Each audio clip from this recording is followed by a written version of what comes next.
Take your data analysis skills to the next level. Welcome to this course on data visualization using Tableau. In today's world, data is everywhere. It's shaping businesses, influencing decisions, and even driving new technologies. But here's the catch. Data is only powerful when you can visualize it clearly. And that's where Tableau comes in. You have probably seen stunning data visualizations online or in reports. Well, with Tableau, you can create them by yourself. No complicated code, just a few clicks and you're done. So whether you're a business professional, analyst, or just someone who loves to work with data, Tableau is becoming the go-to tool for everyone. In this course, we are going to unlock the power of data visualization, and trust me, by the end, you'll be able to create your own interactive dashboards, eye-catching charts, and reports that will make data tell a story. So what makes this video unique? Not only are we diving deep into Tableau's features, but we will walk you through real-world examples, giving you hands-on experience and guiding you step by step.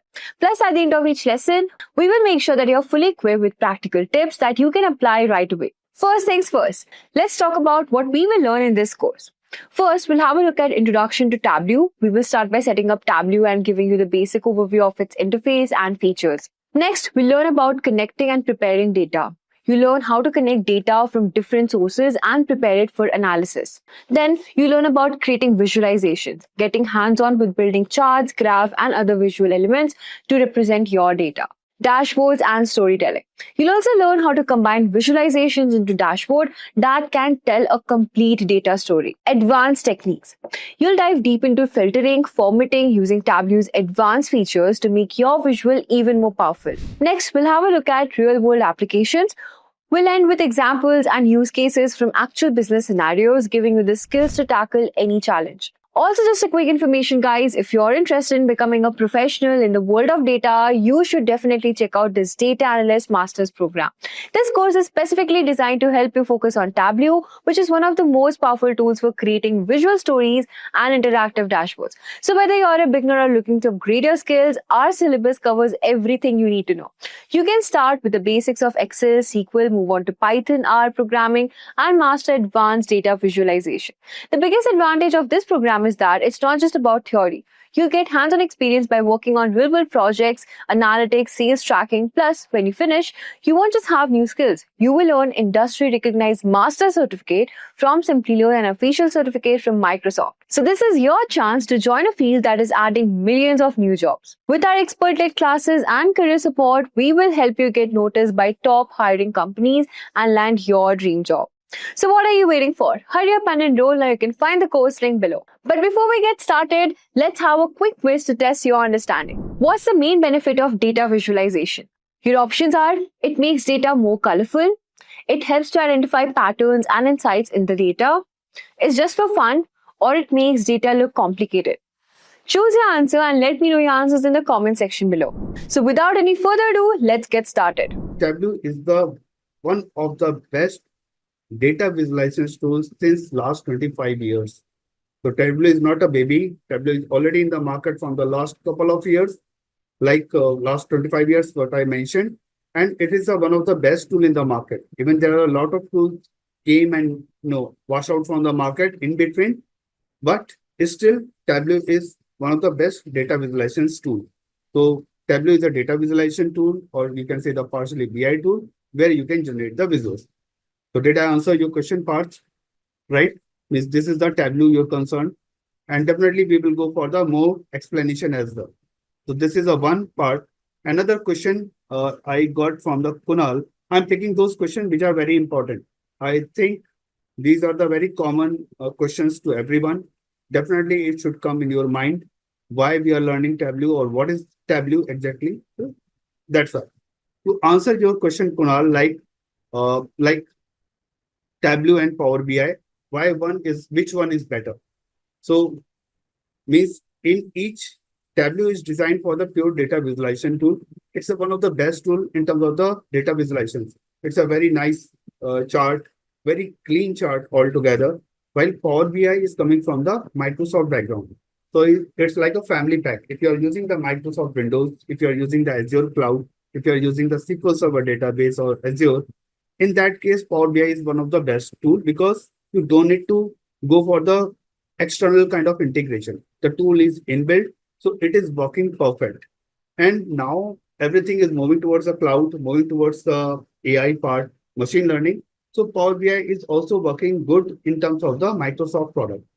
But if you are coming from the database background, like you are using AWS as a cloud server, database, maybe you are using some Oracle, maybe Excel, maybe some third-party tool as a database tool, and you are looking for the uh, data visualization tool, then the Tableau is one of the best because so each tool has a certain advantages and the disadvantages. No tool is perfect. So Power BI is good if you are working in the Microsoft environment, and Tableau is good if you are working in the customized kind of environment. So Tableau is good.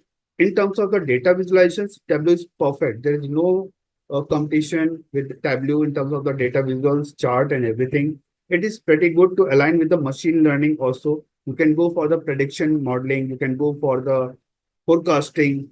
You can set up the trend line also with the Tableau. So these are the things you can easily manage with the Tableau. So Tableau is excellent in terms of the prediction modeling, forecasting, trending, and analyze the data. Even the Power BI is also pretty good with the different machine learning algorithm. So each tool has a certain importance and the disadvantages also. Tableau is very expensive, while Power BI is coming along with the Microsoft product free of cost. Only you need to borrow the licensing price. So means in which stats and but ultimately the logic is the same. Whether it is the Tableau, Power BI, Cognos, ClickView, Zoho, any kind of tool available in the market, the logics are the same. So if you are master in one tool, you can easily jump to the next tool also. So this is my request. If you are coming from the BI background or the technical background, then you can compare with the tool. Or is this your first tool or first love, you can say. So you can focus on the first tool only. Then you can master on this tool. Then you can jump to the another tool and you can compare the tool, which tool are better in terms of the individual.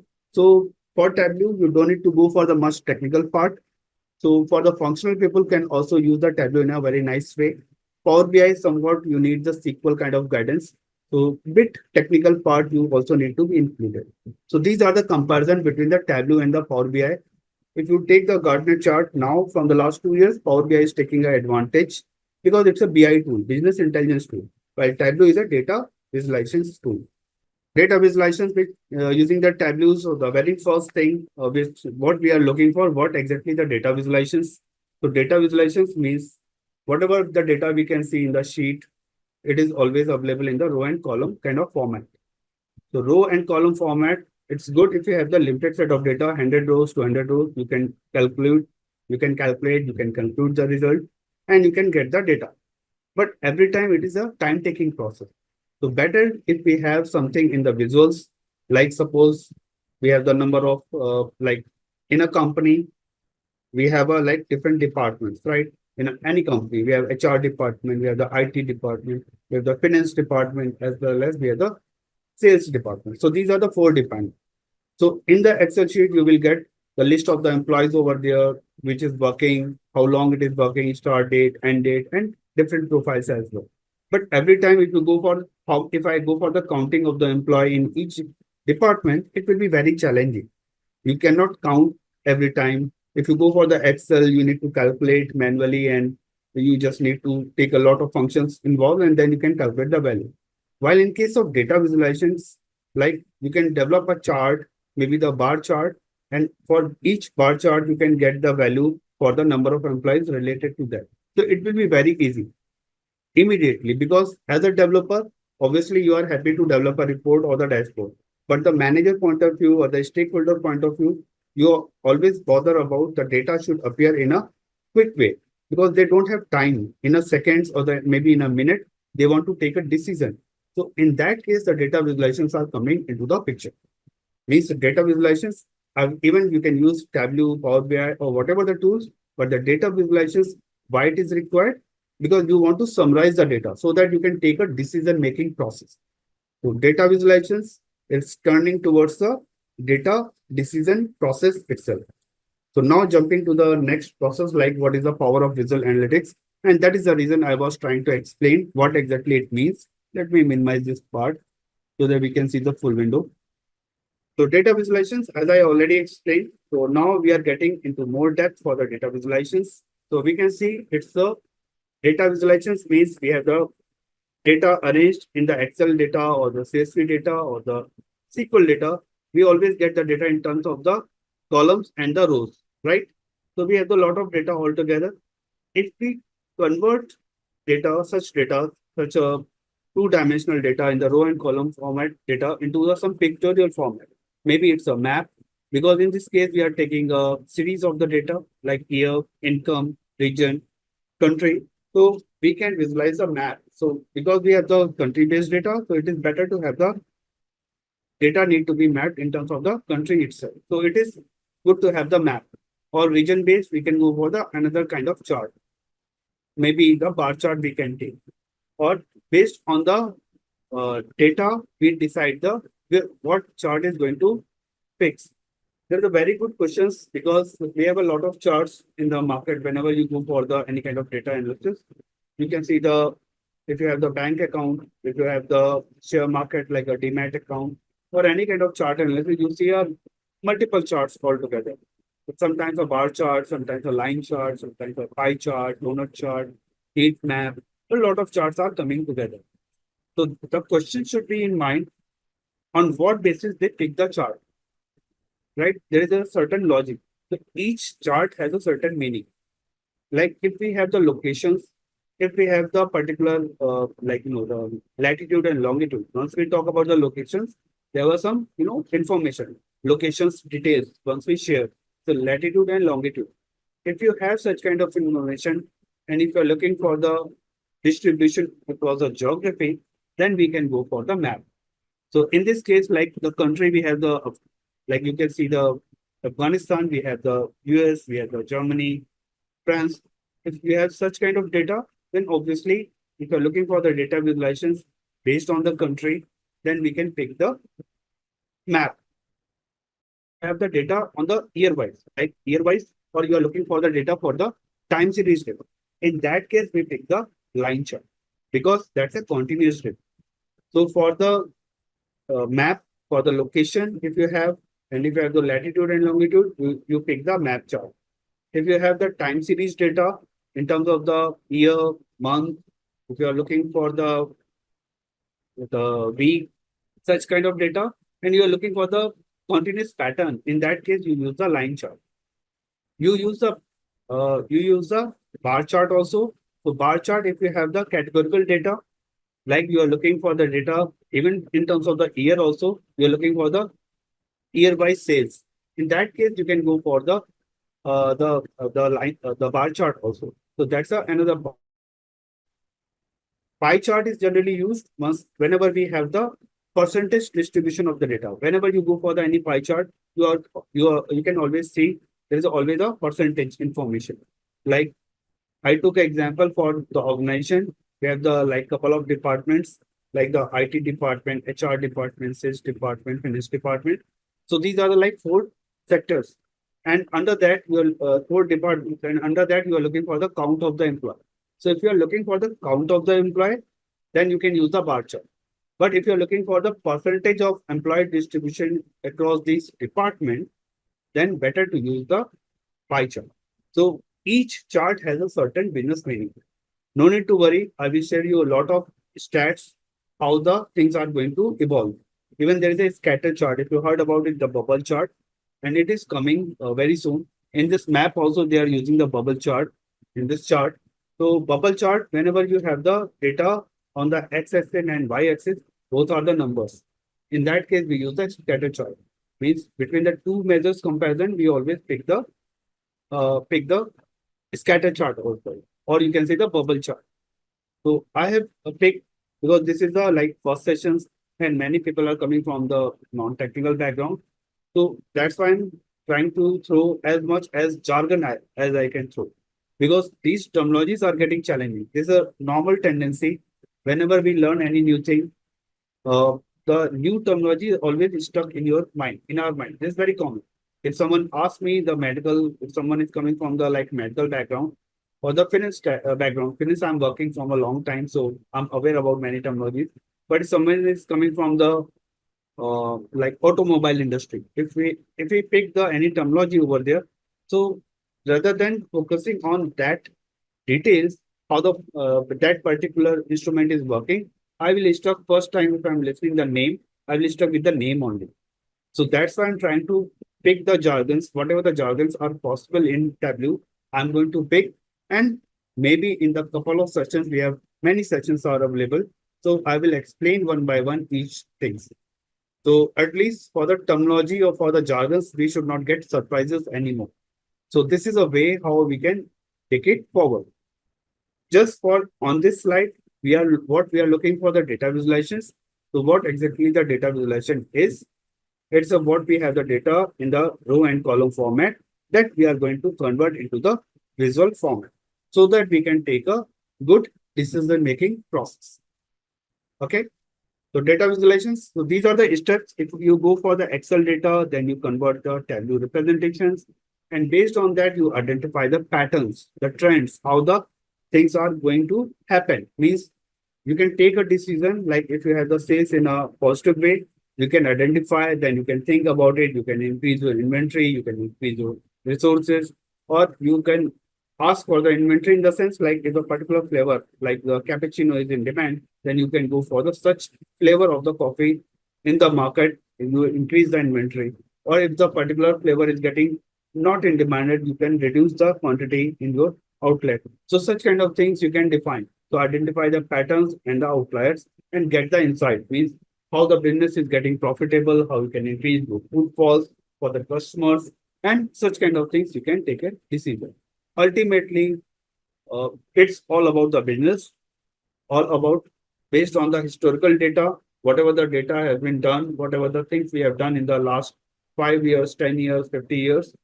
Based on that pattern of the data, we are trying to pull the business to the next level, means forecasting. We are identifying the trend which is in demand because the flavors and the customer taste is also getting changed time to time.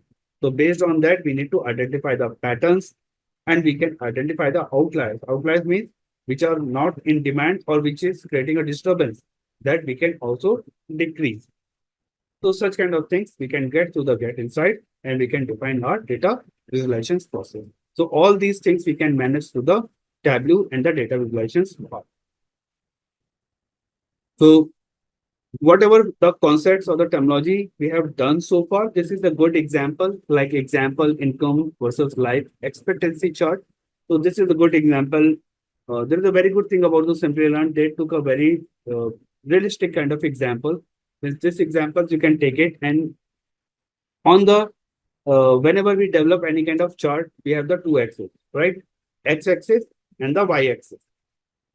If you are able to recall our schooling, like during the school, we always generate a graph or the chart. We always need a X-axis and the Y-axis. So X-axis or in this case, we have the income, right? On the Y-axis, we have the life expectancy.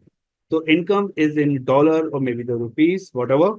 So you can see the 5,000, 10,000, 2,000. So obviously it is a dollar. And you can see the life expectancy. You can see the 10 years, 20 years, 30 years, up to the 90 we have taken. So these are the these are the two different measures are together. Generally in the chart on the x-axis, we have the some categorical data, like a country name, a particular category of the data, product category, subcategory. But in this case, we have both the axis. X-axis is also a number and Y-axis is also a number. And we are doing the comparison, right?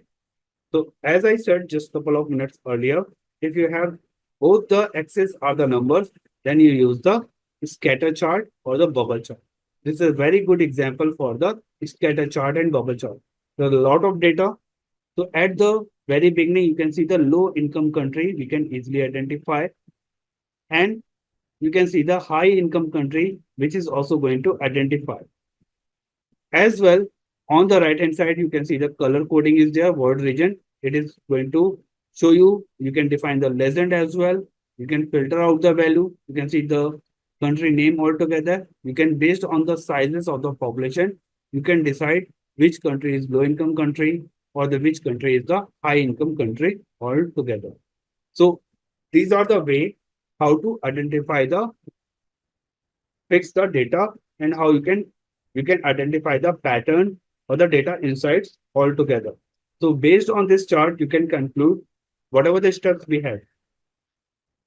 Based on this chart, you can conclude like high income countries exhibit higher life expectancy. Means you can see higher income is there and as well as the higher life expectancy is also listed over here. As well as you can go for the low income country. The low income country has the lower age as well. So this is a way you can easily calculate. Are we good? Are we able to read the chart? Means reading the chart is also a skill because many of the people are not able to read the chart in an effective way. Means now we can understand why we use the scatter chart in this area. We have the two matrices. We have the filters on the based on the size of the populations. We have the filters for the based on the country. And for the color coding, we have the like the legend word region, which is highlighting. So that we can make it. So these are the like popular data visualizations tool available in the market, like Dundas, Zoho, Click, Power BI, Matplotlib. So Zoho, like Dundas, is also like open source as well as Zoho is also a Indian product. It's a CRM based initially. It started with the CRM, then they just go for they push their limit. Now they have almost like I think 80 products, more than 100 products now in the market. So analytics is there, so AI is there, so data visualizations is also there. So you can develop a very good visualizations. It's an Indian company, Chennai based. So this is excellent tool and getting very popular in the market as well. But still, there's a baby and it is trying to get the market. So ClickView, Power BI, and Tableau. These are the three popular tools available in the market. Whenever you talk, these tools are getting comparison always. Looker is also a tool which is coming from the Google, and it is getting popular. But already most of the organizations are occupied by the Tableau and Power BI and ClickView. So Looker is trying hard to find out the space for them at the corporate level. But Looker is also a very good tool. There are a couple of things other like Excel. Excel is a by default, it's a hard coded. Now we can do the data visualizations through Excel also. A lot of tricks and the techniques are there. Through the Copilot or through the AI, we can introduce a lot of chart inside the Excel also. Excel is also a very powerful tool if you are looking for the minimization of the external tool integration. Matplotlib. So Matplotlib is a very popular if you are coming from the Python background. And why I'm picking because in your course agenda there is a Python. So whatever the data visualizations we can do through the Tableau, Power BI, or any tool, we can develop the same kind of visualization through the Python also. But the Python is the programming language. So even the Python is the easiest programming language available in the market, but still it's a programming language. Easiest in the sense if you compare with the Java, C++, C Sharp, then Python is very easy. But yes, whatever the things you develop in Tableau or Power BI through the drag drop, that you need to line the set of line of code, and then you can generate the visualizations. So in Python is a collection of the libraries. A lot of libraries are inbuilt and a lot of libraries you can import. So in Python, if you are looking for the data visualizations, then you need to use the Matplotlib, Cbond, Plotly, Dash, and a lot of other libraries. And you can develop the equivalent kind of visualizations what you are developing in Tableau and Power BI or maybe the ClickView as well. So this is a very powerful tool library. And everybody heard about the MATLAB. MATLAB is a software which is used for the stats and is a very rich. So MATLAB from MATLAB, it is this library is going to pick Matplotlib is a Python library available in the MATLAB. Okay. Okay, got it. So Looker and Data Studio are the same. Yes. The Looker is the latest name of the tool, while the Data Studio is the older name. So they are just defined in a new naming conventions. So no need to get confused. The older version name was the Data Studio. Now it's a Looker itself. And now they are keep changing the name. Google Gemini is there. So under that, you can also go for the A lot of the inbuilt, the AI visualizations you can also develop over there. So a lot of tools. So these are the like data visualization tool available in the market. Moving to the next. So as I mentioned, the most popular tool available based on the Gartner Magic Quadrant from the last 2 3 years, Power BI is taking a edge. It's taking an advantage in terms of the BI because it is getting coordinated with the many tools. It is moving towards a lot of integrations in the Power BI because of the Azure. Azure is a, like a Microsoft, cloud environment, and Power BI is also attached. While Tableau is a now bind up with the Salesforce, but still there's no tie up with the like there's a tie up, there's a connector for the AWS, Azure, and the GCP. You can deploy Tableau anywhere, but Tableau is a third party tool. So you need the separate licenses. You need to pay additional for the data visualization. And that's why the Power BI, because it's coming from the family pack with the Microsoft, so it is always free along with the Microsoft product. But if you want to share, if you want to use the Power BI across the organization, in that case, you need to take the subscription for the BI services. And that you need to pay for the server licensing only, not for the Tableau. Like the Tableau, you need to pay for the development as well as for the server as well. So these are the like some strategies, some of the business strategies are there. Based on that, you can pick the data.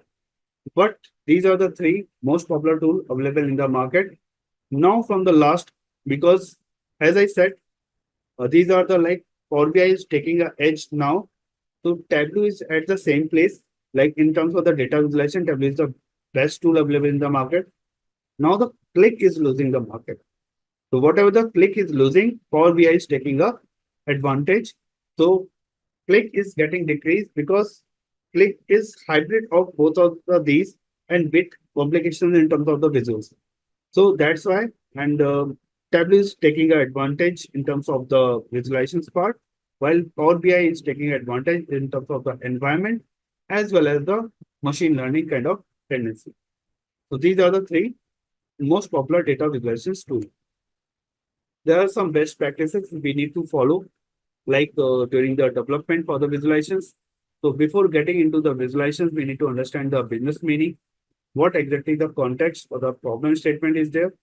Based on the problem statement, we pick the effective results. As I mentioned, each chart has a business sense. If you are looking for the percentage distribution of the data, then you go for the pie chart. If you are looking for the categorical distribution of the data, then you go for the bar chart. If you are looking for the continuous time series of the data, you go for the line chart. If you are looking for the comparison between the two numbers, two measures, then you pick the scatter chart, or in the same way you have the heat map. There are a lot of charts are available, Sankey chart, dendrogram chart, and there are so many charts are available. If you have the location by geographical based distribution, then you can go for the map chart. So there are a lot of things are available, and you can pick based on the best practices. We pick there should not be unnecessary data for the best practices. So we used to avoid unnecessary data which is not required. Like suppose if we are developing dashboard for the sales dashboard, then obviously we don't need any kind of HR data. So we can skip those data in terms of the sales dashboard. So such kind of things we need to keep in mind for the best practices. And visual effectively communicates our data story. All visuals should be relatable and it makes sense. It should be very neat and clean. There should be no data cut, some best practices, the font size, the color, and everything need to be organized in a nice way so that it should be a human readable format. So there's a certain do's and the undo's, like don't do's. So don't use too many elements and label. Obviously, if too much information on the single page, it is pretty hard to understand the data. Or if you have the data is not correct, please avoid such kind of things. Whenever we go for the any kind of visualizations, we always pick the accuracy of the data. Means the data should not be missing or the null value or any kind of duplicate data should be avoided rather than just cosmetic changes like color, font, chart, such kind of things if we manage, we can make it beautiful. But if the data is not correct, there's no sense of developing any kind of dashboard, right? So first is the data accuracy. Data should be correct, validated, tested very well. Then the next step is for the data visualization. So before data visualization, there is a lot of steps need to be performed, like data connections, data preparation, data transformations, data pruning, data profiling. There are a lot of terminologies are there. Uh, don't get uh, in trouble. Like there are a lot of new terminologies, but yes, uh, slowly we will understand how things are getting evolved. But in terms of Tableau, we are dealing with the data visualization part. So whatever the terms I have used, like data transformation, data preparation, data profiling, data pruning, or data wrangling kind of stuff, that we learned during the data analytics part once we prepare the data. Maybe through the Python, maybe through the other stuffs, like once we have such kind of stuff coming in a different sections training program itself. Generally, a tool is not working standalone. Means Tableau is not going to standalone, is going to use. There will be some data prepping tools. Maybe there will be some databases. And maybe after developing the dashboard, you are sharing with the other team as well. Maybe the Tableau data server is going to deploy on the AWS, maybe on the Azure, maybe. So there are different, a pack of tools are working together. So based on the flexibility, we pick the data. In this session, in these Tableau sessions, we are going to pick the data visualizations. So no need to worry. We will focus first on the data visualizations part. Maybe in the other program, we will go for the data preparation activity itself. But up to certain level, we can do the data modeling inside the Tableau. No need to worry.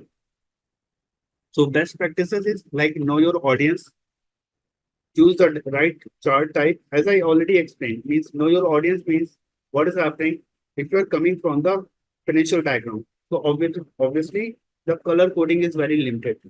They are focusing on the numbers because the finance all about the numbers. Or you are if you are coming from the sales background, then also you are not looking for the so much color or the cosmetic of the charts. You are focusing on the numbers. Where is the profit? Where is the loss? That need to be set as an alert, right? So know your audience. What kind of audience it is? If it is a technical person, obviously it will not like the so many color. But suppose you are developing dashboard for the any Zara, or maybe you're for the lifestyle, or maybe for the Netflix, or maybe from the some media industry or the fashion industry. Then they will think about so many cosmetics. In that case, you need to develop your dashboard based on their taste.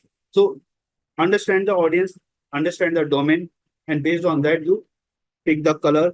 Even the company has its own set of patterns and the set of logos are there. Some standard protocols they are following. So some font size is also following. So based on your audience, you design your dashboard. Choose the right chart type. As I already explained a couple of times also, like based on the particular data, you pick the chart. Like blindly, we cannot go for the pie chart. Blindly, we cannot go for the donut chart or any other kind of chart. There's always a chart has a sense which chart need to be applied on which condition. So such kind of things need to be done. Use color purposefully means color coding is there. This is our palette. This is our facility. But color should be used when you want to highlight something. You want to create some alert, right? Unnecessary color coding is not required. We have the black and white word in terms of the data. So we go for that. Even for the data visualizations also, we go for the limited colors. Some set of the colors are there. But yes, if you want to set up some alert, maybe some positive, maybe some red alert, in that case, you go for the color coding and it will be make sense. Less is more. As much as compress your data in terms of the chart, it will be a more sense. You precise your data in a nice way, organize the data in a nice way so that you can read the chart effectively and get feedback early and often. The last step means whenever you develop any kind of report or the dashboards, so obviously you cannot see your error. There's a very common human tendency. I'm a I'm a person like I'm developing a dashboard, I'm developing a chart, and I have a poor eyes. I can tell you. This is a very nice example. Like I have a very poor eyes. I used to pick the goggles and the specs. But if someone develop any kind of report or the dashboard without goggle or without any specs, I can immediately identify the error. And this is a human tendency to find out the error in other works, right? So whenever you develop any kind of report or the dashboard, just consult with your colleague. He or she may be able to identify your color coding or the any kind of technical error, and then you can modify. So get feedback and improvise your dashboard. So this is a way we can go for the, like, this is called as a user testing or beta testing. Then you can go for the customer level of the testing as well at the deployment. Always approach towards the agile. It's a good thing. Step by step, once you validate the data, then you go for the visualizations. Each visualization need to get whether we are validating the result every time. The numbers should be matched, and such kind of things we need to develop. So these are the like best practices in terms of the data visualization. Let's do for the Tableau installation in our machine. There are so many things are already open, so I just wanted to avoid everything. So once you click on this, it will navigate to this, portal. I have already installed Tableau today morning itself in my machine. So even I can override. So once you go for this page, landing up to the page, you will have some information you need to fill in. Like first name, last name, email, role. You can just like in my place, it's like Abhay. Last name is like a Tripathi. Email is like something you can mention over here. And the personal user I can mention and India, and you can download the app. So please follow this step and your downloading will be started. Let me know if you have any kind of challenge on this point. Parallelly, you can download so that you can have install the Tableau is getting installed in your local machine.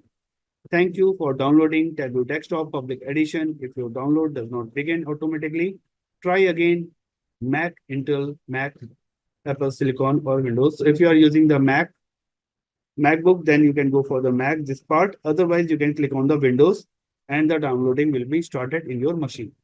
So in your downloads folder, it will get stored. Where it is? Like in my machine, it's a downloads. And you can see the Tableau Public Desktop Edition is downloaded today morning because I took another session in the morning. So today only I downloaded a latest version of the Tableau. So it will open like this. So in my machine, it is already there. So before you get installed, you can see a lot of things. Tableau public version is there. There are some terminology. First, you need to check like I have read and accept the terms for the license agreement. And you can use that to help improve and there is another text checkbox, but you don't need to select that part. And you can go for the next level of the installation. Just click on the install. So by default, it is going to start in your machine. Computer is asking us to restart the computer. In some cases, it is asking, but most of the cases, it is not asking to restart your computer. So maybe post the session, you can restart your computer part. I don't think so. It is asking to restart again and again. Once it is getting installed in your machine, your icon will be appear on your desktop. As then I will show you how to get into your machine. Parth, could you please check at your place if it is possible to make it without restarting and you can get into the, just make it as a no, like for the restarting of the computer. Now you can double click on the Tableau public. There is an icon, right? Yeah. Just double click. Yes. So now you reach up to the level where I would like to see you. Now the most important step. So whatever the things if you are doing parallelly, please stop. Now you can focus on my screen only. Don't do the things parallelly. I will give you the sufficient time. Even during the weekdays, you have a sufficient time to make a practice. But this is a very important step you are going to perform. So below just Tableau Desktop Edition, you can see some symbols. This is a symbol for the Salesforce. Then you can see the connect. Connect means you are going to connect with a data file. So this is a Tableau public. So we have a limited features. This is the only part in Tableau Public we have, like we have a linted picture. We have the Microsoft Excel, we have the text file, JSON file, Microsoft Access, PDF, special file, in the statistical file. So these are the options, what kind of file you can connect in the Tableau Public. But if you have the licensed version of the Tableau, then you can connect with any kind of data file. It could be a SQL Server, Oracle database, DB2, cloud data, Azure data, AWS data, like S3 container, Lambda container, any kind of thing you can import into the Tableau. You can use the Ultrix file, you can use the Snowflake file, you can use even the SQL Server file, any kind of file you can use or integrate over here. So these are the connectors. In this case, we have only the limited selections because these are Tableau public. Okay. Now I'm going to click on the Microsoft Excel. Once you click on the Microsoft Excel, in my machine, I have some sort of the data altogether. So I'm going into my machine, my Tableau repository. I'm clicking on the data sources. Somewhere the data files are present. I'm going to upload this data in your machine as well. So no need to worry.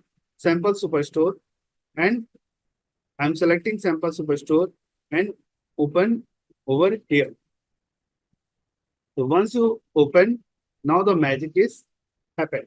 You can see the window is getting changed. Coming back to your Tableau public software. So now once you get connected with the Tableau file, okay, now you have the Sample Superstore. At the connections, you can see the Sample Superstore is the file name and the data type, like at below, you can see the Microsoft Excel. Means this is a file type as an Excel file. So file type is an Excel, means I can open this file in my local machine. Allow me, please, for a moment. This is one, the source. This is the Sample Superstore. So you can see the file name is Sample Superstore, right? This is the same name is appearing under the connection, Sample Superstore. The file was Excel file, that's why it is showing at the below is the Excel. Under the connections, we have the sheets. We have the orders, peoples, and returns. And again, the orders, people, and returns are getting repeated. The first three orders, people, and returns, you can see the table logo is there. But below the three orders, people, and returns, there is a two images are attaching, some table and some extracted information from the inside. That's a view. The first three are the tables, and the next three are the views. So what are the tables? Tables, the same as in SQL, what we read, like the tables is a collection of the rows and the columns and the attributes and the values all together, while views are derived from the tables. So we can compare orders, people, and returns. So if we go to our Excel file, you can see the data inside over here. Just give me a second. Everybody. Yep. So this is the orders at the bottom, and you can see the row ID, order date, and you can see everything over here. Then if I select the first row, so you can see how many count is there? 21 at the bottom, right? Yeah. So in this orders tab, we have the 21 columns or 21 attributes. If I go to the Tableau, what we have just now, you can see the orders tables are there. We will calculate, no worries. But this is the orders, we have the peoples and the returns. So these are the three tabs are over here: orders, people, and the returns. It's entity. That's true. It's entity, it's a table. Thank you for confirming. Means all about the jargons or the terminology, what we are looking for. So there's an entity, table, or you can say the, what we have the, and inside that we have the attributes also, and we will check how does it going to work.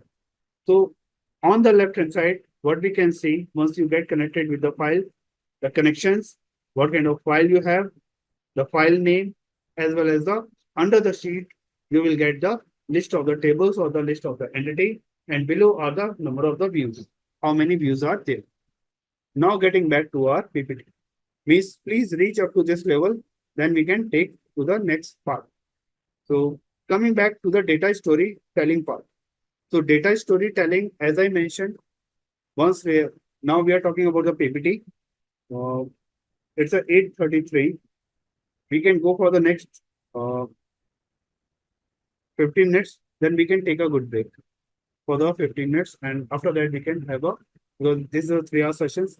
So I understand completely. It's a pretty hard to stand, but we are in mid of the something. So I want to finish this one. Then we can go for the break. In between, it is pretty hard to leave the content. So that's why I just pulling up. So storytelling, if you able to recall, we started like in Tableau, we have the three levels. We have the first thing is a worksheet, then we have the dashboard, then we have the story. So storytelling is the ultimate, the last thing. So it's a method to state your business problem along with the solutions. So you always under the storytelling, you include the business problem, like start with the problem statement. You mention what exactly your objective is and how the step two is like how you are going to take the data, transform the data, how you are going to build your data visualizations, dashboards, reports, and publish on the solutions, publish on the server. And finally, the last step is like a conclusion. What exactly you want to achieve through your dashboard means the sales is getting uplifting or the downgraded, or the product is going to continue or discontinued with the product. What should be the next 3 years strategy? What could be the 5 years strategy? What we can achieve? So such kind of the identify the pattern and recommending the solutions. All these things can be managed under the storytelling or the story keyword. So data storytelling, as I mentioned, and we have seen a couple of times, like it's a continuously brainstorming sessions. We take the data, we develop, we transform the data based on our business requirement. We develop the dashboards individual based on the KPIs. We take a decision and how we can represent the data. So it's like an effective representation of the data in terms of the sort of the business issues. We can identify which location is getting decreased, in which location we need to open more offices because the performance is pretty good. So such kind of decision you can make it based on the such visualizations. And it is a very effective communication between the team. Once you develop the dashboards, they can also understand you don't need to go repeatedly and explain everything. Because if you have the large amount of data, so if you go for the data file, you need to explain everyone how you took the decision. But if you are getting through the data visualizations, dashboard, or the storytelling, it's a very straightforward. You can share the screenshot or the PDF file or the PPT file, and it can be easily done with the conclusion. Okay. Now we are going to start with the Tableau proper. What kind of Tableau visualizations by what we can achieve through the Tableau itself. So Tableau is a data visualizations tool again, and it is used for the advanced computing.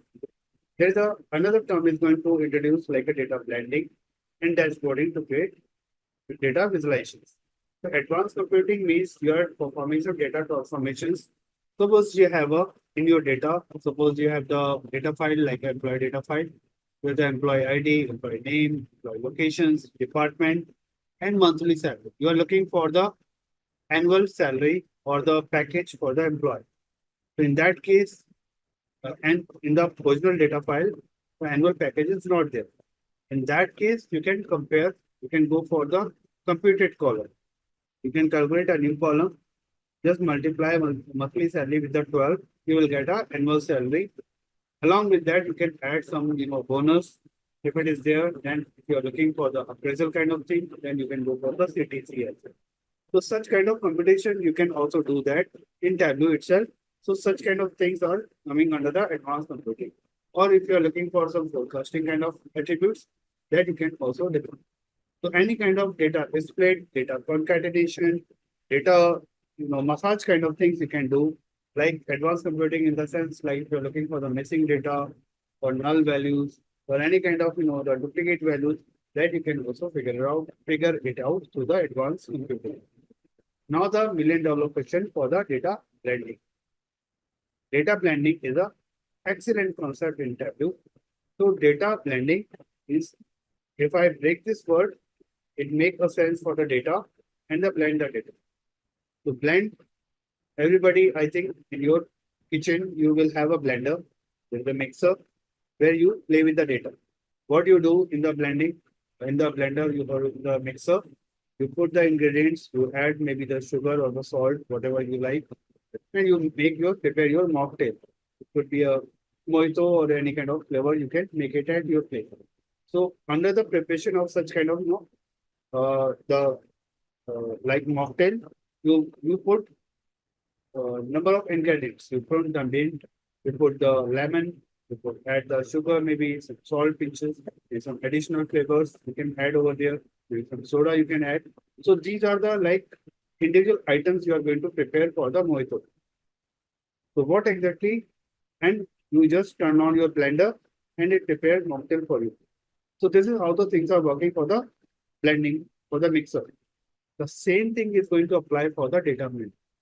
Just consider lemon as a one data, mint as another data, and sugar is a third data, and the salt, pinch of salt, you can take another data, and some flavor will be a fifth row of the data.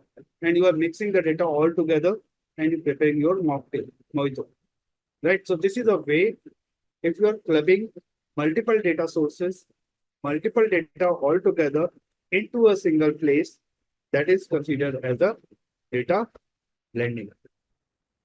There's not a data joining, this is a data blending. But in case of data blending, actually you are not joining the things, you are putting the things together. So it's like a data blend. You have a primary data source, you have the secondary data source, and you are clubbing both the things together. That makes a data blending. Are we getting sort of idea what exactly the data blending is now? Okay. So this is one part. Just give me a second. So, and Tableau is very popular to arrange the data, do the advanced computing, the data visualizations, and the blending of the data in a very easy way. So that's why it's a very popular tool, and we will learn how to perform such kind of actions. Okay. So now you can see the properties are, it's a very popular tool across the industry. As I mentioned, it's from the last 25 years, it is top in terms of the data visualizations. It allowing the raw data to convert into the reports and the great visuals are there. Data blending is one of the very popular kind of features available in the Tableau, and it can handle a large amount of data. There is no restrictions about the data. This is a great thing in terms of the Tableau. If you are coming from the Power BI or maybe from the any other tool, there is a data limitations. The number of rows are getting limited. But in case of Tableau, there is no limitation of the number of rows or volume of the data. But yes, the performance of the dashboard is getting decreased if you use the 2 billion, 20 billion, or 50 billion kind of rows of the data. So obviously, but there is no failure in Tableau. Tableau never deny the volume of the data. But yes, obviously, if you're dealing with a huge amount of data in billions or in trillions, obviously the performance of your report or the dashboard is getting decreased. So there are certain best practices we need to follow to develop the dashboard. Okay. So features of Tableau, drag and drop. So we will do the drag and drop kind of thing, how the tools are getting developed. You just need to go for the drag and drop the things. And the connectivity, we have seen how the Tableau is going to connect with the different data sources. We have seen only once. I will show you the more like the different data sources as well.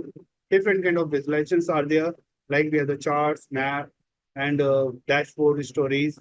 We have the different kind of charts, heat map, bar chart, line chart, combo chart, a lot of donut chart, pie chart. A lot of charts are available, metrics, cross-tab kind of report. So there are a lot of visualization features are available. And apart from that, if you are coming from the older version of the Tableau, in the latest version of the Tableau, you have the customized gallery also, like what we have in the Power BI. And there are a lot of customized charts are possible in Tableau now. Even they are rich enough in the previous also, but now based on the market demand, it keep on adding the some the very good chart like Sankey chart, dendrogram chart, or maybe the some connectivity kind of chart. So there are a lot of things are available in Tableau in terms of the visualizations and data blending. So these are the features. A couple of things all together, we will do that. No worries, we will check. Just keep in mind somewhere we have the drag and drop features, connectivity, visualizations in the data blending in our Tableau part. So advantages of Tableau. Tableau is great in terms of the interactivity. It's a very user friendly. You have seen like opening the Tableau, getting connected with the file It's just a matter of the click. Once you click, select the file, and it can quickly get inserted into the Tableau file. Capability of handling the large data sets, as I said, the real-time analysis. Real-time analysis means the real-time data. You can directly connect with the real-time data. You don't need to go for the like snapshot or the extract-based data. You can easily connect and you can do the real-time analysis. Like during the bank transaction, once you go for the ATM, you go for the like withdrawal of the money. Once you withdraw the money, you will immediately get the receipt for the what amount you just withdraw, how much amount you deposit. So such kind of the reports or the slips are generated. That is also a report, right? And if you do the online transaction, you can immediately see how the dashboard is getting reflected, the balance amount, how much money has been transacted, how much money has been credited or the debited. So you can see such kind of things. That is a real-time analysis because it's reflecting all the data real time. So Tableau is very good to handle the real-time data analysis also. Inability to get a users like security as well as the user interactive dashboard. Means based on the user specific, suppose in a company there's a hierarchy, there's a like CEO, CTO, you have the like the VP, so you have the go for the senior manager, program manager, project manager, senior manager, manager, and the employees. There is a hierarchy. So individual has a certain level of the data view also. Like the top level person can see the summary of all the data together, and maybe the employee, a particular employee can see their limited data. So such kind of dashboard you can also build up. You can go for the hierarchy. You can build up the drill down of the data as well. So compatibility with various data sources and applications. So you check with the data sources.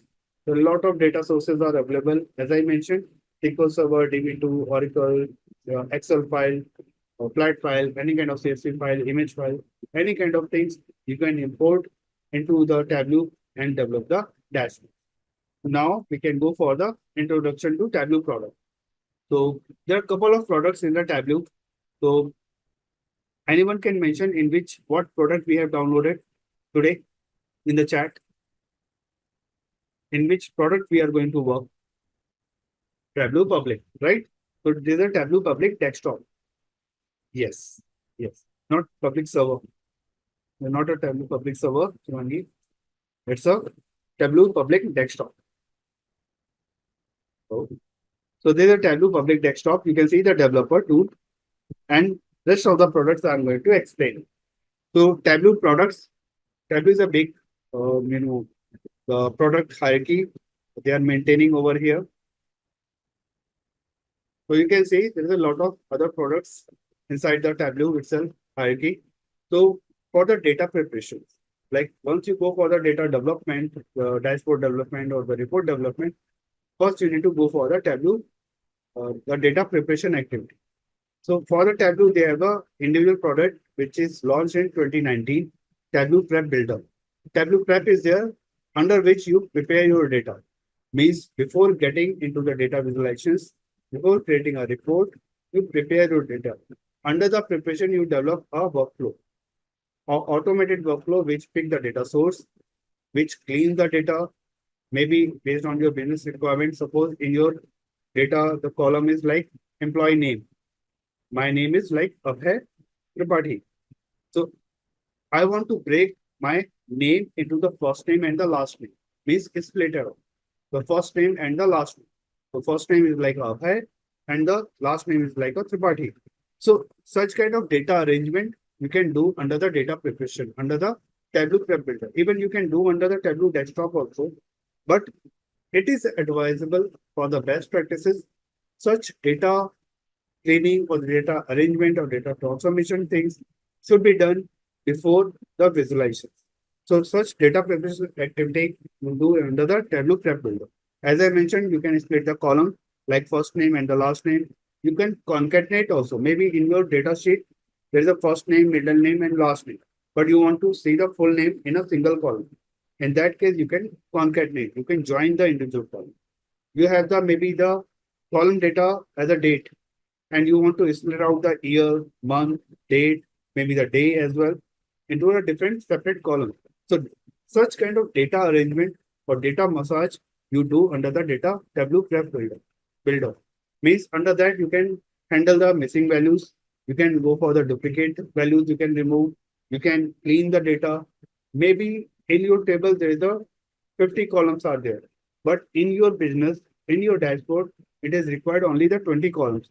So you are not going to delete those columns. You are going to remove from the file. You are not actually dealing with the original database, but yes, during the Tableau prep data preparation, you remove all the 30 columns which is not required in your dashboard. So such kind of data preparation activity generally do under the Tableau prep builder. Got it? So this is a very important step. Means whenever you go for any kind of data analysis or data analytics part, data preparation or data transformation activity is like a 40% job. Once 40% of your exercise generally spent for the data gathering, data formations, data transformation, data pruning, data cleansing kind of activity under the data preparation activity. So once you do such all kind of stuff, then you generate a final file and you publish on somewhere on the server. And from where Tableau public is going to take a file and develop the dashboard. So this is like a life cycle. So Tableau Prep Builder, are we clear? There is another one is a viewer. So viewer is like to view the data. Suppose your bosses, like the top level managers, are not going to develop the Tableau dashboard, right? They are going to read the data only or read the dashboard. Maybe on the web, on the desktop, they can use on the Tableau reader, or if they are looking on their mobile or the any kind of devices, in that case, they can use the Tableau mobile. So you have the facility to read the dashboard on the Tableau reader or the Tableau mobile app. You don't need the Tableau creator or the Tableau developer kind of license. Now we are moving to the developer. At the bottom, you can see the tool. Tableau public desktop, which we downloaded, which is completely free for the lifetime. The first one is like a Tableau desktop, which is used for the enterprise level and the license cost. The difference is what once we open our Tableau public, we can see the Microsoft connectors or the Microsoft file, JSON file, CSV file. There's a limited set of connectors. But in Tableau desktop enterprise level or the license version, you have a more than 200 connections or 250 connections are there. Means whatever, Azure, AWS, Google, or you can go for the Google Sheet, Google Drive, you can go for the AWS data, S3, Lambda, or you can go for the Azure also, like in the same way for the Azure data is like a vlog. You can use Azure SQL also, Oracle database, SQL Server database. You can go for the DB2. A lot of files are available. Image database. You can go for any kind of other tool integration. So everything is available in the Tableau desktop. For the learning, whatever the things are required, it is sufficient in the Tableau public desktop. So don't need to worry. But if you go for the enterprise level, in that case, you need the Tableau desktop. Because companies are or the enterprise level, you need such kind of licensing kind of thing. And obviously, once you develop everything, you need a server where you deploy your task. So for the Tableau public desktop, we have the Tableau public server. Okay, means you publish everything on the Tableau public server where you can share your dashboard. And this is the difference between the Power BI and the Tableau. If you are coming from the Power BI background, you have the Power BI desktop where you can develop your dashboard, but you cannot share, you cannot publish anything without any license. So Power BI doesn't provide any kind of BI services as a free. There is a trial version for the 60 days. You can publish, you can share the content, but it's not a free for a lifetime. Tableau public desktop and the Tableau public server are the completely free for the lifetime. Means I'm using from the last 10 years the same thing. Tableau public desktop and the Tableau public server to educate and to educate myself also. So these are the way for the free, and you can do all kind of operations. You can do all kind of charts and everything. For the enterprise level, we have the Tableau desktop and the Tableau server. So enterprise server, where you have the security group, you can list all the users, you can list the security groups, you can assign some location-based access, you can assign the different security protocols, you can maintain all the dashboards, you can delete, you can perform all kind of server actions. Or you can go for the production, like you have the development environment, staging environment, then you can go for the production environment. Such kind of thing you can mention in the Tableau Server Enterprise Edition. The last one is Tableau Online. So once you publish your dashboard on the Tableau server, sometimes you realize the alignment is not good. Maybe some short, kind of, changes are required. In that case, you can do the online editing process in the to the Tableau Online. You don't need to go again back to the Tableau desktop, change the design, again publish everything. So some sort of online editing, some basics report, some basic changes in the Tableau Online you can also perform. So online report development or the dashboarding is also possible in Tableau. So these are the like Tableau family products. Because once you work as an architect in any company, means like suppose in your company there's a 5,000 employee or the 10,000 employee or the 1 lakh employees there. In that case, and everybody want to see the Tableau dashboard. So obviously you are not going to purchase at the enterprise level the Tableau desktop. Maybe the developers are 10. Rest of the like 10,000 people are they need only the Tableau Viewer log, and that is completely free. Tableau Viewer is free. Tableau desktop is license based. So such kind of studies are at the architect level. Who is required what? In that case, you define the architecture. Maybe the developers are there. 5 developers are working in the morning shift, and 5 developers are working in the night shift. So you need only the 5 licenses, and under these 5 licenses, 10 people can work. Got the thought, right? Or maybe in the shift, it's the 24/7. All the banking operation and the healthcare operations are working for the 24/7. Like they have the 3 shifts. So maybe for the 10 like developers, they need only the 3 or 4 licenses, right? They can also work. So such strategy, such architect you can define. So this is a way you can take the licensing cost, and readers, you can go for the any number.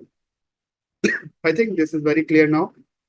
And now we can go for the next level. Just give me a second. So now Tableau Public, what we have done so far, now we can compare and we can rate it out. It's a free version.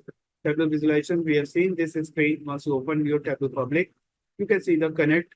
You have a list of the files all together open. And now let me explain one by one once again. So if you have this one, just give me a second. I'm getting back. Let me close this one. Let me open once again for the Tableau Public. And I'm going to show you again the same step. So please be with me on my screen so that you can understand. This is like a quick revision on the session 6.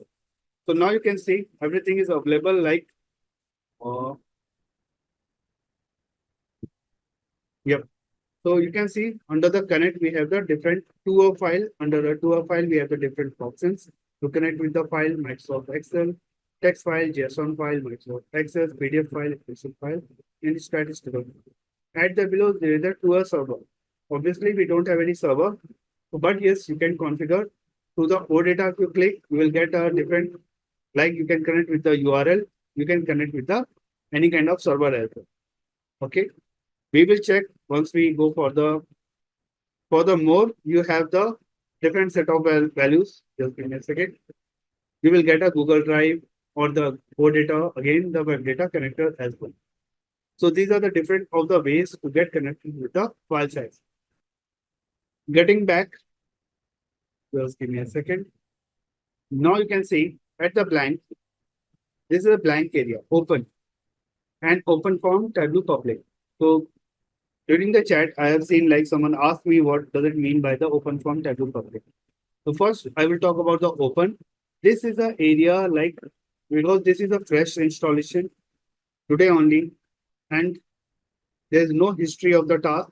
So whatever that means, it will show you the list of the files what you have developed recently. So once we start developing anything, it will appear under the open, the recent file. Open form Tableau Public means you want to open the file from the server, Tableau public server. If you click over here, it will navigate to your Tableau public signing. So if you are the first time, you need to register yourself. If you are the already user, then you need to go for the like just sign in and you can access the file from here. So this is a way. This is your Tableau desktop public edition in your local machine.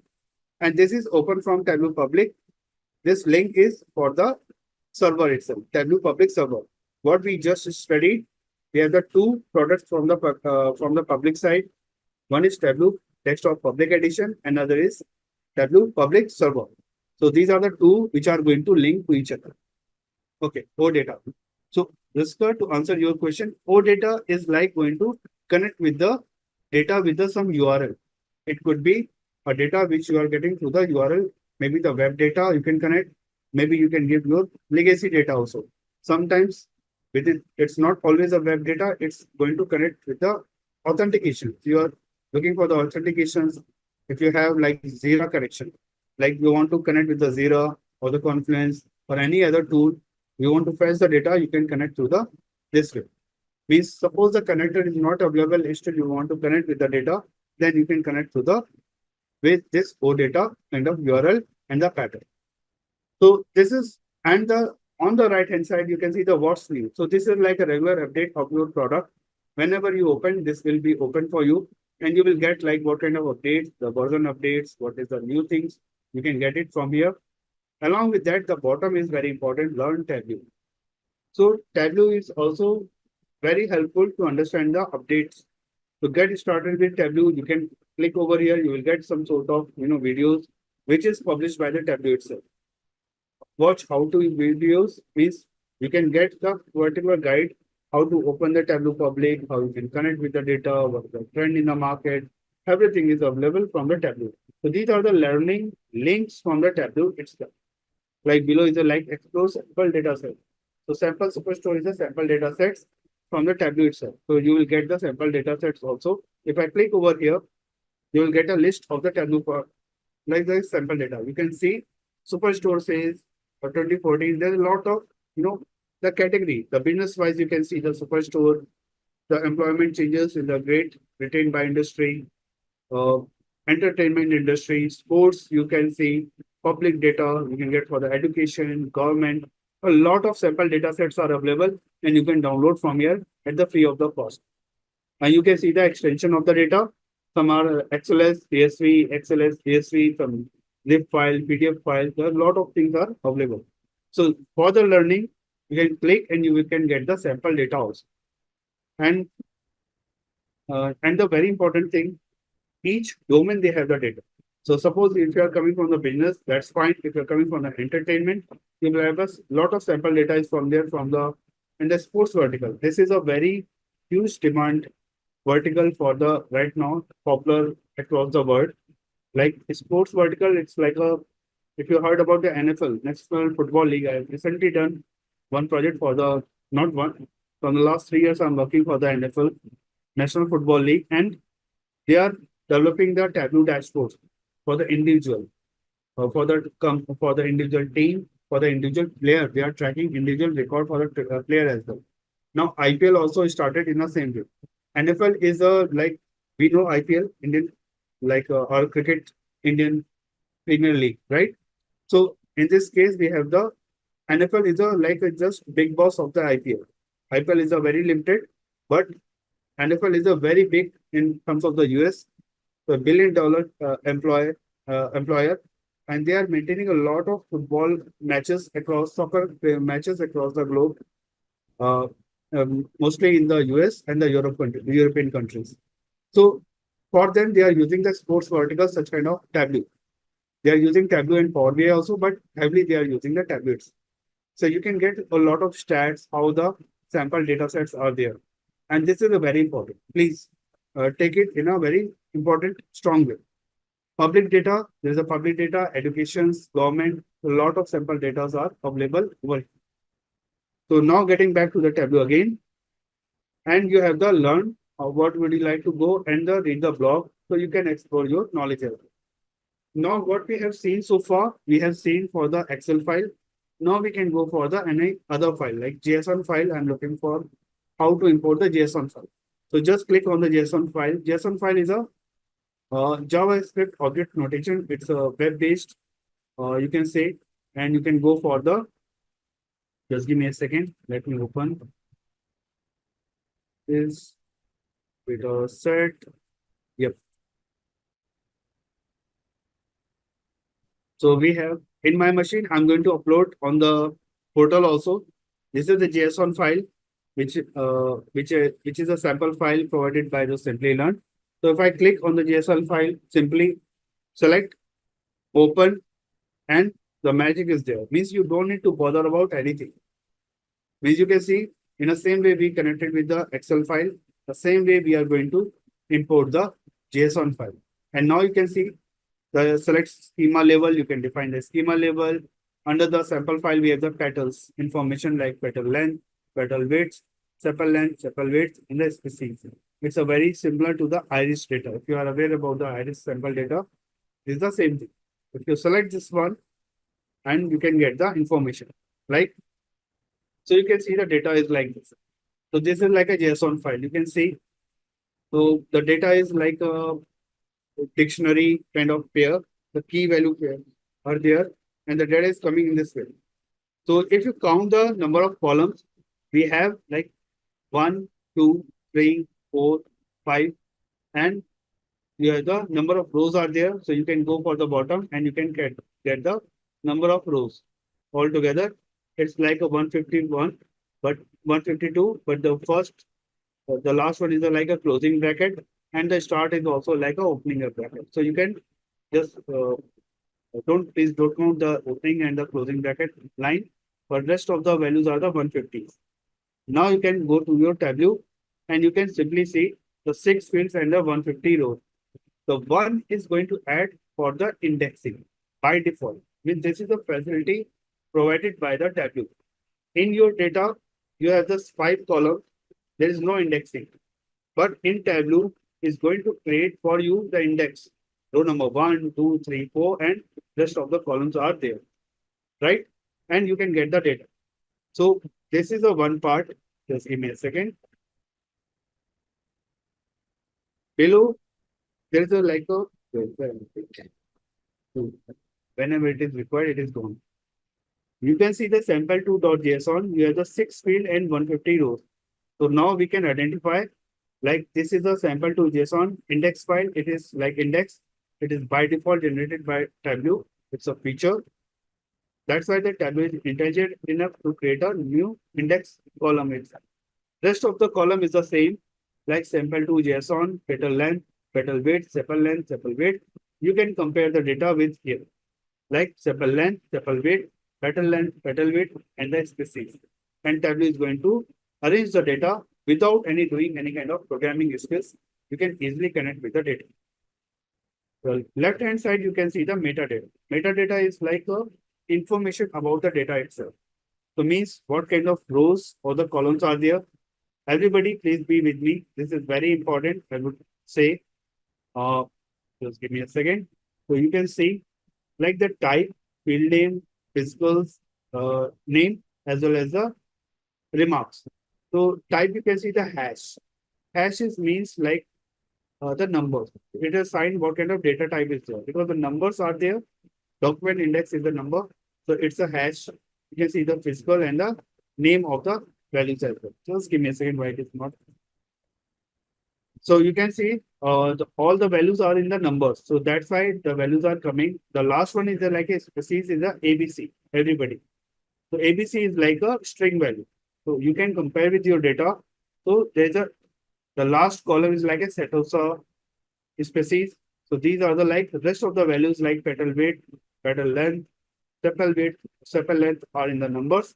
That's why all the fields in the hash, but the last column species is a string value. That's why it is appearing as the ABC. Because this is a very important understand, like how exactly the things are working. Now we are looking for the some filters. Suppose I want to apply on the filter. Means there are the couple of sections you can see. And now we can go for the filter. So on the right hand side, you can see the filters are there. I'm going to add one filter. Just click on the add filter. You can get for the add, and we have the species. So if I click on the species, you can give the like species. You have the Setosa, you have the versicolor, virgin curve. So I'm going to select the Setosa and the versicolor, and you will get the values only for the filtering the values.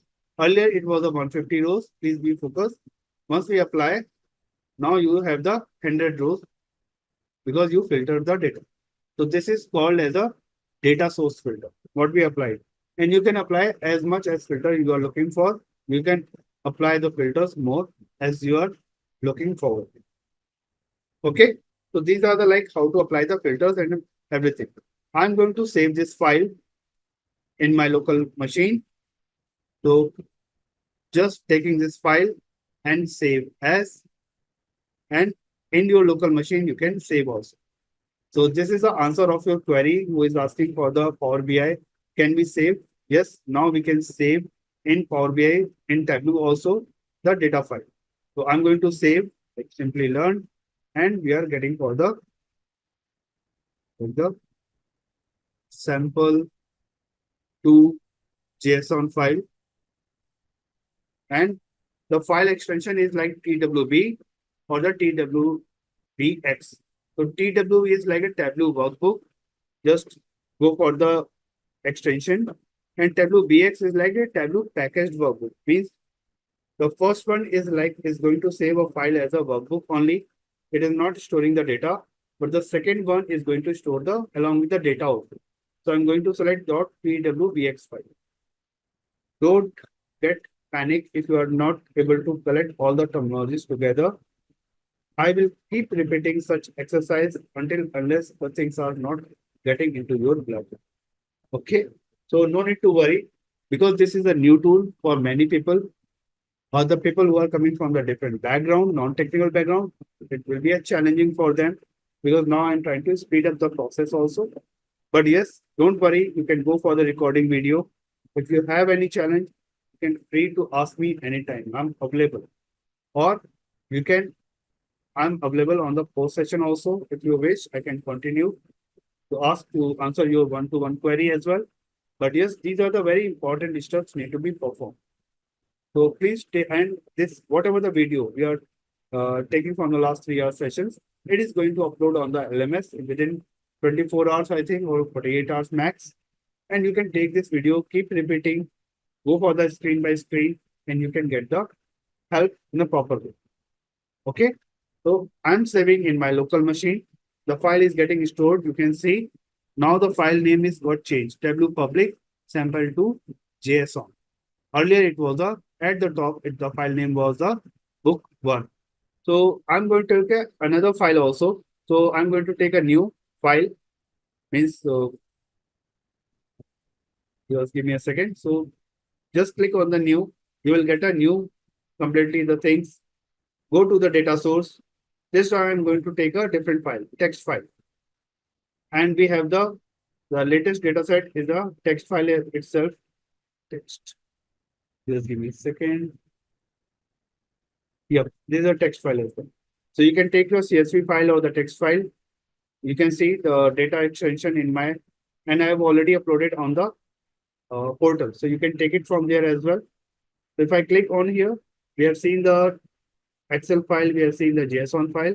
This time I'm going to take a text file also. So in the same way, just select the file, open, and you will get it on your machine. Quickly, means you can see now the file is there and everything is mentioned on the CSV part, and you can click the data. So you have under the CSV, you have all the tables are listed. You can see the sample superstore CV. The file connection is like a text file. You can see under the connections, the files are listed. If you click over here, just click. Sorry, just give me a second. They have changed some patterns. Allow me. So if you click on the sample superstore CSV, you will get it's a made of one table, and below there is a metadata. Now you can see 21 fields, 9,994 rows, and below that under the metadata, you can see what kind of data type is there. as well as the field name, physical table name. Just allow me to arrange like this. Can manage and remote field name. So you can see the file name as well as order date. You can see the calendar sign is there. Physical table is sample superstore and the order date. So this is a metadata. There are 21 attributes in the field.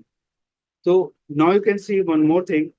Like we have the order ID. I'm selecting this column. Order ID is there in the column name. It is coming from the sample superstore. And at the top, it's a ABC. Means order ID is a column name, attribute name. Sample superstore is a table name. And at the top, it's a data type is string. The next step is the order date. You can see order date is a attribute name. Sample superstore CSV is a table name. And at the top, it's a data type. Like it's a date data type. That's why it is showing as a calendar. The very first row ID is a number. It's showing as a hash. The next one is the order ID showing as a ABC. It's a string. Order date is considered as the date column. That's why it is considered as a date symbol. If I go for the next, I'm scrolling to the right. Just give me a second. Sample. So if we go to the country, this column, you can see there is a globe sign. Country is a country name, and country name has a certain locations are there. So in that case, it is taking a globe sign. Okay. For the city also, in the same way, for the state is also in the same way. And even, and what I've done nothing. Tableau is intelligent enough to identify which column is number, which column is string, which column is the location, which column is the date. So Tableau is doing all of your job in a very quick way. But if it's still there is a mismatch, maybe your data is not correct at the backend in the data file, then you can change the data type also within the Tableau. So this is like a great feature of the Tableau, and you can see like all the values are together. Hash is a number and everything. You can apply as much as filter you are looking for. Suppose I want to apply some filters over here. So I'm going to apply filters for the region. The same thing what we have done in the JSON file, I'm going to apply over here as well. Adding the filter, I'm looking for data for the east and the west, and just putting the data. So now I have filtered the data. Earlier, the number of rows were around 9,994. Now the rows are going to filter to the, just look at the numbers. Numbers are getting changed. It's a 6,051. So this is how we can apply. This is the cycle of the data modeling. Now I'm going to pick a new terminology. This is part of the data modeling part within the Tableau public. Means you are connecting with the data file, you are arranging the table, you are maintaining some table over here, you are getting the metadata information, you are getting querying the data, you are applying some filter on the data set. So these are the things you can manage within the Tableau. Even we can do a lot of things on the same page, but we are losing the time now. So maybe we can continue further tomorrow for the same exercise. But yes, these are the practice. And please, this is a request. Uh, Today I kept slow initially, intentionally, so that we can understand the tool navigation. So please be practice up to this level tomorrow, and then we can take it forward for the next level. I'm going to save the file at my local machine again, and again I'm going to take as a, you can see the file is getting stored, and I'm taking this one as a sample. I'm just naming as a filing conventions also in the same way so that we can identify them. So I'm saving this file. Maybe we can take this file tomorrow and we can take it forward. So this is like a some demo features for the Tableau perspective. For the visualization, we can take to the next level. But yes, for the Tableau public features, we can see like we have already gone through how to connect with the different data types. We have seen the Excel, we have seen the text file, we have seen the JSON file. Maybe we can check with the Access database, PDF file, special file once we have the next level of the session. So the features are, you can go for this one, like it builds visuals with the public data for the personal use. We have just done. It operates on a cloud server, so don't need to provide with the any other integrations on the product. And it does not provide any data privacy or security. Obviously, the name is like a Tableau public, so it is for the public availability, not for the like the security kind of thing. In this case, you can go for the like it's a Tableau public, so there's no security features are applied on the Tableau public part.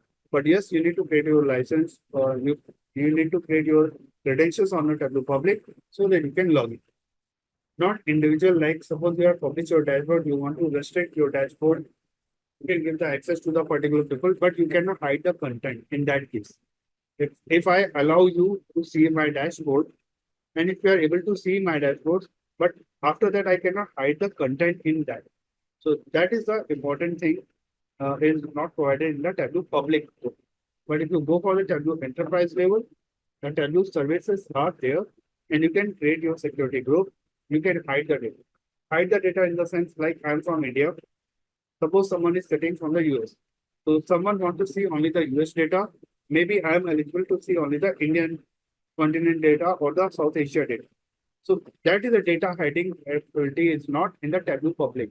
But yes, such data hiding or the object level restrictions you can apply, or the row level kind of restrictions you can apply on the Tableau enterprise server. Got the difference, right? So it is a fully paid and loaded kind of, the developer version. You can develop any kind of in the Tableau enterprise or the desktop edition, like Tableau desktop in the sense like enterprise edition. So you have a lot of all the features is what you can see in the any other tool. It is provided. The security features are the very tight in terms of the Tableau. They are a very restricted area. They are not offering any kind of loose things because Tableau is designed initially for the financial organizations, like for the banks. So that's why the security features are very tight in terms of the Tableau. And Tableau is very popular among the banks. For all the international banks, I worked for the many banks earlier as a regular employee in my career. For the HSBC, I was in Poland, and we were using Tableau across the globe. And it is one of the finest tools in terms of the data visualization. It connects with the different data types of the data, as I discussed already. It supports many file types, we have already seen. It supports around 60 types of data connectors. 60 types of, I mentioned 250 plus, 60 types like Azure. Under Azure, you have a more than 10, 15 kind of data type. Under AWS, you have the more than 50 data types. Under Google also, you have the more than that. So in this case, 60 different vendors, but 60 plus different vendors, but you have the 250 plus data connections are there, and you can easily connect. And it is performing very good in terms of you can share your dashboard, you can share your results across the organization, across the team, as well as the individual user. Okay. So these are the features which we have already done, like we have already gone through for that. Like it's a drag drop. We have seen how to drag drop the features. We have seen like how to import the data. Live data is not available in the Tableau public.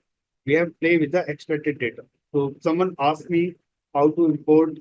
The importing of data is there. Yes, we have imported the extract based data. The file we have extracted, and we can do the connection. While in case if you are using the Tableau enterprise level, we can do the live data also. And we can go for the visualizations. We can blend. So blend and the calculated fields or the dynamic parameters, we will see once we have the advanced sessions, and we can go for the such kind of joining, blending of the data, calculation speed, dynamic parameters, and so many things all together. So Tableau Public and the Tableau Desktop, there's a comparison. One is free, like Tableau Public is free, Tableau Desktop is a paid. Tableau Public is like a limited range of the file type. Obviously, we have seen we have limited set of data files, but in Tableau Desktop is a, as I mentioned, 250 plus kind of file types or the data connectors are available. Tableau Public, you need to publish online, requires file to publish online, while the Tableau Desktop, you can save on your local machine and publish out. Even now in Tableau Public also, you can save in your local machines. Tableau Public, we have a data limitation, 1 million rows. Means free is always with some limitations. But this is an important feature in the Tableau Desktop. What I mentioned, there is offers unlimited storage, analysis, and distribution of data rule. Any other tool in the market, there's a lot of limitations on the data part. So please, in terms of the Tableau Public or Tableau Desktop, it's a perfect tool for the data visualizations and the data. If you have the huge amount of data, you don't want to go for the ETL, then please use the Tableau Desktop Enterprise Edition. This is like a very familiar window now. Once you open your Tableau, you can see on the left-hand side, the connection, the connect options. We have the different set of files for the connections. These are the connectors. In between the under the open yesterday, it was empty. But yesterday we created few of the files like sample to JSON and the sample superstore. Rest of the files I have created today morning for the morning batch. And these two files yesterday we created with you. So now all the recent files what we have created, we can see on the this area. Recent file, you can see the top 5, top 10 kind of file. You can see on the, so it will be very quick. You can open your file. Otherwise, you can go to the file location and you can open your file. So like if I want to open this sample store CSV file, so this just for the to get you help. You don't need to create a data source again because yesterday we created a data source for this and we can get into the system. So yesterday we went how to connect with the file, the JSON file, the CSV file. You are also free to ask questions which should be relevant to the PPT or the relevant to the training program, what exactly we are doing. If you are looking for something advanced level, we have the like the break, we have the post session also. So in that case, we can discuss one-to-one. But just keeping all people time respect, please ask the questions which should be relevant what I'm trying to deliver. Means suppose I'm trying to deliver the worksheet, then please don't ask the question for the Tableau server. You can ask one-to-one because this is your query. Maybe it is not benefited to all. So just keeping all people respect in time, ask the relevant what I'm trying to deliver. So if you are not able to understand that part, this is my job to deliver you in a way so that you can understand the things in a completely manner. Are we agree on the same point? Yes, many thanks. And if you have any kind of like stuff one-to-one issue, I'm available. I will be happy to assist you. And definitely one-to-one, we can discuss and I can fix your issue as well. So let me go back to our PPT yesterday. So we have gone through for the different kind of products available in the Tableau. Now we are jumping for the introduction to Tableau Desktop Workspace. Workspace in the sense how the Tableau look like. So we have seen like what kind of Tableau look like. Like we have already seen just now, again, just for the recap, like how the Tableau Desktop. So Tableau Desktop is a paid platform. We have the couple of products available in Tableau, like Tableau Desktop, Tableau Public. So Tableau Public is free, what we are using, but the Tableau Desktop Enterprise Edition is a paid platform, which is used for the, again, for the same purpose. You have the exploring, you can explore the data, you can create a model, then you can create a worksheet, with the reports, dashboard, and you can share across the users as well. So the difference is what you can compare, like under the Enterprise Edition, you have the connect, but you don't have so many options. Like these are the connectors. You have the Microsoft Excel, you have the text file, you have the JSON, Access, PDF. These options are available, but the below option you can see to a server, we have a limited option in the Tableau Public. Because Tableau Public is free, this is for the learners, so they don't provide the commercial connectors. But rest of the things are available completely in the Tableau Public also. So for the learning purpose in a mastered way, that is a completely fulfilled in the Tableau Public. So you don't need to bother about the licensing price or any kind of thing in case of the Tableau Public. So Tableau Public is sufficient enough. So now getting back to the next screen, we have the Discover section. You can see like whenever we launch any kind of Tableau, I'm going to again launch the Tableau, just closing this window. So that screen was because every product is getting updated very quickly in the market because it's a market competition. So the slide was like, I think 2-3 months old. That's why it was not able to mean everything is some UI portion get changed, some cosmetic get changed. So if you compare with the PPT, now you can see the Discover section. Like Discover is the same, what we have on the right hand side, what's a new, like what's a update now.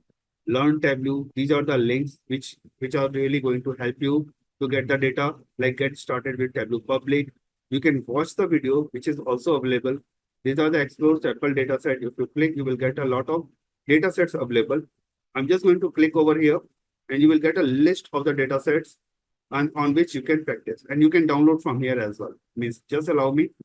You can see there is a lot of data set. You just need to click and you can download in your local machines.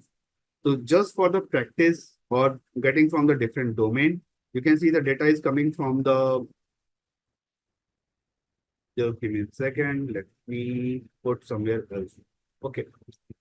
So you can see there is a how-to video, means you can get the video help. You will get a sample data also. You can get the community resources. So there are a lot of help is provided by the Tableau once you go for the product. You have the business like the superstore says, you can get the data for the millennium versus baby boomer employment. You will get the category domain experience for the entertainment, and you will get a lot of data from the entertainment industry as well as the sports vertical.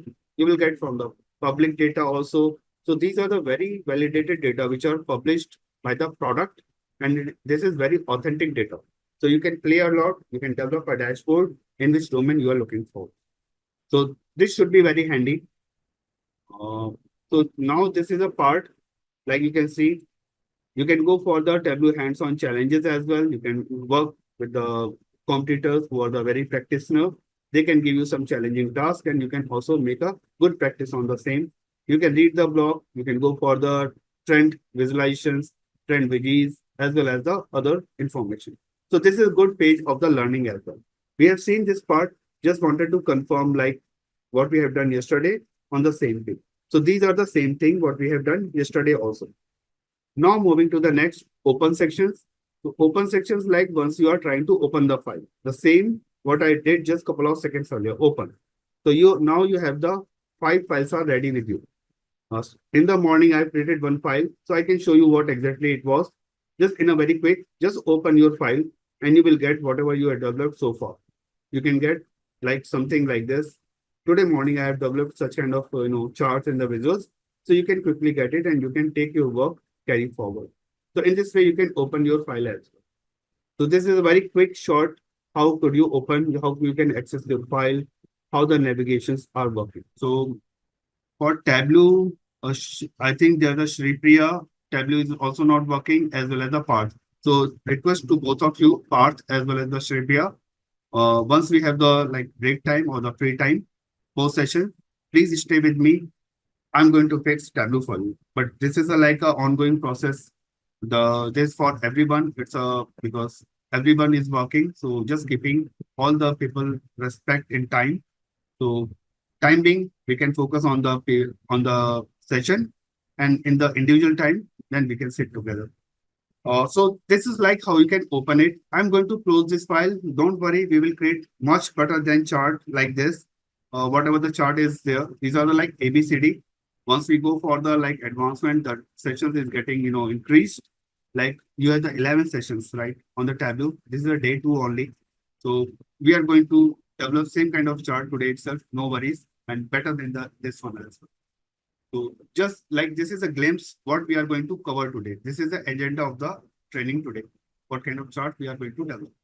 I'm closing this one again. So now you can see like open sections, how you can open the file as well. Again, I'm just going to the next page, connect. So we have seen how to connect the file. This time I'm going to connect with a different file and be with me how we are going to work. So connections of file, like we have seen how to connect with the JSON file, how we connect with the CSV file. This time I'm going to take a Excel file also so that we can understand. So this is like a demo. Please be with me.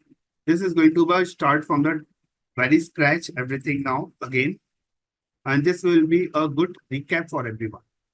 So please be with my screen because this session is getting recorded. So you will have a plenty of time to do the exercise at your end. And now from Monday to Friday, you will have a time also. If you spend half an hour only on a regular basis, you can complete such kind of exercises as well. So we have done with the CSV and the JSON. This time I'm going to do for you for the Excel file. So just go for the characters as the Excel. Just give me a second. Here. one thing is missing. I need to add this part also. Yep. So, spot. Yep. So under the connect, I'm going to click on the Microsoft Excel. Just click over here.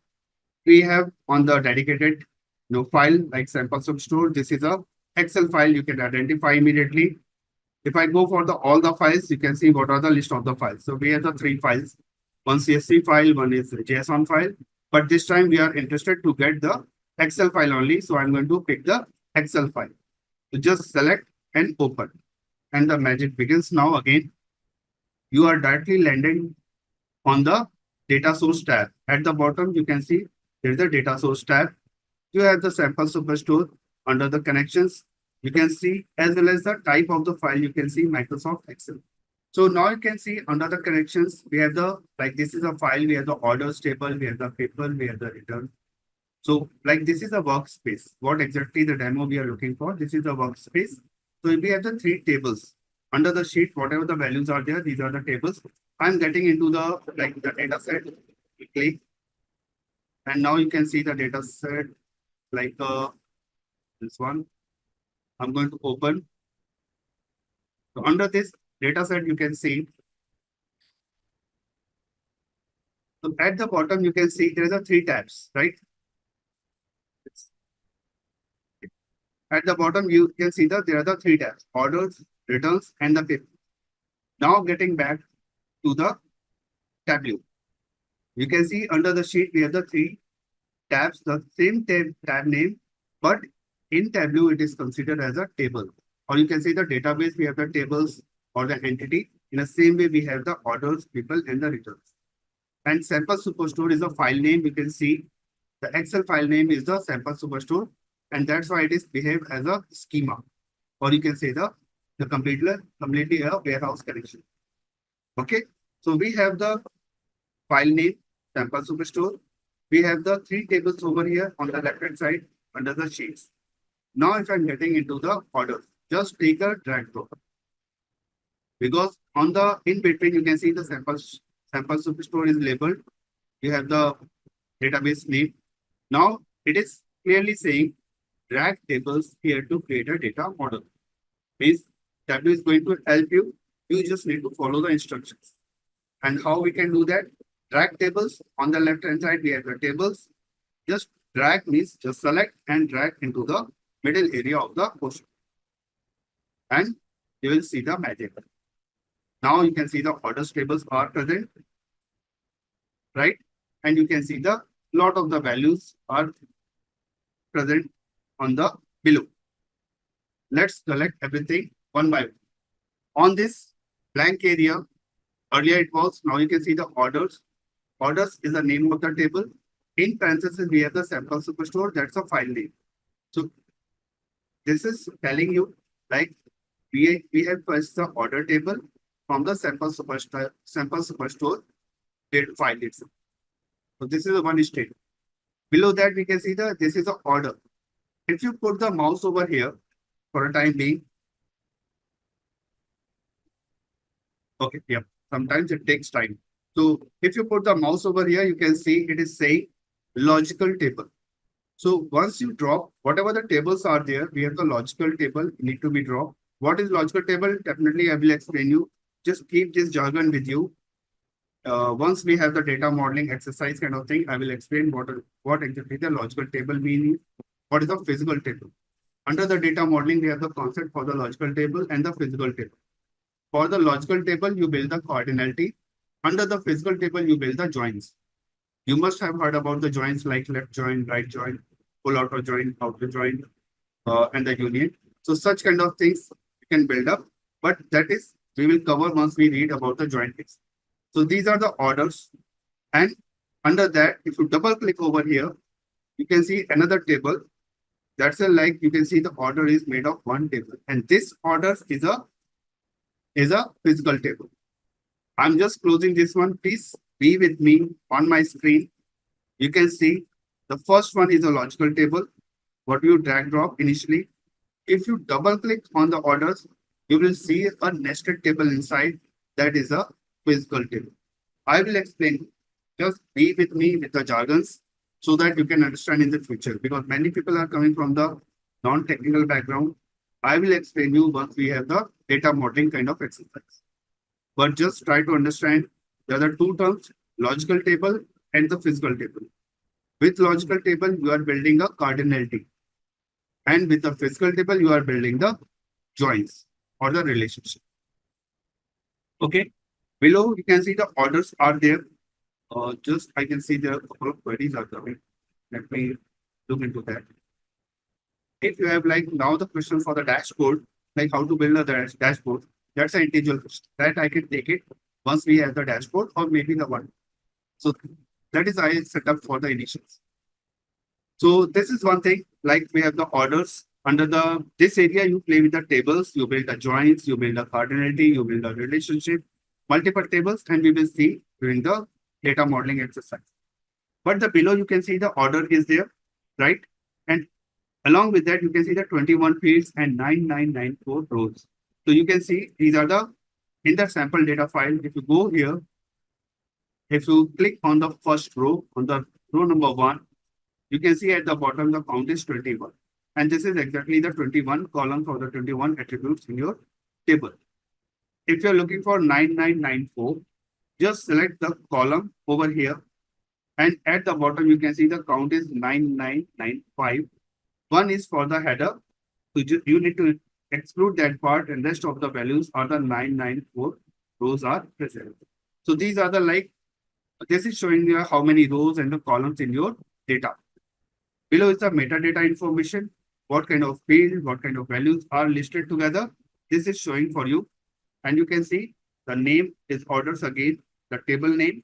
Below is the type, what kind of type, what kind of field name, what is the physical table name, and what is the field name aliases. You can keep the, like suppose I want to change this aliases, just double click and you can rename the value.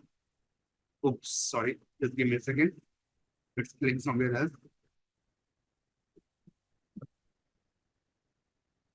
Aliases, and you can change the values as well. You can keep the aliases as well. We will check how to do the such kind of exercise, and you can change the rename the field as. So this is the metadata. Metadata means information about the data. How exactly your field is. Means what kind of in your data file you can see the row ID, order date. It means order ID is coming from which table, what is the data type of the order ID. Means you can see the string is there. Order date is a field name. It is coming from the order tab, orders tab, and the data type is date. The same information you can see easily on the metadata information. Even if you hide this one, now you can see that row ID, it is coming from the orders and the data type is number. If I'm selecting the order ID, field name is order ID, the table name is orders, and the data type is ABC, means it's a string. Again, the next column is order date, table name is orders. You can see the calendar, which means it's a date data type or date kind of field. The same thing for the ship date. Ship date is also like a date field. You can see ship mode is a string. If I scroll down, you can see under the country. So you can see the country name are there, and the table name is orders, but you can see the globe. So it is showing the location. So if you have the location, Tableau is intelligent enough to take a value default as a location, and the map it will show down. And in the same way, you can see for the rest of the values, the information is are there. For the numbers, it is showing the hash. For the string value, it is showing the ABC. For the location, it is showing the globe kind of syntax. Any doubt? So this is like how we can check. We can quickly where are we? So this is like a one part. Just let me go full for the, and you can add filters over here. So I'm going to add one filter. Like on the right hand side, you can see the filters. I'm just going to click on the add. You will have a edit data source filter. So because it is present on the data source tab, that is why it is considered as a data source filter. In Tableau, there's a lot of filters are available, a different type of filter. We have the data source filter, we have the quick filter, we have the dimension filter, we have the measure filter, we have We have the cascaded filter. There are a lot of filters type. We will study what kind of filters and everything in detail. But time being, I'm just trying to navigate everything. So please be with me. This filter is considered as a data source filter. Now I want to add one filter on this data set to restrict our data. Suppose I want to see the data for a limited area. In this case, because we have only the country, we can take the region. Region is a good example. So I'm taking a region as a filter field, and I'm going to take a east and the west data. Or maybe you can take the south as well.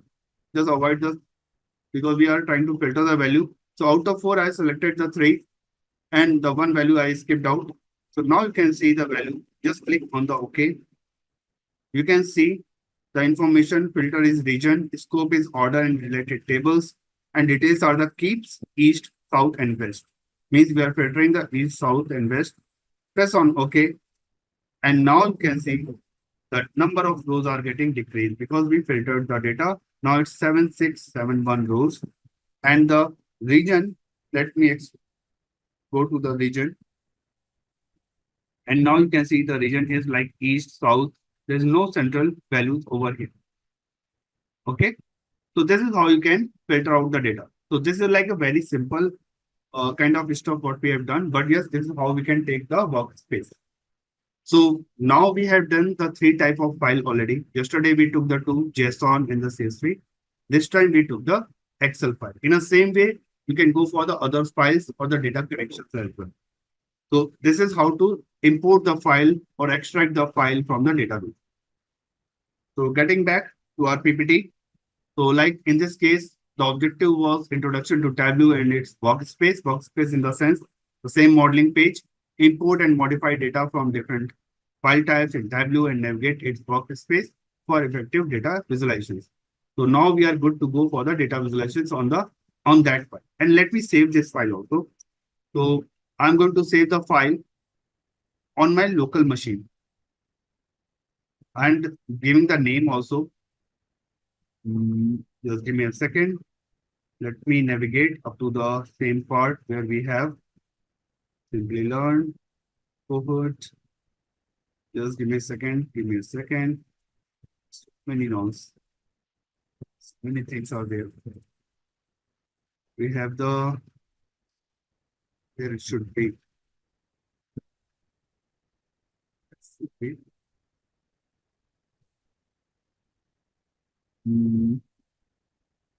Let me create one folder over here for Tableau. Yep, here it's like Tableau exercises.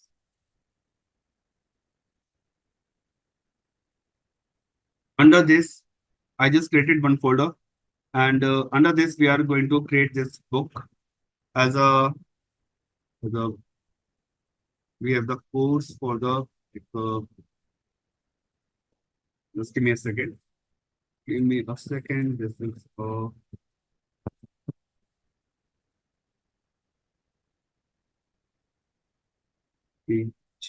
just I'm keeping the same abbreviations for the understanding. And we are going for the what is it? Sample Superstore, and the date is 30th, 13th of July. Just keeping everything handy.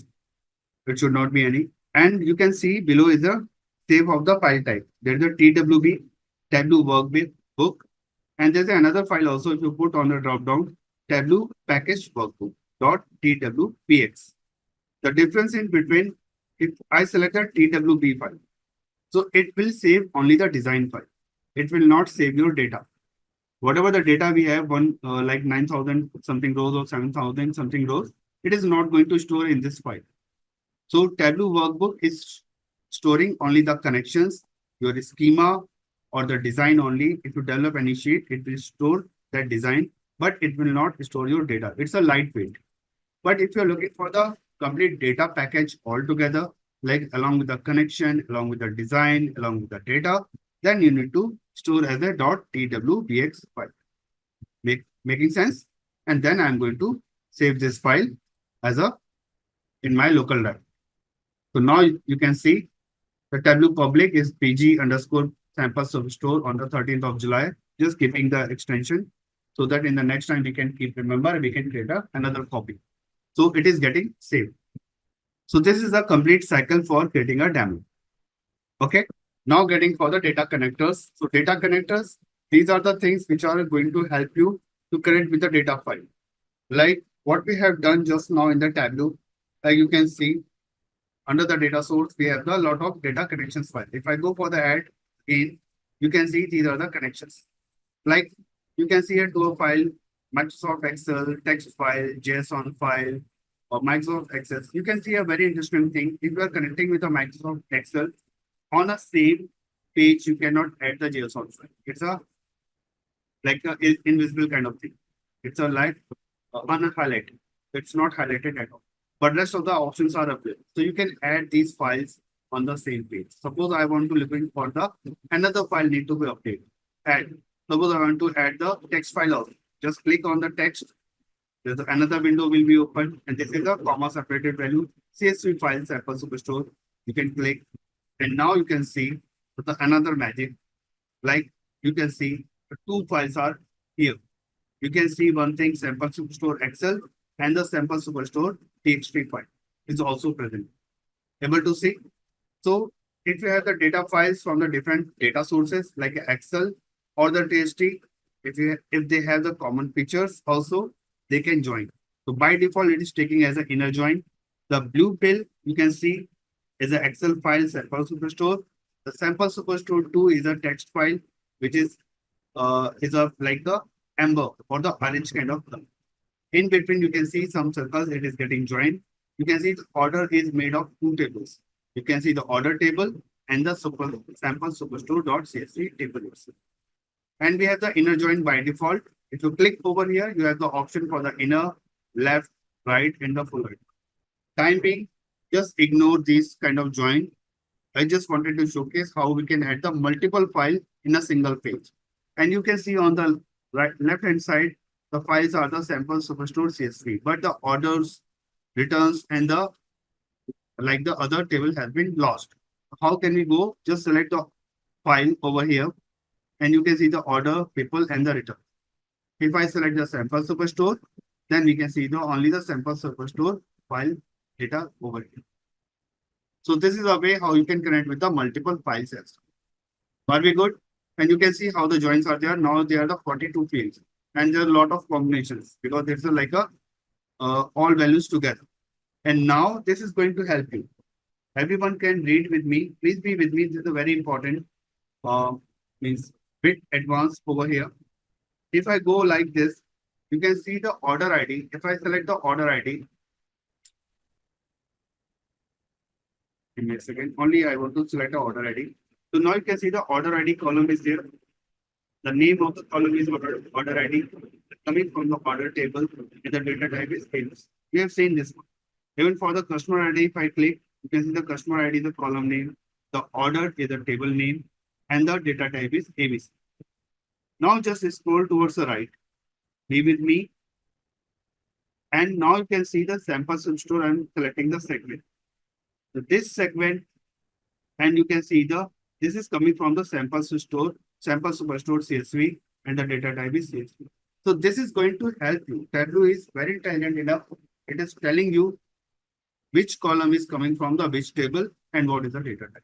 So if you have the multiple files, you want to identify, like suppose a country column is coming from the which table, you can easily identify. This country column is coming from the sample superstore, while another country column is also there, which is coming from the orders table. You can see over there.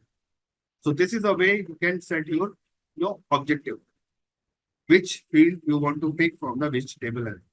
So this is called as a data modeling process. So you can join the data. No worries, we will keep repeating such steps many times. But time being, I just wanted to showcase the capability for the data source page. So now we have touched most of the portion for this area. Now I can go for the PPT again. So these are the like a data connect. Means now you can see in a single file, you can connect with the multiple data connectors. You have the multiple Like you can see the Microsoft Excel is there. In the same way, you have the TXT file. This is a very similar concept of the ETL, extract, transform, and loading. So in Tableau, it is very easy to connect with the multiple files. If you are coming from the any other data visualization tool or the Power BI, you can connect with the multiple files, but at last it's a single file only, right? And then you can pull the data. You need to join the file. But in Tableau, live you can connect with the multiple files and you can extract the data from the different file as well. So this is the beauty of Tableau. And how easy is this? Just select the connector, pull the file and adjust the value. This is going to work for you. And this is a very easy tool in the terms of, and they're very powerful tool. Such kind of things, because I started my career in 2007. At that time, it was like a very hectic task to pull the data parallelly from the multiple files. If you have database like Oracle, another data is in the SQL Server, another data is kept in the Excel file, maybe the another data is in the image file. So in that case, how to pull the data, it was very troublemaking. Now the things are getting easy. Tableau is getting very intelligent enough to pull the data file. So connect with the data in Tableau is a very easy, straightforward. You have the multiple connectors. More than 250 connectors are available to connect with the multiple data sources. Just imagine.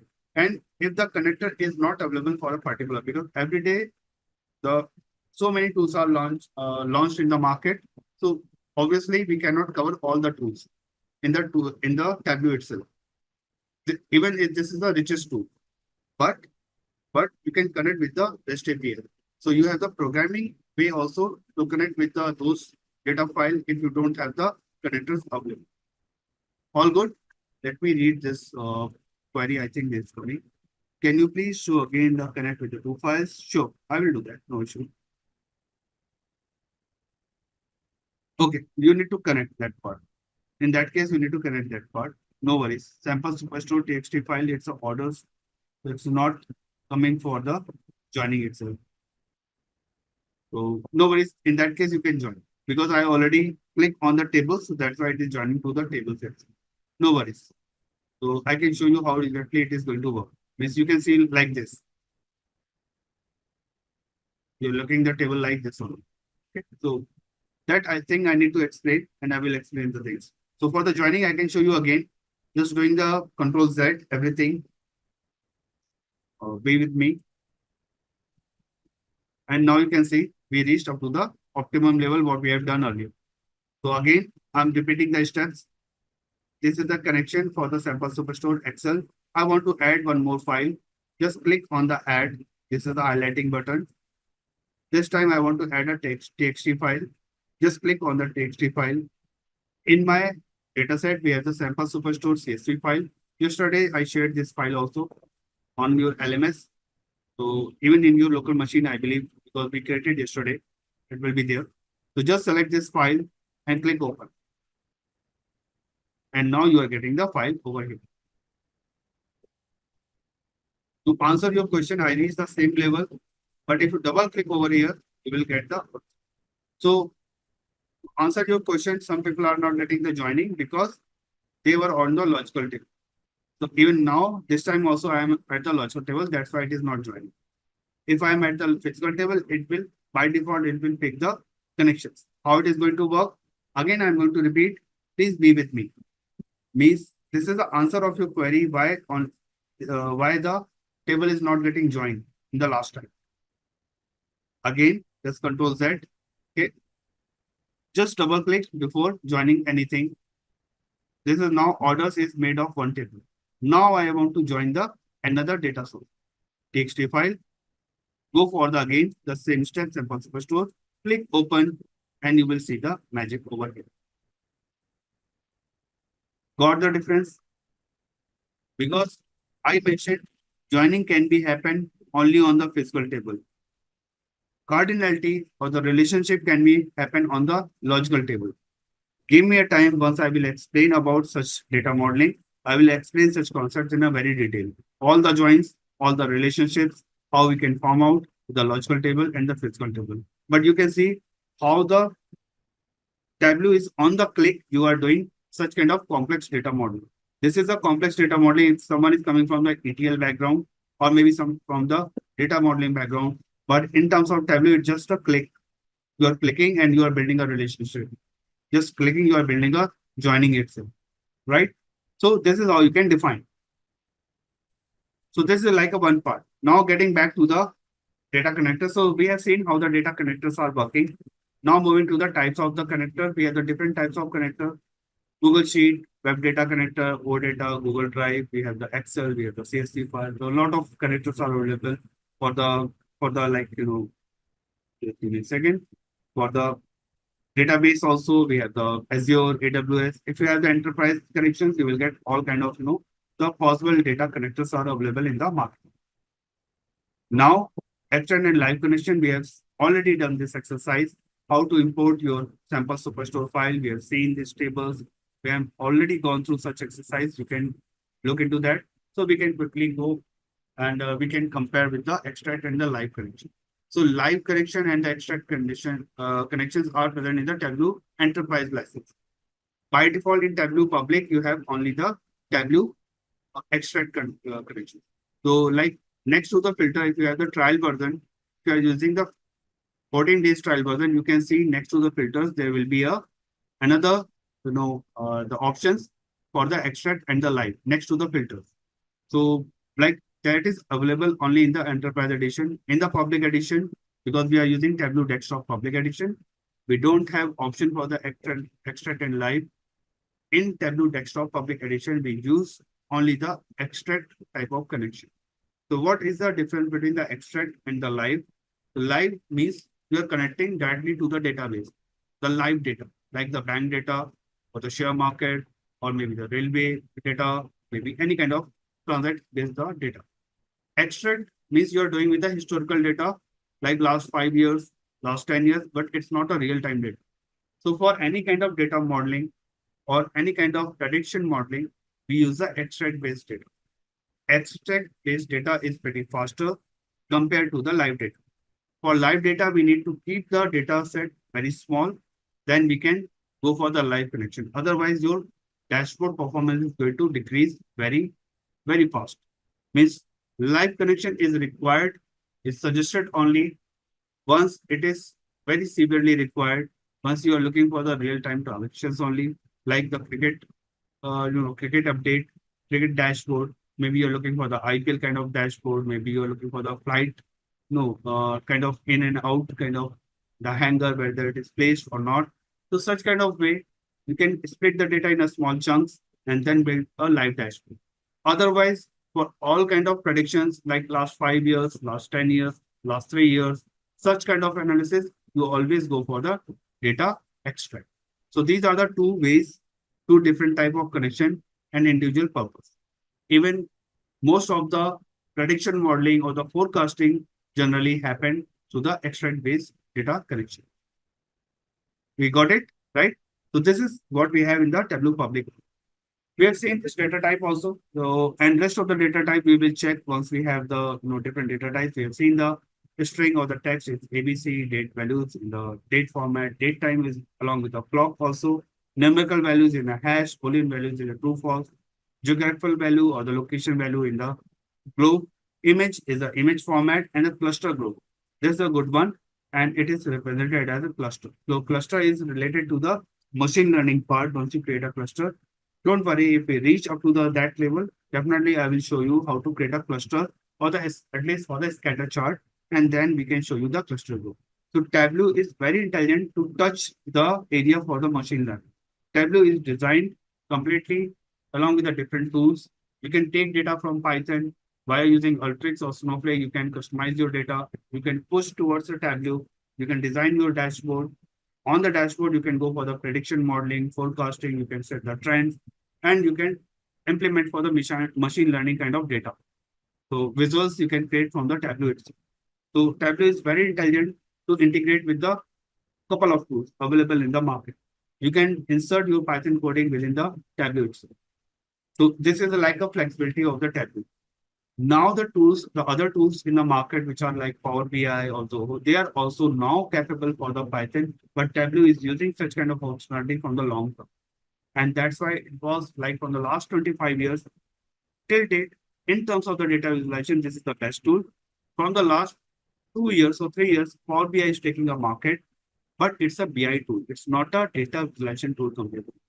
Tableau is a pure data visualization tool. Got it?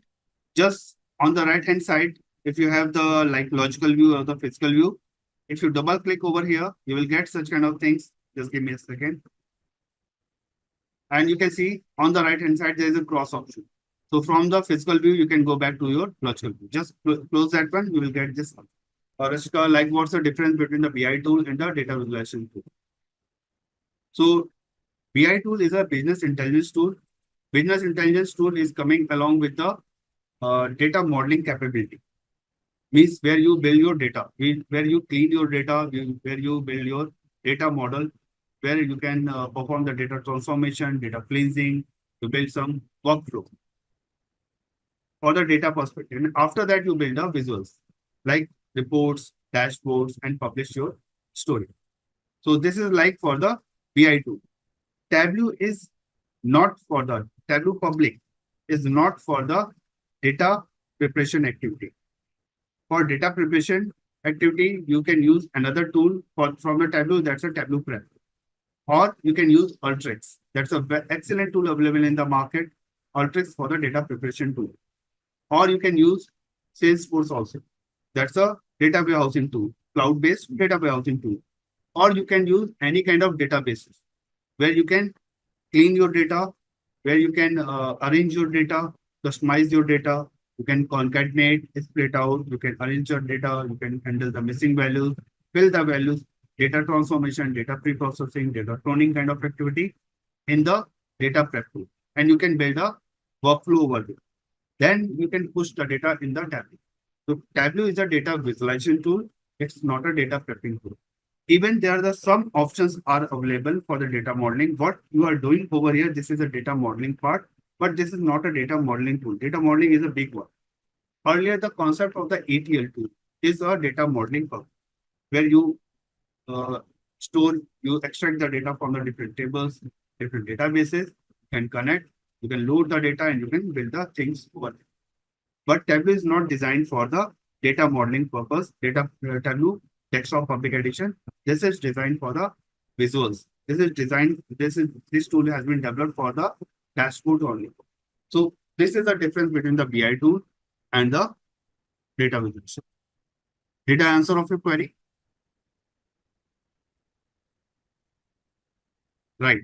So only visualizations, please hold on. That's why I said the word is very tricky. Only visualization, currently you are doing the modeling, but it's not that level. Means even Power BI is also not capable enough to do in the Power Query Editor all kind of data modeling.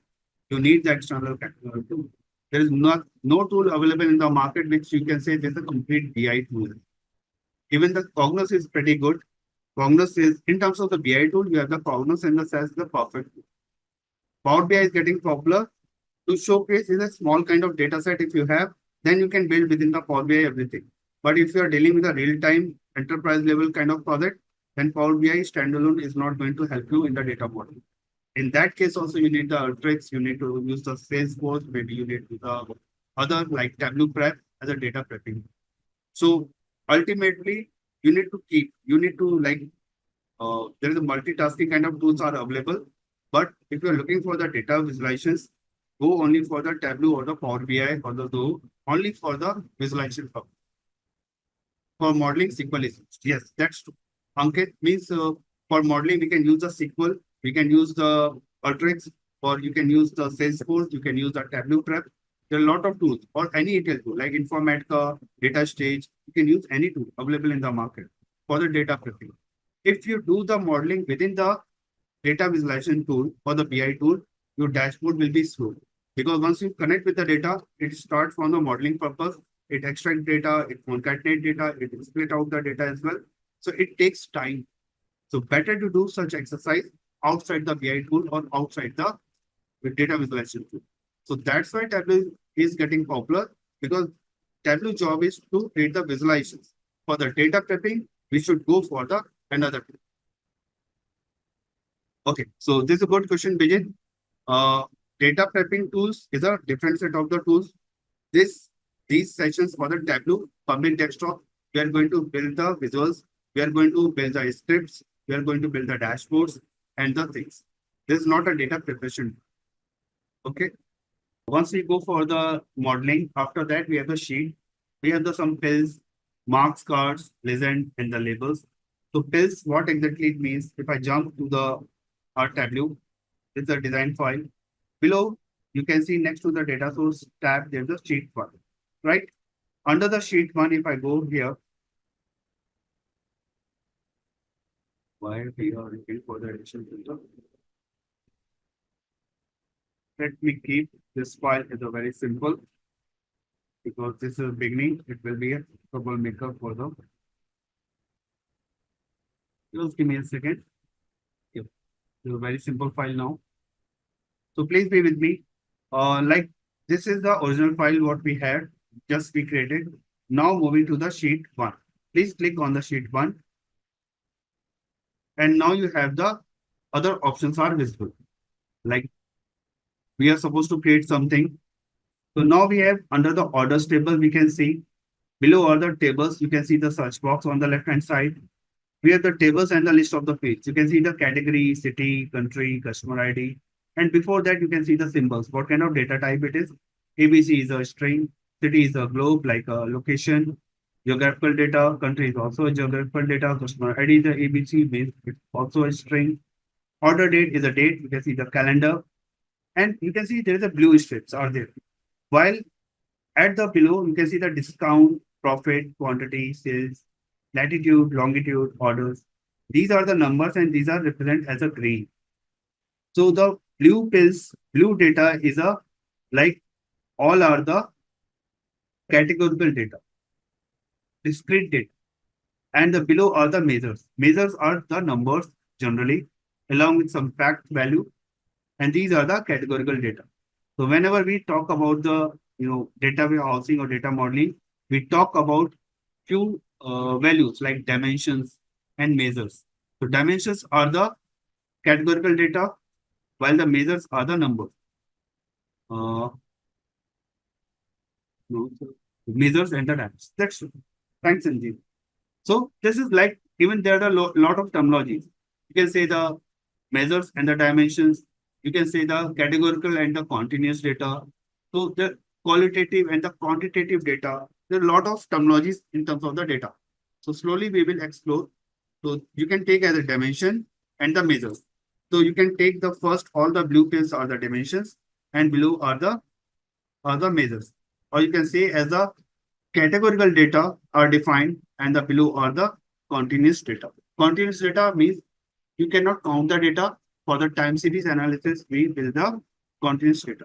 So no worries, we will see. This is like an explore of the navigations, all the parts. Now, what we are supposed to learn? The pills. The first thing we are going to learn, pills are the data pills in the Tableau. So how we can identify the pills over here? Just give me a second. So everybody, please be with me. These are the like ABCD for the Tableau and please, like what we have done in the data modeling, that part is over. Like for the basics data modeling, we will do more data modeling as well, joining, cardinality, relationship, more filters, some data split out, concatenation. We will do maybe in the next session itself. But today, for the basics of the data modeling, that is covered. Now we are jumping into the data visualizations part. So the very first one is a sheet one. If you are able to recall, once we started with the Tableau, there are the three options: worksheet, dashboard, and the story. Able to recall? So this is worksheet is the same as a sheet one. Level one is a sheet one, like sheet or worksheet. The level two is a dashboard. I'm just keeping the mouse. You can see there's a window pop-up. Small LSS is there, new dashboard. So this is the level two is a dashboard. Level three is a story. So all these three options are there. Once you start with the visualizations, we have the three categories: worksheet, dashboard, and the story.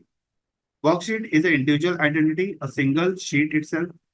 Dashboard is a collection of the sheet, while story is a collection of the dashboard along with the business state. So yesterday we have already learned such kind of stuff like the theoretical. Today we are going to jump for the sheet. the very first task we are going to develop. So under the sheet, you can see, and you can see the pages at the top as well as the filters are there. There are the marks also. There are certain columns and rows. So obviously the columns and the rows are the same thing what we have learned so far. In any kind of database, we have the rows and the columns. Columns are the attributes or the headers, and rows are the values. Same thing over here as well. Sheet is a canvas area where you build your report, where you build your chart or the graph, any kind of thing. On the right hand side, you can see the show me. So show me option, what are the different visuals are available in the tab. You can see there is a very limited one. But believe me, this is not a limited one. It's like a multiples. Once you click on one, it can create a more than 10 charts. So it's like more than 100 over available here under the palette. But apart from that, you can customize the chart. You can go for the next 100 and the 1000. So in terms of the visualization, you can go for any kind of visualization in Tableau in a very straightforward. And you have the custom gallery also. Like what we have in the Power BI, you can have the custom gallery. And now you can focus how clean the Tableau it is. Because Tableau has an individual pattern. Tableau architecture is a pattern. Uh, they are using one graphical engine to create a very nice chart, a very clean chart. Like if I talk about like Audi is also a car, Audi is also a brand, and Maruti is also a brand. But if you compare both the cars, the quality is completely different, right? In the same way, Tableau also has a patent for the patent. They have a dedicated patent for the graphics, and they have excellent, graphics available, or the charts are available in terms of the neat and cleanness. You can compare the dashboard which are developed in Tableau or maybe in any other tool.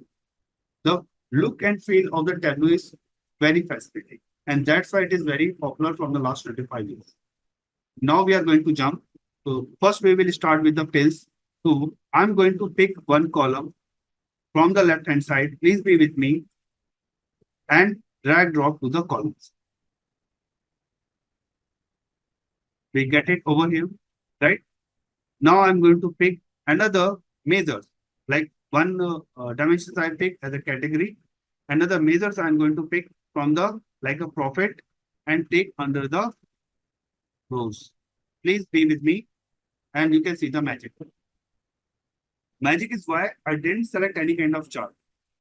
Tableau is already intelligent enough. It's an AI driven kind of, the tool, which is automatically going to select you to give you the chart. Means based on the data, it is going to suggest you the chart. You have the category, you have the sum of the profit. Don't focus on the chart. Now, please, you can see under the column, you can see the category. Under the row, you can see the sum of the profit. And now what we have created this one, category and the sum of profit, these are considered as a pills, or you can say as a capsule. So rather than going for the PPT theory, I'm just trying to showcase everything on your report on the practical report. So whatever the values, the columns or attributes, or you can say the dimensions and the measures, you are dragging dropping on the columns and the rows. These are the pills. And you can drop as much as you can. Like next to the category, if I'm looking for the subcategory, just go to this search on the left hand side, type as a sub, you will get the aliases and you will get the next value and just drag drop to the next, to the category. And you will get the category and subcategory with the profit. Suppose I don't want to see the value in this. I just want to change the, I just make for the swap. And now you can see the data is available. So how quick, and you can see what is the cleanness of the chart. The chart is so clean. Okay. And then you can make it. Now in this case, you have the pills, sum of profit category and the subcategory. Now, are we clear about what are the pills? Don't get focused on the chart. Please focus on the pills. Are we able to understand what actually the pills? I'm going to explain rest of the things. So measure and dimensions we are clear. So this is like, how to create the pill. Now the next option is marks card. We can see in the part of the views. So now jumping for the marks. So in the Tableau now you can see, as I mentioned, on the left hand side we have the data. Under that we have the connection. Below that we have the search. You can search the values for the field name. You get the table. You get the list of the attributes, columns, dimensions, and below are the measures. At the next, you can see the analytics tab. We will see how to define the analytics as well. No worries, but it will take time to reach over there. At least 3 4 sections. Then we will explore about the analytics. Next to that, there are the pages. How many pages need to be defined? There are the filters. And now we are talking about the marks. So please be focused over here. This is a part of the tab. In the visualizations, only this is a 5 features are there, and this is a heart of the tableau. If you are good in these marks, if you are good in such options, you are an excellent data visualizations person in terms of the tableau. And because all the formatting stuff, all the coloring, shape, such kind of things, because formatting is a big stuff in the visualizations. Whenever you build any kind of dashboard or reports, the look or the cosmetics, you can say the fashion is very important, right? It looks should be very strong. So these are the ways under the marks you can do everything. All the cosmetic changes are managed by the marks. So you have the options for the automatic. As I said, initially I drag drop a chart and it immediately pick for the bar chart. Based on the data, Tableau is going to pick the bar chart. If you have the continuous data, it will pick the line chart. If you have the any kind of other values to measure, then it will pick maybe the bubble chart or the scatter chart. So Tableau is intelligent enough to take a by default any kind of chart, but you can change the chart also. If you go for the automatic, you can see below the marks, we have this drop down and we have the list of the charts over here also. We have the list of the charts under the show me also, right? We have these options. And under the marks, you have the automatic and you have the list of the charts over here. You have the bar chart, line chart, area chart, spiral, shape, so many polygon, density, Gantt bar, as well as the custom chart. If you click on the extension, you will go for the gallery. It will be open and you can look for any kind of visualization. Many of them are free, but you can purchase a paid kind of chart also. And most of the things you can utilize in the Tableau. You can see a lot of gallery is available. Sankey charts, dendrogram, gauge, radar, tree diagram, any kind of chart you can build up within the tables. So this is a visualization saving. As I said, these things are looking at a very limited, but each option is an ocean. Each option is an ocean. Once you start working, then you will realize, like I said, marks, these 5 options are there and you can master in the terms of the formatting. But yes, these 5 options are very detailed. Once you click, once you try to understand, there are a lot of things you can do it. So like a color, through color, you can color your marks, color your chart. Through size, you can increase the size, you can decrease the size. We will go for this, no worries. Label, you can put the label over here. I'm going to put the label very quickly so that because it's a very quick. Just take a column, sum of profit, and put under the label. And now you can see the labels can also visible on the chart. Right? You can see how many profit as per the furniture and the bookcases. It's a loss. For the chair, it's a profit. For furnishing, you can see the profit. But tables, it's a loss. Is a loss. So you can see how the values can be different. So this is like a bar chart with a profit loss kind of category you can define. And these are the pills. And this is also a pill. So we have the marks also. Marks and the details. It is showing the detail of the measures. To go for that. And the tooltip is. So if you put anything over here, you can see the tooltip. Just put the mouse on the any chart. You will see the category, subcategory, and the profit. If you put anything else, like you can see the category like office supplies, and the subcategory is the fasteners, and the profit is 715. So this is a good way to get the marks. Are we clear about the marks now? What exactly the mark is doing? We have the color, sizing, you can increase the size, decrease the size, you can see how we can play with the size of the bar. You can define the size. Label, you can do that. You can make a color quickly. If I'm going for the colors, you can change the color as well. Let it be by default as it is. No worries. I can define later on how the make it more color, more sensitive. But yes, time being, you can understand how can we change the color. You can change the tooltip also. Just double click on the tooltip. You can mention like rather than the subcategory, you can mention as a nested. Just make as a different way, nested category, and you can check the value is going to reflect. Now you can see the tooltip is getting changed, right? So this is how you can define your chart and the colors and everything. So this is like how we can define the basic part. So we have the legend, we have the labels also. So legend, yes, we can go further, and the labels we have already seen. So in any chart, there's a legend is also required. Legend is helpful, like if you have the couple of values you want to define. Suppose in this chart, I want to put the legend. So what I will do, put the category. I'm going to search on the left hand side, take the category and put under the color. So now you can see the furniture color is in blue, office supplies in amber, and technology is in the red color. And on the right hand side, you can see the legends are also visible. So this is how you can get a legend. Legend is a uniquely identify your category or the subcategory or any kind of. So this is simple drag drop. What I've done, I pick the category and put under the color to create a legend. So I'm just Control Z. Give me a second. Control Z. Control Z is the best option. It's the best thing evolved by the tools. So you can quickly Control Z and it is working. So just take this category column. I want to create a legend. So legend is like uniquely identify your chart and the category. So just take this category and put under the marks for the colors. And you can see the magic over there. By default, it is taking a color. You can customize your color also based on your business requirement. You can put the color, everything. And you can see in this chart, we have the category and subcategory is just cutting out. So to just make it clean, just put on the mouse over there and increase the width of the column. And you can see, so adjusting the field, stretching out the width, you can increase the width, you can increase the height, you can adjust the column in any way. So in terms of the Tableau, you have a lot of formatting stuff.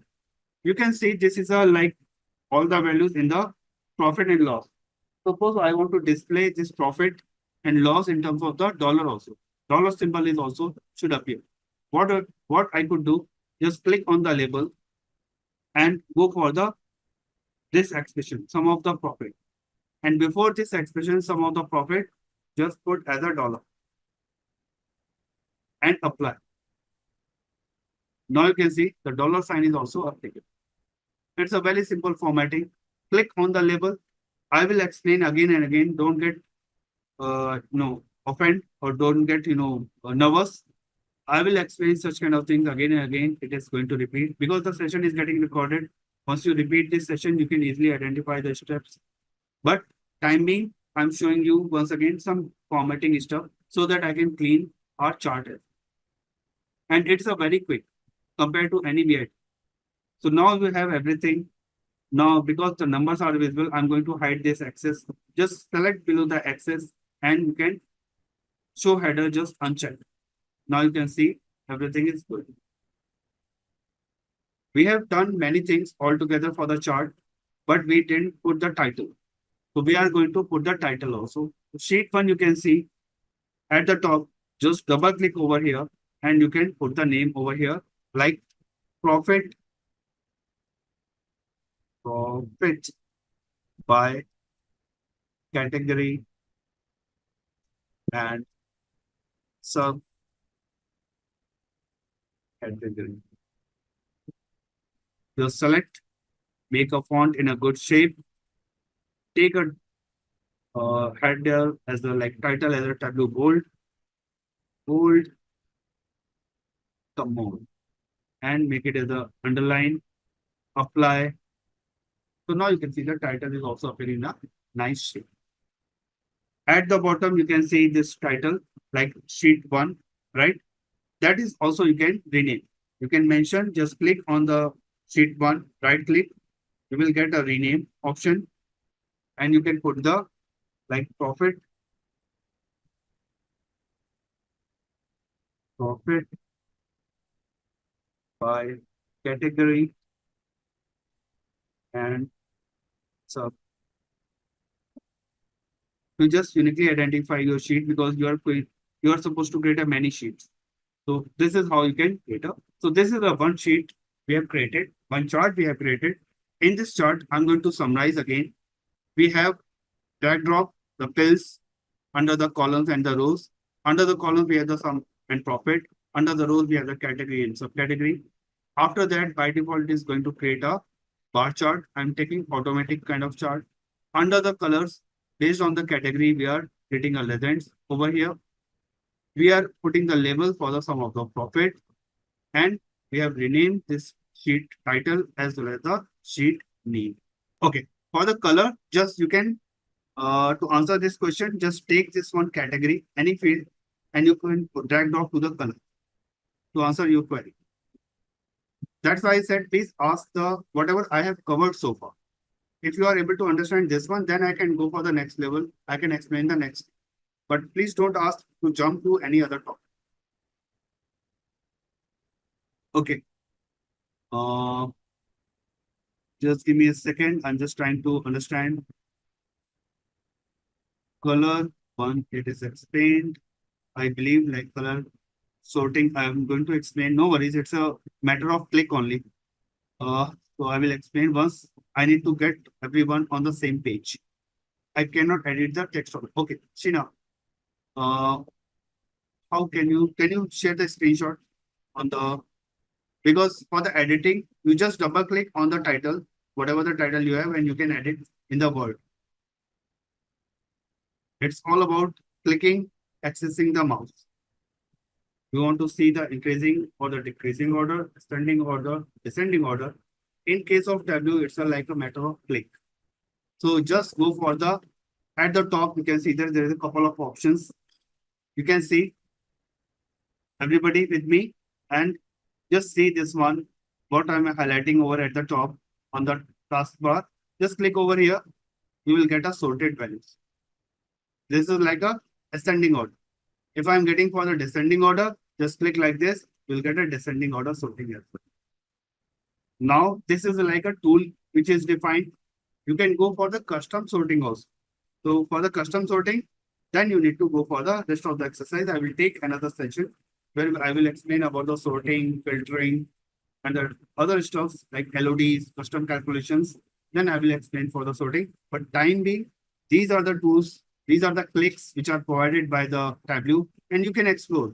You can do one thing more. There is a next ascending, sorting, ascending, and descending. If you put the mouse, you can see sorted descending by sum of profit within the subcategory. The next column is like if you go for over here, sorted ascending by sum of profit within the subcategory, ascending and the descending. Before to that, there is a swap of the rows and columns. Just click over here. Your chart is completely changed. What happened? Your horizontal chart become as a vertical bar chart. And if you are looking back to the again, just click again. The columns get reversed. What happened? The rows become the columns and column become the rows. Was a swapping. So this is the magic you can play around. And this is how you can play around the tool. There are a lot of options are available for the cosmetics in the play. Now you can see such kind of things, and I'm going to just explore again because we lost the subcategory kind of thing. You can see the data. Are we good now? Even you can apply the sorting on the category and the subcategory. Now we got the sorting as well. Shrikant, did I answer of your query now? Because this was, I didn't explain earlier. So yeah, thanks. Okay, so now we can jump to the PPT because we have done a lot of things for the parts of the views. We have done some like demo. So such kind of demo we have already done, pills in Tableau, green versus blue pills, what exactly it is. And we have already compared the data. So this English has been written for you.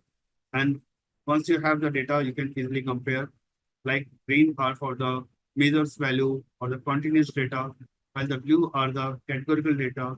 Once you have the data need to recognize in a category form. Once you have the discrete data, then you pick the dimension size. So marks and card we have done just now in the demo. So you can see everything is done in terms of very explained, very detailed. We have covered such kind of things already. The marks and the cards we have seen how the color coding has been done, how the marks for the individual used. So such demo I just covered in a very detailed way. Now you can see the quick check. Which of the following best describe dimensions in Tableau? So this is now my my result. Once you are giving the answer, then it's my check whether I have delivered a right content or not. Please let me know. Exactly. So which of the following best describe dimensions in Tableau? So they categorize and segment information such as date, geographic, and locations in the category. The first option is like for the numerical data, it's for the it is for the measures, right? Whenever you deal with the numerical data, calculation and aggregation, it coming under the category for the measures. The next one is they are used for filtering database conditions. So filtering, we can use the dimensions, we can use the measures also. So it is not true for the BOs. For C, this is a perfect match for the dimensions. They categorize and segment information such as date, geographic date, locations in the category. And the last one, they are used for the creating visualizations like a bar chart and line graph. Dimensions are used for anything, not only for the bar chart and the line graph. You can create a list report, you can create a cross-tab report, you can build a matrix, you can go for the pivoting, you can go for the any kind of other charts, right? We have the pie chart, we have the uh, scatter chart, we have the bubble chart, dendrogram chart, Sankey chart. So many charts are available. Waterfall chart, you can create any kind of chart. So this, so the correct option is the C. So let me, so this was the for the exercise, what we need to cover. It's we have the 11 days program, but we have the 8 slides. So this is mentioned as a lesson 1, but it is partially entered into the lesson 2 as well. So what we have done so far, this is like PT takeaway. What we have done, like effective data presentation plays a crucial role in converting insights. We have seen how the data presentation is important. We have seen how the Tableau public is going to work. It can import TXT. We have done such exercise, TXT, CSV file, and Excel file, and we can check how the basic navigation. So this is like the first lesson, where first day lesson or the first lesson you can conclude. Now we are jumping for the next part. Next part is the sense, the next PPT. So any queries or anything for me, you are free to ask. I'm going to pick the. So in this session, we are going for the like what we have done so far. Data visualizations, we started, we went into the Tableau tool as well. We have seen how the data can be imported. Basic stuff we can do, how we can go for the metadata, how we can go for the some basics. The default joins are there, how we can pull the multiple files in the Tableau, and how we can build up a the basic chart. What we have done, the very basic chart we have done. So now getting into the another kind of objective. Now in this PPT, what we have the objective, it's like by the end of this lesson part, we are able to guess the chart type. Means we have the pie chart, we have the donut chart, we have the bar chart, we have the strike bar chart, we have so many charts are available, line chart. So whenever the requirement comes, any business problem, so we need to take a call which chart is suitable for which data. Nobody will come to you and ask, develop a bar chart, develop a pie chart, develop a donut chart. That's you need to take a decision which chart is suitable for the which data. And each chart has a sense. Each chart has a business sense in which category. Like Tableau is suggesting you. And that's why the Tableau is very important, because once you import the chart and import any data, Tableau is also ready to give you the suggestion for this data set. This chart is perfect.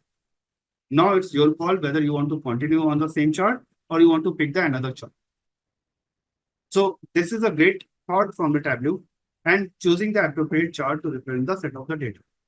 You can apply the color and the formatting in this session, and as well as you can apply some interactive features as well to build a dashboard. So this is the objective, and our next topic will be charts only. And now we can take a break. Okay. because we are getting to the 840 and now we can make it as a round. So, okay, so repair. So then just try with the modify setup. Just go for the click on the repair and check whether the tableau is going to work for you or not. Click for the repair. And then otherwise you need to uninstall and install again. It is saying your file got corrupted somewhere. That's why it is showing such kind of message. Okay. So now coming back to the what is the chart? Chart is a pictorial representation of the data. Means whatever the data you are looking in the Excel file, in the JSON file, in the CSV file. In the CSV file, we have the data in the format of the comma separated values, right? In the Excel file, we have the data in the rows and columns. In the JSON file, we have the data from the the key value kind of pair. So such kind of data is not easy to read. Every time you cannot go for the 10,000 line, 50,000 line, or the 1 billion or 2 billion kind of row, analyze the data and take a decision. So chart is a way to represent the data in a summary format. You can take a quick decision. It is easy to understand. And this is a very common human being, like going for reading the books or looking at the videos. So easy to understand through the videos or the AVs or the charts compared to the reading the books or reading the content. So there's like a human tendency. If you see the things practically, it is easy to grasp, and that's why the chart is required. And chart is the whatever the data context is there in the text format that you are going to represent in terms of the picture format. It could be a bar chart, line chart, pie chart, donut chart, any kind of chart. Chart selection guide. So this is like an important aspects of the developing the charts. So whenever you have the chart, like there should be four kind of the selection criteria. Four other parameters. Like what is the relationship between the values in the data set?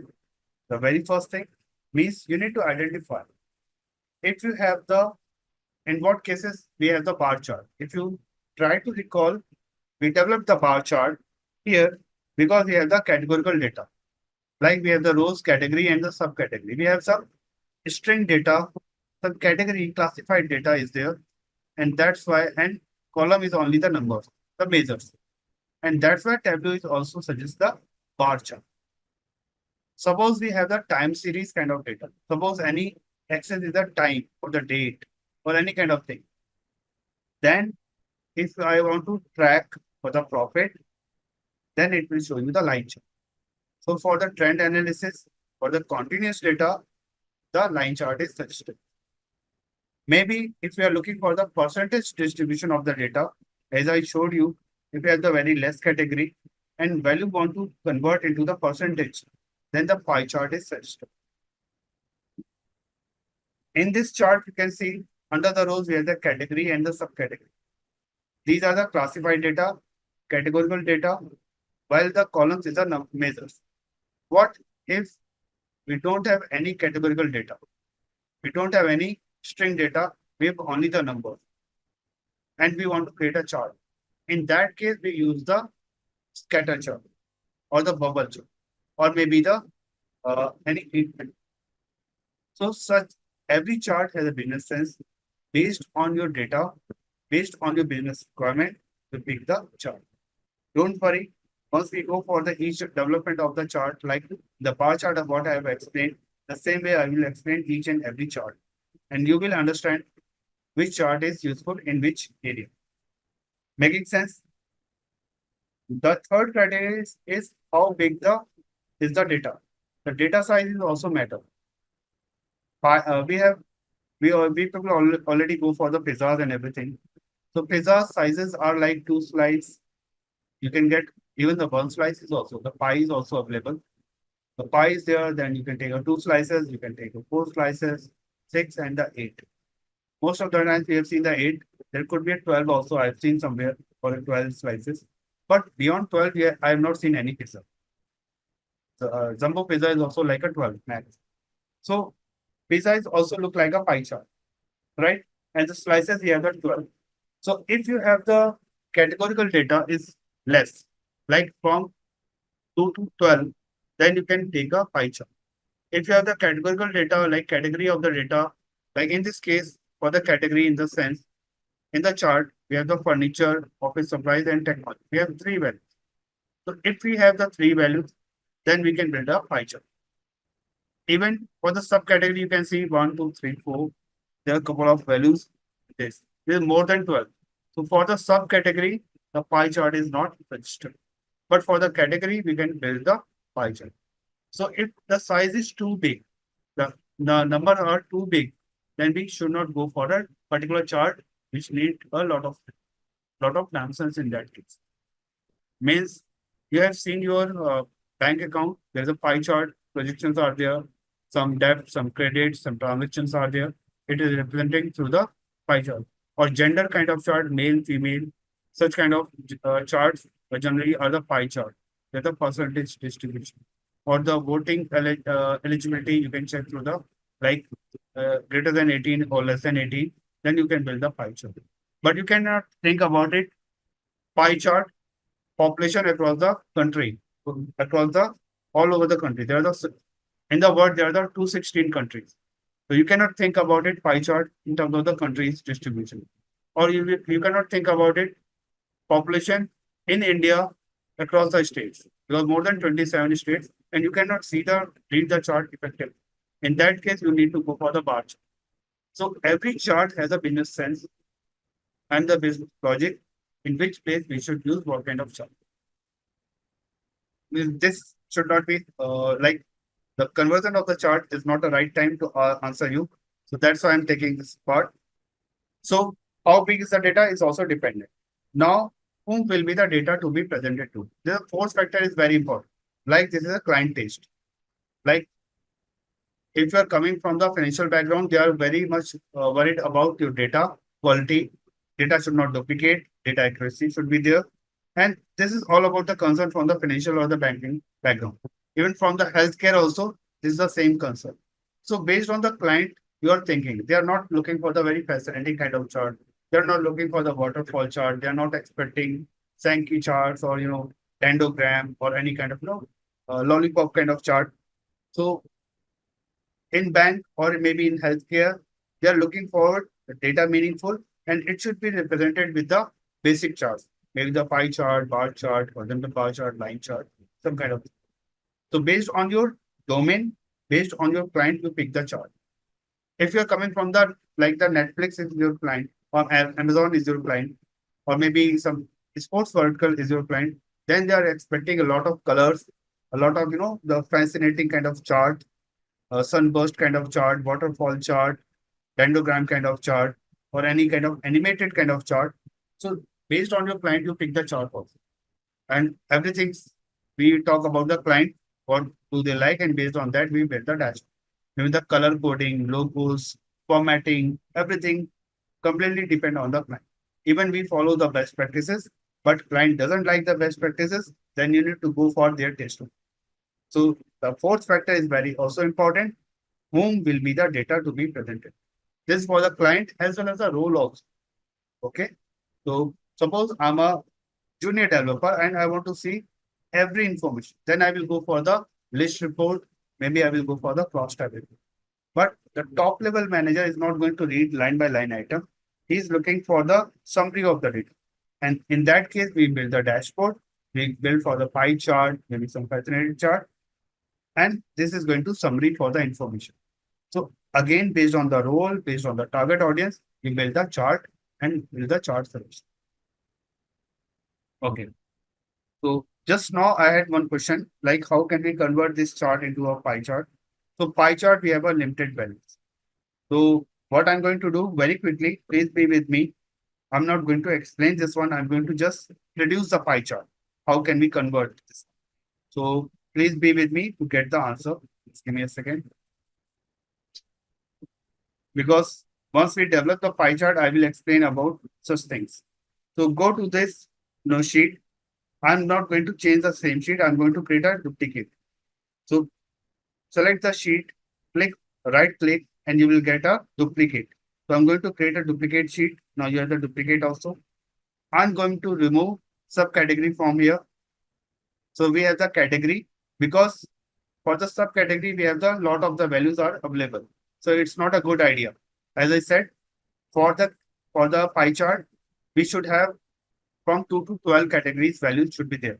So we have the three now. We can build up the pie chart now. And just go to the show me and click on the pie and the things are on your plate. You can see the chart is available, right? In a very quick. Under the show me, just select the pie chart and your bar chart is getting converted into the pie chart. Under the marks also, under the marks also now you can see the automatic kind of selection make converted into the pie chart. Now I want to increase the size of the pie chart. Just go under the marks, go to the size, increase the size, and you can get the pie chart is also getting increased. But there is nothing visible on your chart. There is no labeling. So what I'm going to do, I'm going to put the labels. Just take the profit from the left hand side, put under the label, and now you're getting the values. But the pie chart is generally utilized. Just let me increase the size of the pie chart again. Because first I need to increase the size. Control Shift plus B. Control Shift plus B. I'm going to increase the size. And let me arrange everything in a nice way. So now you can see the chart. So you have the sum of the profit. And as I mentioned, pie chart is generally produced for the percentage distribution. So percentage distribution, just select with the sum of the profit, which is preceding with the T. T stands for the text. Now going further this arrow, you have the drop down. Go for the quick table calculations, make it percentage of total, and you will get the percentage of the values. Another field I'm going to import over here, the category, because I'm not able to see which category is there. So just put the category under the label again.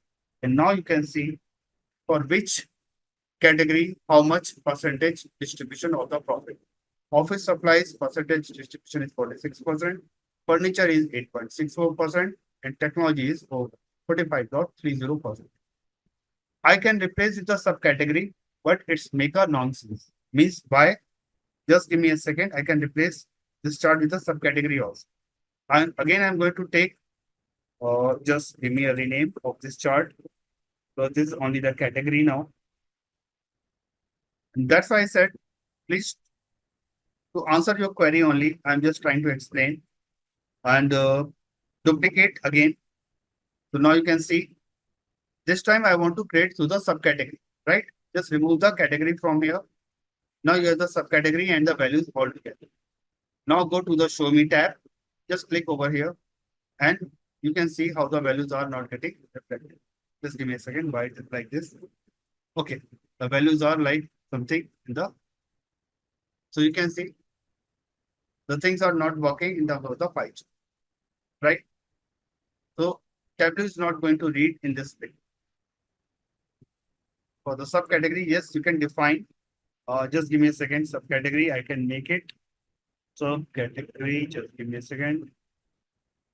Color coding, we need to make the change. So the color coding is done. And that need to be defined. Just give me a second. Okay, category we can define over here with the color. So now you can see we have the pie chart, but it's very hard to read everything. There are too many subcategories. Even we have the 15, 16 around, but you can see it is very impossible to read. If I'm going to increase the size also, it's like, if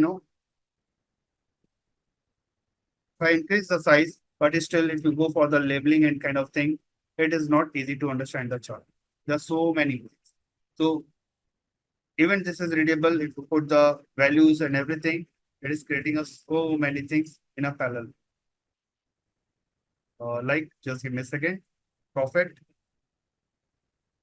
If you ask the question out of part, so obviously there are a lot of things are coming in a new percentage output. So now this is the pie chart, but this is a yes, you can build up the chart, but this is not making any kind of sense. It's pretty hard to read. And suppose the subcategory is going to increase, then your chart is become a very different. And this is a big form of the pie chart. Generally, in the dashboard, the chart size is very less, like something like this. you cannot see all the data. The data is already getting cutting out. That's why you can see. So pie chart is applicable whenever you have the lesser values already. It is showing on the left hand side, obviously. So you need to use the control CTRL plus shift plus B. These are the features. You can increase the cell size and you can build up the like the size of the data. You can build up to the screen. Or if you're looking for like how to increase the cell of the size, go for the format at the top. You can see the cell size. You can make the bigger and the smaller the cell size as well.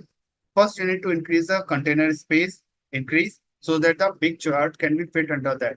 By default, it's a small one. First, you need to increase the cell size.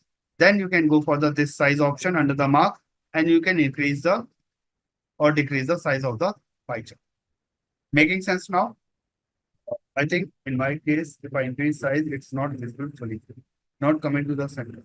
Center, it's not necessary, it will come to the center. Maybe you have clicked somewhere, it's a formatting issue. That's why it is coming down. No worries, once we build the dashboard, then we can align with the center. Okay. So like at the top, we can see the standard, we have fit width, you can go for the fit height, you can go for the entire view. So there are a lot of way you can play with the make the chart at your center level. All about your choices. So these are like cosmetic formatting changes. Once we have the session on the formatting, I will explain everything. This is not a time for the chart development, but someone asked me, that's why I just showcase how we can convert quickly chart from bar chart to pie chart, or maybe the pie chart to any other chart also. Okay, so this is like just showcasing the capability. We have a proper use case for the chart. So this is all the proper about the chart selection guide. Once we how we can pick the chart. Now we can go for the next level. Right, types of the basic stuff. Is now we are going to pick the chart name only and we are developing the chart pattern. So this is like a completely different way. So we have the bar chart, line chart, pie chart, tree map, bubble chart, table, statement, and scatter plot. So each chart has a business meaning. I already explained about the bar chart, line chart, pie chart. Tree map is generally built up once you have the hierarchy. Hierarchy in the sense, suppose you have the manager kind of display. You have the at the top level, you have the CEO, then you have the like director, then you can go for the maybe the associate director, then you have the program manager, senior manager, like so lead, or maybe the then senior software engineer, then you have the like the associate, the software engineer. So this is like a hierarchy. So if you want to see the data, how many employees are nested with each role, then you build the tree map. There is a link. There is a dedicated top level manager, then it will have a associate direct reporting to them. There is a hierarchy, right? From top to bottom as well as the bottom to top. In that case, you use the tree. Bubble chart is used if you are concerning about the data, if it is going for the size-based volume. And we will develop the bubble chart, no worries. So if you are comparing some data and you want to see the volume of the data, how many, you want to just find out the area in which the profit is greater than the other area. Then you can build up your bubble chart, or you can identify your sales in which area is very high. Suppose the Netflix is or the Amazon is identify like Netflix is want to see like which age gender people are watching what kind of movie or the drama. So in that case, they pick the scatter plot or the bubble chart to get as much as the size of the bubble is greater. It means more people are watching for this segment area. Either they watching the adventures kind of movies or the comedy movie or the action movie. So such kind of things, if you have the data from the large volume, then you deal with the bubble chart and the scatter. Tables are our regular way, whatever the list report, whatever the data in the table, like the rows and columns, that is a table. Heat map is another kind of chart which build a relationship between each attribute. Heat map is generally used for the showing the value from 0 to 1. Generally, it is used in the machine learning, and it builds a relationship between each of the attributes together. And scatter plot, I already mentioned. So no worries, we will develop each chart once the time will be there. Fundamental features for Tableau now. So date variable. So another feature we are going to develop, and please be with me, you are going to enjoy. So date variable, and we have the data type, and we can pick that date field under our chart, and we can see how the values are getting reflected. So just going back to our Tableau area, because I'm going to pick the another slide now. Any query, please? Okay, thank you. Thanks for confirming. Okay, so please be focused on my word. I have picked the name. I am not taking the session on the chart. Chart I will explain once we have the session on the chart in very detail. Not only heat map, we have a lot of things for the chart, and we will develop the heat map. Heat map is generally used for the establishing the relationship between the two attributes. I'm again exampling. You can take the relationship with the year wise and the particular attribute, whether the sales has been increased or not for a particular product. So in this case, you can use the heat map. You have the more categorical values, and you are looking for the mapping between the product. Like particular product, particular year, you are looking for the sales has been increased, whether it is a passing the threshold value or not. If it is increasing, then it is going for the green. If it is getting lower down, it will be appear as a red. So that's a heat map we used to calculate. No worries, I will show you how the things are going to work. Okay. Thanks. Thanks, Kiran. So this is like a part. Now we are getting for the date. Uh, so the date, we will pick one column from the left hand side. We have the order date, and we have the ship date also. Just take a search how many date columns are there, order date and the ship date. I'm going to pick the order date. Just drag drop this order date under the column as a pills. We have the pills as a order date.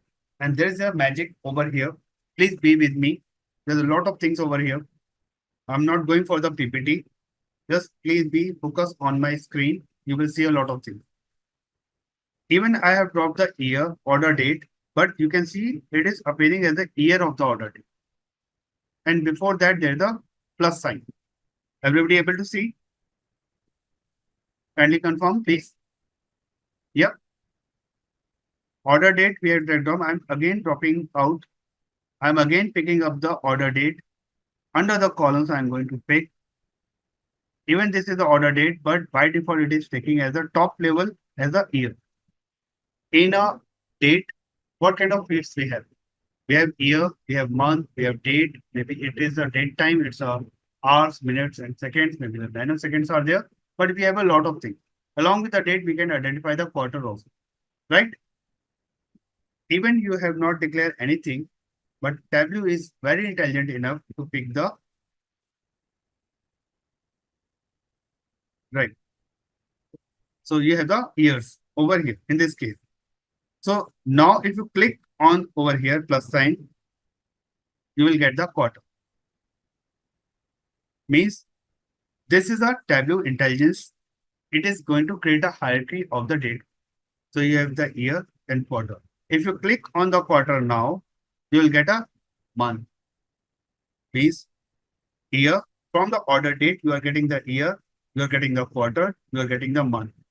If you are looking for more, just click over here, you are getting the date. Making a lot of sense, right? So date columns, and the people who are coming from the Power BI, they can see the same thing in the Power BI, so they are not getting surprised. But I would like to add, this feature is present in Tableau from the last 15 years. And even those tools was not existing before 15 years. So Tableau is the first tool to bring out such kind of intelligence in the BI. So other tools are following the such footstep to build such kind of the features. So such intelligence of the like Tableau is going to pick the by default such kind of hierarchy in your portfolio. Even you can create your custom model. So this is a drill down. Please mark my word now. This is a feature of the drill down. Drill down means you are getting more depth of a particular attribute. If you click on the year, you are getting the quarter. If you are clicking on the quarter, you are getting the month. If you are clicking on the month, you are getting the days. These are the four levels are defined. And this is a drill down. And how the drill up? Just click on the month. It will go for the month wise. This is going to be a bottom to top. If you click on the quarter minus, it will become as a quarter. If you click on the year plus, then you will get a year quarter date. We have the hierarchy, we have the drill down options and drill up options as well. And this is a great feature. Means if you are going for the first time, so obviously this is a great feature once you go for the any kind of drill down of the weeks. This is a very good question because this question is very obvious. So weeks is not a number. Weeks is are coming with the 7 days count, right? So that you can define also. So we can define the weeks as. Even we can define the hours, we can define the minutes, we can define the seconds. Even we can go for the customized bi-weekly, bi-quarterly as well. You can go for the 5 years, 10 years, 15 years bins as well. So all about your skills, how you can build up. So weeks, definitely I will show you how the weeks can be built. Making sense? But by default, Tableau is going to take the data in terms of these factors. Thank you. So these are the ways for the order date, and you are getting the drill down of the options. And this is how the pipette is saying, like depending on the analysis, date field can be used as a discrete or the continuous variable. So now you can relate your definitions. What you mentioned, this is true. Discrete is a distinct is a like an individual value, means a unique value whenever you establish, then you count. And distinct is applied on the categorical data most of the time. It's not a continuous data. Okay, thanks. So this is like a one part. Uh, okay, now moving to the next one, date part. So it refers to a specific unit of time. If you have the, because in this case we have the order date on. That's why we are able to see only the year, quarter, month, and date. If we have the date time value, then we have the time fractions also, like hours, minutes, seconds, and the nanoseconds. So such kind of things you can build up in a hierarchy. So there's a great tool in terms of by default it is going to pick. And for some hierarchies are not default. Means for the date, there's a hierarchy is well defined. It's a global accepted. But suppose in our category or subcategory, the hierarchy is not defined. Then we can build up our custom hierarchy. We can build our own hierarchy also. So that's a flexibility in Tableau itself. Okay, and this is a common feature for most of the tools as well. It's not like a great rocket science, but yes, in Tableau, it's very easy to perform such action. Okay, and I will show you how to develop once a session, more session will be upcoming. Okay, so this is one part. So you can see the date part, it refers to a unit of time, year, month, or day, and it can be manageable as per the business requirement. You can manage month, day, or year, or any kind of quarter. You can get the discrete categories.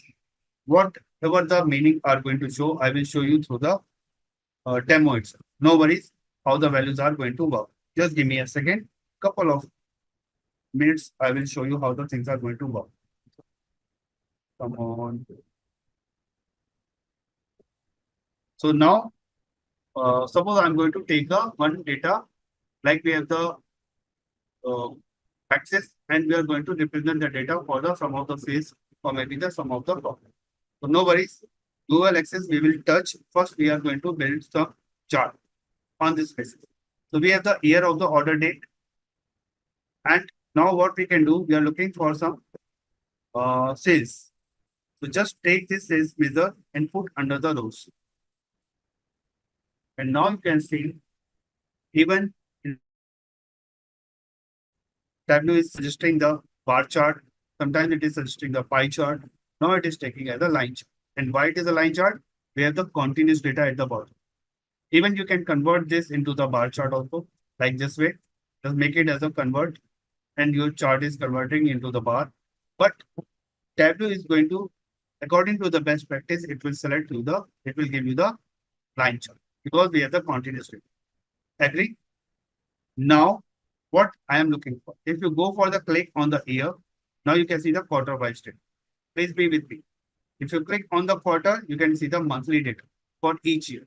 If you click on the month, you can get the day wise data. So there are a lot of things. Now what I'm going to do, I'm going to remove year from the pills, from the column. Just drag out and year has been gone.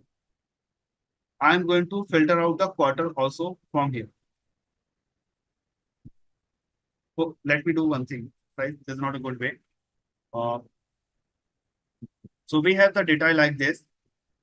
I want to select a particular year only. I don't want to see all the year in a same column. Please be with me. This is a line chart I'm going to develop in a very nice way. Whatever the bar chart we have developed in a very precise way, this time I'm going to develop a bar chart, line chart, the continuous. The categorical graph we have developed, now we are looking for the continuous data chart. So we have the year also. So now what I'm going to take, I want to make a year selection. Just go for the order date again and take this order date and put under the filter. You will get this option filter field order date. You will get a years option. From top, this is the third option, years. Select this year, click on the next, and you will see all the years are appearing. Just apply and do. And once you apply and OK, again go for the filters and make it as a show filter.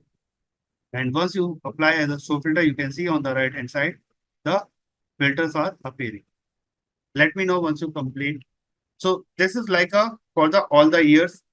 Now what I'm looking for the data only for the 2017. So now you can see the data is appearing only for the 2017, but it is very weird. It's a dot only, right? Now I'm going to click. Now you can see here the quarters. So for the 2017, you can see the quarter of the data. Just adding one more thing. I just put the numbers on the top with the order date and sum of sales. Just put the labels under the marks so that you can see the numbers. That makes more sense. I'm going to click on the quarter as well. And now you can see the monthly distribution. So what I will do now, I'm going to remove this year from the shelf, from the column. You can see the year and next to that there is an arrow. Just click over here and at the bottom you can see the remove. So you can remove the year. You can see the quarter. Another way to remove the value, just select this field and drag out. And now you can see the monthly distribution of the data for the 2017. If you select the 2016, you will get the 2016 data. If you select the 2015, you will get the 2015 data for the whole year, January to December. And if you are coming from the different BI tool, for sorting, you need to do the other indexing. But Tableau is intelligent enough to take all the month value in a increasing order. You can see the Jan, Feb, March, April, May, June, July. If you are coming from the any other background, if you have developed any chart, if you are able to recall, you need to put the number over here to sort the value from 1, 2, 3, 4, 5, 6 up to the 12. Then you can get the January, February in a order. Otherwise, what will happen? It will sort based on the English letter. The April will come first, then there will be August, then will be maybe the other value. So Tableau is intelligent enough to pick the data in a hierarchy. This is a difference you can think about. Are we good? Okay. And now you can see even the data is there and the values are cutting out. Just make it in a adjustment. And I'm going to rotate the label as well. Just right click and you can rotate the label because now your data is not cutting out. So now you can see the data year wise and you can mention the trend analysis based on the order date. Trend analysis. Just I'm going to edit the chart name. What we have done earlier. Tableau bold. Click on the size. Best practice to make the title up to the 12 size and make it as it is. Apply and you can see the chart. Now, One more thing, Lindsay, over here. Like you can see, we have the order and everything, 2014, 15, 16, 17. If I unselect, it becomes empty. It sounds very odd. 10 analysis for a year. Just for selected it. This is a hard coded, then we will make it as a dynamic also later on. Not today, but maybe later on we will do for the dynamic also. So please be with me. This because we didn't select anything, that's why it is not showing anything. So it's very weird. Means empty place is not seems like a good. So just selecting one, and what you can do over here, go to the year or the date, and under the this filter, the last option is the arrow. You can see the arrow pointed to the downwards. Go click over there. We have the customize option. What is I'm going to do? I'm going to put one button so that once we select any year, then it is going for the changes only. If I unselect anything, if I don't apply the button, it should not get reflected. And it is very easy to. Again, I'm repeating, go for the year, this filter area, and just click on the arrow. You have the customize option. And you can see at the bottom, there is a show apply button. You click over here, you will get an option for the button, apply and cancel. So now you can play and it will look pretty good. If I unselect 2017, still it is showing the data for the 2017. Now I'm going to select 2016. If you click on the apply, then it is going to change your data. And it looks good. It is not becoming anytime empty.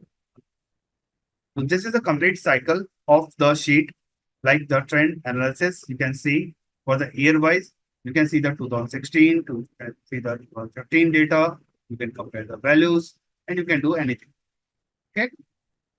You can see. So this is also a good thing in the Tableau. You can put anywhere. Just select.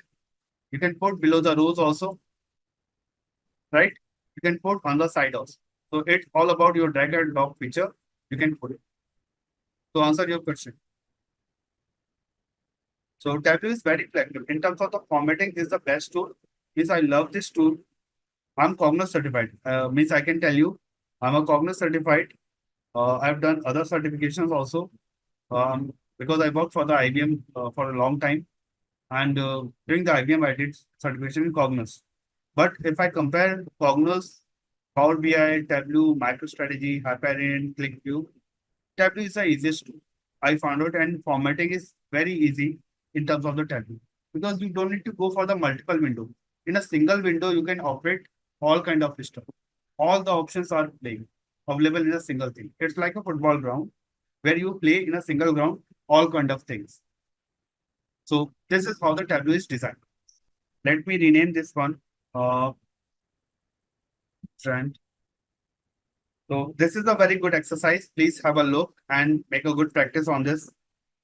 Now you can see there are two charts are available. One is for the sales, another is for the profit.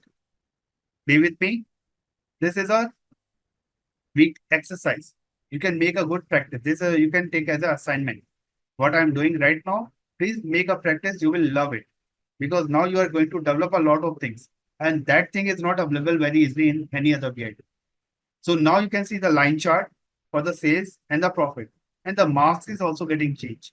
There is a all sum of sales and the sum of profit. If you click on the sum of sales, there's another set of the marks. You click on the sum of profit, you get another set of marks. Right? On the marks. Please be with me and all set. So now you have the month, you have the sum of sales and the sum of profit. You have the two line chart. But it doesn't mean you can take only the line chart. First, we can focus on the dual axis. Just select the second pill, sum of the profit. Just click on the arrow. At the bottom, you can find out almost like a dual axis. Just click on the dual axis and you are going to love this. Now, the two line charts on the same place. Right? We can see everything on the single page. But still, I don't want to see the two line chart. What I want to do, I want to make this sum of sales in the bar chart and the profit as a line chart. Just click on the sum of sales and go for rather than automatic, make it as a bar and make this chart color as a something different, very odd. Frankly, I don't like such kind of sales number and make it as a this way. Now you can see the chart is appearing in this way. So you have the bar chart along with the line chart. You have the two axis. So dual axis means if you're looking for the two measures on a single chart, then you use a dual axis. And now the values are getting duplicate because under the profit, it is showing the sum of the sales. So I need to remove this one and need to put the sum of the profit under the sales. Now you can see the different values for the profit and the sales. Now we are getting into the crosstab. What exactly the crosstab is? So crosstab is a kind of report. Like the reports are generally other two types: list reports and the crosstab. Whatever the summary we can see. List report is the normal report. What we can see, like it's a screen wise, the column and the values are displaying. Whatever we see, if I go for any kind of chart or the reports, just give me a second, I can show you what exactly I mean. Data set if I take, and you can see like under the data set, I'm opening this Excel data set. Okay. So these are the like the part. Let it be open. These are our sample data source. So now you can see in this report, all the values at the top is a column name or the attribute name, row ID, order date, and below are the values are related. So this is simple as a column and the values, attributes and the values. So this is considered as a list report. So suppose I want to develop such kind of report, I can go to my machine. I'm going to pick the table from here, right? Just give me a second. It should be a right place. This is not a place I need to take from here. Need to figure out where exactly the data set for this course. I have saved this data set in my local machine, and you can see the data set is getting imported. And this is what we have done very regular basis. So in this case, I'm taking my order table, drag drop, and you can see the values are getting populated. So what do you mean by the list report? Just getting into the sheet. Okay. Now I'm trying to replicate first the list report. The sheet one is going to rename as the list report. Very quickly, I can make it.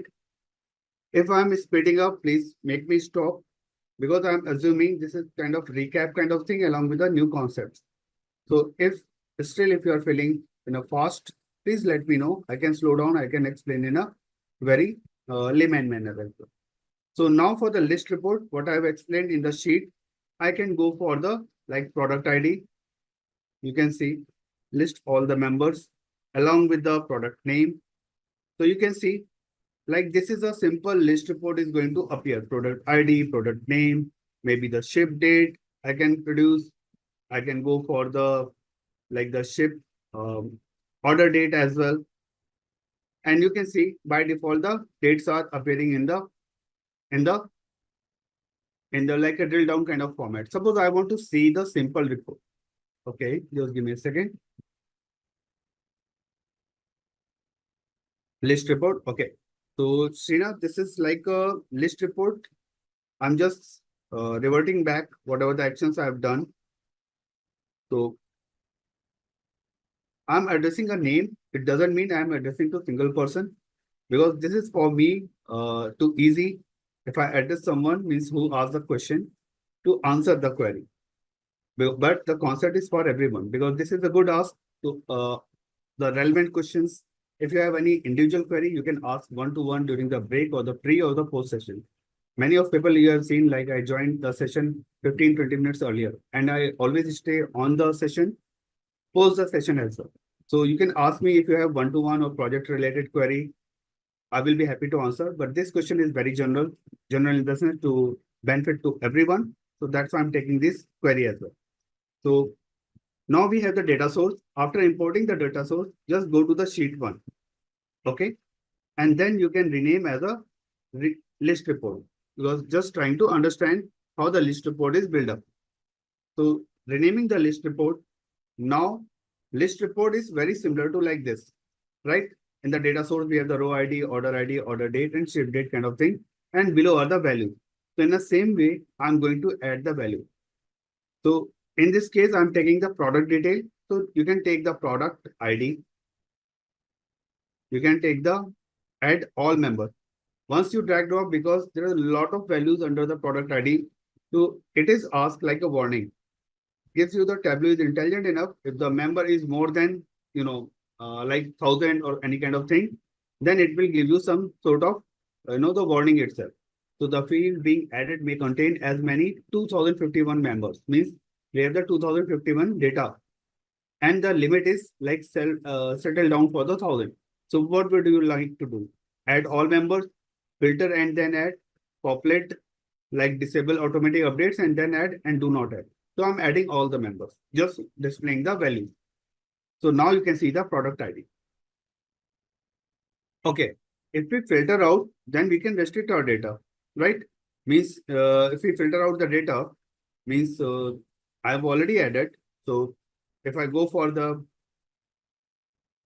like product ID, and again I'm dragging dropping, now filter and then add. So it will ask for the filter also, right? So now if I'm what I will do, none, and I can get only the like top 5 selections, 4 or 5 selections, and you can add the value, and you can get only the selected value. So by default, under the rows, you can see the product ID as well as the filter, the product ID. Sheena, could you please confirm query? Okay, yeah, great. So I'm removing this filter, and we can see all the data. I just wanted to build up a good, kind of report, list kind of report. So product ID, product name, I'm going to add. You can add the filter again. And again, I'm going to add some values like order date. You're selecting order. Okay. Yeah. Sorry. Order date is here. This is a tricky part because now we can see like even the last time what we have seen, whenever we drag drop this order date or any kind of date values, by default, Tableau is intelligent enough to take the such kind of detail like year, quarter, then go for the month, then the day. But actually, I don't want such kind of, drill down or the hierarchy.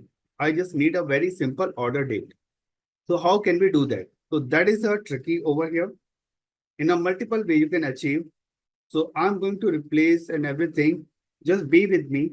Let me annotate. Any question? Okay, great. So please be with me. This is very important.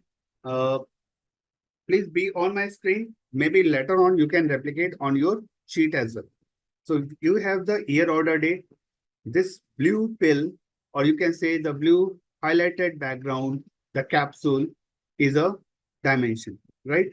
Now we know the dimension and the measure now because the blue pill is a dimension, the green pill is as a measure. Under this year order date, go to this arrow. Under the order date, we have the year order date, we have the arrow also. Just go here and you have a multiple options are going to visible.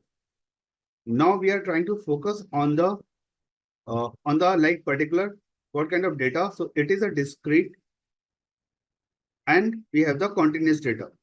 So discrete, the numbers are the unique like and the continuous is a flow. As I said, like discrete, you can count a discrete value. But if the time is flowing out, like 7:12, 7:13, 7:15, something, so it's you cannot count the time. So it's a continuous in terms of the minutes, in terms of the seconds, in terms of the nanosecond. So this is the difference between the discrete and the continuous. What I'm looking for, I'm looking for the exact date. So I'm just selecting this exact date kind of thing. And you can see the values are getting replicated. Just give me a second. It is taking time because there's a huge amount of data. Once you change order date, you can see like now the order date from blue to it becomes as a green because the values is getting continuous now. And what we can do, and you can see like order date is appearing in terms of the chart, something like, and it's very weird. So go again to the order date. After changing, first you need to convert into the exact date, then go for the, by default, it is now the continuous. Just make again into the discrete and you can see the magic. Now you have the exact date next to your product name. Are we good? And you can see the order date is again changed into the dimensions. It's not a measure. So from the order date, if you drag drop, you can get the year and such kind of hierarchy. We want to move out from the hierarchy. We want exactly the sharp date over there. First, you need to convert this year order date, the continuous data, into the into the exact date. Then make it again from once you change into the exact date, it becomes as a continuous date. As I said, this one, and after that you need to again change into the discrete. Okay, so I believe okay, great. Because this is a tricky part. Can we do it directly? Directly, yes, you can do that. You can create a calculated column. You can do that also. So I have to reverse back to year format. Yes, you can do into the reverse format also. No worries. If you're looking for the year format, you can go for the edit, and you can make it into the change as well. Just double click. And if you are looking for the is to answer your query, just take it as a year and put this order date under the year function, and you are getting the order date. Making sense? Part. So there's a lot of tricks. Means these are the calculations in Tableau in a single place. You can do a lot of changes. This is like a beauty of Tableau. You don't need to go other window, just go for the calculation, so many things. For same kind of result, you can get so many things on a single place. Means you can see, I didn't go for any other window, just click on the field and we are getting the result. But again, I'm looking for the order date in a normal date format like DD, YY, and you can change the date format also. So now the order date is there. In the same way, I'm going to repeat for the ship date. Just give me a second. So ship date is here next to the order date. And you can get the, just double click rather than taking everything. You can see if you double click, you can get the formula. So this is like a formula which is by default, it is taken by the Tableau, like RT, year, and ship date. It is taking RT means the recurring time. It will go for the nested way. So you're not means we are not aware how the things are going to work for this case. But yes, by default, Tableau is taking such kind of formula. So if you edit this formula, let's see what will happen. Apply, control plus enter, and you can get the result. So this is like a direct way to do the ship date into the date format. Someone asked me, can we do it directly? Yes, we can do it directly also. Making sense? So for the same result, there is a lot of options are there. Please, once you have this recorded video, go for the revision and you will get a lot of things altogether. All good? Okay. Now I'm looking for the any query for time being, because parallelly I have started with the calculations as well. Great. Thanks, Ajay, for confirming. Now, one more thing, very interesting thing, like list report, we can see the product ID, product name, some more information need to be added. Just give me a second. Maybe the ship mode I can add, and that's fine, so that we can make a good report. Now we can go for the others, product name, product ID. Okay, that's fine. We can add some customer name as well. No worries. Okay. It could be weird. No, not here. Add all members. Let's see. Yep. So we have the customer name also. So now this is like a good kind of report what we are trying to develop. Again, in this report, I think, yes, we can arrange the columns. Definitely, we can arrange the columns. Just give me a second. Okay. Any idea about the ABC at the last column? Because this is like an unwanted kind of stuff. You can see we have the rows, product ID, product name, order date, ship mode, customer name. But what exactly this ABC? So ABC by default, like a next line kind of thing. In a Excel or in any kind of tool, we have the next line kind of counter. The new value, the new record is there. So in this case, we have the new column. So ABC is stand for the text value. So by default, it is taking as a text value. and the last values are appended. So it looks really weird. It looks very bad. And most of the reports are calculating the last column as a ABC, as a string value. So in this case, what I'm going to do, just going to put the, taking the measure and put under the text. Under the marks, we have the color, size, text, detail, tooltip, and I'm going to put the sales. And now you can see the values are appearing over there. So based on the product or the product name or the order date, ship mode, and customers, how many products sales has been done. That is fine. Now ABC has gone, but again there is another weird thing. Like everybody has a header, but the last column doesn't have any kind of value. The header we cannot see. Even we are aware this is a sales, but at the header, everything is missing, right? So in this case, we are going to, Tableau is going to take another tricky part. And how we can do that? Go to the column. Any doubt till now? Please, because this is another new concept, or maybe the pseudo concept you can say over here. So I'm going to place this header over here. This is a custom calculated one. So on the column, in this area, the blank area, you can see under the column, we don't have any column. Just double click over there. So you will get one capsule, one space is there. Take this double quotes and under that you can put anything over here. X, 1, whatever. You can put your baby name, anything, right? So you can put anything name. I'm putting as a 1 and press enter. So now you can see there's something is appearing on the sales head, right? Now again click on the one, the below one, right? We have the double quotes one and the below is a 1. Just click and the right click. And you have the option for the edit aliases. Just click on the edit aliases and put the name, number of sales. And you can see the magic over here.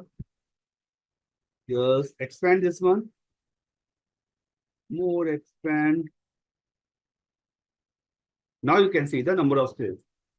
So the data is here. That's fine. But again, the one is looking very weird. So just click on the title like header, right click and hide field from columns. And now you can see the data. So this is a complete list report what we have. We can rename this one like a product description, product details, something like that. Product details. We can rename the title in a nice way, Tableau format, and we can go for the 12. These are the best practices. We always make the title as a 12 bold, apply and okay. I can see there are some questions. Just let me know what exactly it is. How to rename the title. Just double click on the title. Just double click on the title. You will get this window, edit title window will appear and you can put anything, any name. Sales value. You can see I took the sales under the marks, under the text. And this is how the sales value is appearing. You can go for the, like if I remove this one, sum of sales, you can see the value is removed ABC again. And on the left hand side, you can see the value. Like we have the discount, profit, sum of sales, everything. Just take this sales and put under the text. And now you are getting the value and you are getting the sum of sales. And if you're looking for some average, some other values, you can take the sum, average, median, count, diction, anything. Okay. So this is like and let's do, because this is a complete list report, what we have done so far. And now we can do some formatting stuff also. Formatting, how we can make it, just go for this product ID, make a right click. You have on the right click, you will get a format option. Just click on the format. On the left hand side, you can see the formatting of the field will be appear. So what I'm going to do, I'm going to take the formatting like shade at the back end. It should be dark.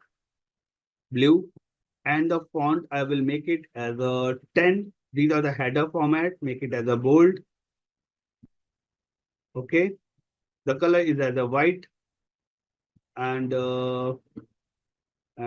what? Okay, fair enough.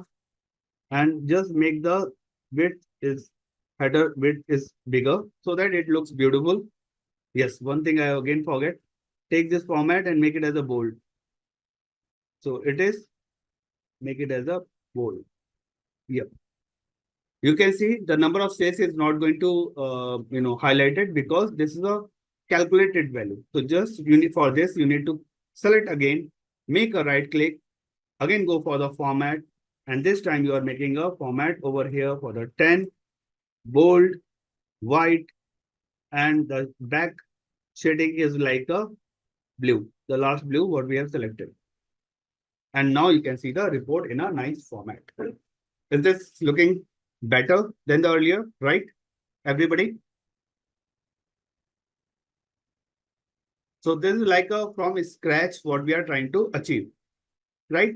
Means in this report, what we have done, we have taken the list report concept. We have seen the order date in a normal way, in a calculated way. We can remove the, year extensions and everything. We are changing the value from exact date and changing from discrete data to continuous data. Along with that, we have seen how to drag off the last column is as ABC, replace with the some numerical values with the sum of the sales and replacing the pseudo header also. Pseudo header in the sense the number of sales what we highlighted in a different shape. So this is like a complete one exercise and we started with the, just give me a second. Yep. Now we are looking for the cross tab report. This is the list report. Now I'm trying to build up a cross tab report. So cross tab report in the list report, you can see the columns are there. There's no uh, only either in the rows or the columns. Now in the cross tab report, you have the some rows as well as the columns and how it is going to work cross tab. So in this case, what I'm going to do for the cross tab report, as I some values on the rows and the columns along with the text. Means, please be with me. The rows are empty, the columns are empty, as well as under the mark, the text is also empty. In the list report, we have the rows only. The column is a pseudo column. There is no value over there. We just put the header and the sum of sales under the text.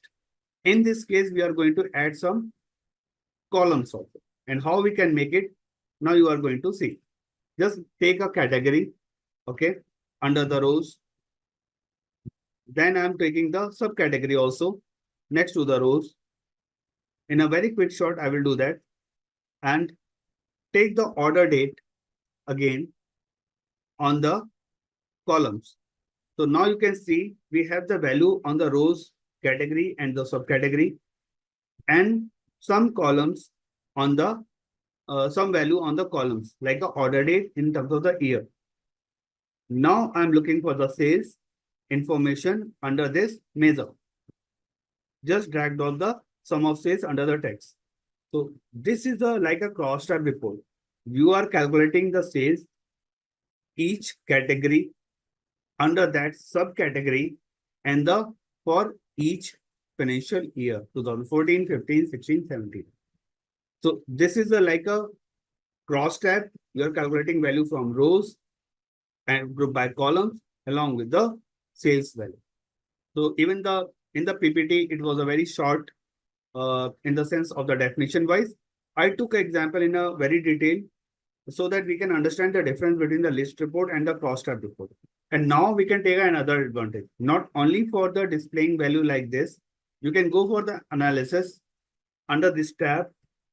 You have an option for the total, show grand total along with the show as a column total. So now you have the grand total rows as well as the column total rows. Just make it as a beautiful note. And how can we make it? Just stretch. I'm hiding this order date. Very quickly, I'm going to do. First thing, I'm going to name of the sheet, cross tab, sales across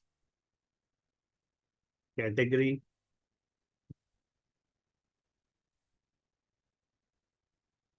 and subcategory.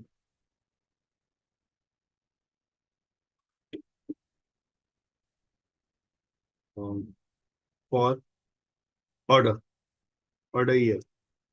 The title is too big, so I'm going to remove this cross tab. Make like in a best practice, the title should be as much as you can make more meaningful and the short.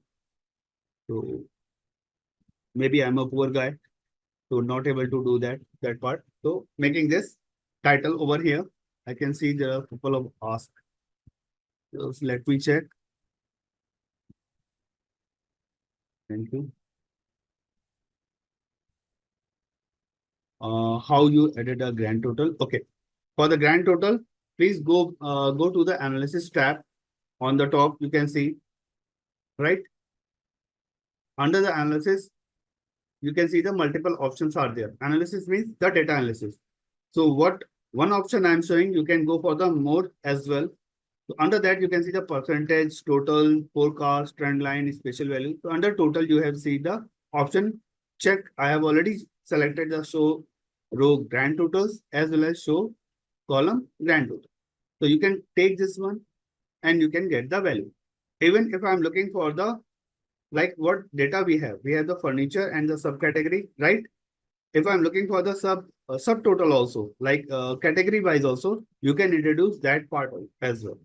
How we can do that? Again, analysis, go for the totals, and you can see the add all subtotals as well. And now you can see along with the category, you can see the subcategory and the subtotals are also present. Making sense? Did I answer of your query?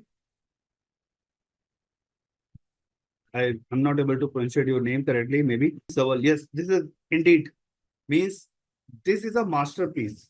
Even for the reporting, this is a masterpiece. Not in terms of the, and very easy in Tableau, because adding the total, subtotal is so easy.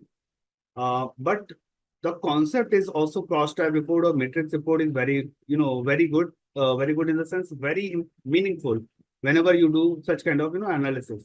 It is same as a pivot table, what we develop in the Excel, but just compare the pivot table over there and in Tableau, even the Excel is the easiest tool to just play with the hard-coded data, right? But Tableau, if you can compare, just drag off few things and you are getting the result in a nice way. And how clean is the Tableau? Everything is organized in a very nice way. Even you didn't do much formatting. Now you can go for the formatting and any kind of flavor. One more thing you can do that. Just go for this again, formatting, because we are the visualizations people. So obviously the cosmetic changes should be very meaningful. So just click on the category header, right click, you will get this shade, and I'm going to take this some the blue like this. Font is making a 10, bold, white, and you can see only the few values are getting changed, category and the subcategory, because we have the couple of headers. We have the category and subcategory under the rows. So that formatting we have done. Okay. But we are looking for the year order date. This 2014, 15, 16, 17 should also be in a background as a blue. And this is coming under the order date. So again, you need to select this 2014. Just make a right click, go for the formatting. And now again, you need to do the same kind of stuff I'm doing for this, and making as a font, as a, you can change the font as well. It's, it's all about your choices and everything. The grand total is not replicating as a bold. So I'm going to make it as a bold. Now you can see this one also. In the same way, you can spend a time and just make an extension, and your cross-tab report is also looking the same as a list report, and the formatting is also very nice, I believe. It is clear, right? Now the sales data, right? It is very clear now. You can see the sales data. You can change the sales is already mentioned. You can just change the title from grand total to the, like sales total, grand sales total. I'm going to make, and you can see the values are getting changed. And you can make like this, just give me a second, header in a nice way. Making sense now? So you can change the title. anything if you're looking for. Make the formatting in a nice format, alignment. I'm making other. So whatever you are looking for, there are a lot of things you can play. Yes, it's a ask. So then whatever, this is a good thing. Like if you ask me the questions, I can make the changes over on the fly. Sometimes whatever I have in my mind or maybe in the PPT is very sometimes the logical things, but the cosmetics, yes, you can play on the fly anytime. So this is the one thing you can make it. Now we can go for the PPT again because this is quite done for the list report and the cost tab report now. Now getting back, so this is like even they have the completely different kind of cost tab they have developed, and I have developed in a different way. So edit axis. So what we can do, we can go for some chart. What exactly this chart is showing, like there are the two charts. You can see the sum of sales, sum of profit, along with the order date. So I'm going to quickly develop some chart like profit and sales. This is like a comparison cohort kind of thing, cohort analysis. The term is bit tricky.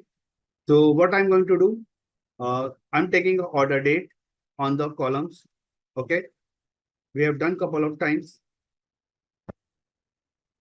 Spotlight. So this is a order date under the columns. Now I'm looking for the sales under the rows, and by default it will take a line chart. Why it is taking?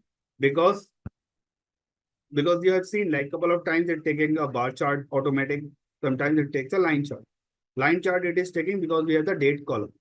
So date column is a continuous, the trend analysis. Whenever the time series is there, by default Tableau will suggest you the line chart. Making sense? What exactly? Okay, I can show you. Give me a second. Control Z. And I'm looking for the, like the same kind of, in the PPT, you can see we have the cross tab view. Even the objective is not a cross tab view. I've already done the cross tab report for the demo wise, but I'm looking for the something else, need to replicate.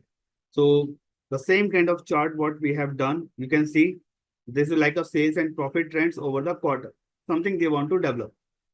So I'm trying to build up the different concept, the axis and the dual axis kind of thing. So please be with me. And first we will go for the sales, sorry, order date. Just select under the order date and you will find out this one. Under the column, you can paste.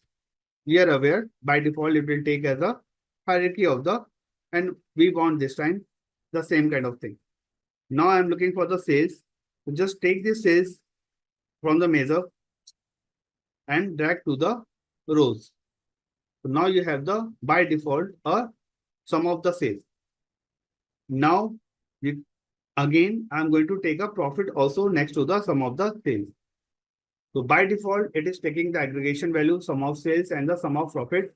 You can change this sum of sales or average of sales or sum of profit or average or any kind of, aggregations you can make it. For the profit, I'm going to take as a average now. So you can see some values it is displaying.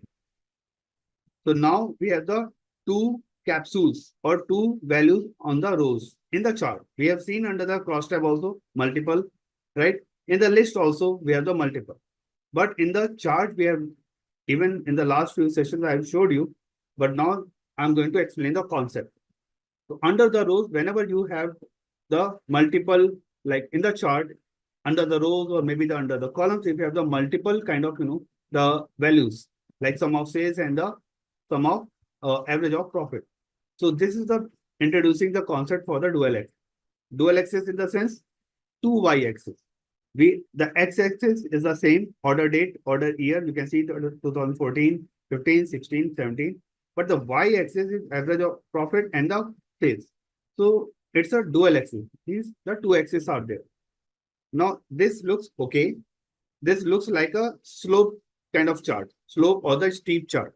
You can see the sales values are increasing while the average profit is getting decreased after reaching to the top. So this is a close observation. Even we can make it more meaningful. Just give me a second. Means once you start developing any chart or things, what happened? There are so many things are coming on the fly. So sometimes you just navigate from the original topic. So average profit I can also put over here under the labels, and by default it's a sum. Then again you need to make it as a average, the average value. So now you can see for the 2000, just give me a second. So now for the 2014, the values are certain. You can see 2015 for the sales initially slow down, but the profit is increasing. Again from 2015 to 16, the sales is getting peak, but the profit is like almost like a not so much increase. It's like a leveling. Again for the sales from the 2016 to 17 is like a hiking. It's spiking up, but the profit is the margin is getting decreased. So these are the like observation. This is like a cohort analysis. The term is as a cohort analysis. Now what we can do, this is the sum of sales and average of profit. And now if you click on the average of profit, what we have, can we show here percentage also value? Yes. Yes, we can show the percentage and everything. Whatever you are looking for, we can display. Just give me a second. Uh, Even now the decimal values, you can see the 3 decimal values. I can limit up to the 2. So just go for the average profit. Go for the format. Format is here. Just make a good practice for the formatting. This is very important. Number, and I can make it up to the 2. So you can see the automatic number standard. You can see the numbers are getting changed under the profit. Number of customs up to the 2. Under the currency, you can select scientific, percentage, custom, whatever you can make it. So now we have the formatting number of this. Someone asked me about the percentage. So what I will do, I'm going to put the profit again. I want to display the numbers along with the profit. So again, you can go for the profit, put the under the label, and now you are getting the sum of the profit. And this time I'm going to make the format as a, no, not format. I'm going to take this one as a percentage of total under the quick table calculation. So percentage of total, and now you can see the percentages. To showcase the value in a make more sense, what I'm going to do, the percentage under the parenthesis, so that we can uniquely identify the sum of the percentage as well as in a different color also. So just give me a second, more color. I'm take more color, click, and I'm going to take this one as a some green. Yep. I'm taking as a green and apply. Okay. And now you can see the percentage value. For the profit, what I've done, under the profit, you can see the marks are the multiple. In any report, if you see, like initial, I will show you the another report. Like whenever we go for any kind of report, just give me a second to answer few things. This is required to go for the next sheet. So whenever we go for any kind of, the new report, don't go for the development, just only for the concept. So now you can see the marks are the only one, right? Because we have the one chart. But under this chart, we have the multiple marks, all sum of sales, some average profit. So because of this, because we have the multiple Y values, we have the multiple rows, sum of sales and average profit, we have the multiple marks also. So under the average profit, what I've done, I'm going to change again, repeating. So just remove everything and average. So please be with me on the screen, because if I'm repeating, so okay. So now this was the original. Again, I'm going to put under the average marks, like mark, there is the average profit. Just take this one average profit and drag drop to the label. So by default, it is appearing as a sum. Make me correct, right? Now I'm looking for the percentage. So just go for the drop down next to the sum of the profit. You have the quick table calculations. Means quick table calculation is like a already a inbuilt functions are there, which is calculated based on the filtered value. Whatever we are creating under the marks or for the reports, it by default at the background, it is creating a pseudo table. So pseudo table is getting created. At the buffer, you can see the buffer table is going to create. So rather than putting all the values on the complete data set, it is better to put the calculations on the selected table. What do I mean? Okay. Suppose we have the how many rows are there? In this case, under the row ID, just give me a second. You can see there is a 9,995 rows. So if I apply filter or the calculations on a particular, suppose the order date, so it will go for the 9,995. But what if I'm selecting from the like A2, sorry, A2, yeah, and A100. So what will happen? Just give me a second. Rather than A2, A100, A2 I'm taking as a N100. So it will take a data. You can see the selection has been made from A to N columns, whatever the values are there, and 100. Now, if I apply filter on this, so filter, the data will appear only for these 100 rows. So which will work faster? The limited set of rows. So in the same way, the quick table calculation is working. In this case, we have the average profit, which is working for the sum of sales, profit, and the order date. That's why we are going to apply the quick filter. So again, going to repeat quick table calculations. I'm taking the percentage of total. So now you can see the data is replicated. So even I repeated the things, but I introduced the concept for the quick table also. And I will explain in depth more detail once the topic is coming for the presentation. But yes, I'm giving you some sort of idea how the quick table calculation is working. Making sense, right? Now again, we can go for the formatting and we can make it this as a percentage of total and make the color as a green and apply and okay. Why the okay? It is remove parenthesis.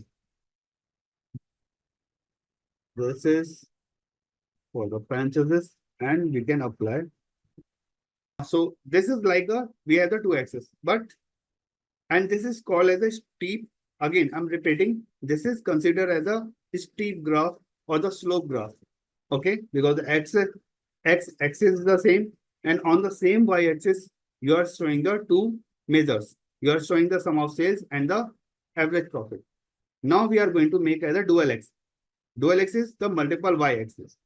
If you click on the average profit on the arrow, you will get an option for the dual axis.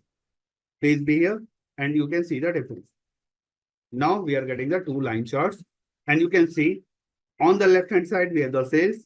On the right hand side, we have the average profit. So this is becoming as a dual axis. Means there are the two axes. Y1, X1, sales as a Y1 and average profit as a Y2. You just need to make a click. Someone asked me, how can we make it the chart can change? Average profit I am making as a, suppose as a some different chart. Or maybe the sales, we can also make it. So average profit, select the average profit marks rather than automatic, just select automatic and make it as a circle. It will be a good because that's a combination. So now you have the chart for the circle cell. So in this way, you can create and rest of the formatting. Yes, you can do that. Like you can hide this axis, show header, everything, and you can make it in a nice way. So, and the values are overlapping to each other. Just select this one and just give me a second. And you can drag that to the next so that the value should look very pretty and nice. As I said, in the Tableau, the formatting is very interesting. If you go for this, you can see how the data is arranging in a nice. Just make a, rather than standard, just make it as an entire view. And you can see the data is arranging in a nice format as well.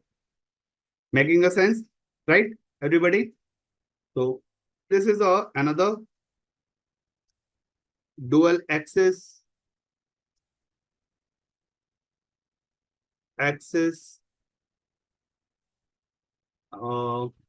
sales and profit.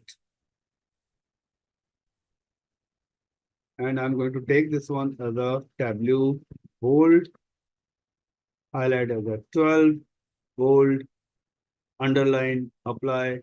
Okay. Yes. Now I can see the questions. Can you choose the dual axis again? Okay. Dual axis again, I will show you in the another chart because I have done the formatting also over here. So maybe the another chart I can go. Just give me a second. Says, so this is like a one chart category and the, just give me a second. Category I'm going to replace. I'm going to replace as the order date. So you can see the sum of sales. Why it is not appearing? Just give me a second. Order date. Order. So answer your question part. So this is like a order date and everything, sum of sales. Now you're looking for the dual axis. First, I need to take the another field profit over here. Next to the sum of the sales you have. Now you have the two axes all together, right? Now under the rows, you can see there are the two values, sum of sales and sum of profit. Now I'm going to take the sum of profit. On the second capsule, sum of profit, you need to take a click. At the, you can see at the bottom, we have the remove, mark type and the dual axis. If you click on the dual axis, now what will happen? This profit and the sales. Right now we have on the left hand side, we have the two Y values. Y axis, we have the, in a chart, we have the two axis, right? X axis and the Y axis. X axis is the order date. You can see the number of years over the X axis. On the Y axis, we have the two values, profit and the sales. So on the left hand side, it is appearing. If you make the dual axis click, then what will happen? Now you have the Y axis divided into two parts. Y1 on the left hand side, sales. Y2 on the right hand side, you have the profit. So this is a dual axis is working. Okay. On the X axis is the same thing. And this is considered as a cohort analysis as well. Even the different chart is there. So the first chart was a slope chart like this way without the dual axis. This is a, and once you perform the dual axis same, it's a overlapping, it's a cohort kind of analysis. Did I answer of your query, Dhawal, now? How you added a circle? Okay. So circle, as I said, because you can see under the marks, by default, you can see the sum of sales is a line chart. You can see this automatic is highlighting with a line, right? In the sum of profit is also automatic is representing next to previous to that, there's a line automatic. So just make it drop down under the marks and you can take the circle. And now you can see the profit as a circle. Sheena? And you can make it color. Thanks. So this is like how we can go for the axis. So even we are away from the, from the task, like from the PPT, but we have done relevant most of the things now. Cross tab we have seen. Edit axis, we have already seen how that we can do the edit axis also. So just let me explain few more things over here. Like if I go for the edit axis, just give me a second. Okay, so this is like what we have the sales and the profit. So if I go for the again for the more customization, so just select the header. On the right click, you have the edit axis option. So under the edit axis option, you have the, you can just customize, like by default, it is taking automatic. You can define your custom as well. Like there are certain values. So I can define up to the like 778, something like that. So in this way, you can define your, you can see the y-axis values is getting changed. So such kind of, or you can take as a reversed, you can take as a logarithmic if you're looking for. So all about how would you like to set the scale or the axis. You can go for the custom title also, like we have the sales, or you can add as a number of sales. So this is how the thing in a single screen you can make it. And now you can see the y-axis values is getting changed, number of sales, right? So this one part, tick mark, you can also, like you can go for the fixed or the none. By default, it is better to have the tick one. Just try to avoid such kind of things if you are doing the professional kind of dashboard. Even you have the flexibility, because it is taking an unnecessary design on the dashboard. It slow down your dashboard performance. Yes, your dashboard looks pretty, but you do the formatting or you do such kind of customization if it is really required. That you need to take a call. Your dashboard, like what is the priority? The client priority is the dashboard looks so fantastic, very visual appealing, or the dashboard performance is very important. Means dashboard need to refresh in like every 5 seconds or the 10 seconds. Then just avoid so many customized things, so many the calculations on the dashboard. In that case, make it simple. Your dashboard performance will be very smooth. But sometimes what is happening, the client requirement is very fancy. They are looking for some very attractive logo, some fascinated kind of stuff. In that case, you can go for any kind of customization also. So all depends how would you like to client want to see the report. Okay. So this is what you can define. In the same way, you can edit the axis for the profit also. Just right click, select this one, and you can make the changes. And like this time we have the average of the profit. So you can make a average of the profit, average profit, and just making a change. And you can see the title from the y-axis is also getting changed. Making sense? Any doubt, any query? These are the formatting stuff. Request you, once you have this video, go for it step by step. You will get a lot of things learning over here. I'm just renaming this one like formatting for the axis and and uh, and dual axis. Right. So this will be easy for you to understand, easy to identify, and go for the formatting stuff. So just allow me a few minutes. I need to format it, rename everything. Just give me a second. And we have this one. So we have the added access we have done, how we can make it, the demo, the sorting, yes, you can also apply. So let me allow to work on the sorting as well. So sorting, you can do that in this way. Just allow me a second. It's a very quick one. Please be with me. Sorting is to arrange the data in a specific order, right? We are aware about, like we have seen, like sort the data in ascending order or descending order based on your business. Like suppose you want to see the top 10 sales. So what will you do? The sales data should be first arranged. It should be in a like in a descending order. Then you can pick out for the top 10 values. So in this way, you can arrange the data. Or if you're looking for some values from the negative or the positive, then you can go for the sorting of the values, descending order or the ascending order. So sorting is very important to arrange the data in a systematic manner. So rest of the things we can go for the analysis. So in this case, we have the subcategory. Just be with me and drag drop subcategory to the rows. Now, because this is for the profit analysis. And one more thing to give the sheet name. Like always we go for the sheet title, double click and everything. So but by default, you can see at the bottom, everybody can see, right? The sheet name is sheet 5 and the title is also reflecting the same.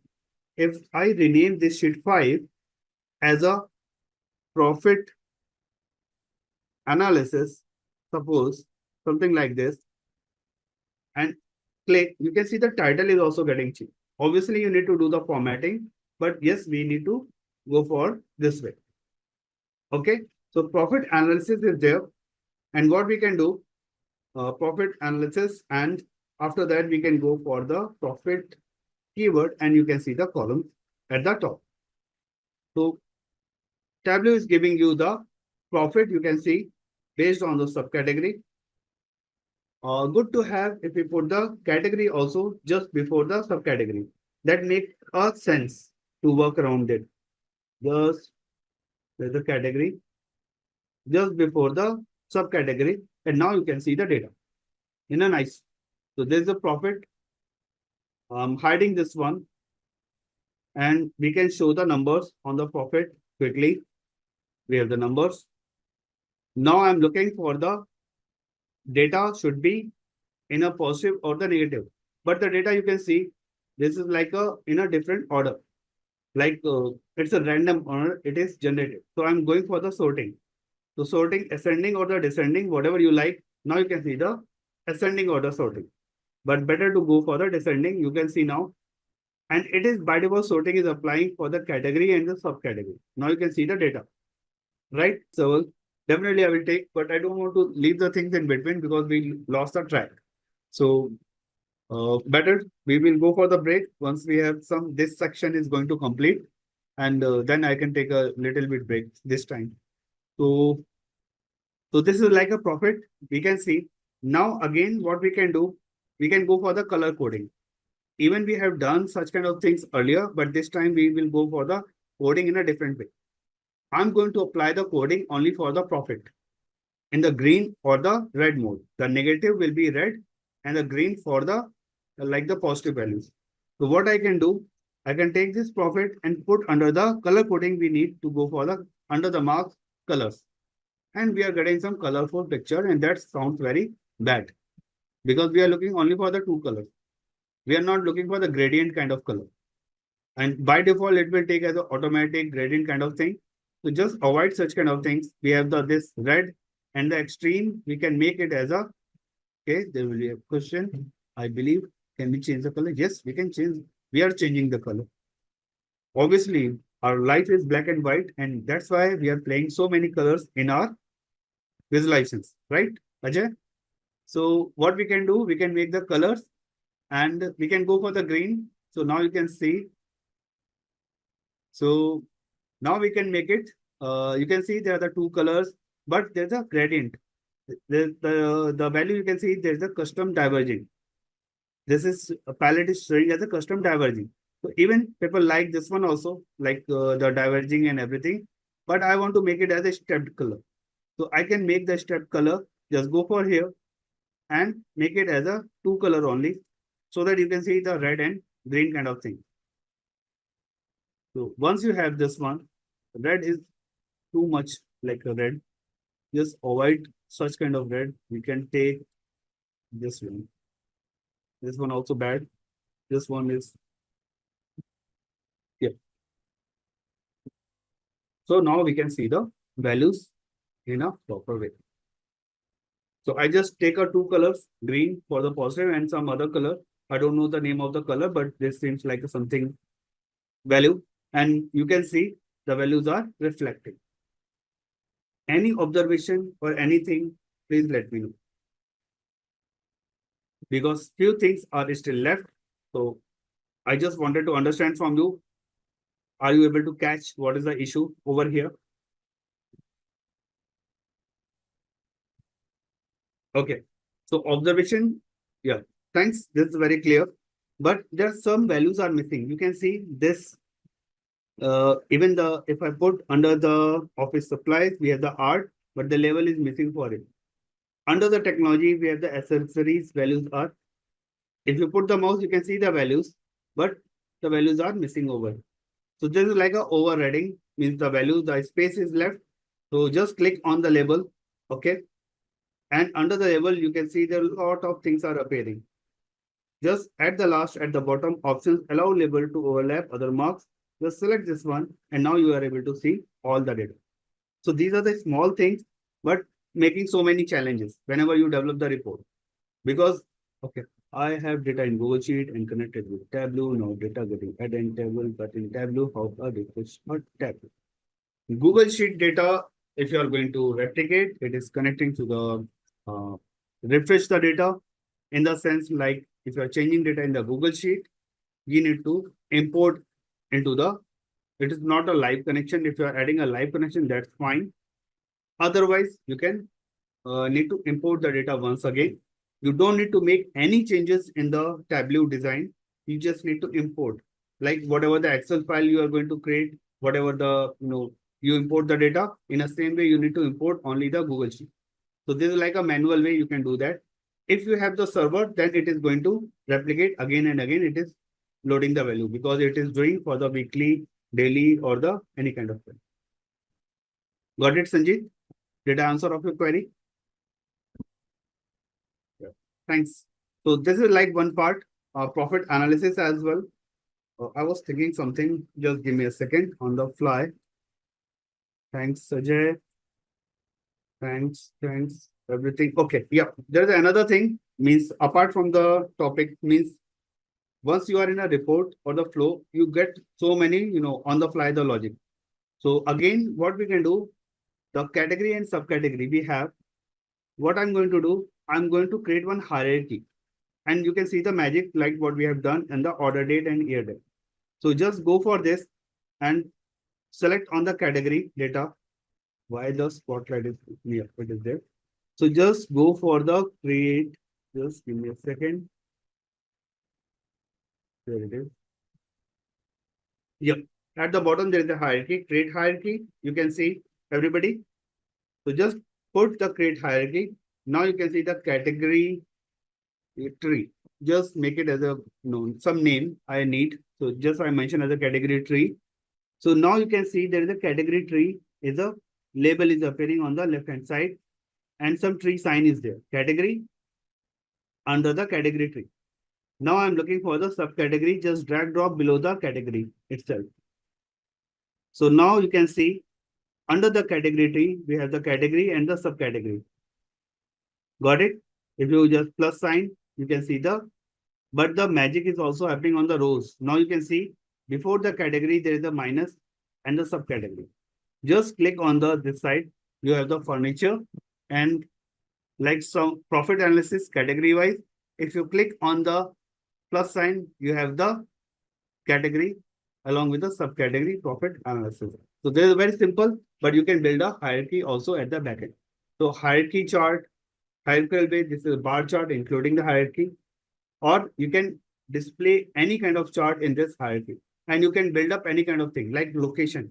We have the country, we have the state, we have the city, or we have the particular area of. So if we are looking for such kind of detail, we can maintain a hierarchy in this way. So in this case, what I have done, the category hierarchy, and just drag drop the category and subcategory under the same structure. Making a sense? Show category tree again. Yep, sure.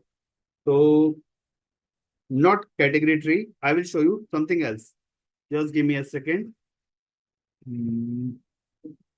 We have state, we have country, we have state and city. So I'm going to build a hierarchy for the location wise. Okay. Are we good? Means I'm going to create another tree, means the hierarchy. So I'm going to take this. We have the three fields, right? We have country, right? Because country at the top, we have the state also. State values are there, and we have the city. So these are the three hierarchies there: country, state, and city. Because these are US states, there is no district kind of thing. I think there is no district data. Yeah. So if we have such kind of hierarchy, it will be good to have. So now we are going to make a postal code is also going to take, but postal code is a number. So it is not going to take that. Okay. So we need to change the postal code into the different format. So I'm just taking simple things right now. So what we can do, now we are going to create a hierarchy for the country wise. We start from the country. So country we are going to take, just select the country and click on the drop arrow and you can maintain a hierarchy. So create a hierarchy, not add to hierarchy, because we have already the category tree. That's why it is showing the add to hierarchy. Just go for the create hierarchy. Create hierarchy. I'm mentioning this create hierarchy name as a location. Means the location buildup we are going to create. So now you can see the location is created and you can see the some tree structure also, nested one. So the country is there. Now we can take this state field and just drag below the country because we want to build state below the country. Sorry, we need to take the state where it is gone below the country. Just be very careful. You can see the arrow and drop. Now you can see under the location, we have the country and the state. In the same way, we need to take a city and drag below the state. So now we have the three locations are built up. So now you can see, and what I'm going to do, just take the location on the row and you have the values. Country, now you have the state, now you have the city. Making a sense a lot? Yeah. So this is how you can build up. And if repeat, this was the repeat. Okay. So now we don't have any such hierarchy of the data. I'm just looking into how we can define. Okay, I need to repeat only then. So if I'm going to repeat, I'm just going to delete this hierarchy for the location. Okay, remove hierarchy. So I remove the hierarchy completely. You can see, and please be with me. So I'm looking for the hierarchy for the locations. So locations, the first it will start from the country. So go to the country, and now you can see the arrow over there. We have the lot of options are there: duplicate, rename, hide, aliases, transform, blah blah, and we have the hierarchy. So hierarchy, we have the below is a create hierarchy.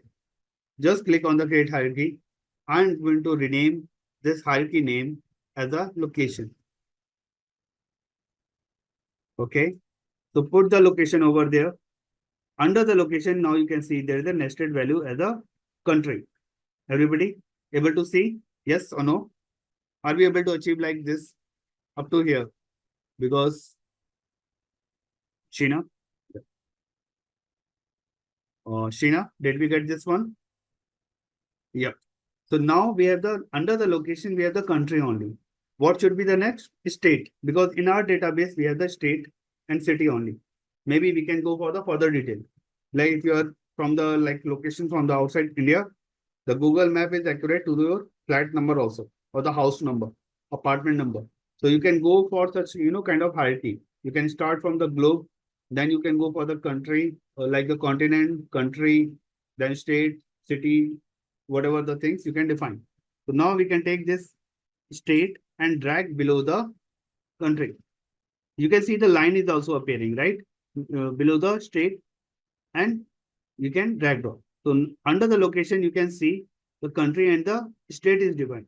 You can see the structure is defining location, and under that, you have the country and the state. In the same way, you can just put the city also under the state. So now you have the structure like country. Location is the name of the hierarchy. You have the country, state, and the city. So if you drag drop only the location on the rows, you can see the country only, right? Because by default, it's a country. If you plus click on the country, you will get the list of the states also. If you click on the states, you will get the city also. Is this making sense now? And just you can see the, like I'm taking the ordered under the quantity. So now for the each state and city, you can see how many orders are been placed. So this is how you can define your values. Is this making a lot of sense, right? Yeah. So means this is how the hierarchy is going to help you. This is like a cascaded. If you select the particular country, it will give you the list of the state. Like if I select uh, country as a India, then I will get state only from the India only.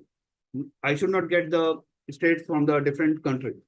And if I select Maharashtra, then I should get Mumbai, Pune, Satara, kind of, the list of the cities. I should not get, in that case, the Bangalore, because I didn't select the Karnataka. If I select Karnataka, I should get the list of the Karnataka city. If I select the Andhra Pradesh, then I should get the Andhra Pradesh list of the city. So such kind of hierarchy need to be defined, and we can get the exact value. Making a sense, right? Let me check how much values are left. Sorting we have done. Show me option we have already checked couple of times, and again we can see the demo, and demo we have done. Just give me a second. Today we are very less in the speed. I need to just check the value. So again, like location hierarchy, ordered quantity. It's very simple, but yes, I need to put the name. Maybe I can pick later on to just customize this report. Order quantity based on location. Location hierarchy. And in a general practice, you need to do such kind of, the data arrangement. Data arrangement is really important to filter out the value. So you are getting such value. Under the show me, you can see like whatever the possible values are there. So maybe you can create a measure like this. So you can get the data. You can go for the some other values reflecting if it is possible. Just select the charts, you will get the values accordingly. Means the show me option, these are the possible values. Why I'm taking this one? Because in the PPT, this is the order. And I already explained, but show me the options based on your current data. What is the best possible visualizations are there? You can take the, the bar chart. You can take the stack bar chart. You can take the pie chart is not going to helpful in this case. But yes, you have the original chart is like this order quantity, what we have developed. This is a good one. Even you can take this one also. This is also like a heat map kind of thing, but it's a very structured, only the very basic things. So you can take this any kind of result. So you can play with any chart like this. You have like this one, the profit analysis, what we have. You can go for this chart, like just change this one to the bubble chart. You can check with how it looks like with the other chart like a bar chart. So what we have done earlier, you can go for the pie chart checking. So it's an individual. So these are the options are available under for the show me. And under the show me, there's another thing. Means another thing in the sense like a very good thing. Like I have selected the pie chart. Sometimes we are not able to fix which chart is good for the look like. So for the pie chart, what we need at the below, you can see for pie chart, use measure, measure, and the dimension. Measure is required for the size. You can see this size under the mark. Measure is required for the slice. You can see the angle is there and dimension for the color. So if you have such kind of things altogether, then you can build up a pie chart. If you select any other chart, like I'm selecting the area chart, suppose. So for area chart, you can see this is a continuous. So we need the date.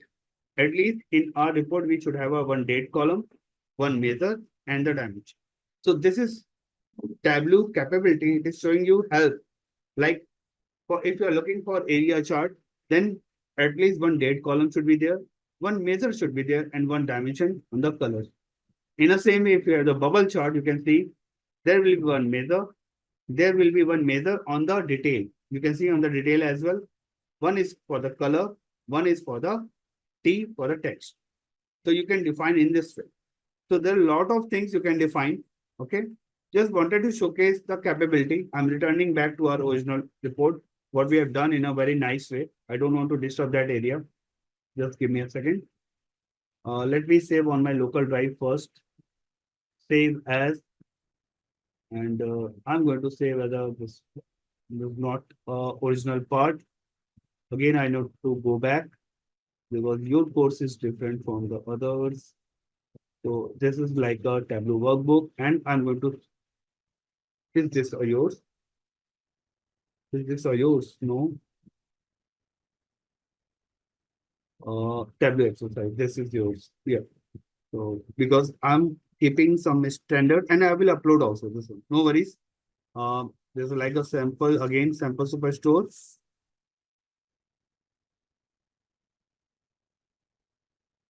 And date is like today is 19th, right? 19th July. So I'm going to save and I will upload on the LMS. So you will get all these kind of reports together. Even I will upload other design also, which I took in the another session. Like I have like other Tableau sessions also in Simplilearn. So I will upload those design also. It will help you to get a different design view as well. Okay. So generation, some formatting standards, some charts as well. Now we are focusing on the topic for the aggregation and the granularity. So once we talk about the aggregations and the granularity, the concept is very similar. Aggregations means aggregated value. You are going to perform some aggregation.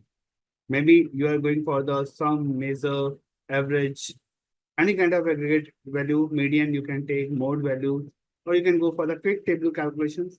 And your the granularity means you are detailing all the data. So once we talk about the aggregations and the granularity, in the dashboard perspective, this is an important concern. What happened? Just give me a second.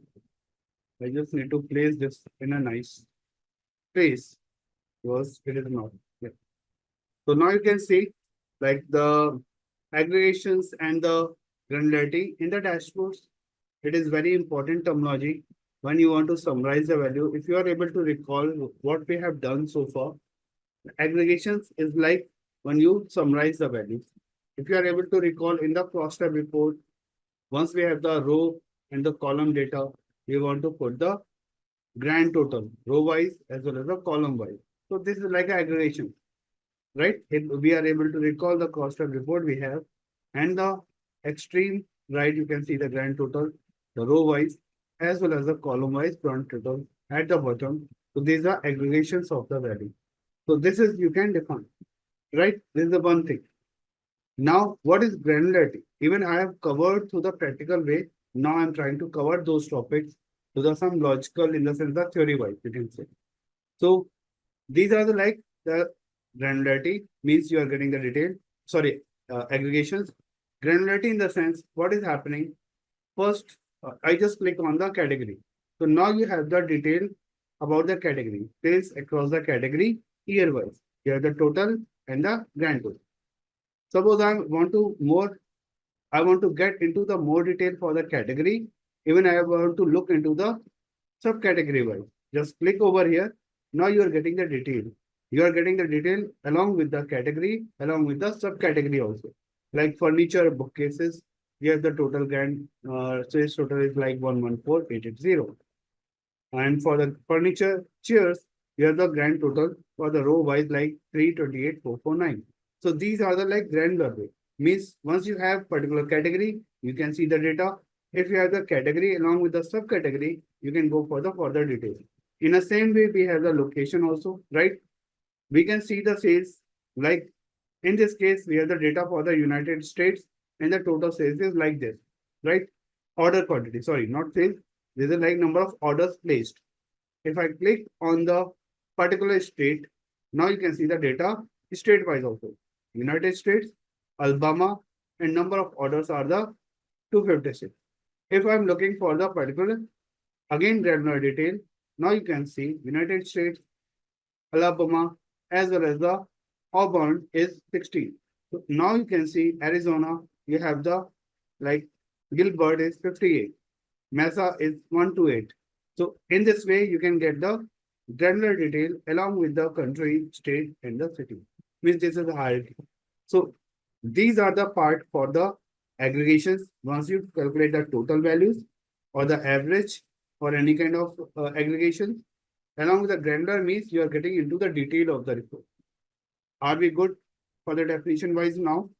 What is the difference between the aggregations and the granularity? Aggregation means you are summarizing the value, you are getting the values in terms of the numbers. Granularity means you are getting into the detail, drill down. So in the drill down, we have the two options, drill down as well as the drill up. So aggregations, if you see very carefully, we have done such kind of things. In a couple of ways, I gave you the different example. In the PPT, it's a different one. You can see the mathematical operations. And under that, you can see, just give me a second, why it is going again and again with a different way. Just so now you can see in the PPT, it's like a mathematical operations that combine the multiple values. You can see the region wise and looking the sum. So sum is like a measure, you can see, and you can change the aggregations to the any other sum, average, and whatever the median, you can take anything, and these are aggregations. Aggregation for the measures. So this is an example what we have seen already in the couple of times. Like if you right click on a particular measure, you can get the sum, average, median, count, count extent, and any kind of values you can define. Like in our report also, we have the sales and the profit. So I'm going to take some of the sales and you can just some of the sales if you're looking for something, and you can go for the measures and you have the list of the aggregated values. Sum, average, median, count, extent, maximum, minimum, anywhere you can take it, these values. Okay, so these are the aggregations values. Under the measures, you can easily find out. By default, it's a sum. All good? Okay. Apart from this, I want to show you something different over the things. Everybody can see like whenever we drop, we always get the sum of the quantity, right? The sum values are there. If I'm taking the profit also under the column, it will show you the profit, and again it is a sum, right? Make it a discrete. So just give me a second. Just give me a second, please. I just wanted to showcase few things. Uh, just give me a second. Quantity. Next, oh, sorry, not there. What I did. Okay. Sometimes you absence of mind. Okay. So now you are getting the quantity also. Means what I did, the quantity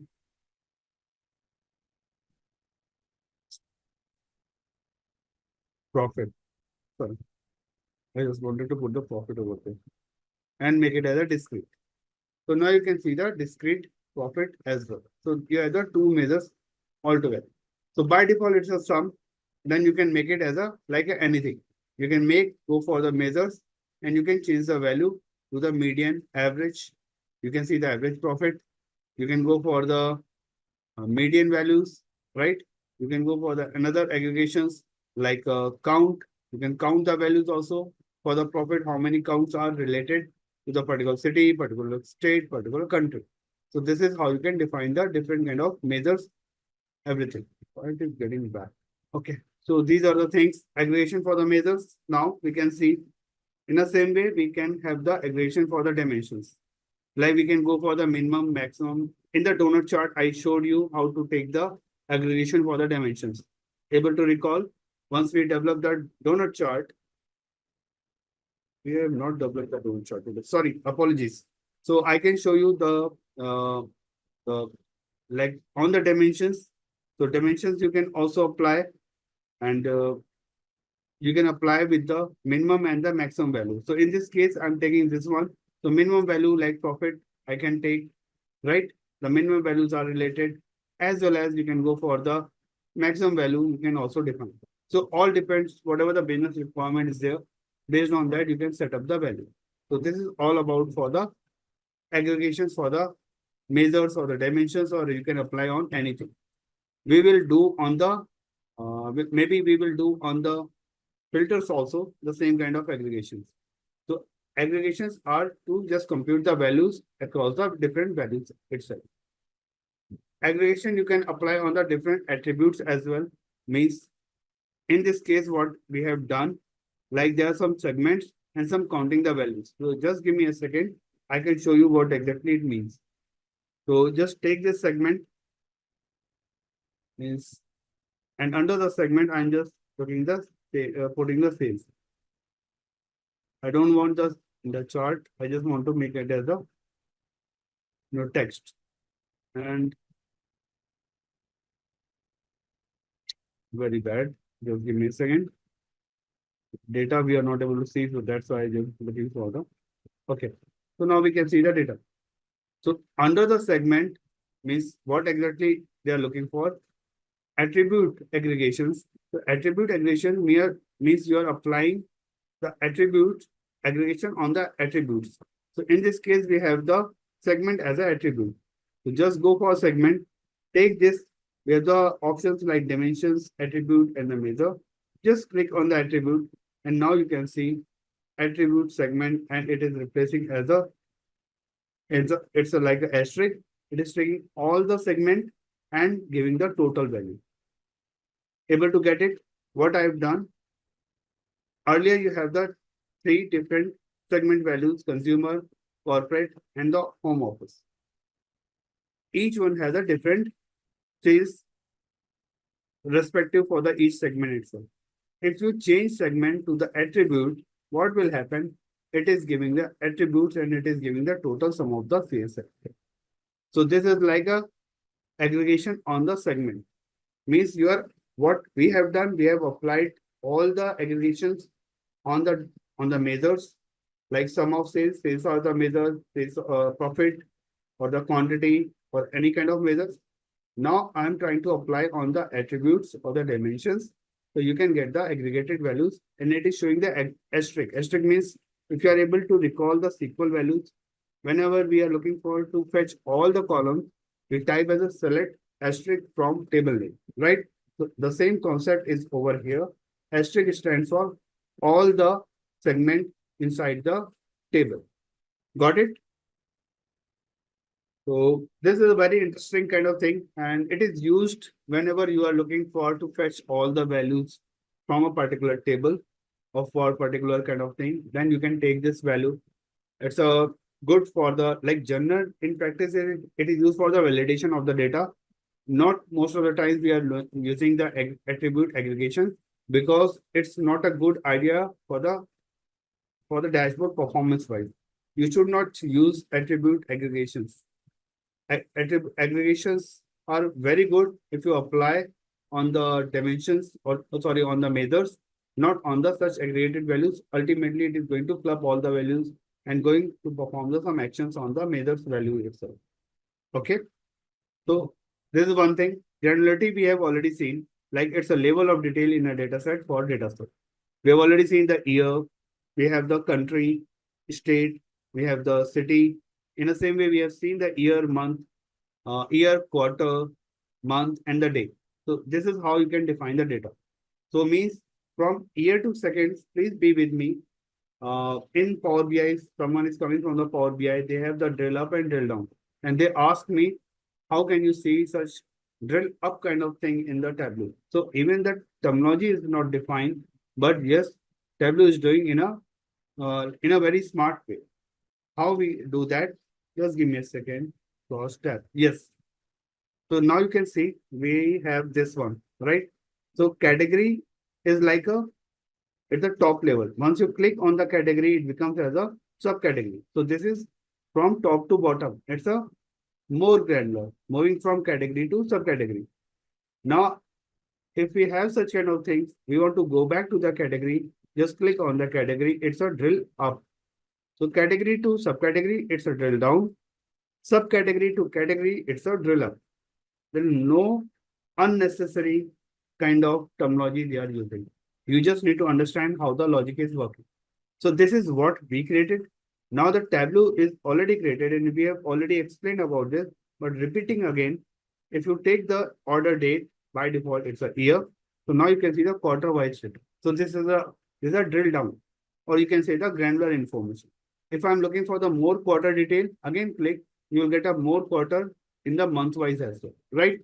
If you click on the again month, you will get the day wise as well. If I'm looking for the category, just click on the subcategory, you are getting so much detail. So now you can see the power of Tableau without defining unnecessary terminology, you are getting all the data. And these are the more granular detail from year, quarter, month, and day. Suppose I'm looking for the less granular, drill up kind of thing. Just click on the month. Now you are drill up by one level. Now click on the quarter. You are getting drill up to the second level. Now click on the year minus. You will get up to the extreme level, top level of the drill up. And in the same way, you can go for the drill down. Are we good about the granularity and the aggregations now? Yes, yes, I can see the question. How you do go for the aggregations. So we should aware about how the aggregation get work. What is the difference between the granularity? Means if someone nobody will come to you and say, apply the pie chart, apply the, like the, make the drill down or make kind of thing. That you need to take a call on which field you need to define a granular information, where you need to take aggregations, how would you are going to take a join. Because the business value used to come and then you need to take a decide whether I need to take a inner join, left join, right join, outer join, any kind of join. So such kind of things that you need to understand based on your requirement. So concepts and the logic need to be get clear. And people are generally mix up the theory and the concept. So logic is going to help you. I'm not like sharing any kind of, even in the PPT also, they have included all the logics and the concepts. There's nothing like a story, how the Tableau is built up, what kind of competition they are facing, or what about the other thing. Some basic concepts, basic stories there, but they are also, the PPT is very well designed in terms of the logical and the conceptual building itself. Okay, so let's go back to the part. So now we are very clear about the granularity and the structure. So why it is important, I already explained. You can go for like it's a good granularity whenever you are looking for the more detailed information, maybe the year wise, maybe the location wise. You are looking for a more asset detail. So asset hierarchy is there. If you are coming from some inventory data, you always have the some item number. Then you go for the like how do you track the item number in the inventory? either location wise or the particular commodity group is there, item code is there, and you track the item. So this is like a granularity of the information, how you can find out your data. So the PPT is for you. You can see like this is a customer data analysis by arranging the data to the different levels. It could be dynamic, it could be optimizing the performance. So there are the couple of things like you can go for the store the data in a granular way, you create a hierarchy, relevant information, you arrange the data in such a way, you can get the detailed information drill down as well as the drill up. Are we good? Okay. So we have already seen such kind of things, so not going to work around that. So now for a quick check in Tableau, what do aggregations and granularity respectively refer to? Aggregations, like option A is like combining data at a higher level and granularity level of detail in the data. Option B, level of detail in the data. Aggregations, granularity is like combining data at a higher level. So you can read the options. Which option is going to correct? Please let me know. Tell how understanding is to be good in the content by the Sure, I will love to that because I'm using many tools parallelly in our industry. Like not only in Tableau, I'm working based on the because one of my client is working on the Tableau, another client is working on the Power BI, and the third client is don't want to use any customized tool. Like they want to they have the cost cutting, so they are using the like this one, Python for the data visualization. So individual client has a different kind of aspects, and Tableau is like a very fascinating kind of tool. Okay, so the option is A is correct, and why? Because aggregation is aggregating the value. It's combining the value. So the option A is like combining data at a higher level. Then you go for the granularity, and granularity is a like level of detail of the data. You are detailing. Either you can go for the drill down or the drill up. So this is a quite good one. Many thanks for the answering, and this helped me to understand what kind of information I am trying to deliver. Now getting into the some chart. So chart, what we have done, the bar chart is there, and please let me know because we have done such kind of charting already. So maybe I will quickly move and I will show you the chart again. No worries. So bar chart. So bar chart is generally used. Now we can make a sense for the chart. So chart is generally used to understand if we have the categorical data and the numerical data. So bar chart is by default it is coming like once you have the category, some dimensions and the numerical data along with that. Irrespective, you can place x-axis as a categorical data. On the y-axis, you can put the numerical value or vice versa also. So the bar charts are the two types, horizontal bar chart and the vertical bar chart. What you can see on your screen. How does it matter? I can show you very quickly. It's just let me rename because at the end I will share this one. Order, quantity, come on, wrong. Order, quantity, and this one is empty. It's okay. Let's play on this topic. So what we are looking a very ABCD kind of thing. So now the things are getting detailed. Like once we talk about the bar chart, okay. So I'm taking what exactly in the PPT. It's nothing. So we can take this PPT and we can go for the just give me a second region. No, I'm going for the segment for the rows.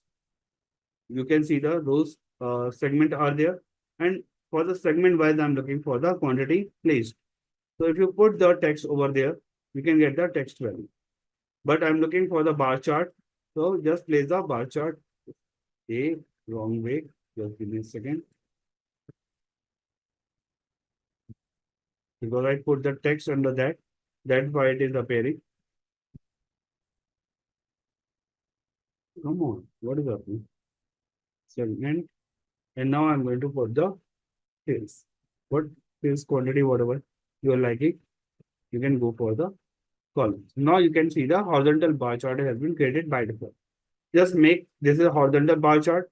Just make a swap Everybody can see my screen. This is like a tricky again. Annotate. It is gone. Portrait. So we have the couple of options at the top. You can see the sorting as well as the swap. So just put on there and you will get the swap value and you can get the horizontal bar chart and the vertical bar chart together. Uh, there's no like a business sense, like for in which case we should use the horizontal bar chart, in which case we should use the bar chart. Both are the same thing, just only for the spaces. Sometimes you have the uh, user don't want to scroll up to the right, then we go for the horizontal bar chart. So that is the only reason. Or sometimes we call as a bar chart or the column chart. So this is considered as the column chart, and like this is considered as a bar chart. So all depend how would you like to pronunciate. So we are very clear about the chart, and these are the axes. You can see the rows and columns, it can be defined. Okay.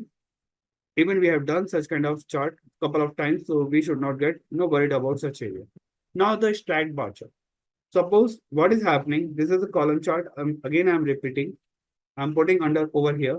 So this is like a segment wise, what we have defined. Okay. So let's make it in this way. So stacked chart is coming whenever, what does it, the stacked mean? Stacked means something is like collecting on the top. So whenever you have, in this case, what we have, where we have one segment and one like sales. Under column, we have the one dimensions, or you can say the categorical data. And under the rows, we have the one measures. Now I'm looking for the another categorical data on the column.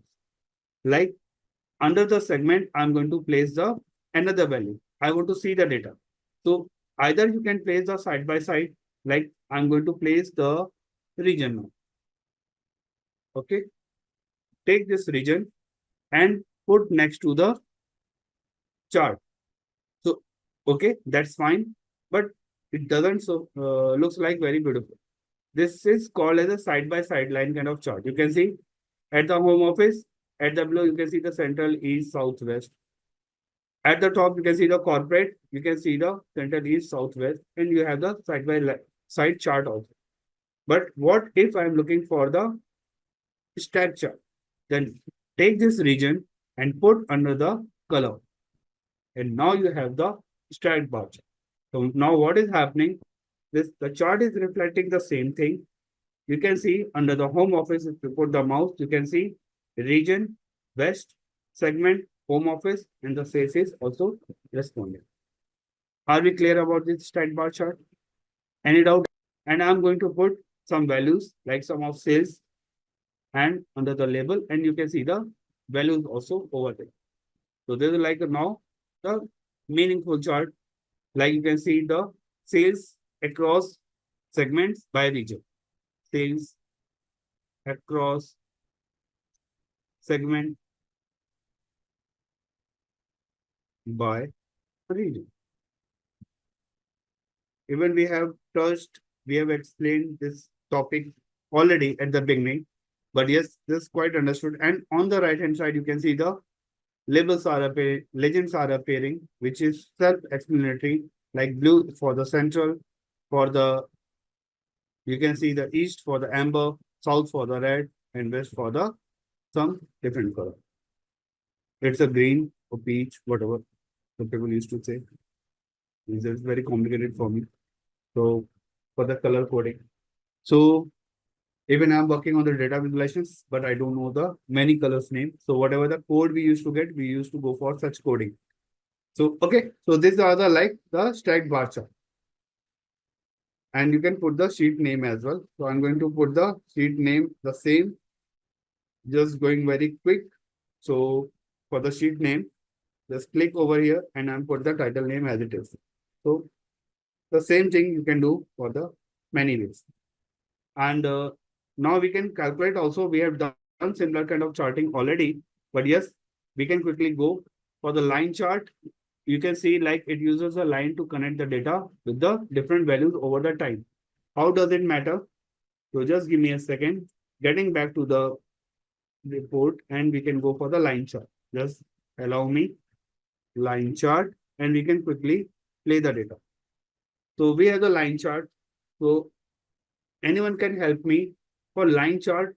What are the basic requirements? We have done couple of times the line chart and everything. Like you can see the line chart was there. So just for the like along with the PPT, with the flow of the PPT, I'm trying to explain. So what are the basic things we need for the line chart? Continuous measure. Perfect. Thanks, Kunal. Thanks, Sudhagar. Miss, this give me a confidence. My confidence should be also in a same way as you are getting. Because the confidence, like you are getting the things, so means I'm explaining the things in a way so that every good should get benefited. So thanks for answering. Now what we can do for the line chart, we can take one continuous data, and continuous data is like a order date or the shipping date. I can take. So at this time, I'm taking a shipping date. Please, we have not used this part, and this is very unfortunate. We should use this column also, and then we can go for the uh, discount. We can use the discount also. Yep.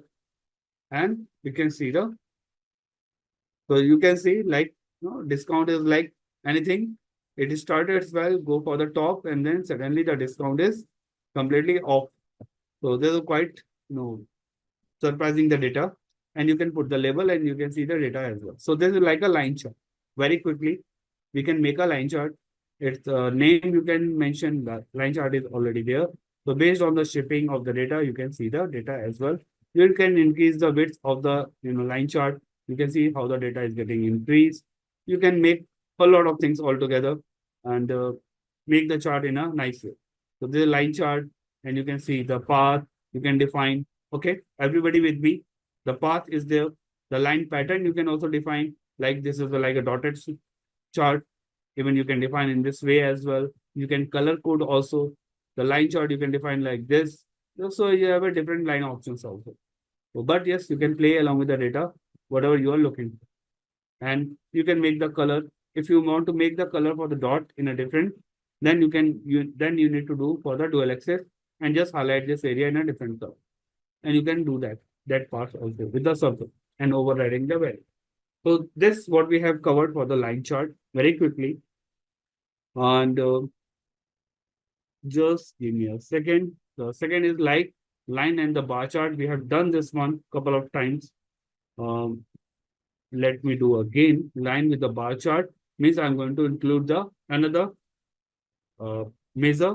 So just take this sales next to the sum of the discount, and we have the two measures everywhere. So now the sum of the sales I'm going to take and make it as a dual axis, right? So sum of the sales I make as a dual axis.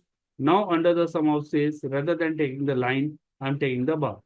So now you have the bar chart along with the values. So now the values are superseding to each other because the bar chart is area fill up. What I'm going to do, because the values are different, so I'm going to resize of the bar chart axis, okay, to just avoid the clash. And I'm going to make this one up to the y-axis as a custom. Then I can make it up to the 9 so that our size is getting decreased. So now you can see the data for the, and the line chart is different. So now you have the two axes. You can see the data is getting replicated. Just make it a nice format and you can get the data accordingly. Even some of the discount is also displaying over here, just replacing from the measures. And I'm going to put the sum of sales because we want to see the sales data.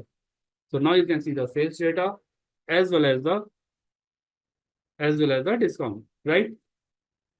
Able to do, just reduce the size. The size is too big. So just reduce the width of the bar so that it looks pretty. And you can see the data is working.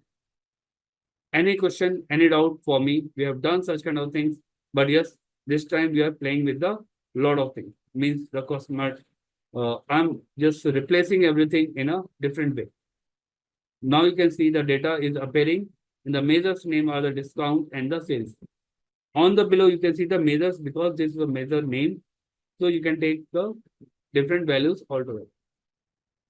So you can make a line chart along with the bar chart and everything. Now getting back to the another. This is us. Just give me a second. Slope graph. We have seen this one with the line chart. The multiple charts are there. If you have the category, if you have the two values are all together, year one, year two, and you can define the value. So even I have developed this one. Just give me a second. Dual axis formatting. Where it is gone. Oh, I made it again for the slope. Okay. So let me make it for the slope graph.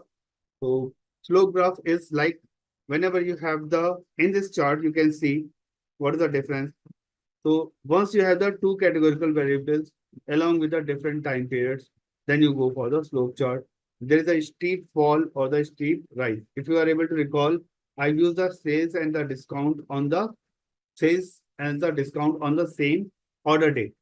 Means again, I am going to use order date. Please be with me. Order date. Just dragging on the columns, right? Or you can put on the, yeah, column is fine. Now I'm looking for the sum of the sales, and obviously it will come a line chart. Again, I'm looking for the sum of the profit next to the sales. So now this is a steep or the slope chart.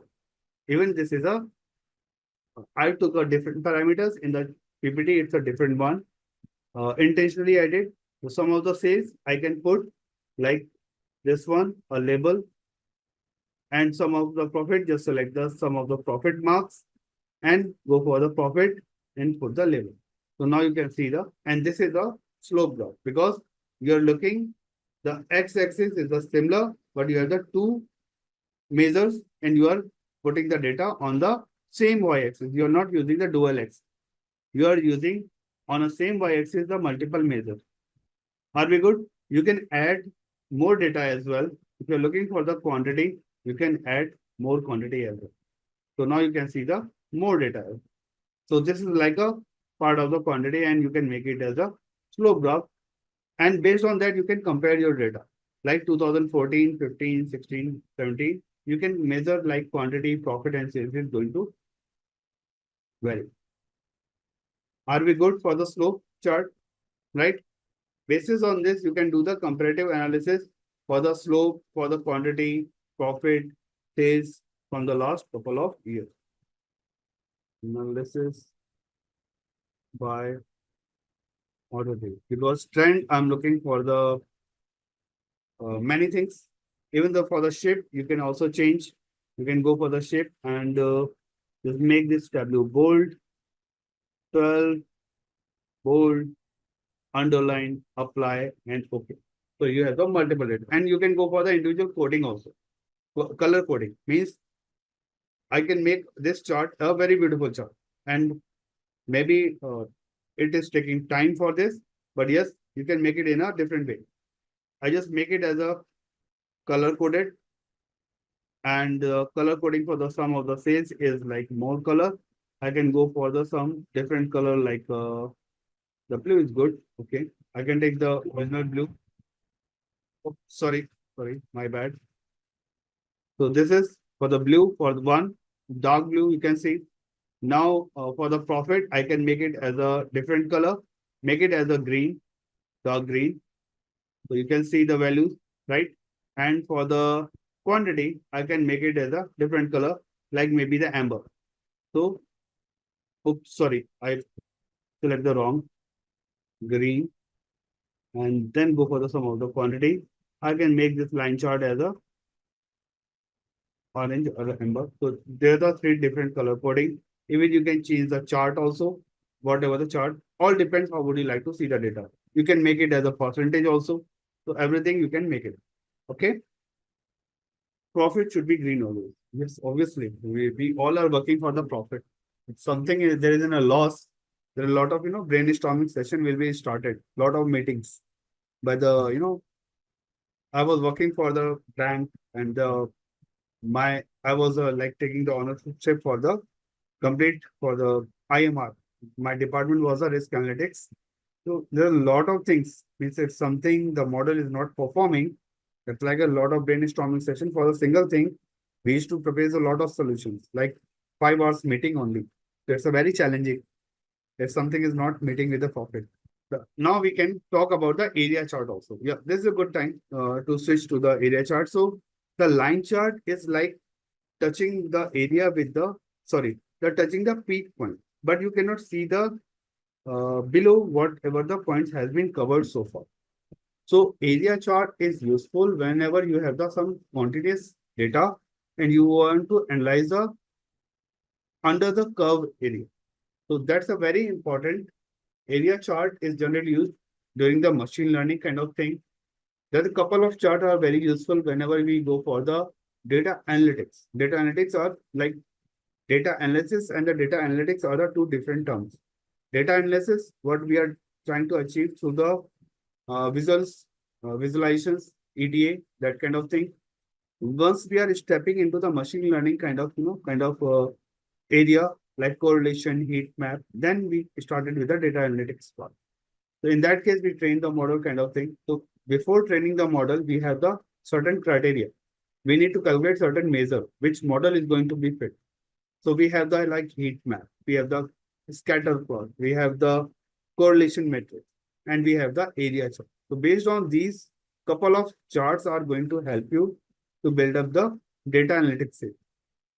I just took a different context over here, just coming back to the area chart, because some people are from the techie background and they are looking for some career because Tableau is obviously you are going for the analysis as well as the data analytics part of.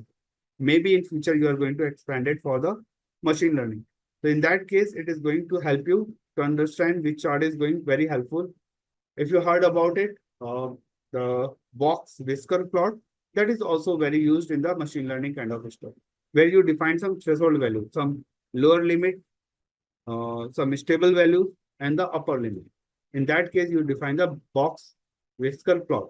So box whisker plot, scatter plot, heat map, area chart. These are the four charts which are very frequently used once you go for the machine learning kind of analysis. Okay, so quantity I'm talking about. So let's make the changes, this one, and make as an area. So the only look and feel is what? So now you can see how the quantity is navigating. So if you have the other area, it shows an area covered by a particular point. So earlier it was like line chart. It shows only the top value it is achieved. But what about the below? So now you can see the dense area for which area it is going to increase or not. So area chart is like it shows one or more quantities changes over time. If you have such kind of thing, you can go for such trend over the year. So it helps you to understand a particular inventory are listed over there, how the values are getting increased. You can take a gradient kind of color coding and it shows the how the values are getting changes. So this is another kind of chart. Now, this now I'm getting for the pie chart and maybe I can rename it later pie chart. So pie chart, as I mentioned, is a percentage distribution or the numerical distribution across the categorical data. This is like a definition, right? So how can we identify? So in this case, what you can see the pie chart, as I mentioned, the numerical representation. So let build some pie chart over here. What I'm going to do, pie chart based on the category, it will be pretty good. If I take what I did, segment, and I'm taking the quantity for the each segment. So we have some bar chart is replicating. Now show me under, I'm going to show me and we have the spotlight. You can see the pie chart is there. Just put the pie chart and your life is very easy. How does it going to work? So for the pie chart, if I select, you can see the for pie chart, you can see one measure is required, one slice is under the measure is required, and the dimension is also required. So you can see under the color, we have the segment. Under the slice, we have the angle, means we have the sum of quantity. and the size is also a sum of quantity. Now there is no labeling over there. Even the color coding is there. You can easily identify it. But I want to display the data, the sum of quantity also. Then just replace, not replace, just put this sum of quantity on the T, like a text. I'm looking for the percentage. To go for the drop down, you can go for the measure of the sum and you can take the, not there, quick table calculation percentage of total. So now you are getting the total. But the chart is so small, just able to recall Control Shift plus B and increase the size of the chart. And you can get the data. Right? So this is how you can build the pie chart. Any doubt, any query? Even if you wish, you can add the segment also on the same. There is a segment on the label and you can get the data. So you are getting the segment wise data altogether. So this is for the numerical distribution across the particular categorical value. Categorical data is like for the segment and the numerical representation for the like the quantity and the percentage I have taken over there.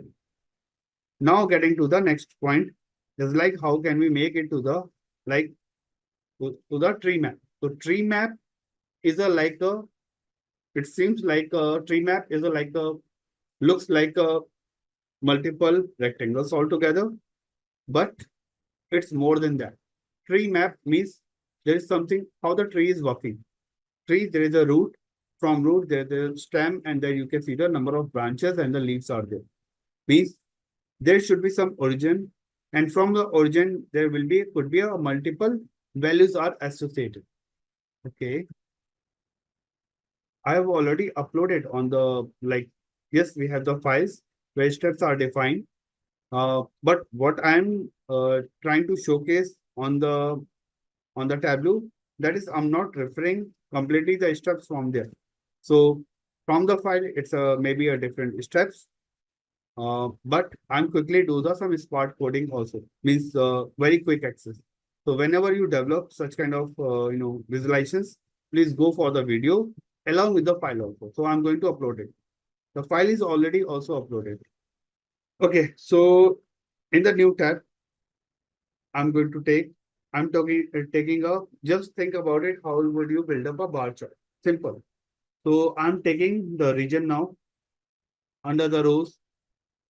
I'm taking a different values now, not the same pie chart I'm going to develop, but the pie chart is there. Now you have the region and I'm looking for the region wise sales. Okay. So just put the sales under the column. We have this bar chart developed. Are we good up to here, Rajiv? So now the magic is all yours. Means what will happen? Just go to this show me. This show me on the right hand side. Able to see, right? The show me on the right hand side. Just click over here and you will have a pie chart option. Just click and you have a pie chart ready with you. It's a very quick. And what the changes has been done. Earlier it was what? If I just go for the Control Z, you can see the region on the rows and on the columns you have the sum of the sales. But if I'm looking for the pie chart, just click on the pie and now everything is removed from the columns and the rows. Everything plays under the marks. So region is put on the colors. You can see sum of sales on the angle and the sum of sales on the size. And now you can increase and format the size as well. Just increase like this, Control Shift plus B. I want to see the numbers. So these are the sales. So just put the labels over there. Put the, because these are the region. So just put the region under the label and you can get the value. So these are like how the way you can define the value. Now we are talking about the tree map, getting back. So tree map, there is a root, there is a branches, there is a leaf. Means there is some relationship between that. There is some set of hierarchy is there. So whenever we have some data hierarchy, we always go for the tree map. Okay. So it shows the hierarchy of the data as a nested. Remember, we have created some hierarchy for the location, for the category, right? Category, subcategory. We created location hierarchy also. So in the same way, we have for the tree map. So how the tree map is working, you can see over here, like regional sales analysis by product category. So they are mentioning I'm going to showcase, and there is a certain file is there. So file I'm going to upload, and there's a different. Just give me a second. So now you can see this is like a segment of the sales. So if I click over here, just give me a second. Preview. So this is like a tree map. Under the show me, you can see the tree map is here. And just click on the this tree map chart. So for tree map, you can see use one measure for the size, one measure for the color and the dimension. And we have used everything over here. I'm just highlighting. Now I'm going for the formatting of the stuff. So just give me a second. Measure for the dimension. Okay. So you can define, you can see the west is more area as well as the east. Central is little bit less area covered, and the south rectangle is also a less. So now what information we are getting? We get, because I have used heat. So we have this pie chart and we want to convert this pie chart into the tree map. So what we can do, go to the show me, and under that we have an option for the tree map. Right? We have the different kind of charts. So we can use this tree map. Just click over here and your chart is ready with you. Now you can start, because the skeleton is ready. Now you can go for the formatting. So maybe for each, like for the each region, you want a different color. Just go for this step color and edit color. Just click over here. And this time I'm going to take the different color, making this one as a step color and making the four colors. The color should be a different. I can take, maybe I can take this one from the like automatic. We can take this one from different palette. Orange, blue, red, yeah. Orange, blue, green, diverging. This could be a very bad. Just give me a second. It's too much. Uh, Sometimes, yeah, this could be a much better identification. And now we can increase the size of the chart. Suppose I want to display the other values, like we have only the values in terms of the region. But what about if I'm looking for the sales? I just want to drag out to the sales as well. Now, if I'm looking for the percentage sales distribution, just sorry, for profit also, I can go for the profit add-on. Okay. I can add as much as information you are looking for. You can add the category, you can add the other values. Like we can add the category also. Just give me a second. We have the category, and we can add the category on the level. So you can see a lot of values are appearing now. And you can make the font bigger or whatever you're looking for, the formatting stuff, the region if you're looking for the highlighted, you can set. Then after that, you can go for the category, just control paste and put under the region. And now you can identify like region is like a bold. Then you can make the category also in a tense font, and maybe the measures you are looking for in terms of the green or maybe some different color, whatever you are looking for, or the blue. So I'm putting as a green, and now you can see the values are appearing. So this is very bad. I really apologize. And I can make this font as a white, so it looks much better. And rather than green, I'm taking this one also in a different way, maybe some yellow. Because just for the visuals, it's not about the good practice, but now you can see the data at least. So now you can see the heat map, oh sorry, tree map is produced, which is including the region along with the category, along with the sales and the profit. So maybe the profit you can change into the percentage. So I'm getting into the percentage, and quick table calculation we have seen a couple of times. So now you can see the percentage values also. One more thing you can see, like we have the furniture, and if you go for the furniture and you can get the drill down for each for the subcategory also. So you can make it as a complex, but I'm making it as a simple. So now you have the different categories. So are we good for the tree map now? Yep, we have done similar kind of things, but this time we get into the more detail. right? So what I will do, I'm just going to replicate this chart in a same way. Uh, just make it as a duplicate. We have this one and make it as a bubble chart. Just go to the show me. I make this tree map as a duplicate. You can see the tree map. Wow, just give me a second. What I did under the tree map, I make it as a tree map 2 as a duplicate. Now you can go for the any kind of chart and selections. So now you can make a chart for the bubble chart. So you are losing some content, like in the sense you cannot see the labels. So label you can drag drop again, but the basic is skeleton is ready. And now you can show the some of the sales under the labels, and you are getting the data for the labels. If you're looking for the profit, you can go for the profit also under the labels. You're getting the profit as well.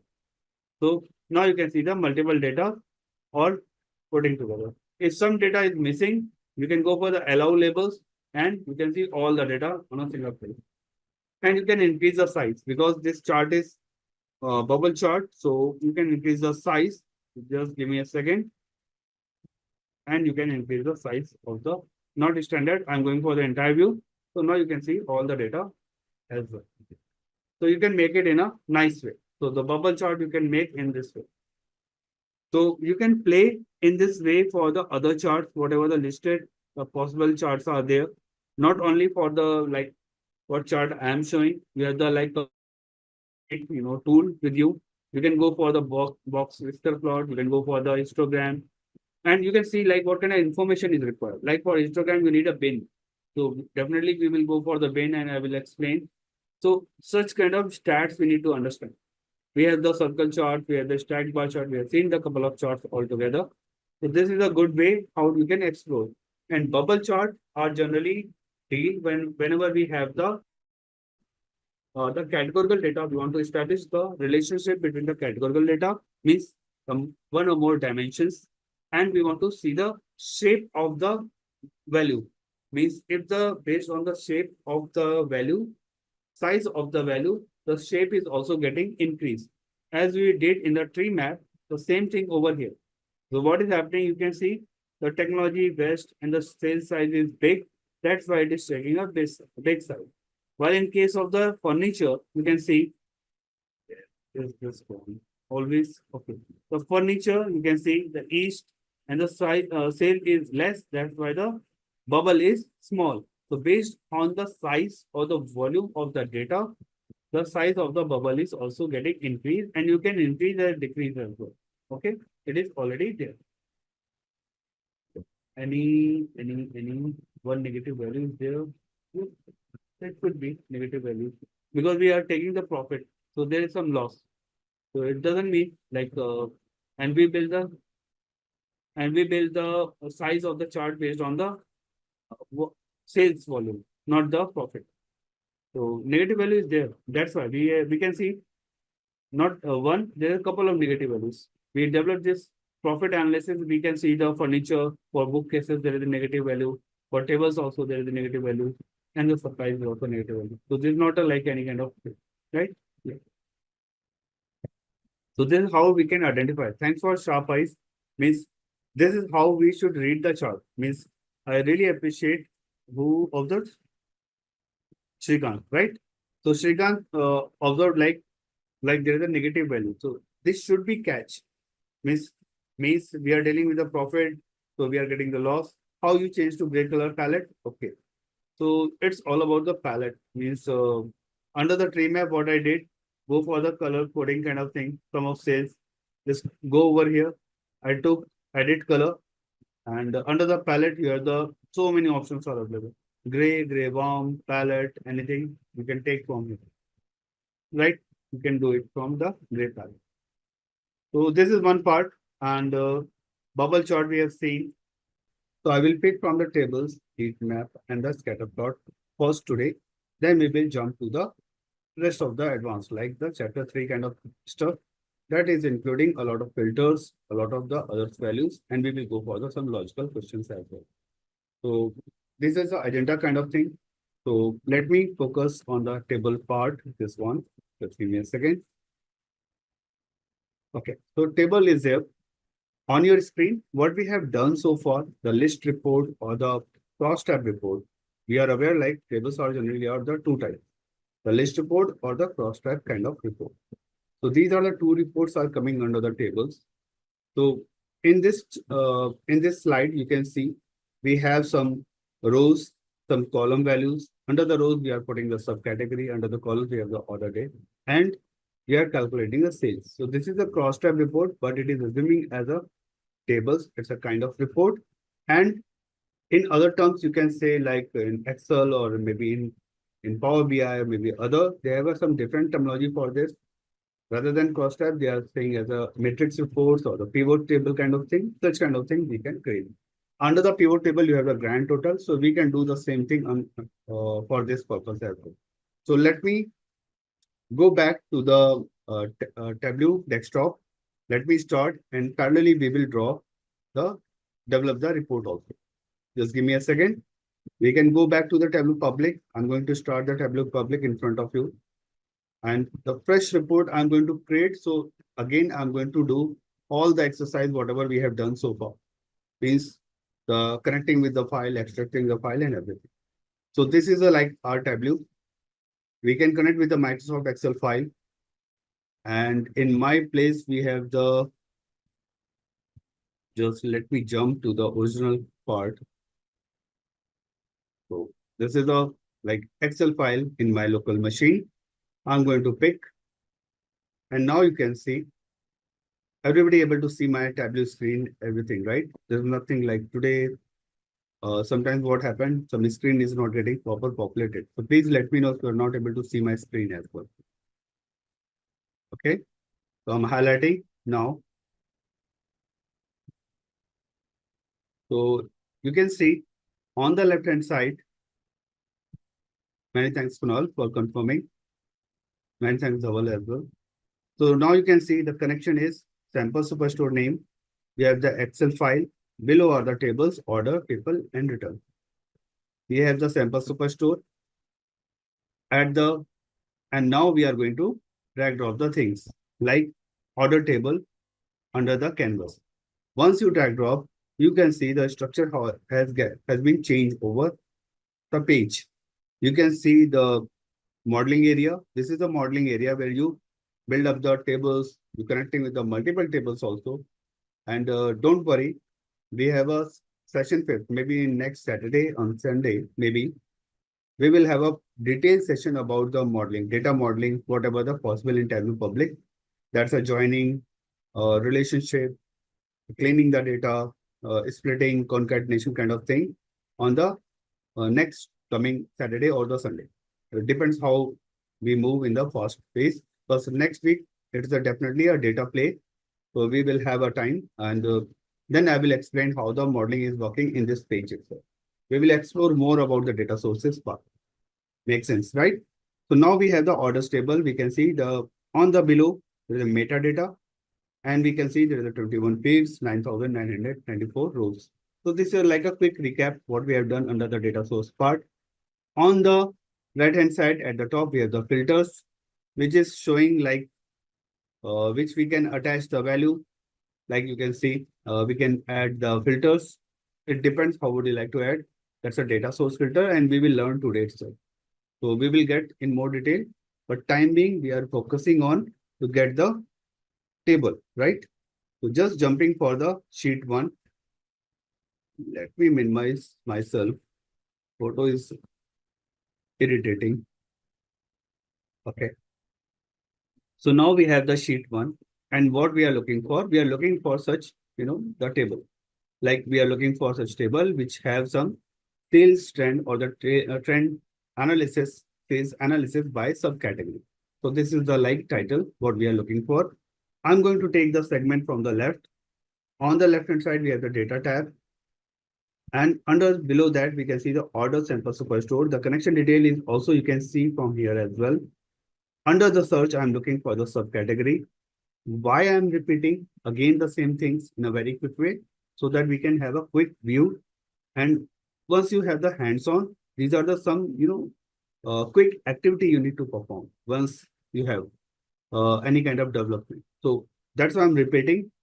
So subcategory, just put under the columns or the rows. Where would you like to do that? Putting under the rows so that in a row wise information. And now I'm looking for the order date. Order date. Okay, just give me a second. Yeah. We have the information, I think sum of sales over here, right? Sum of sales, true. So we can drag drop first sales to the text. So this is a like a quick, because we have the rows and the respective values, only the rows are there. So this is a list report. Okay. If you put over here also, this is also a list report because we are considering one dimensional of the data. Okay. The one dimensional of the data means we are considering data either row wise or the column wise. If we put the data row wise and column wise together, and we are trying to calculate the third thing, then it becomes as a cross tab report. Okay. So time being, this is the list report. Now I'm going to take the order date on the columns. So what will happen? The values are distributed year wise. So now you can see earlier it was a row wise report. We are getting the sales. Now we are adding the order date also on the column. So now the data, the sales values are coming row wise as well as the column wise. So this is a cross tab report or the matrix report, what we say. So this is like a one part, and just for the addition, because in the cross tab or the pivot or the matrix report, we have some grand total, every kind of thing. So what we can do, go to the analysis tab. Okay. Under the analysis tab, you have the sum totals, and you can show the, like if I'm looking for the row wise grand total, just click on the row wise grand total. Go for the analysis. Again, go for the totals. I'm looking for the show column grand totals. And now you can see the below the totals column wise as well. So now your cross tab or the pivot table is completely ready.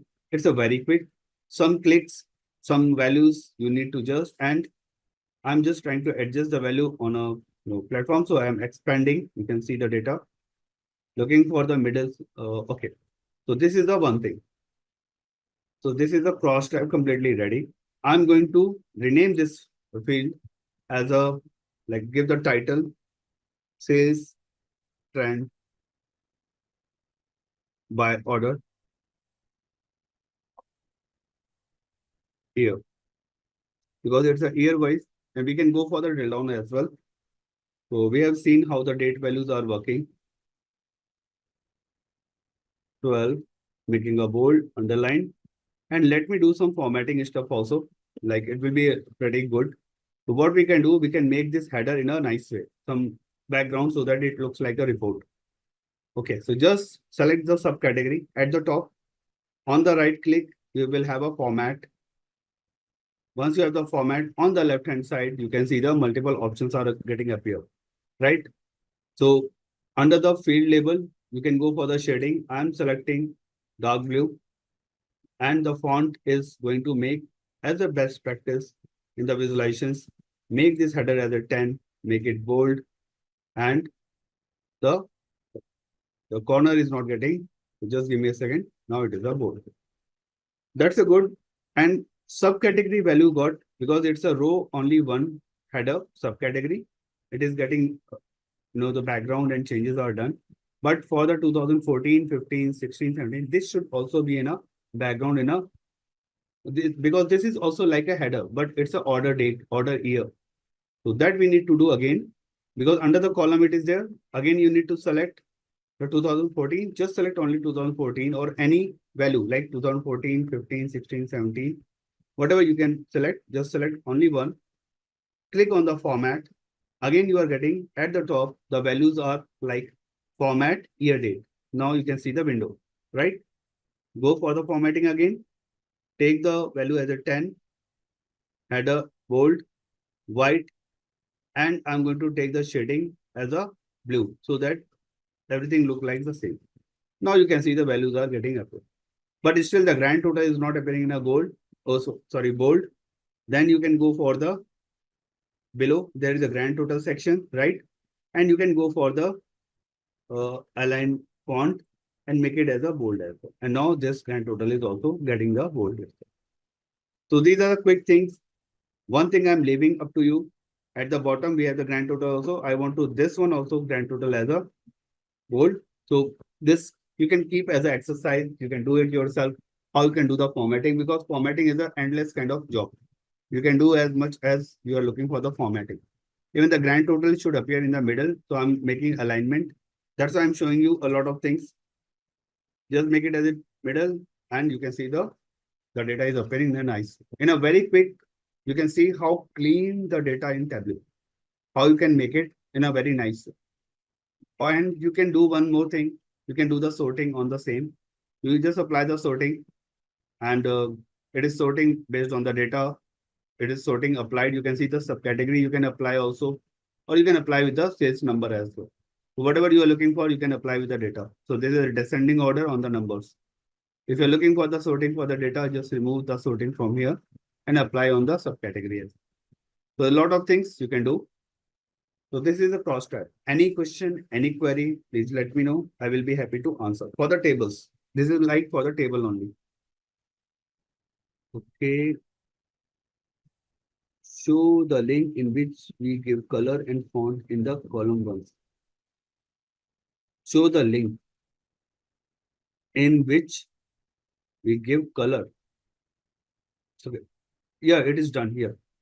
So show the link. I'm not getting your question part. Could you please show the link in which we give color? Color for the background, right? Header. Make me correct. And font. Okay, cool. Sure. So this is like just select any header. Suppose I want to select my title. This is true for anything. Okay, I don't want to play over here. So just select your title, sales trend by order here. After selecting, just right click and you have the format title. So whenever you have any kind of thing, just go for the format. Right click and on the left hand side at the top, you can see why it is not coming. Yeah, you can see the format title and caption is appearing. And now you can make a title, header, or any kind of thing. Shading. Now you can see. And the shading for this, I'm making as a some different color as a yellow. You can see. And then you can go for the title and everything. The border you can make and the format you can also change. In the case of subcategory, what I did, just select the subcategory, the text, what you want to do the formatting, and click on the right. So you have the format. And once you have the format, again, you can see the format field and labels are appearing. So now you can do the formatting. You can make any kind of color. You can go for any kind of formatting. So you can make the size increase. Like suppose I want to increase the size up to a 14, you can make it the size as a 14. And then you can go for any kind of color coding. We will do such kind of exercise again and again, no worries. But yes, this is a quick view to get the value here. Click on any of the year, one of the year and format it. Right now, I'm looking for the order year. The title is like that. If I go for the formatting, it's a drill down. As I mentioned in the last, means Tableau by default is going to take your like the drill down kind of activity. So you have the formatting standards for the like it's a Q1, Q2. Then if you go for the level, you are looking for the month wise. Obviously, you can do such kind of formatting as well. And you can go for the like only year wise. Because I mentioned sales trend by order year. Even you what you can do, just double click over here. Rather than using the RT or date part, I'm taking only the one thing over here. Just give me a second. How I can do that? Just give me a second. Just double click. You will have a data. I'm just computing. Uh, like this is the order date. Now I'm going to take the only year from here. And under this, you need to put the order date. Just select because Tableau is very intelligent in such kind of things. You need to correct the sentence. I'm showing you very quick update over here. I'm taking only the year order date. You can restrict the data. You can take the data from here as well. So, okay, everybody. So now the next step is going to make the heat map from here. So what I will do, I will make a duplicate of this sheet. At the bottom, you have the sheet name. I'm just right click, making the right click and making other duplicate. And yesterday someone asked me, no, okay, not in this batch, sorry. So we can go for the duplicate. Now you have the sales trend cross tab 2, and I'm going to make as a heat map. Just rename. I'm going to take as a sales trend and using the heat map. Just for the naming convention. And how can we make this one? Is taking this one, go to the show me. And under the show me, you have the heat map. You can see there is a text table, what we have developed just now. We can go for the heat map. We can go for the highlighting table. And there are the many options are there. So even we can use the Gantt chart also, whatever we are looking for. So in this case, we are looking for the heat map. So heat map, what exactly the heat map is? So heat map is establishing a relationship between the two uh, variables or the two columns. It could be a categorical, it could be a numbers also. So through the heat map we want to know how much each attributes are linking to each other. It establishes a relationship between the two attributes. What does it mean? Let me go back to the PPT first, then I should jump. So in this case, what is happening? If someone is coming from the Python, because you are doing the PG kind of course, so you must have either in future or maybe you have already done for the Python for the data cleaning and data kind of thing. So you must have such kind of activity during the machine learning. So we have the heat map. So how the heat map is working? It's a like on the x-axis, any chart, we have the two kind of axis, x-axis and the y-axis, right? For the x-axis, there are some attributes like 0, 1, 2, 3, 4, and the y-axis is also the same attribute is going to replicate. In this case, in the machine learning, we calculate in this way. So this heat map is different. What we are going to produce, that could be also a different. We can show you how it matters. So now in this way, you can see the product sales heat map. So we are producing the sales number based on the x-axis and the y-axis. Some categorical values are there, which is common to the x-axis and the y-axis. 0, 1, 2, 3, 4 and 0, 1, 2, 3, 4. Now, how are we going to read this chart? You can see the 0 at the top. Be with me. So you can see at the top, the 0 is there. And at the first value is also 0. So 0, comma 0 will be at the top. Value is 10. So this is like a self-connecting. So means the coordinate for 10 is 0, comma 0 means the zeroth, the first attribute is connecting with the first attribute. Is a 0, comma 0 and the value is 10. The next 1, comma 1 is 25. Then 2, comma 2 is 25. Then 3, comma 3 is 50. Then 4, comma 4 is 65. So you can see that this is a diagonal, and the diagonal data from top to bottom, it's a connecting with the self appreciation kind of thing. Means it is connecting with the self attribute. That's the best match for the thing. And now we can relate the other attributes. Now I'm taking a 20, this one.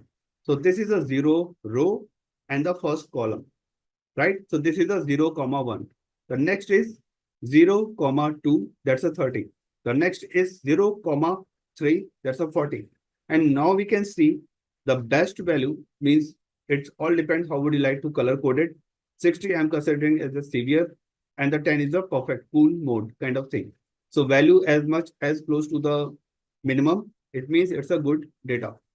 Or 60 is considered as a severe data, you can consider. So now the 10, you can see the value is getting good. And how the color is getting changes, you can take a like the attribute is not matching to each other. Like 0, comma 4 is violating to each other. Or you can make it as a vice versa, like the maximum value is matching with the maximum value, the matching attributes, and the least value is not matching at all. So it depends how would you like to categorize the thing. And this is how we read the heat map. So it depends on the size of the volume of the data. In this case, the size is consistent, but we are going to make the size in a different way. So now we are jumping back to the our table. Okay, what we duplicate and what we want to generate. So we just duplicate this one and just click on the heat map. If you click on the heat map, just I'm putting the mouse at the bottom, you can see there is a heat map use. one measure is required, one color measure is required, and one dimension is required. Able to see everybody? Yes or no? Kindly let me know, please. At the bottom. Yep. So this is like you can see at the bottom, there is a like Tableau is ready to help you. You just need to interpret. This is the like objective. So you can see the for the heat map, and you can see the measure is there. It should be the size. You can see on the under the marks, this is the size. So one measure should be under the size. One measure under should be the color, and one measure, one dimension should be under the rows or the column, wherever you want to see. You can catch the symbol. So this symbol, like 3 lines or 4 lines for the rows, color for the different color, and the measure for the this thing. And this is how we should read the data. Means we should know how we can place the thing. And this is going to help you for the multiple values as well. So just click a very simple thing. Just click on the heat map, and you are getting some data aligned in this way. Now you need to extract, you need to match what we have. We have the rows and columns. We don't want everything to be over here. Okay. We have measure on the size, sum of sales, that's fine. But we don't have any color coded. By default, it's a color coding it is taking. So just making an expansion, just give me a second. Come on. Making an expansion so that we can see the data. Come on. Sometimes, the mouse is playing with us. Irrespective, we are good in the tools, but, or you can use the shift. I'm using this keyboard now, and or you can use the at the top, the standard, and you can go for the entire view, and you can get the data in this way. Means everything is arranged. Now you can see the size of the everything is different. Okay. Now we move from the cross tab to the some heat map, but heat map is still not looking as a heat map because it should be something like this. The size is getting varied, but the color coding is not there because we didn't put anything under the measure as a color, right? So now we are going to put the sum of sales under the color, and you can see the magic now. Now the color shaded is getting changed. You can increase the size of the, everything, and now you can see the data. Means based on the sales, the size is also increased. You can display the data also. This looks bad, so just minimize this one because it is overriding. And you can see the gradient also. The light color, least cell, and the size is also very small. You can see subcategory accessories, year of order date 2014, percentage of sales is something around 14.94, and the sales is 25,000 something. So these are seems like a minimum. Appliances is more or less, you can see. But if I go for the chair, you can see this is the highest sale, percentage is high, and the year is something. Now, if I go in the 2015, we can see this is a good sale, percentage is less, but the quantity is different. And you can see based on this, if I take the row wise, accessories in 2014 is sales like 25,014. In 2015, the sales is getting increased. The box size is also getting increased, 40,000 to 524. 2016 is almost close, the similar, but the 2017, again, you get the spike, 59,946. So this is how the heat map is working. On the row wise, you can see by the year, accessory sales are getting increased. This is how we read. The dramatic change you can see over under the copier, you can see the highlighted data. This one, sorry. You can see the on the 2014, we have the data is like 10,850 sales. In 2015, it is 26,000, just 3 times almost. Then 50,000 around. And the final is 60,000. So you can see the size is also going to increase in a this way. So through the heat map, you can immediately identify whether it's in which trend it is going on, whether it's the increasing or the declining mode. Are we good now? Any doubt, any query, please let me know.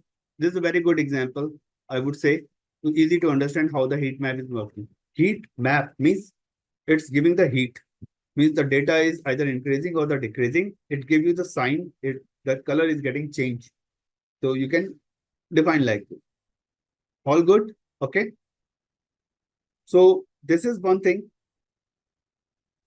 please show how you create the color gradations.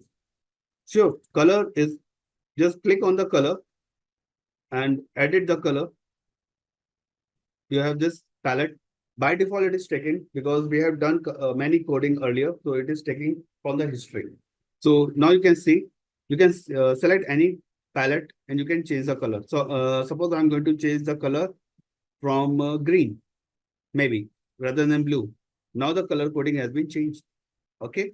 So just select the gradient color, and rather than taking as a stepped color, you can take the gradient. Means as the size is getting increased, your color is also going to increase. You can display the numbers also. If you're looking for, means you can display the number, just put under the labels and you are getting the values also next to that. But this doesn't look like a cross tab. Oh, sorry, the heat map. That's why I don't want to display. Now you can keep as a neat and clean. Making sense now, Parth? Oh, sorry. Are we clear about how to make the color gradation? Not gradation, that's a gradient. Color gradation is not clear. Again, not clear. Okay. So we have, I'm removing some of this from the color. It's by default, it's a blue. I want to make it in a different color. So just take some of colors. Under the marks, we have the color sections, right? Just go for the colors, drag drop this some of colors. Double click on the color, you have the edit color. Now this edit color window is going to pop up. You have the palette. You can take green, you can take anyone. These are the list of the palettes are available. So you can take anyone. Suppose I'm taking as a different color as a red to green diverging now.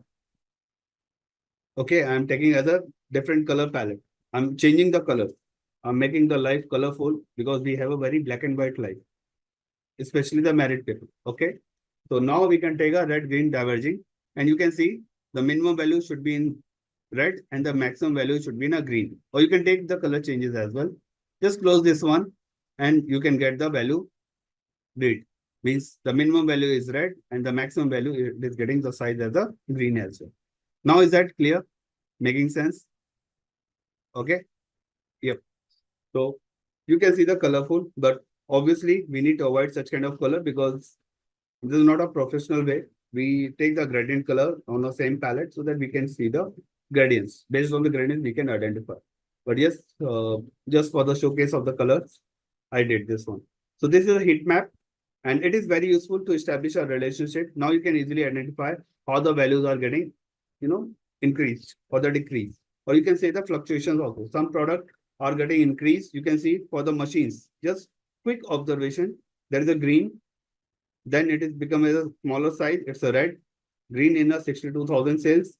On the 2014, 2015 is a decline of the sales, 27,764. Again in 2016 is a spike, 55,000. And again in 2017, it's getting declined. So we need to make a different strategy for the sales for the machines. So this is how you can immediately catch the data. And heat map is really helpful to understand such kind of trend. So this is a sales trend by order year by using the heat map.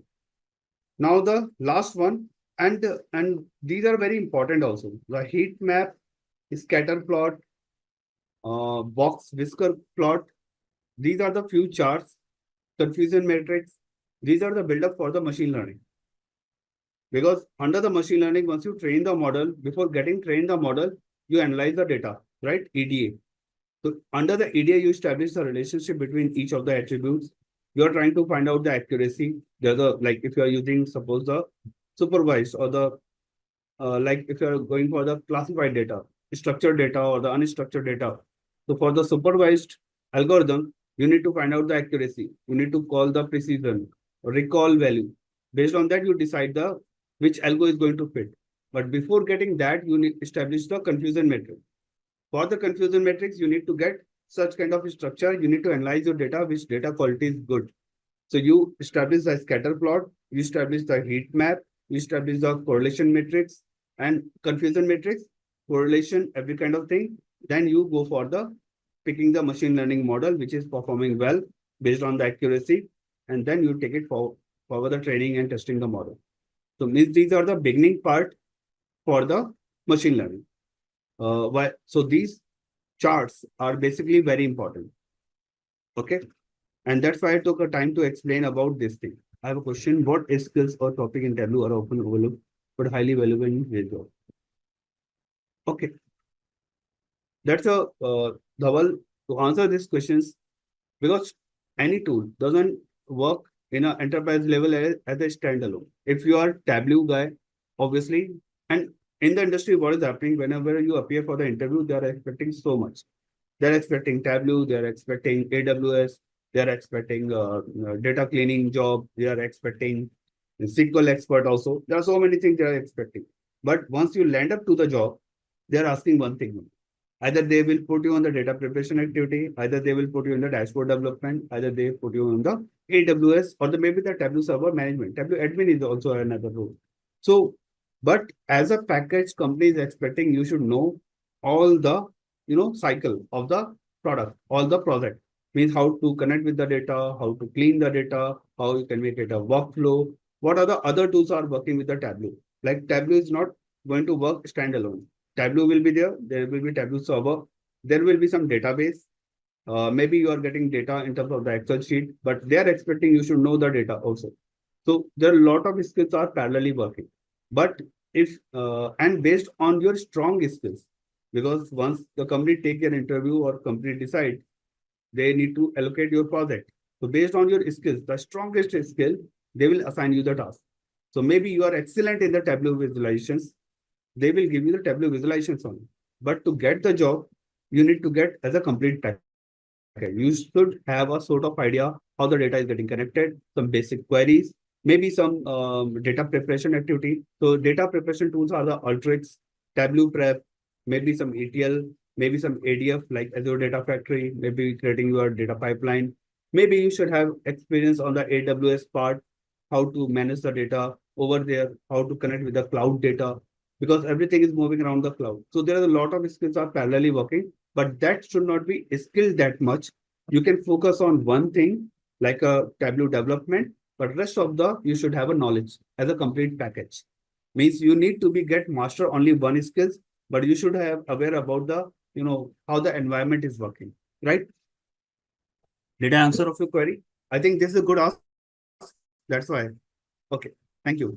So this is a part, and that's why I picked this terminology. Means what after Tableau dashboard, means how the organization is going to use. Means this is like a mid of the task. You are learning the complete package, right? You are learning SQL, you are learning Python, you are learning Tableau, or maybe the Power BI also. Maybe you are parallelly going for the machine learning. You are going for the data science, then AI, then Gen AI, then agentic AI. This is a complete like a big track. This is a big track. So how the Tableau is going to play in between? So you are collecting data from the Python, maybe the Python file or maybe the data prepping file. Then after visualizing the dashboard, what should be the next? Then you are stepping into the machine learning. You can build up such kind of thing. So this is like an idea. Once you have a big project, means you are going to develop such kind of things in such a way. Okay, so we spent a lot of time on this part as well. So we have the heat map. Now we can go for the scatter plot. So scatter plot is generally uh, like what we have done in the heat map. So heat map is pretty flexible. You can say you can take a two categorical variable, two dimensions over here. Even we have taken the two dimensions, right? You can take the two dimensions in this way, just very quick. Like I'm taking a region on the column, then I'm taking a shift mode on the rows, and we are getting some sales value or maybe the profit, not every time the sales. So, and you can make this under the show me as a heat map. So this is quick enough. And the observation is what you are getting the data based on the two, you know, this is also a heat map. Very quick way I have created. So you can see the data is everything is the dimensions like ship mode, region, and the profit also. So this is also a but scatter plot, the same kind of things are there, but the columns and the rows are the matrix, not the categorical data. In the heat map, you can take ship mode out. You can take some measure also over here. Just give me a second. Oh, you can take the measure also over here, and then you can also define. Means it is going to help you anyway. So you can get the data. You can see how the data is working for here as well. But in case of the scatter plot, both the comparison matrix should be the numbers. Both the columns and the rows, initially it should be the numbers only. You are doing the comparison between the two measures or more than two measures also. Got it? So this is the difference technically. And how it is working, because x-axis data should be number and the y-axis data should be number. And the scatter plot, it's showing you some circles altogether based on the size, based on the size of the circle. The size of the circle is also like based on the volume of the data, the size of the circle is also decrease or the increase. So this is how this is a kind of the bubble chart, but the bubble chart also you can take a dimensions. But in case of the scatter plot, both the x-axis and y-axis are the measures or the numbers you can say. Okay, so now we can go, and this is the build-up for the again, and this is very also important. Once you have the, because in your database you have a set of values, like you have the categorical data, you have the dimension data, right? Just give me a second. I can show you what exactly I mean. Just give me a second. Come on. I'm opening this file. Okay, sample superstore. So what do I mean by this? So, and machine, like we know, like machine is reading only the 0 and 1, the numerical data, right? Machine is not going to read the name, ship mode. The ship mode, they are also going to take as a, the numbers. So we have the mix of the data. We have the numbers, right? We have the ID, some profit, some sales, and we have some categorical data. These are the string data. So once we train any machine, we separate out both the things. We keep the categorical data in a separate way. We split the data in the category or the numbers. So whenever we have the numbers, we go for the scatter plot. Like in this case, we have the measures. Just give me a second, it's very slow.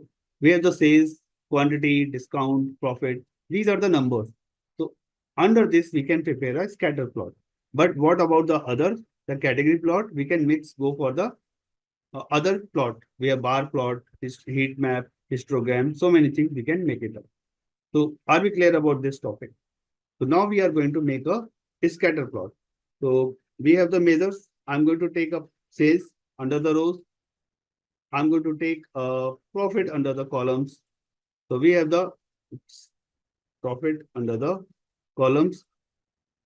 So you can see the data is lying over here. Okay. But this is like a summary. So what we can do one thing. We can go for the time wise, some order date.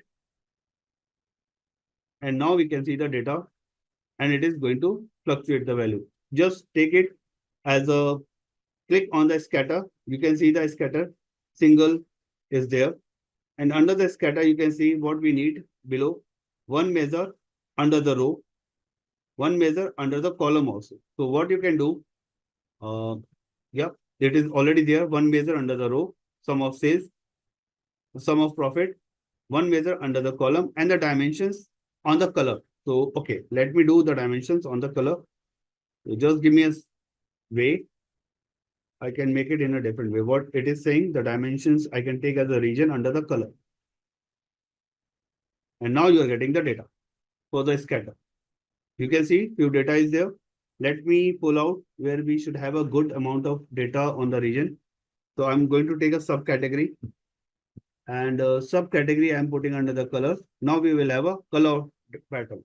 Like you can see a lot of colors, but the comparison between, you can see the x-axis is sum of sales, y-axis is also a profit, but the color coding we are looking for the subcategory wise the data. So this is the scatter plot.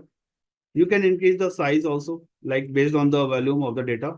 And now you can see and you can make a color, shape, whatever you are looking for. By default, it's a circle. You can see the automatic is there. The shape is going to pick. Just click over on the automatic and I can make a different color as well. You can take a plus sign rather than circle. You can make a filled like plus sign. You can take a filled color sign, means the circle is there. So depends how would you like to take.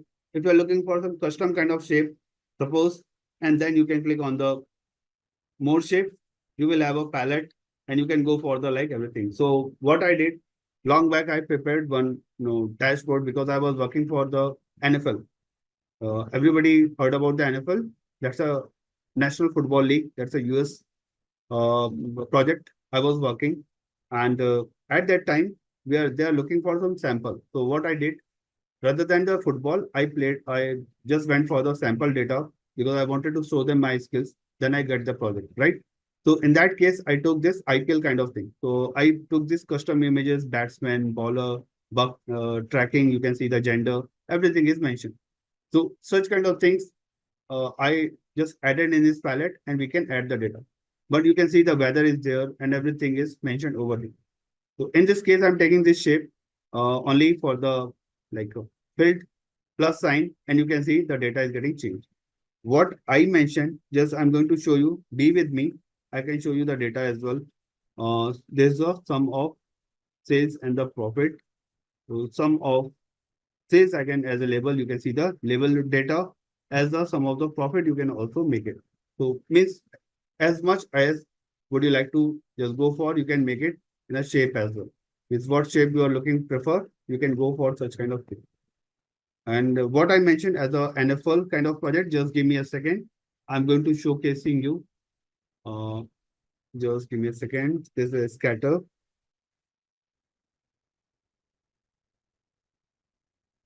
Means I just wanted to showcase how the things can be designed. Okay, this is a scatter plot. I'm going to save on the server, Tableau public. Yes, US biggest report. It's a bigger than IPL also, not the US only. It's a very big. Uh, IPL budget is very less compared to the this one soccer. We call as a football, but they consider as a soccer. So the budget is too high, and they are using very high level of AI. They are tracking the individual player performance, team performance, the auditorium, or you can say the stadium performance, everything. They're targeting for the sales, and they're like looking for anything. So I developed one model also for tracking the audience, how much audience they watched in the stadium, how much audience they are looking for they are coming to the stadium. So such kind of things they are developing, and the visualizations they were using in the Tableau. Uh, just give me a second. This cell, uh, SL, advanced chart. Yeah,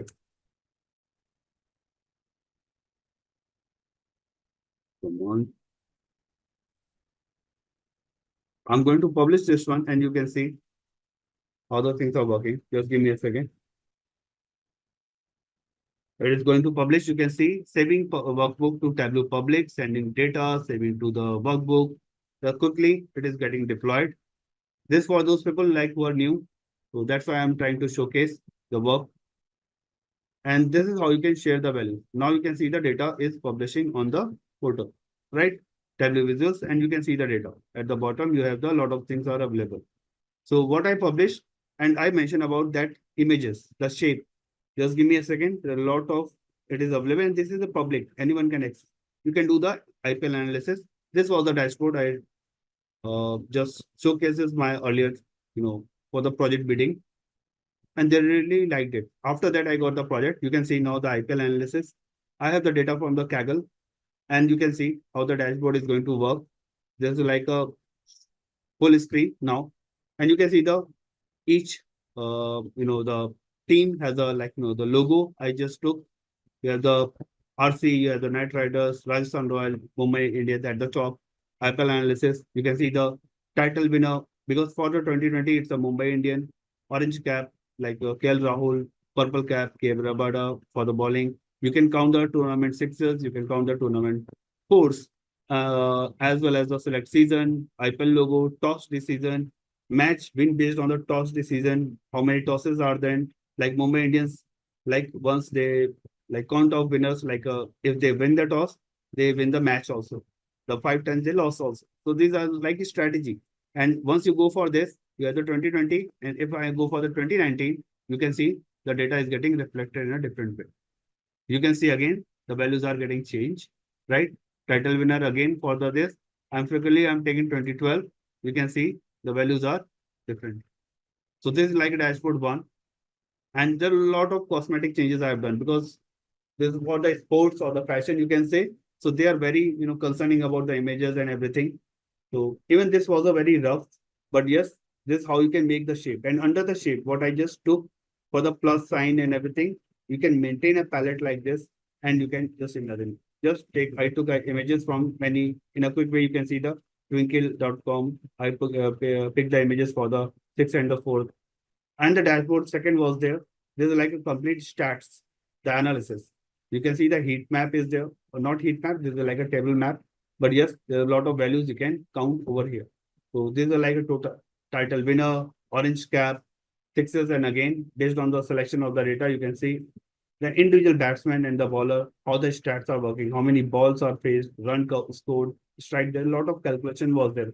How many sixes, fours, hundreds, 50s, highest score, and everything. So this is like how you can develop the dashboard. And this is why I'm displaying you. And this is developed in Tableau and the free version. Just imagine. So you can also thought in a same way. You can take IPL, NFL, or maybe you can take sports like Netflix data, and you can get everything on the like website. Kaggle is there, GitHub is there. You can download the data, right? And you can start development in a parallel. You can do a lot of data analysis. Even the visuals are very straightforward. A lot of tricky parts are there, but under that there is a lot of you know the calculations. There are a lot of data analysis was there. So after that, I made it such kind of dashboard. This is freely available. Means on the Tableau, if you can go to my Tableau public profile and you can download. So the download and you can just you will get all these things in your plate. Means just go for this download option and you will get this download option. Not only the design, you will get all kind of things. I have more than I think 35 visuals. Just give me a second. Yeah, 38 visuals are there. You can download everything. Means there are a lot of very good dashboards. You can see the HR analytics dashboard, some IPL analysis as I showed you. Some there are so many things are there. So individual concepts you can get it. Banking related projects, some very tricky for the table calculations. You can download and you can work on the same. It's a very quick for those people who want to make it advanced. Okay. How to sign up? Okay. Yes, you can go for the sign up. I think I have explained also, but yes, you can go for the sign up. Just go for the save to public. I will explain. Okay. So how did you upload the data and the automate the dashboard? Upload the data is like I just showed you. Means save this dashboard. If I go for the saving of the dashboard, if I log in already, so just you can see the saving to the Tableau public or save to Tableau public as, so it will directly navigate to your Tableau public now because I already signed in. Just in front of you, I signed in, right? The window was pop up. I just use my credential. So, okay. Anyone want to learn? Please share your screen. I can guide you. I can stop my sharing screen, but saving your work on the dashboard on local machine, I have showed you already. But how could you publish your dashboard? This is also very important. So I'm stopping my machine for time being because this part has been done. Now I want to focus like how we can do it on the on your machine. So anyone would like to take Sheena? Yes, you can take it and allow me to just unmute yourself. I'm looking for your name to unmute. Just give me a second. I'm very poor in the I'm a specs guy, but during the work I don't put my specs. It's a very poor thing. Uh Sheena, I cannot just give me a second, Sheena. I'm looking for your name. How can I filter it out? Where it is?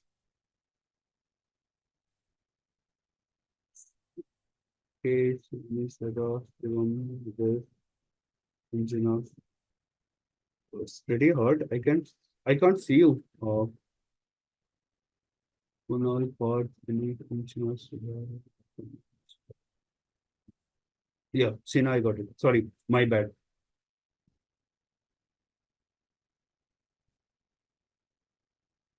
I'm asking for the unmute. Yep, please.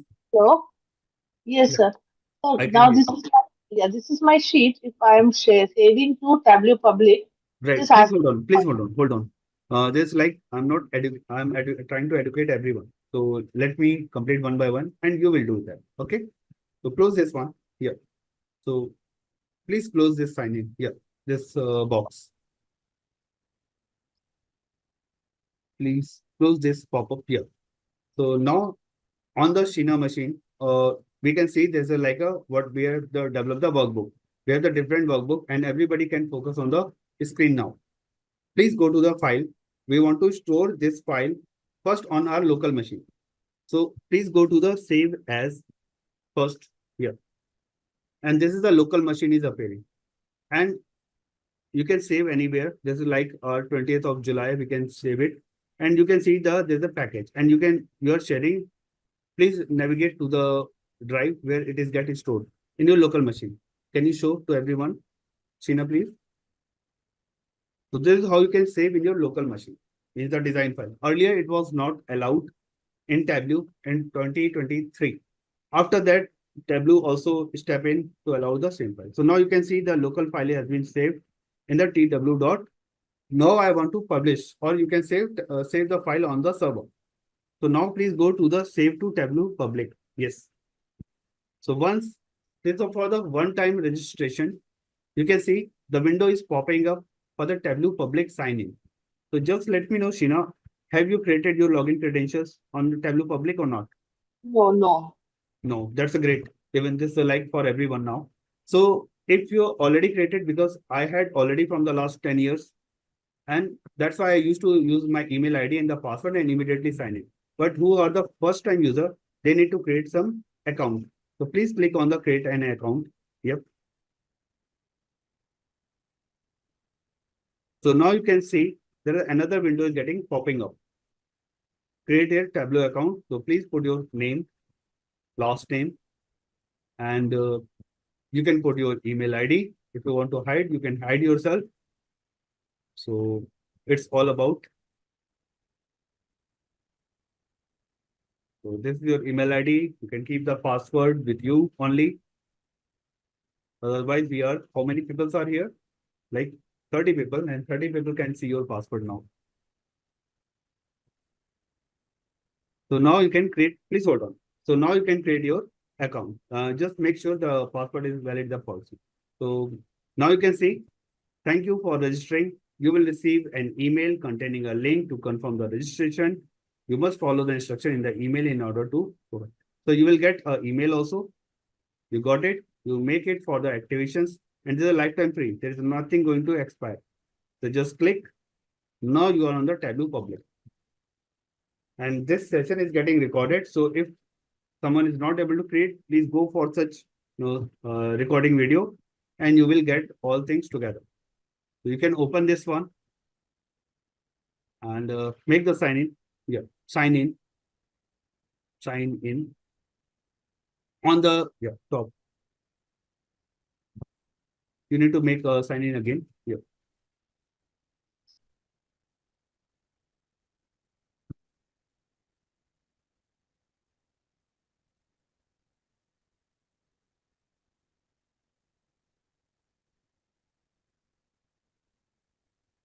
Sign in. And now you can see like your credentials has been created. You can pick some country, like you are from India maybe, or you are coming from the different country. You can click.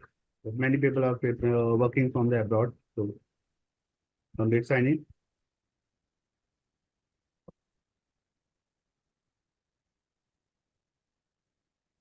What? You're sorry for what? You are joined in, right? But yeah, just remind me later. No, remind me later. You can take it later. Yes, this is like how they're giving the credentials. So at the top, you can see you didn't publish any viz of the day and everything. Just you can see, and the right hand side, you can see your photo is there, right? Below is there is a logo of the person, my profile. Just click on the my profile.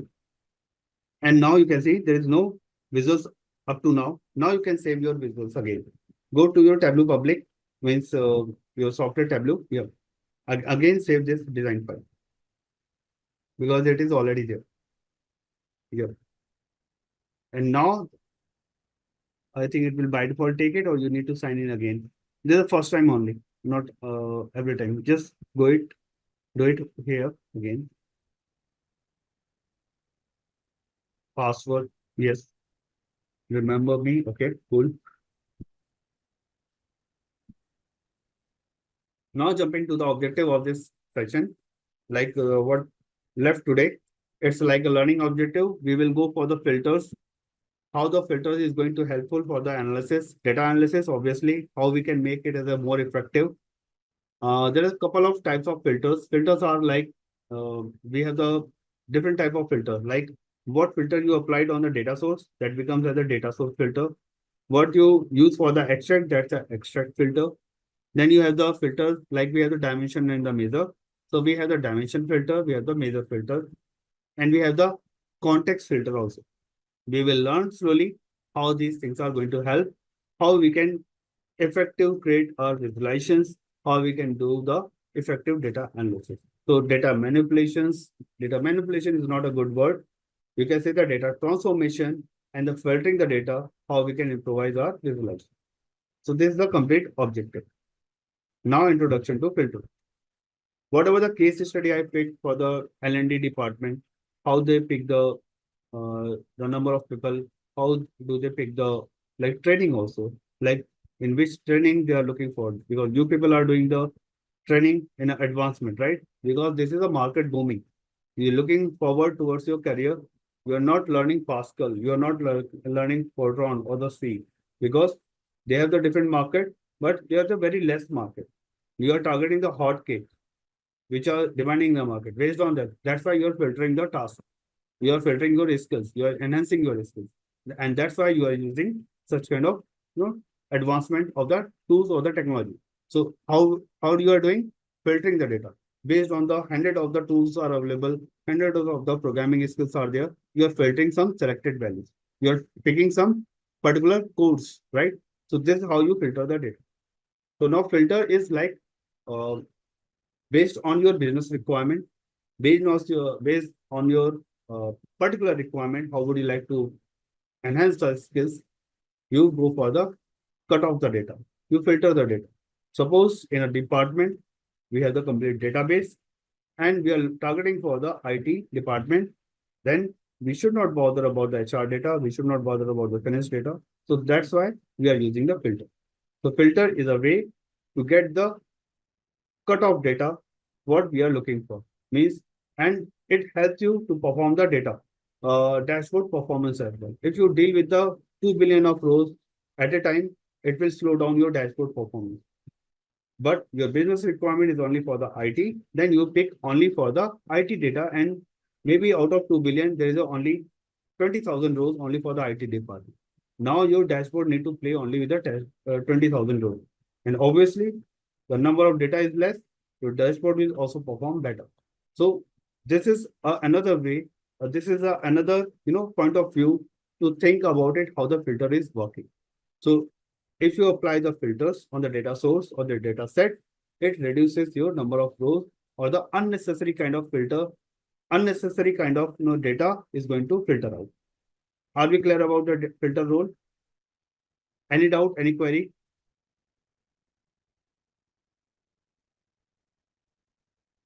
Yes, Kunal, this is a very good case study to create your worksheet. You will get like L&D department kind of Kaggle, or the maybe I will find out and share on the portal, like how the data, and then you can play around with the data cleaning and adjust the visualization.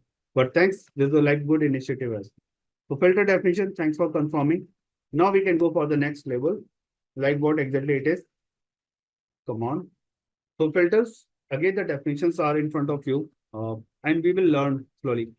So filtering is a part of the complete data transformation or data analytics process. It's a very important stuff, and there are different kind of filters are available. So we need to aware what kind of filter need to apply at what stage, because whenever you go for any kind of filter, there's completely a life cycle. How would you develop any kind of dashboard? You directly don't jump into the dashboard and just design the visuals. First, you get connected with the data file, right? You import the file into the Tableau. Maybe you are doing some relationship, some modeling, you are cleaning the data. Once your data is clean, when your relationship, the tables are imported, you analyze the data, then you put under the table, and then you started some basics visualization, right? This is the life cycle. Now, how the filter is coming into the picture. Once you connect with the data source, so you are looking only for the selected table, like a IT table or the order table I took only, because I want to develop only the order related stuff. In our Tableau, we have the different kind of tables, right? In this data file, under the data source, we have the orders, people, and returns. What I took only orders. I already restricted our data, right? Under that, if I apply any filters, because this is on the data source, so this is considered as a data source filter. The name is also mentioned. Once I go for the any sheet, right? So under the sheet, we have the dimensions are in blue and the measures in a green. So if I put dimension, if I put filter on the dimensions, then it will become as a dimension filter. If I put filter on discount, profit, quantity, sales, these are the measures. If I put filter on the measures, then it becomes as a measure filter. So we have the four filters now: data source filter, dimension filter, as well as the measure filter and the extract filter. So let me explain one by one in very much detail, not quickly, but just I'm trying to introduce the terminology. And if I apply, please be with me in a very quick way because the people are generally confused and many people are getting confused. I'm giving you a very layman kind of definition, a very quick way. So dimensions, if you apply filter, what I started again, if you apply filter over here, this is a data source tab, right? Everybody? So this is a data source filter. One filter is there. Now getting into the sheet. Just remember, rest of the filters are applied on the sheet. So if you apply, these are the under the tables, these are the dimensions, category, city, country, customer ID. All the blue stuff, logo are the dimensions. So if you use such kind of thing under the filter, these are the dimension filter. Okay. If I select measure, discount, profit, quantity, and sales, these are the numbers, these are the measures. If I use under the filter this one become as a measure filter. So these are the three filters for timing. One filter is not allowed in Tableau Public. If you are using the enterprise level, that is a extract filter. So if you click over here, right click, you will have some option, a different option that's a extract. So maybe I will explain, just give me a second.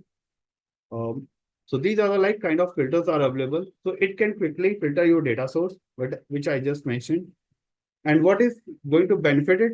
Your obviously the data set is filtered, the data is reduced, so then you can execute your query very faster compared to the other one. So filters can be applied on the dimensions, measurement, and the dates as well. So these are a couple of ways you can apply on the filters as well. So just for the even we have seen there like if you use the filter, you can restrict your data. You can you are looking for the particular set of the data, you can bring out that one by using the filter. Even you can go for the data explore. You can explore the data. Suppose I'm using the, like we have the company established in all the locations like Bangalore, Pune, uh, Hyderabad, Delhi, maybe the Mumbai also, Pune. Yeah. So I want to see only the Bangalore data. Then I can filter out the data only for Bangalore. So that's the advantage by using the filter, right? Selecting only the Bangalore data. We are not bothering about the Pune, Chennai, Hyderabad, or the Delhi location. So such kind of things we can filter it out. We are very clear about the business requirement. We can create a visual clarity. Visual means we have seen like how the visuals are getting created. So once we apply on the visuals, we can see how the filters are working over there. Like filter the role, filter the location, filter the model, any kind of thing we can filter over there. Interactivity means you can, based on the business requirement, you can go for the filter sliders. You can use the checkbox, you can use the drop down, you can use the slider, any kind of filters are available. And customize the data also. You can base the customizer. So a lot of advantages by using the filters. But there is a, just give me a second. The advantages are mentioned, but the disadvantages is also there.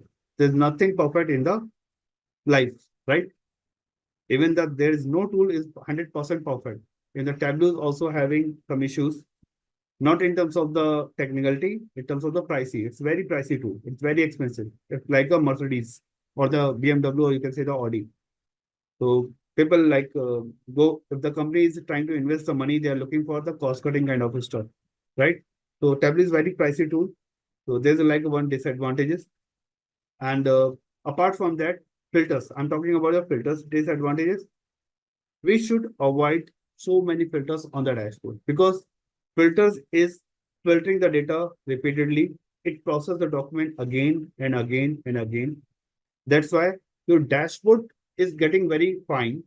Your data looks like very fine. Your visual appeals are very good, but the process time is taking too much. So if the client is concerning about the dashboard performance, like it should be refreshed in like 5 seconds or 3 seconds, then we should avoid the filters as much as we can. Got the thought? This is a $1 million question. People used to ask, not in terms of the visualizations, in terms of the architect point of view. So because many people from the many experience background, they should have some ask. So filters are not a good way, like your filters are good, we can filter out the data, but we need to keep the dashboard optimization also in our mind. So if the refreshment is required in a very quick way, then we need to avoid such filters.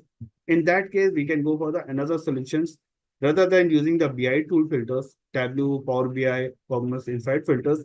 We can go for the React.js, AngularJS combinations. We can apply filters that is not going to impact your dashboard performance. So there's another architect level kind of questions. So filters are useful, but too much anything is like getting the performance degrade. So this is the one thing. Use cases, you can use the filters in many kind of things. Means just for the slide, you can go for the data analysis. You can go for the comparison of the data. You can filter the data for the top 10, top 15, top 10 kind of analysis. You can go for the conditional statement, segmentation analysis. You can go for the cohort analysis, like the customer churn kind of analysis. You can go for the filters. So there are a couple of ways you can develop the filters. So you can see the extract filter is applying on the extract. And whatever the file is going to generate, that's a hyper file from there. So extract means it's a snapshot of the data. Like there are the two kind of connections are there, the live connection and the extract. So live connection, it is directly connecting with the database. So whenever you connect with the data source, at the top, once you have the trial version, you will have the two filter. Next to the filter, there are the two options, live connection and the extract. So extract is going to filter a data for the particular time period. Suppose I want to see you have the data in your database for the last 10 years, but I'm looking data for the data range from the last 2 years only. So I will take the like 1st January 2023 up to the 31st December 2025. Something data I will pick it. So the last 2 years data I can pick in this way. So this is the extract. The live data is means you are directly connecting with the database. So these are the two ways. I have the PDF because there's a limitation for the like the product for the Tableau public. So I'm giving you the example through the screenshot now. And I will upload this PDF on the sessions on the LMS itself. Like I'm already uploaded many charts. You can see the PDFs are there. In the same way, I will upload this PDF also, and you can have a reference. And this is a very important concept also in terms of the enterprise level. So whenever you go for the extract, means you can see we always have the import the superstore data set. We get connected with the file, right? The next step is we go for the like drag of the order file, maybe. And now what I was talking about in the Tableau license version or the trial version, you will have a connection live and the extract and the filters is there. Now you can compare our screen. These are the two options are missing over here. Whatever the things are mentioned under the connections like live and the extract. So if we take the extract means we are taking the data from the last 2 years, 6 months, 5 years, 10 years from the database. So we have the two kind of connection, live and the extract. What is the advantage of the live and what is the advantage of the extract? Both have the certain advantages and the disadvantages. The connection type is are the two types. Live is you are getting connected with the live data, right? But the live data if you connect, it will slow down your dashboard performance. Why?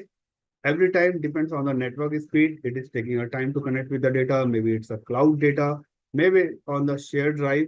So connecting the data, if you're asking something like order table from the database, it will go to the database connection. It will fetch the order table, then bring to the Tableau. So it's a time taking process. Even this can be done in few seconds. But suppose what about if you are looking for the more filters? Then again, it will slow down your performance.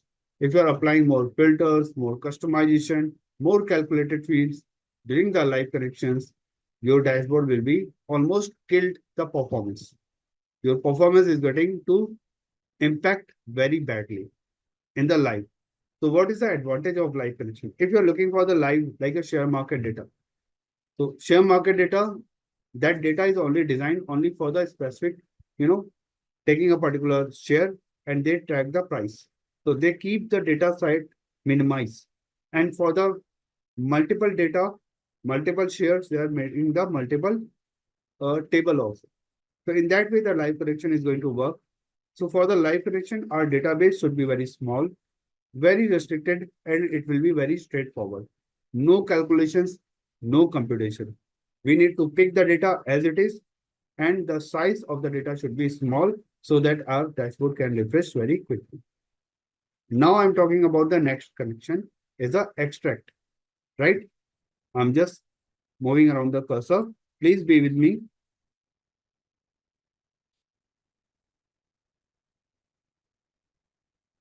We have the connections, right? Live and extract. The next is the extract.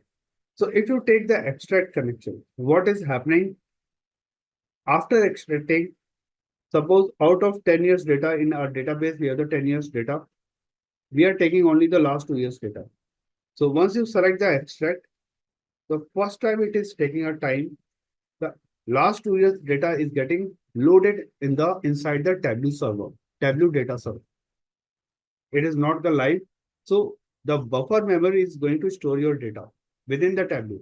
So next time, if you do the such kind of dashboard or the calculation, it is not going to take the data from the original data source. It is taking the extract in the Tableau cache memory or the buffer memory, and it is going to quickly give you the result. Got the difference? This is a high level architect question. This is how the Tableau architecture is working. You have the live connection, you have the extract. So in terms of the speed, in terms of the development, suppose you are a developer, right? We have the 5 developers in a team and we want to develop a dashboard. So rather than connecting every time the database connection live on the cloud, just make an extract in your local machine, develop your report or dashboard, and then publish, and then make the connection again in the live. Because during the development, if you again connect and again to the server or the cloud, your dashboard means the 30-minute task will take the at least 2 days or 5 days for the development. Because every time it is slow down the performance, you are checking the data, then you are doing the formatting. It will take a lot of time. So whenever we have the development, we always go for the extract. Maybe on the business requirement, later on we can change the connection. So this is the extract, how the things are working. Are we clear about the logic? If someone has like the database, like Tableau desktop trial version, then I can show you. Means such kind of things in a very quick way. Because my trial version is over almost like 10 years back when I started my career in Tableau. Okay. So this is a limited part. So that's why I can show you. But for the concept wise and the rest of the information is the same. Nothing is going to change. And once you extract the data, how can we see the extract data is there? So in that case, to get the data, means after applying the extract, you want to see the extract data. So then the step 2, applying the extract filter. In that case, you need to go for the data and you need to select this order before the icon. If I go back to our data, like in Tableau, now under the data, you can see the order sample superstore. This is a blue side. If you right click over here, in case of the Tableau enterprise license version, as well as the trial version, you will get some option over here. Like you can see edit data source, refresh, view data, rename, duplicate. So many things are available. But in case of the enterprise edition, you will get an option for the extract. You can see once you right click, you can see there's an option for the edit data source, refresh, view data, rename, duplicate, and extract it. Here, if you click over there, you will get your extracted data also. So this is how you can extract your data by using the extract filter. So what I can explain to the in a very detailed way, this is how you can extract the data, and then you can filter your value. You can apply the value and you can store in your local machine. And that file get stored in the form of the hyper file. Hyper file, just give me a second. I can type something like that. Just give me a second. Open.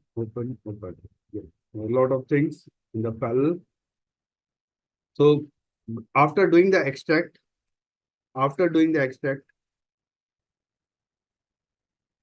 you are trying to save the file, right? To save the file, and it gets saved as dot hyper file. This is an interview question. That's why I'm taking a time to explain. Means how the extract file is getting saved. So if someone is coming from the Tableau development background, they are using the hyperfile for the development. And hyperfile is a Tableau related file where all the extracted data is getting stored. Along with the data connection, you have the data object. Okay. So this is the hyperfile is going to save.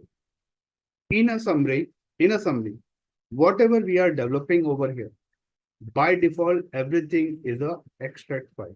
Whatever we are just uploading samples of a store, this is the extracted file. This is not a live connection. So what we have learned so far, everything is a extracted database or the extracted file by using the extracted filter. Are we clear? We are not using any live connection. Okay. Making sense? Everybody kindly confirm. This is a great logic, and visualization. So the BI is not a part of only developing the visuals. It is more about the logical aspects. Architecture point of view is very important. And ultimately, you need to do such kind of operation. Okay. So we need to understand in which case we should use the live connection, in which case we should use the extract connection. Rest of the PDF I will upload for this case. A lot of things are mentioned. These are the steps only. But exercise once you have the live connections. But I have explained the complete hyperfile, everything in your local machine. You can see in your local machine, you can save as a hyperfile. So even if someone has the Tableau trial version, I can show you immediately. It's a very quick job. It's a very handy kind of thing. It's not a very complicated, but the concept is very important. Okay. So this is all about the extract filter. And that's why I try to explain to the PDF. Now moving to the data source filter. So the next topic is the data source filter. So as the name is mentioning, filter which is applying on the data source means just pick the name English, just read the English, you will get a sort of idea where this filter is going to apply. So this filter is applied on the data source connection. Am I audible, please? Some internet connections because I'm in some, I can tell you my location. My location is Gujarat. I'm not a Gujarati, but I live in Ahmedabad. So what is happening in Gujarat? There is a lot of rain, lot of weather. Now is it fine?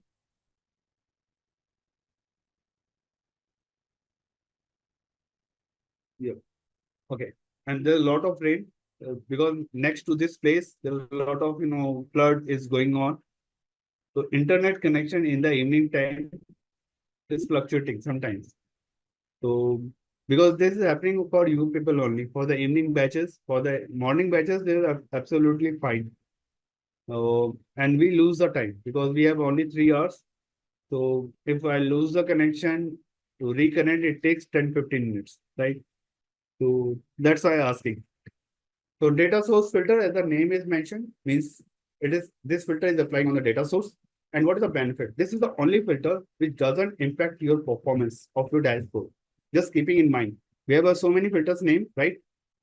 Okay. We have so many filters named. We have extract filter, data source filter, context filter, measure filter, dimension filter.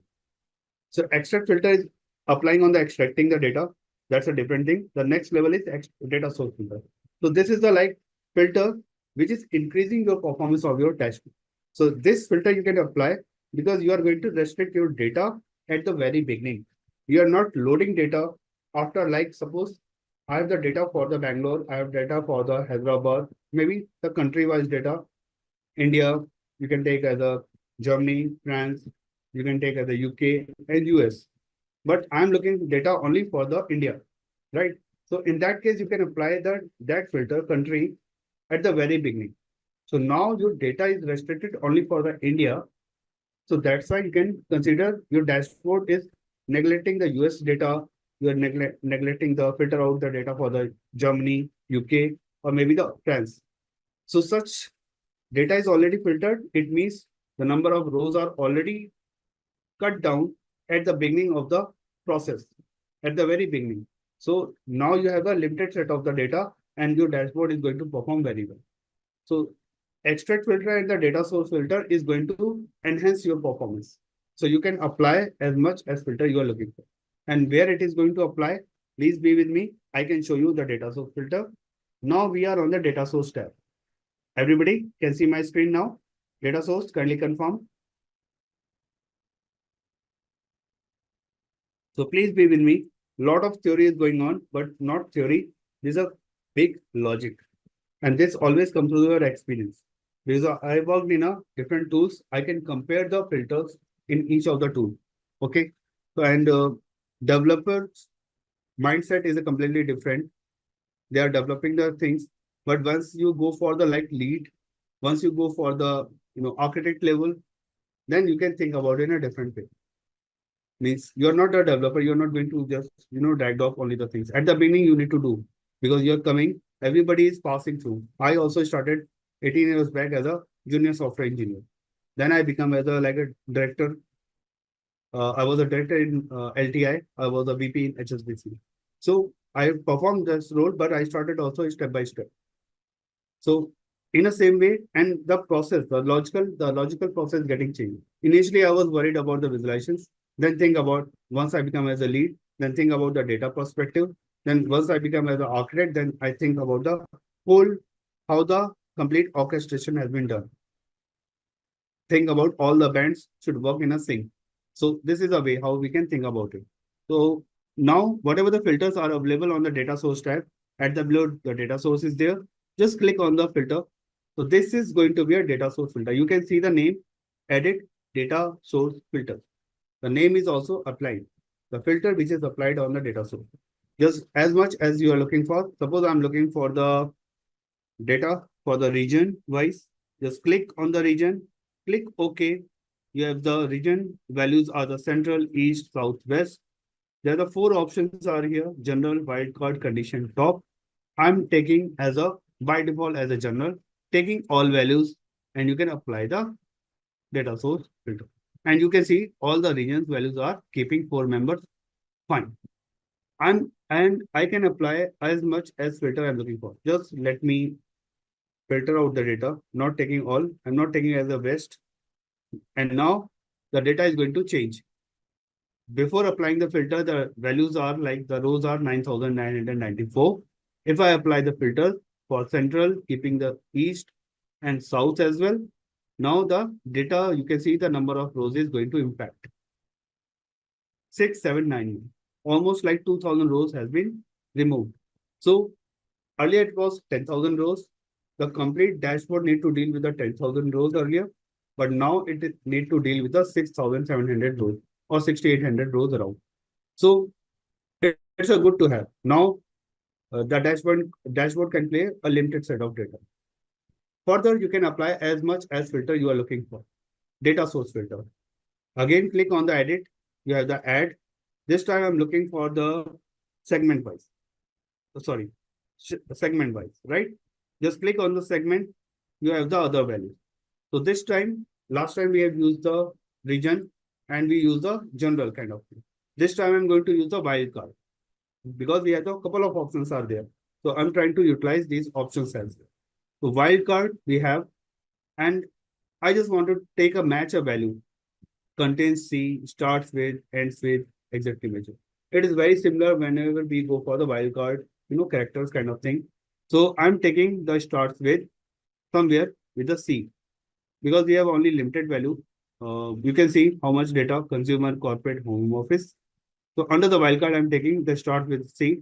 So obviously, the home office is not going to include in this case, right? Just go for the OK. And once you apply, now you can see the data more or less 5579. Okay. You can check the data because we apply the filters on the segment. So segment will be consumer and corporate. There will be no home office. And for the region wise, there will be no West data. And how you can validate? Just go here, scroll down, and now you can see the consumer is there. Only the data start from the C, right? So these are the data source filter. Again, if you are looking for the next filter, you can add more filter as well. This time I'm looking for the what we have done, region and segment. Now I'm looking for the shift mode. I'm taking randomly. You can take any data. Just click OK. Now you have the option for the general, first class, same day, second class, and standard class. We have done with the general, we have done with the wildcard. This time I'm going to take the condition. Okay. So condition I'm going to take by field. Just select the by field. By default, it's a none. Then you can take a by field. Now the category count is there. You can take anything like there's a shift mode, right? And I'm going to apply the sum sales. Or you can take the, just give me a second, which value I should take. Sales. Okay. So sales sum you can define. For the shift mode you are looking for, the sales should be like equal, or you can take any kind of value like less than or greater than equal to maybe the 3000, maybe greater than, not 3000, it could be very hard, it could be 300. Let me check the data, then I can tell the exact value. Just give me a second, or you can pick the load values also. You can see the, okay, values are getting load. Just give me a second, please. Greater than and equal to.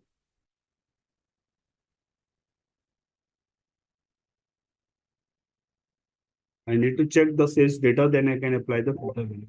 Just give me a second, please. Sales, yeah. Sales is 261 something around 6613083. Okay. So now I can apply the filter on the sales data. Just go for the add. I'm searching for the sales. Oh no, sorry, shift mode, and applying the data on the sales. Shift mode. I'm going to select the shift mode. Click. You will get a data condition. On shift mode, we are applying filter on the shift mode, but by using the field as a sales. Based on the sales, it is going to restrict our shift mode. So this should be the sales, and we are taking the data greater than or equal to, maybe we are taking as a 300, anything. Okay, just apply, and now you can get the data for the sales greater than the 300. Just be with me, and you can see the sales is getting filtering out. It is not taking the value. Just giving me a second. Shift mode. The sales is there. So sum, just give me a second, taking as a min and max value. Use contains no. Okay. So let me check with the data, because this data is like avoiding the, because multiple filters are putting together. Maybe any other filter is going to override this filter value. So we can timing we can neglect. Maybe in other data set we can apply such kind of filter. So no worries. I'm removing this part. We have the two filter is still there. So we have the two filters and we can check the data altogether. Okay. Asking. So you have already applied the two filters, data source filter over here. Even you can apply as many as filter. Just you need to take care about one filter is not going to override the other condition, because this is like an architecture. Once you understand the data very well, then you can apply the filter. But there is no limitation for applying the filters as well. So you can apply as many filters on the Tableau itself. Okay. So this is the one part. So now your data is restricted and this is considered as a data source filter. So once you have the restricted the data at the very beginning, this is not loaded on the Tableau. You are already reduced your data. So this filter is going to improve your performance. If you are able to recall, I mentioned there is a disadvantages of the filters. It reduces your data dashboard performance. So, but yes, extract filter as well as the data source filter are going to support your dashboard performance. But rest of the filters are going to decrease your performance, and how it is going to change, we will check one by one. Okay. So this is under the PPT for the types of the filter for the extract and the data source. So quickly check about these two, like which type of Tableau filter is applying when creating a data extract. Quick filters, data source filters, context filter, or the extract filter. Kindly help me out to understand this one.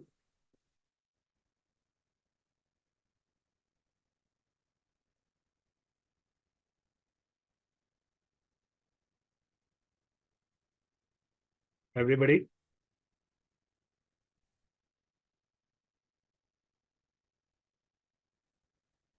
I'm not able to I'm not getting the answer. Option D. Okay.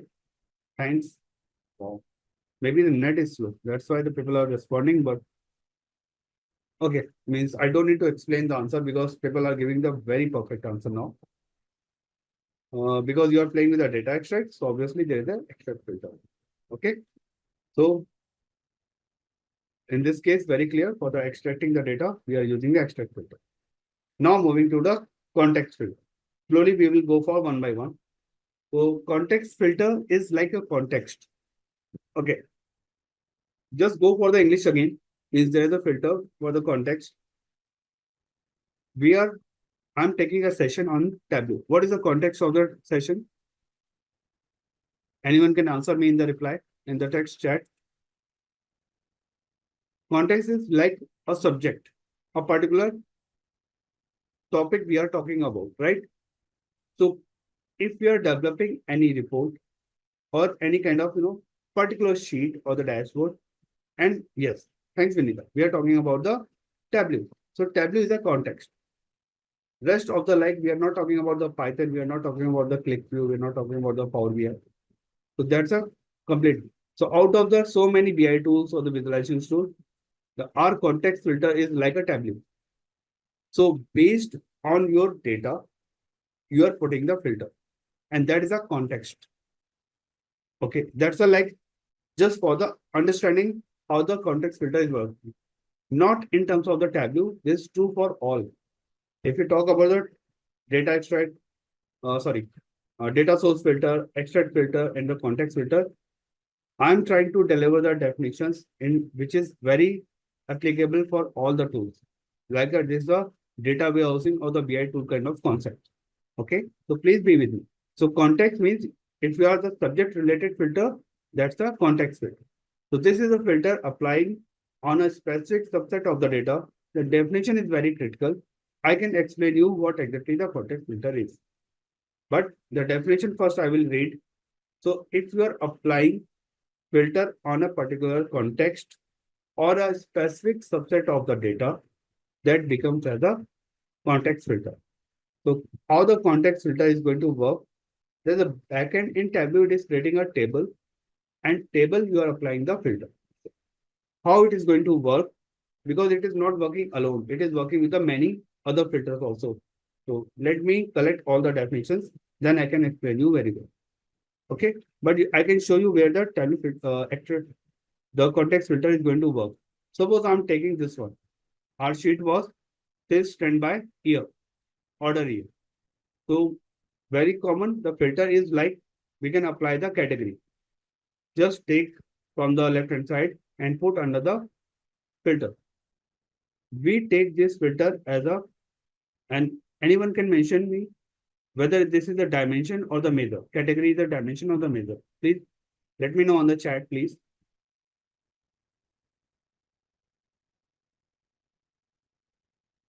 Dimension, many thanks. Right, it's coming. It is not uploading. Okay, dimensions. Many thanks. So this is a dimension. So we are dragging, dropping this dimension under the filter pane. This is the dimension filter. Got it? Just selecting all the values, apply, and okay, simple. And we can play with the data. Like we can go for category, just show filter, and you can get the data like furniture, office supplies, or just you can play with the one data, multiple data, technology, many things. So this is like a one filter. This is a dimension. Now the dimension filter is there. Okay. You can see all the data. I'm dragging dropping the category next to the subcategory also. Just making the changes over here. Now you can see all the categories and the related subcategory.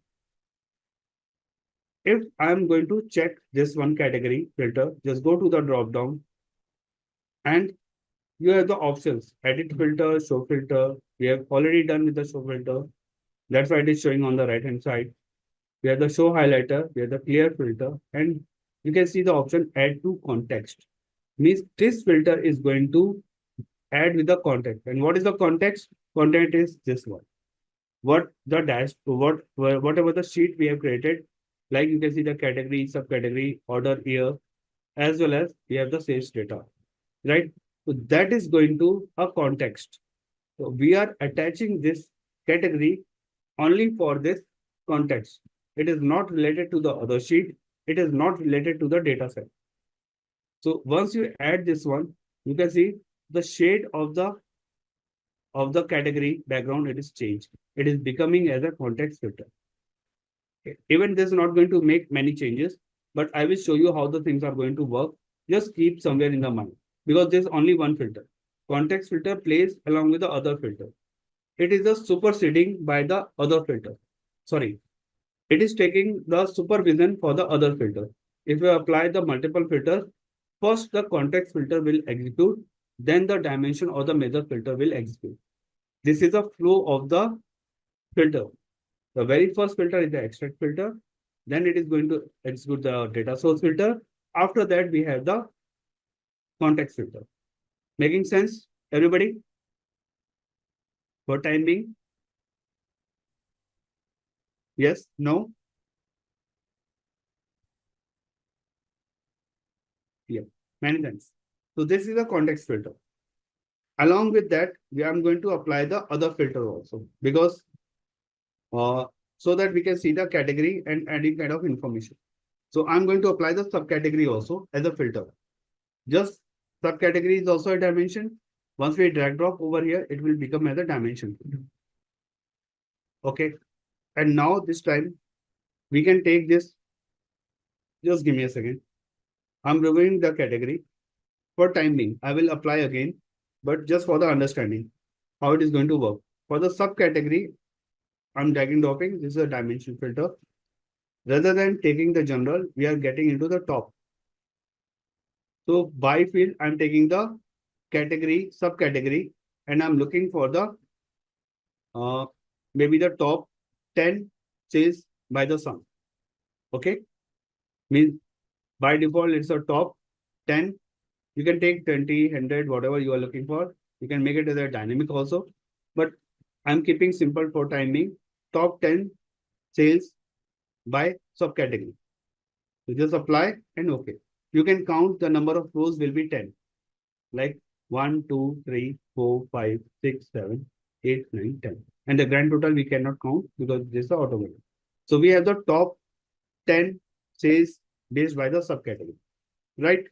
The dimension filter has been applied by using the dimension.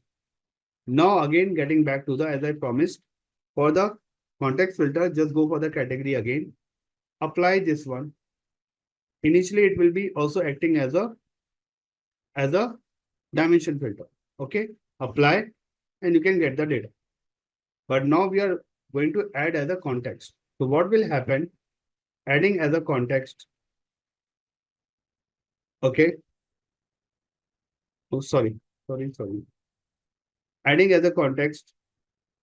Now you can see the data is restricted. But the category, again, I'm going to show the filter now. And now you can play. How I can play?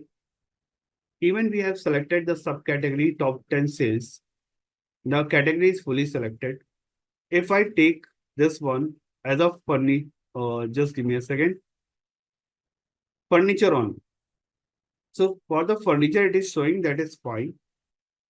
But we also apply condition on the subcategory. It is showing the only the forces. Even it is not taking the other category information. This is like now the context filter is operating at the top. The subcategory is just behaving like a nested wheel. Making sense now how the context filter is working now. If you are making under the office supplies, we have the so many information. Now you can count 1, 2, 3, 4, 5, 6, 7, 8, 9. We have the 9 data. That's why it is appearing. So now you can see how the category data is going to work. Even the context filter have holding the data, even the subcategory we are maintaining as a top 5, oh sorry, top 10, but it is showing as a top whatever the filtered value is there. Now, if I'm going to change the subcategory value, as I mentioned, my tongue got slipped for the top 5, just make it as a top 5 now. Now it will work perfect. How? Now you can see. Now the context filter is working fine. It is taking first for office supplies, and for subcategory, it is taking the 5 rows of the data, right? You can make the changes under technology, and you can see if the 5 values are there, it will show. It will only the 4. That's why it is showing the only 4. Let's make it as a 2 only. Then it will be more making sense because we should not play in this way.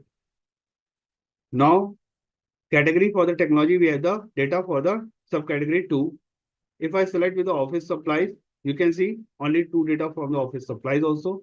Category, even we have the more than 10 values who are there. For the furniture also, we can take this one and we can get the data.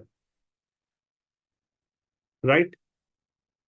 Are we clear about this topic? Any doubt how the things are working? If I'm selecting all, then it will show you because now you can see very clearly. Even we have selected all, the category is fine, but we are in the subcategory we mentioned as a top 2 sales. Now it is still showing the top 2 sales data. I think there's a very detailed kind of explanation I have provided. It should not be any doubt, but yes, if you have still any doubt, please don't get hesitate to ask because this is a logic. During the interview or during the architecture, you decide how the filters are going to apply. And nobody will come to you and tell you this filter should be cascaded, sorry, context, this filter should be dimension, this filter need to apply on the data source, this filter should be applied on the extract. You need to take a call which filter need to apply where. Which filter should be extract filter, which field should be extract filter, which field need to apply the data source filter, what should be the context filter. So these are the like logical things. And the developer will do the plain job.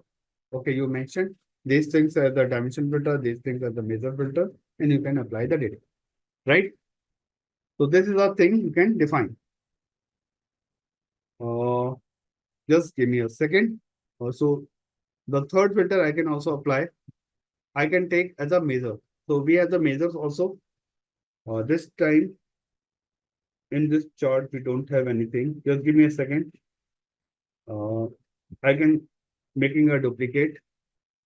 And rather than using the percentage, I'm going to display the numbers because the numbers is going to showcasing you everything.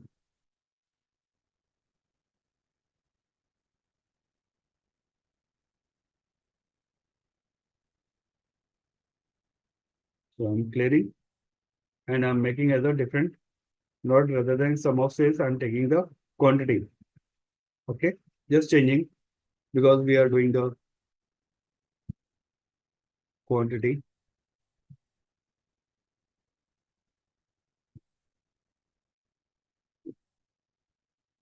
Quantity by order year.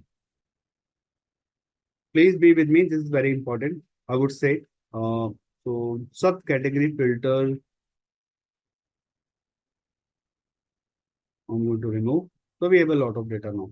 Okay, I'm removing one filter, but because we have already saved, and the dimension filter also. This context filter I'm also going to remove. So we have a lot of data now. Now we are going to apply the measure filter. So we have applied for the sum of the quantity. I'm going to apply this dimension measure on the filter. And you can see the data is appearing. Now the filter, in case of the dimension filter, we have a different options, right? We have the list, we have the condition, we have the top, we have the wildcard, wild search also. In case of the measures, you have a different because you are playing with the numbers now. So it could be all values. You can take a sum, you can take an average, you can take a deviations, any kind of thing. So timing, I'm taking a first one option, all values, then click on the next. Now you are getting the values. You can see by default, the range of values between range of 1 to 14.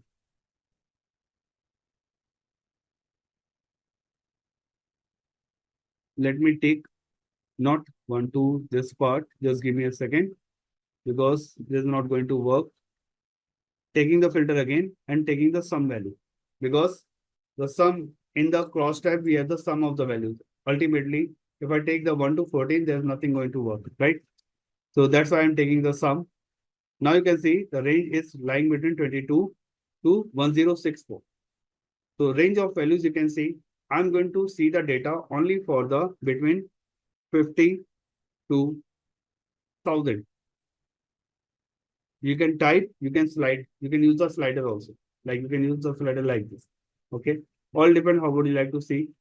101 I have selected. Just apply and you can see the changes over here. Apply and you can see the values are either greater than, there are some blank values, so that we need to deal. But yes, you can see all the values are greater than the 100 and less than the that particular 1000. So this is the measure filter. Are we able to see? Any doubt? So measure filter, you are applying on the measures. Dimension filter, you are applying on the dimensions. Context filter, you are applying on the table, or you can see the context.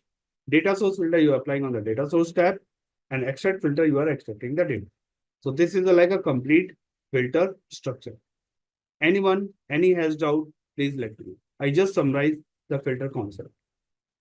And filters are very important, even not in terms of the Tableau, in terms of the BI, even in terms of the programming also. Like in the query also, right? Once you go for the select column name from table and where condition. You have the where condition, you have the group by, you have the having condition if you are using the aggregate. So such kind of things is required. So filter is where and the having means you can apply the value over there. Where condition as well as the having.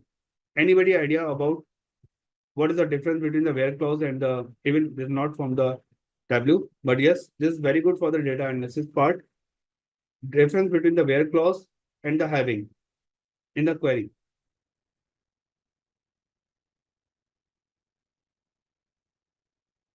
To answer you very quick because I will not take much time. Where clause is generally applied on all the values. All the field values are there. And you can apply with the categorical data as well. Well, the having is already deal with the aggregations. If you have the aggregated value, then you use the having along with the group by, right? So the numbers you are playing greater than, less than, such kind of things. Having clause like having and where is a such a difference. Okay. And this is a very good question. Generally, people are getting confused because we are doing filtering at the where clause also and the having also. Just make a look, have a look on the such query. You can easily figure it out now. Having is like a generally you applied with the group by clause when the aggregations fields are there, and where is the for filtering the data. You can go for the in or the what kind of values are there. Okay. Thanks. So this is like for the filters part. And if you see very carefully, I utilize the PPT and the demo parallel. Means now we have covered everything, whatever under the filters are there. We have covered the context filter. What exactly is the context filter? What is our dimension filter? We have already searched. We have seen how we can define the wildcard match. Can see the top or bottom also. Whatever we have applied for the top, the same thing we can apply for the bottom also. And we can like top 10 values or bottom 10 values you can define based on your condition. So definitely we will use how to develop the dimension filters. Measure filter we have also seen how we can go for the numerical data and the aggregations. You can apply the sum, you can go for the any kind of value. So measure filter we have also covered. Quick check over here. What is the primary purpose of applying a dimension filter in Tableau? Anyone please help me out for this purpose?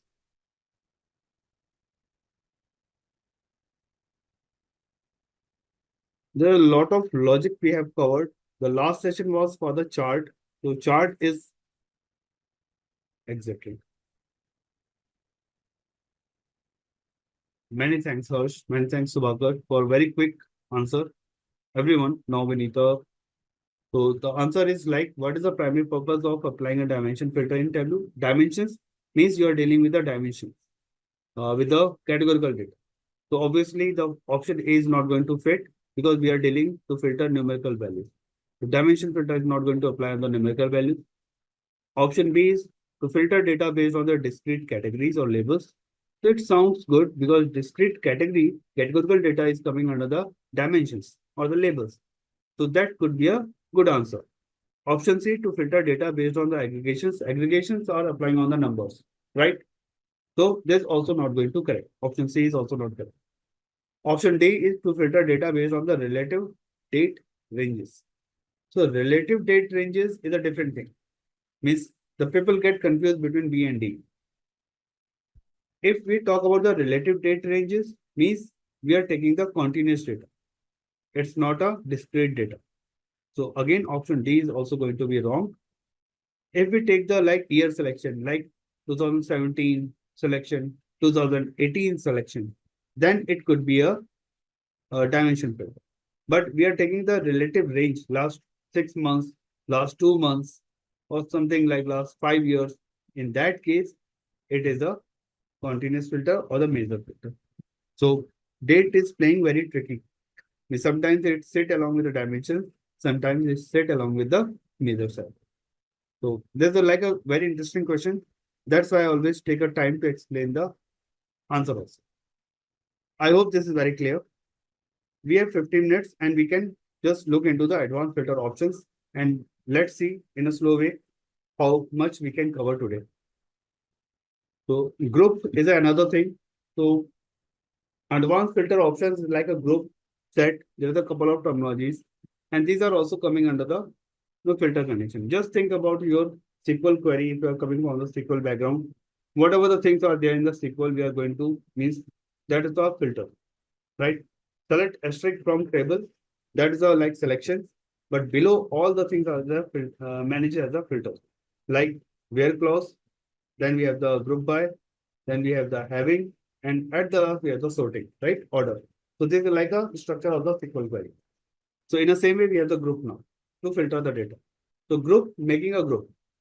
In the sense, I'm delivering a training for the Tableau and you are learning a Tableau. For Simplilearn, this is a Tableau group. This for the like you are doing the advanced analytics course, right? So if someone is doing the Power BI, then it will consider as a Power BI group. If someone is doing some other courses like SQL, there's a SQL group. So a similar kind of data, if we arrange in a place, it becomes as a group. This is a simple definition, right? In this case, we are doing the very big course, right? This is like a analytics kind of course, and it is including the data science concept as well, I believe, because this is a part. After that, you have the Python and so many things are there in a parallel, I believe. So this is like a group. So a similar kind of skills, a similar kind of data can be placed in a and together it becomes as a group. So this is a very simple concept. And how can we create such group in Tableau? It's very easy. Now you can compare. The concept is very clear about the Tableau in terms of the grouping. So related dimension member can you group together for the analysis and the visualizations. You can take the data based on certain criteria or the properties. You can define such group together. And how it is going to work? Just in this case, what I'm going to do, just taking okay, just giving the very quick also category, subcategory. We are getting for the product name. Randomly, I'm generating something. So please don't no, it is too much. Shift mode, we have the region. And then we can book it for the sales. In a very quick, I've generated some report on the fly. Now we are looking for the grouping of the concept. So how can we group from the furniture or maybe the first class? I'm taking the options over here. So you can make a group on the shift mode. So shift mode on the left hand side, you can see is there, right? Just select the shift mode, select only, and just find out. You can see everybody. We can see like shift mode is here. There is a drop down arrow. And if you go, there are a lot of options are appearing. Add to sheet, show filter, duplicate, rename. Just take the cross. Sorry, I'm taking again. Go to the shift mode so that you can see all the fields. This is a required. I can filter all the value, but I put intentionally all the fields together. You can see a lot of options are appearing. Add to sheet, show filter, duplicate, rename, aliases, create. And under the create, you can see the couple of options. Calculated field, group, set, parameter. Our objective is to create a group. So you can just click on the group itself. Now you are getting the option for the group. It's a very bad choice, frankly. I need to do the same exercise for the subcategory because in the shift mode, we have a very limited values. I need such a field which has a lot of values altogether. Maybe I can take a subcategory. Just give me a second. There's a subcategory. Yep. Just select the subcategory, right click, go to the create, you will have a group. For each field, you have a group. Now you can see the group is already there. Field name is subcategory group. You can see over here. I'm going to create a group on this. So what I'm going to create a similar kind of items, right? That group definition is similar kind of items you can put in a single place. For the practice, I'm taking all the starts letter A, B, C in a single group. Like A, just select, press the control, you will get the appliances also selected. Press the control again and keep holding the press on the control. You will get accessories, appliances, and art all together. These are the highlighted. Then go for the group. You have the option for the group. Just click on the group. Now you can see the icon is appearing before just, and you need to rename as a group A. Means you can put any name. This is all your call. But I'm keeping the group A because all the letters are starting from the group A. This one group A has been created. You can see everybody, right? And after that, in the same way, we can create a group for the group B as well. Group B, just click, and another way you can create a group. Just right click, you will get a group. And again, you are going to rename as a group B as well. Please be with me. This is important whenever you want to group the data. Sometimes the city, location, you want to map it is, if it is not there, you map the city. Like you have the list of the states, India, like you have the Maharashtra, you have the Karnataka, you have the Gujarat, you have the Andhra Pradesh, you have the Telangana, right? So based on that, cities you want to map if it is not there. So for Maharashtra, it could be Mumbai, Pune. These are the IT hubs. Then from Karnataka, you can take a Bangalore. So it such kind of grouping you can map, right? So that's why I told you. For C, chairs, copiers, I can keep as a group C. Very quickly, because I've already explained now group C. And maybe rest of the things I can keep under a others group others.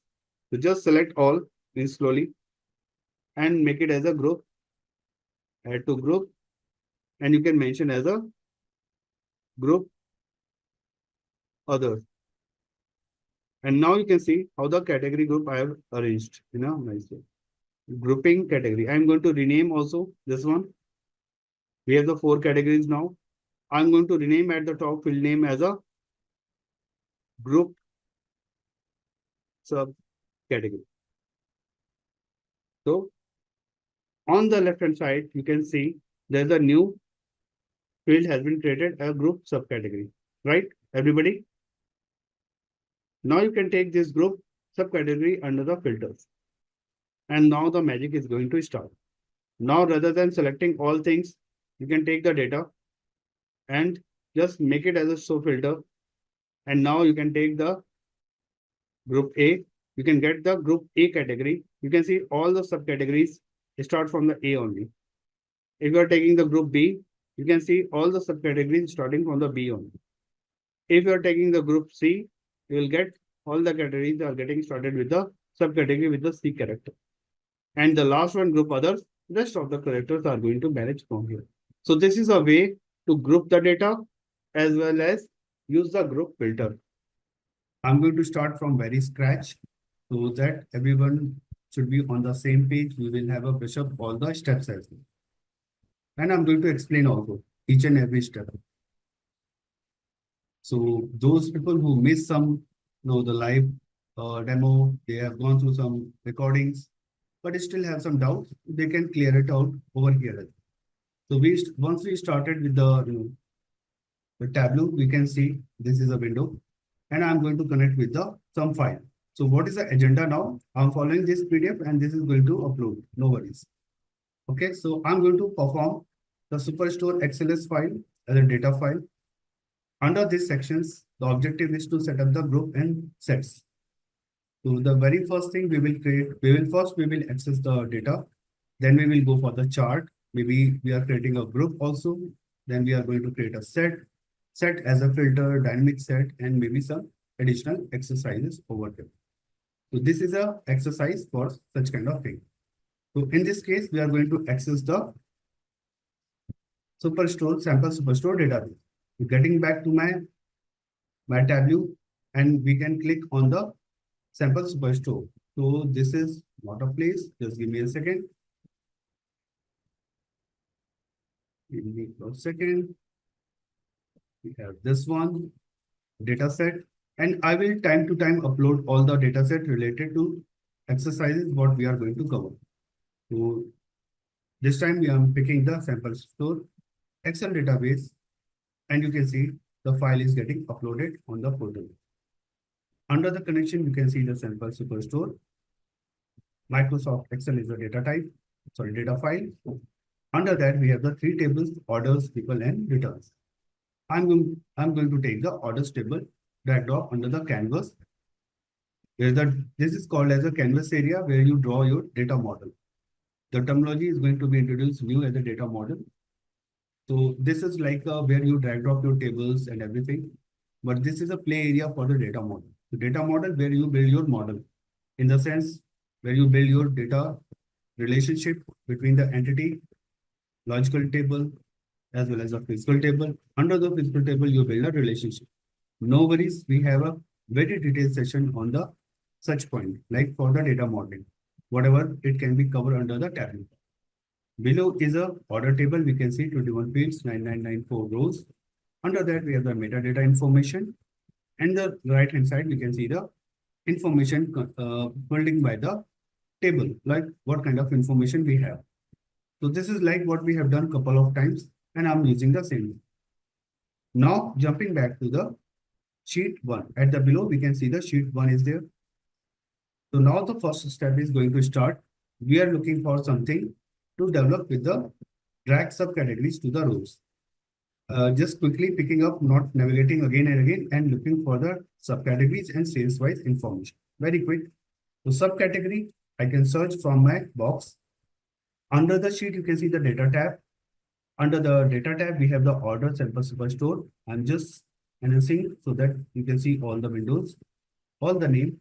Orders you can see, there's those cylinders you can see. That is representing as a data base or the data source, you can say. After that, under the search, I'm looking for the subcategory part. And maybe you can put under the column. And after that, I'm looking for the sales. Just search under the sales. Subcategory is a dimension. How do I know? Because it is representing as a blue sign. So whatever the below under the table, you can see the blue signs are there. ABC, globe and everything. These are the dimensions. And below are the in a green color. These are the measures. So what I'm looking for, subcategory we have already drawn. Now we are looking for the sales as well. And now we can draw the quickly the sales. Just I'm looking for this is a column chart. I'm looking for the horizontal bar chart. Just quickly swap and rows. We have the option for the swap and rows. At this point, you can see the window is highlighting. Just click over here. Now the things are ready with you. Quickly, we can go for the sorting. So we can go for the ascending order or the descending order. So we have seen such kind of things a couple of times. So just that's why I just repeated in a very quick way. The sales you can drop under the label so that you can see the data. Okay, so now we have the things are ready with us. Thanks for confirming, everyone. So now we have what exactly this is a sheet. This is like a sales distribution across the subcategory. Now what I'm looking for some group.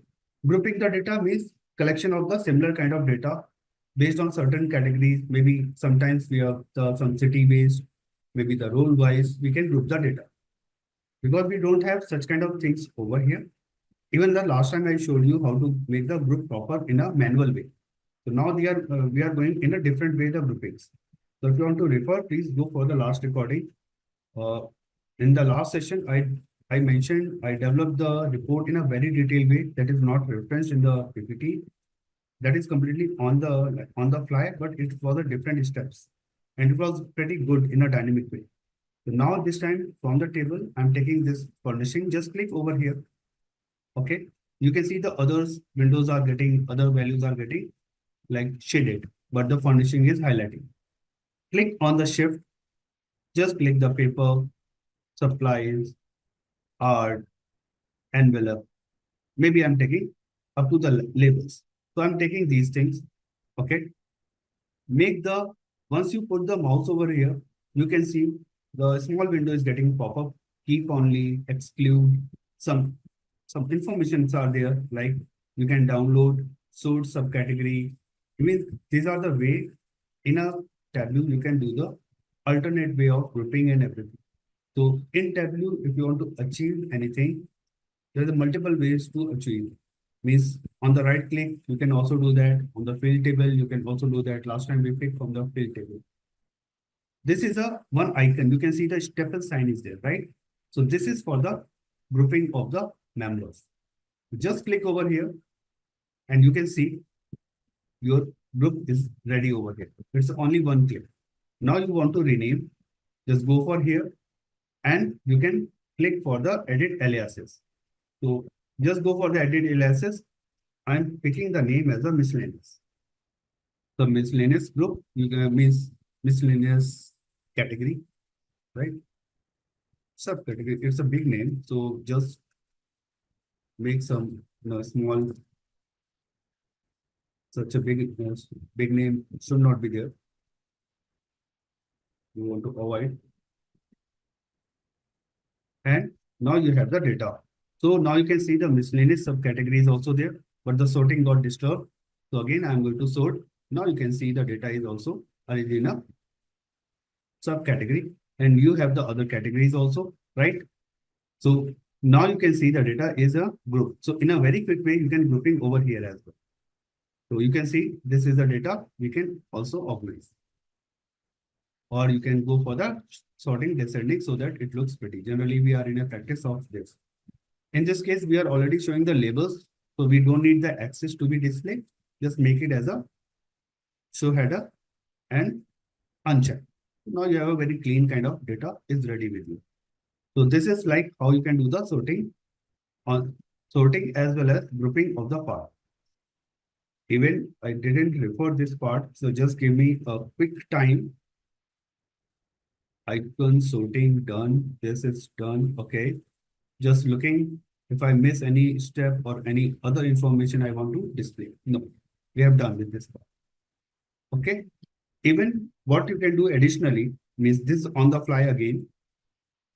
And what we can do if I want to make it color also, then you can go for the subcategory under the color and you will get a some colorful line because we are talking about some data visualization. So obviously we can make it as a color as well. So you can make it in a colors, or if you're looking for a gradient as well, monotype kind of color, just go for the edit colors. You can take this color and maybe I can take, just give me a second. I'm taking as a categorical, maybe I'm taking as a gray, and one by one you can assign all the values. You can change the color also, like accessories. You can select with a like some dark color. I can show you one by one. It will be pretty hard. So accessories, the color has been changed. So you want to, if you want to decide like a particular subcategory should have a particular color, you can make it like that. All good. Okay. So these are the one part. Now, like this for the group, this is like a shortcut as well as a different way of showing the grouping method. So grouping, I'm just putting as a sheet name group we have created. Now we can go for the different one for the set. So now the set is important because what we have learned under the set, just give me a second. So set is the same what we have learned during our algebra. Oh, sorry, in our statistics as well. During our schooling, exactly the same thing. Sets are the like related values you are putting together in a group, whether it is lying in a particular range of the data. It is going to evaluate through the either it is matching with a union or the intersection or it is validating the way.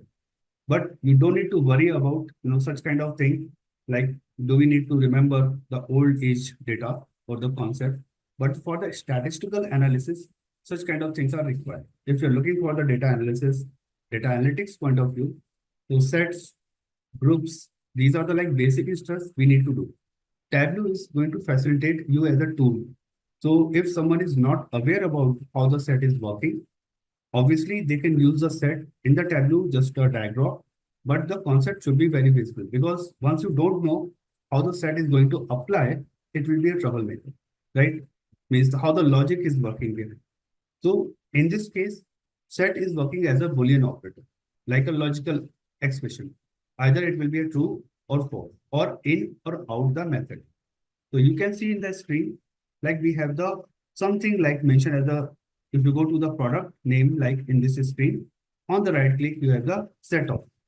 So you can create a set, means in this part, not only the product name, you can pick any. Like if I'm taking the category, just right click and under the create, you have a multiple option, calculated field and group once again.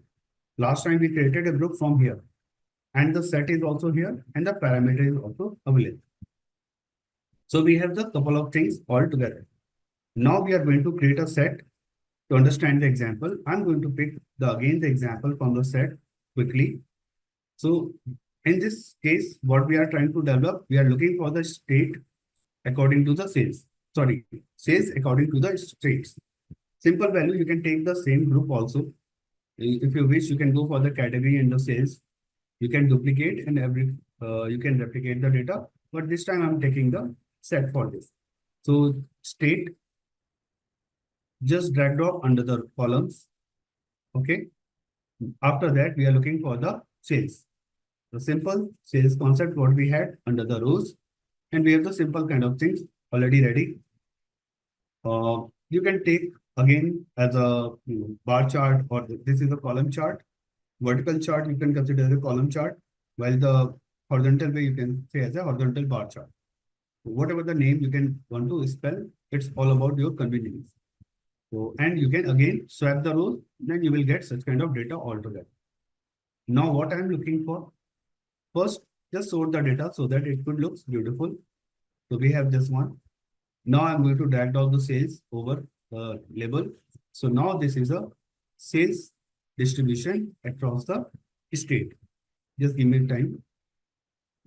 Okay, I mentioned in the group. Just give me a second. I'm just going back so that I give the title. Sales. Just miss this part. And as a BI or the data visualization person, we should not leave any kind of stone, right? Is by subcategory. The name should be there. Sorry for my bad typing today. So I'm making the formatting. Last time we have done couple of times, just making the name. Sets in the same way, I'm going to sales across the states. So you can make it Tableau bold. You can make it as a font size as a 12, bold, whatever. If you're looking for the underline, you can do it. So now we have the basic steps are ready. So now for the sets. So again, randomly, I'm going to pick some values. Maybe you can pick to the multiple ways. So I'm selecting, just give me a second. I just need to check what fields they are going to take. Shift key top 20. Okay, no. So I'm going to take from the California, just select in the same way what we have done in the group. California, New York, Texas, Washington, Pennsylvania, Florida, Illinois, Ohio, Michigan. Maybe some more. Just go for one by one. So up to the Colorado, I'm going to cover. So in the same way last time we have done, again, just take the mouse, take hold for a moment. You will get such options. Keep only, exclude, so many options. Next to the group, we have the set option also available. So just click over here and create a set. And just pick the like selected state, whatever the name you want to pick. 18 total, 2 only left. Okay. But selected states. So these are the values are going to pull up. So we have created the states, but you can see there is nothing is going to be a change, right? So what will happen if you go for somewhere like on the left hand side, just give me a second. You can see the highlighted states and the shaded states, right? So now on the left hand side, you can see the selected states with some icon has been created, right? Even the subcategory group is also created, what we have created for the group. So now the selected states are there, right? Just take these states and put under the filter. So now the magic is done. Now you can see the selected states are visible. So these are the in. The concept is like that, okay? If you are looking for something else, just go for the show filter. Okay, so you can see the show filter value. If you are looking for the like edit filter, so you have an option to change the value, but still we can see only the selected states, whatever the fields are there. But I want to see whatever the values, the concept for the in and out for the set is working. So rather than taking these members, because these are the members, these are the values under the selected state field. So what will happen? I'm going to take, rather than taking show members in set, I'm going to take show in and out of set. Now the magic will work. So I'm taking as a out now. So just be on my screen. You can see the changes. So now the city got changed.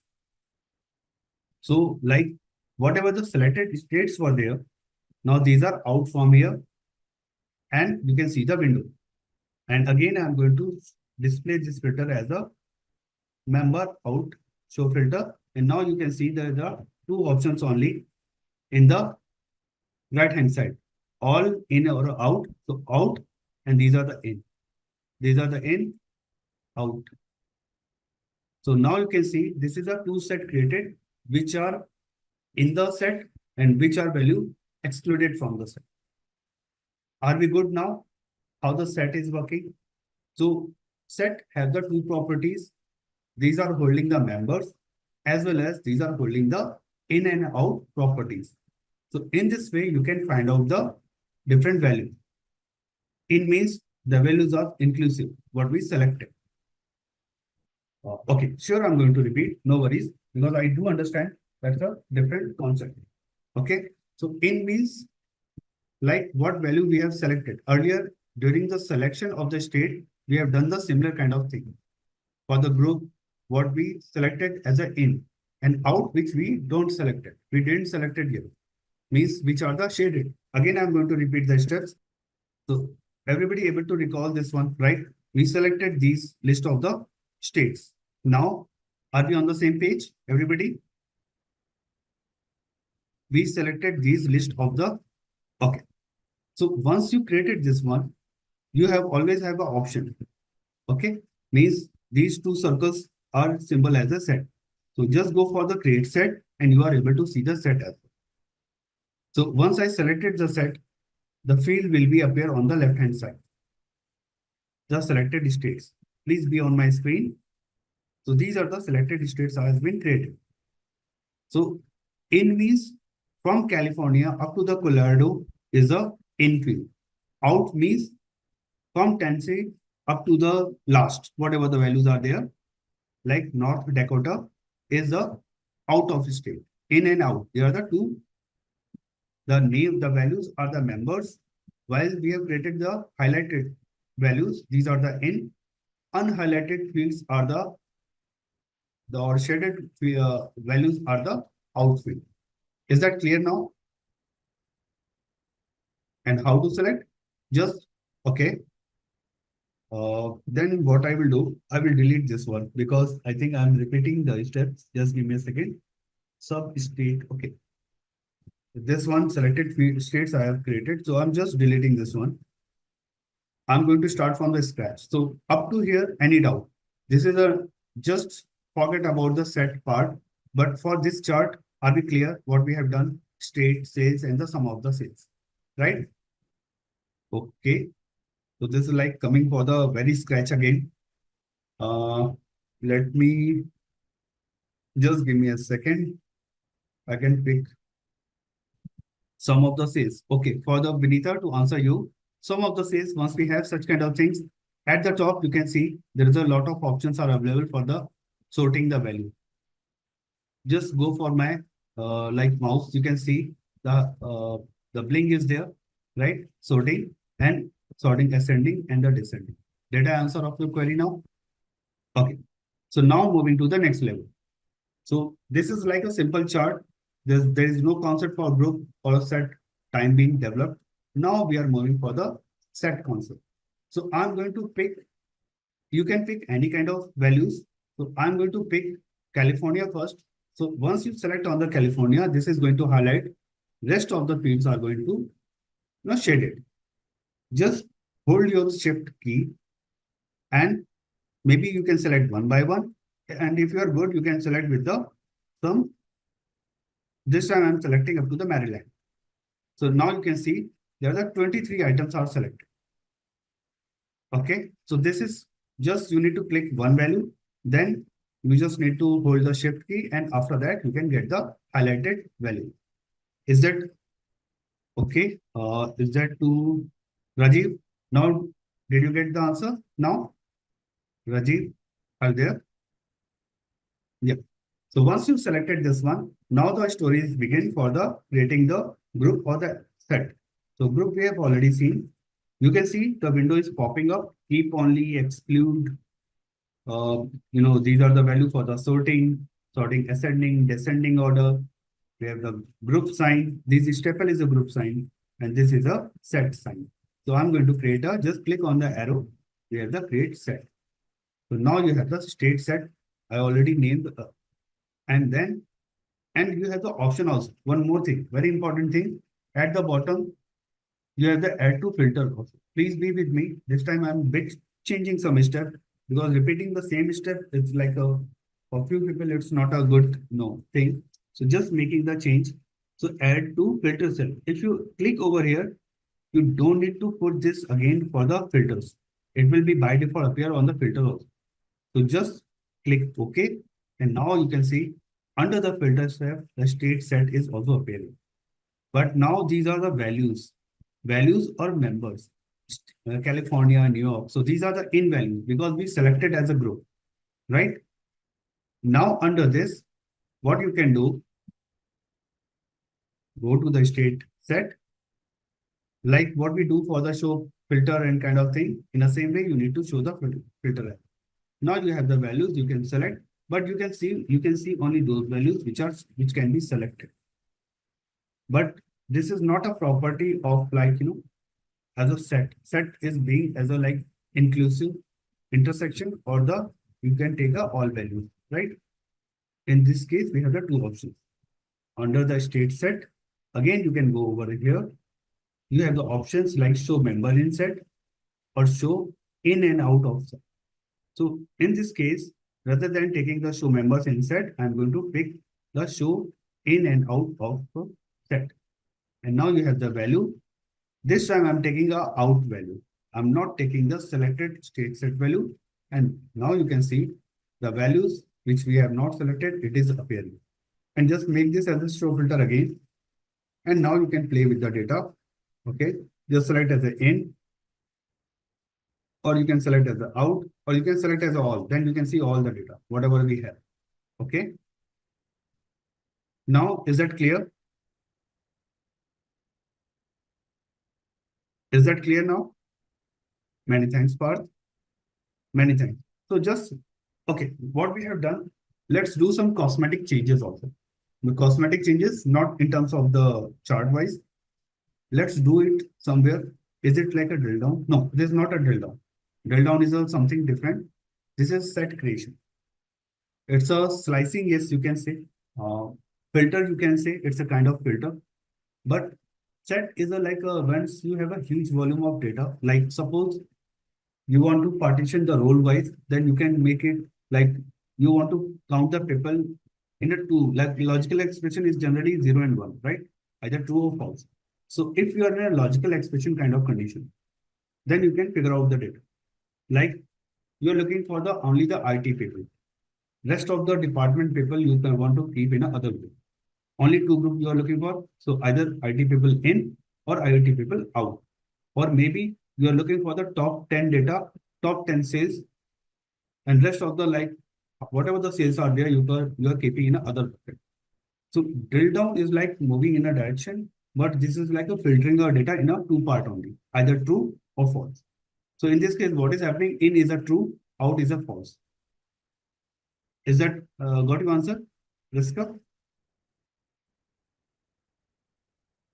Riska? Oh, thanks very much. So now the set part is completed, but just I wanted to showcase something new, very tricky and very cosmetic kind of look. So in the sheet, what you can go, just select this filter, whatever we have on the right hand side. Go for this one, customize. We have seen such kind of things, but this time I'm going some additional stuff. Show apply button. So you have the apply button also now, and just click on the apply and then it will be changed.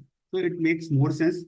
Most of the times once we change the option, it becomes empty. So empty chart canvas doesn't look like good. So this is one thing. And again, you can change the, like, just give me a second, format. So just give me a second. You can make it as a slider also. So this is a good one also. Just make it as an in, out, in, and out. Okay. Now,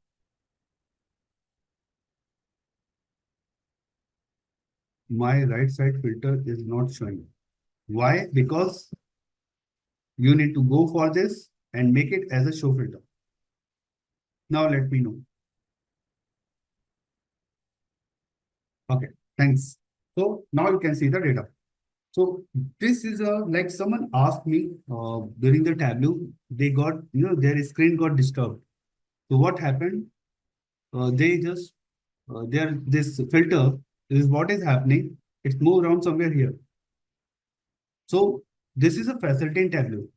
You can see now the filter is whatever the filter we have prepared, we can keep in the left hand side. Even sometimes we keep on the top also. And now you can see the data like this, anything.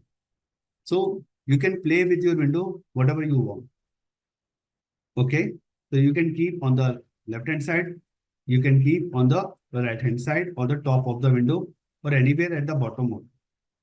So this is the beauty of Tableau.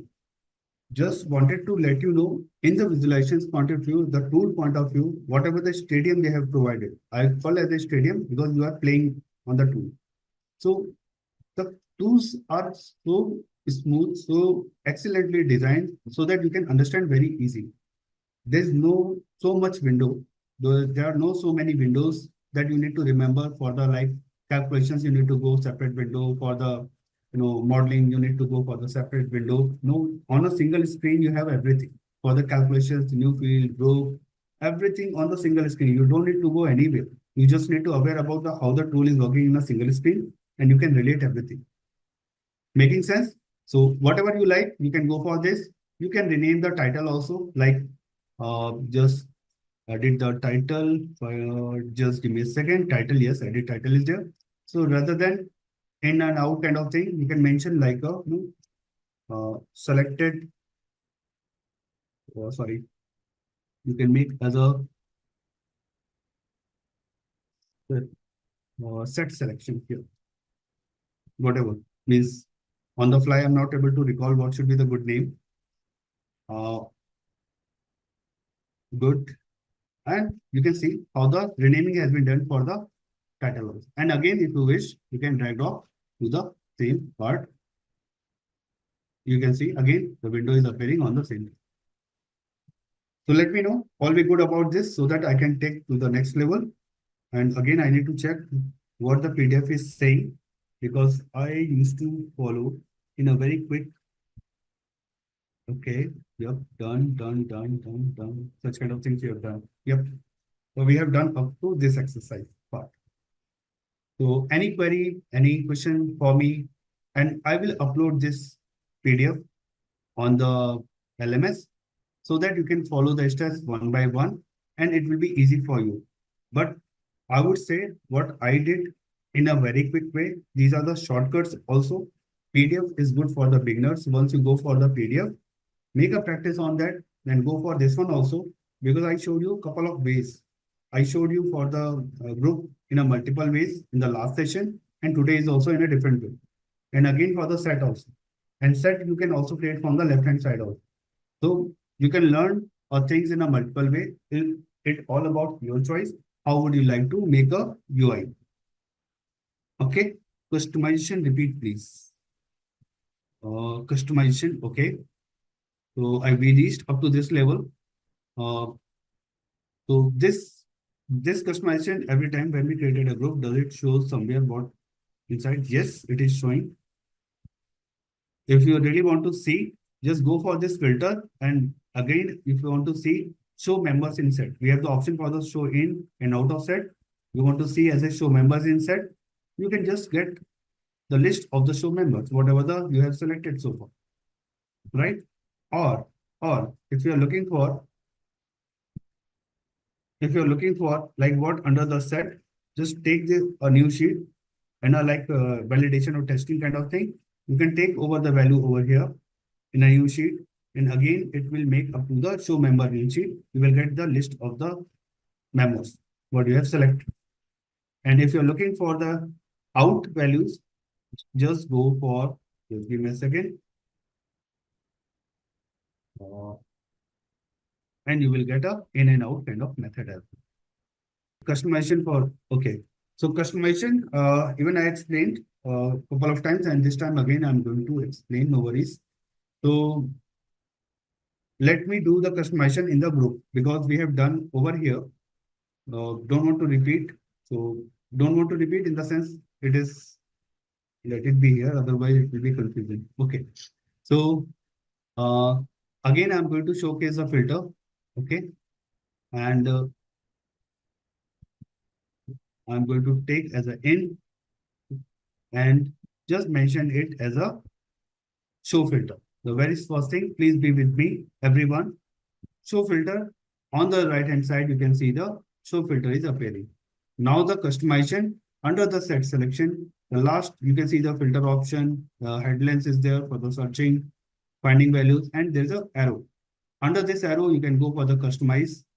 We have an option, show all values, show search button, show include, exclude. So many options are there. I'm picking the show apply button last option. So now we have the button.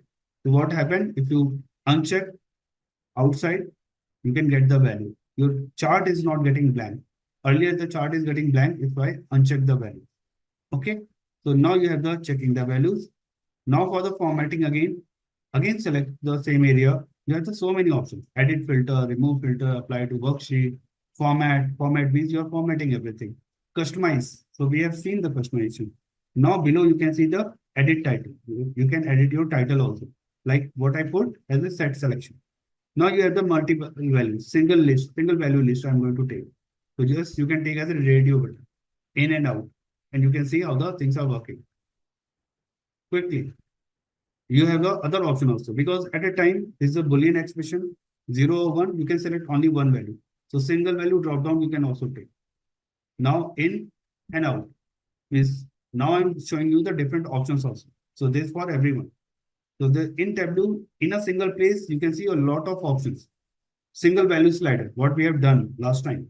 So these are single options because this is single value selection. If you have the multiple values, we have the different options like multiple value list, multiple values drop down, multiple values custom list. In this case, it is not required because we don't have multiple values. In this case, we are going to select only the single value. So you can make a list, drop down slider. Whatever you wish, I think this is the answer of your query now. Okay, many thanks. So there's a couple of ways you can make it. So this is what we have for the group and the set. Oops, give me a second. I want to save this one first in my local machine. I'm going to save in my local machine. Again, it is going back to the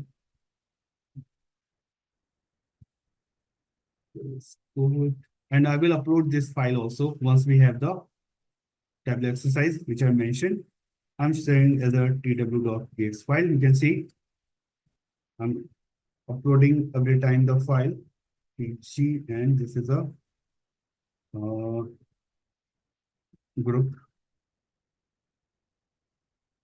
sets file. So I will upload once the session will be over. We are going to add many things over here. So these are the like part of the group and set. Now getting back to our PPT, what exactly the PPT is saying. So we have done with this part. Now we are getting for the measures name. This is another important aspect. So we know in Tableau, we have the, or not in Tableau, this true for all the BI tools, whether you are working for the Power BI, Cognos, Zoho, MicroStrategy, Hyperion, any kind of tool. So in this case, you have a lot of no data warehousing concepts. It's like a star schema, snowflake schema. I'm just showing some jargons. So if you start working for the data analysis part, you should know how the data model is work.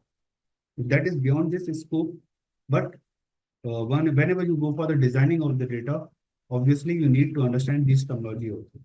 So star schema is there, then the snowflake schema is there. There is a type of schema how the structure of the data should be there.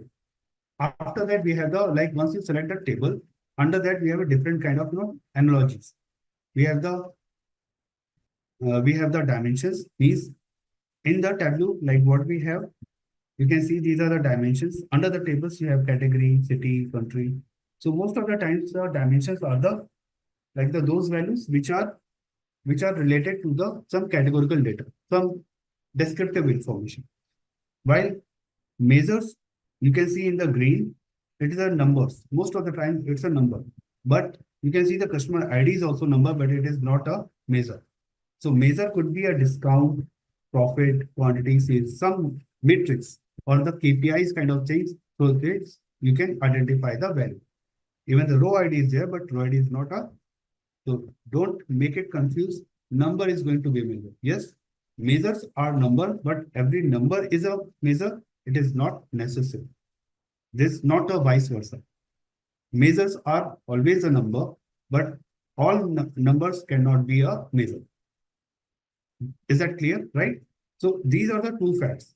So now we are going to play with the measures, and you can see under the measures, like if I go for the tables, these are the dimensions, category, city, country, and up to the subcategory group. You can see the blue signs, all these are the dimensions. But the below ABC is the measure name. Okay. So measure name means whatever the measure names are here. We have the discount, profit, quantity, sales. And if I drop, you can see the measure values also. So measure values, these are the numbers. Means the discount values are getting stored in the measure value. The profit is going to store in the measure value. So if you want to take a group value, not a single value at a time, then you can take as a measure name and the measure value. The logic is big, but Tableau make a life so easy. And how it can be easy, just be with me, I can show you. This is a sheet tree. Okay, just picking first the definition part, what exactly it is. So measure name is the name of the measure. Okay. Now, as I mentioned, we have the measure name, then measure value. So both are working together. Name is like a header and values are the values itself. In a simple like Excel sheet, you see at the top, there is a customer ID. This is a header, but below are the values. So something are the same measure name and the measure values concepts are there. So suppose I'm looking for some values under the region. Okay, just putting under the column and under the rows, and I'm taking the measure name. So measure names, if I put, there's nothing is appearing. Okay, because this is also behaving like this. Now, if I take this measure values under text, then you can see the lovely things are happening. And what is happening over here? You can see in the earlier report, what we have developed the sheet, we go for one by one, like sum of profit, sum of discount, sum of quantity, sum of sales. But this time it is showing at a time all values. Okay. If I go for once again, I can show you the difference. Just remove everything. Go for the discount one by one.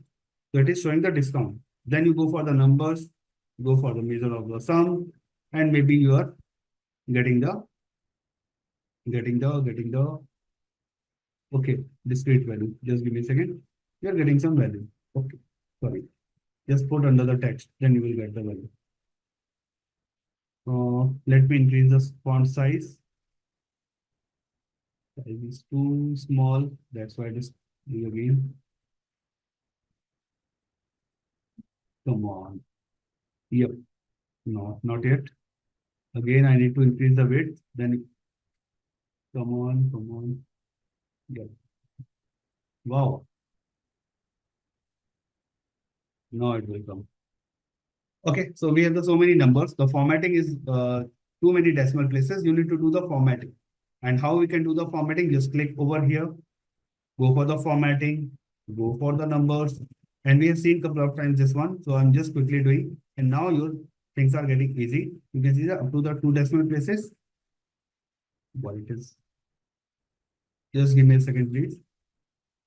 It is selected, include, prefix. It is not reflecting. Give me a second. Again, I need to take the value, then it will work. Take the discount. Again, the wrong way. Yep, it's working. You never know when the things are getting. And now if you go for the format, it will take the one only. That's why it is taking. Now you can see that two. So it was like stucking. We did initial for the chart. Sometimes, engine take process to execute. So this is like formatting has done for the region. If we take the sum of discount. Now, if I'm looking for the profit, again, you need to go for the sum of the text and you get the value. But if I'm looking for the next to next. So that you can also do that. But in this way, the value is not coming in a nice way. So if you want to go for the multiple in a chart, like now I have the quantity again to the sum, you can see how the values are lined one to one. Even you can make it vertical, but it doesn't look like very good. Even the sales also you can draw. So this is not a nice way to present the data and you cannot identify. So what we need to do, we can take the measures at a time. Means for all the measures you don't need to worry about, and you can take one by one measures. So this time, what I'm going to do, measure name, just drag drop to the columns. Please be with me now. No measure values. Again, you need to take a measure value under the text. And now you can see the very refined data and just make it in a nice way because this so much is stressed. Just making in a small size so that the data should look like pretty good. Right? Everybody? Now we got it. Any doubt, any query, please? Yeah, many thanks. So this is like, and again, you can just replace. Okay. Now you can see like everything is good. The count of order sounds like, some weird. So I'm just going to take as edit LSS, and rather than count of order, I'm just mentioning as a hash of the order so that it shows as a number of orders. And you can see some standard way of practice. You can show the other values also. You can play now. So you have like now the measure values and measure names you can see. One more thing you can do that. Go to the analysis tab. At the top, you have the analysis tab. Be with me. At the top, you can see the analysis tab. Under that, just click over here. You will get a totals. Show grand total. Oh, it will not work over here. Here. Because it's a different entity. Sorry, my bad. So this is not going to work over here, but you can see the column total. Why the row total is not happening? Because number of orders is a different field, discount is a different field, profit is a different, quantity is different, sales are different. Along the central row wise, there's a completely different field. That's why the row total is not happening. But you can see the number of orders in the column wise are the same entity. That's why it is showing the number of orders. The discounts are the same, so it is showing the column wise total. So this is a very nice way to very quick the data. Again, you can play a lot. Now I'm going to take this measure under the filter tab and just take this one as a show filter. And now the things are going to, loving it. So we have all. Now again, the formatting I'm going to showcase customize, show apply button. You have now apply button also. And this time I'm going to take a multiple values drop down very quickly. I'm doing, and you can see now you have the drop down option.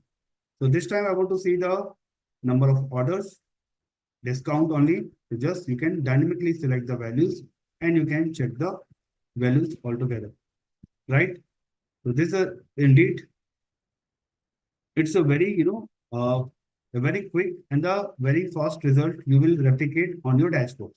So multiple way of the selection of the data, you can get the values and you can play along with your filters. Is that making sense, everybody?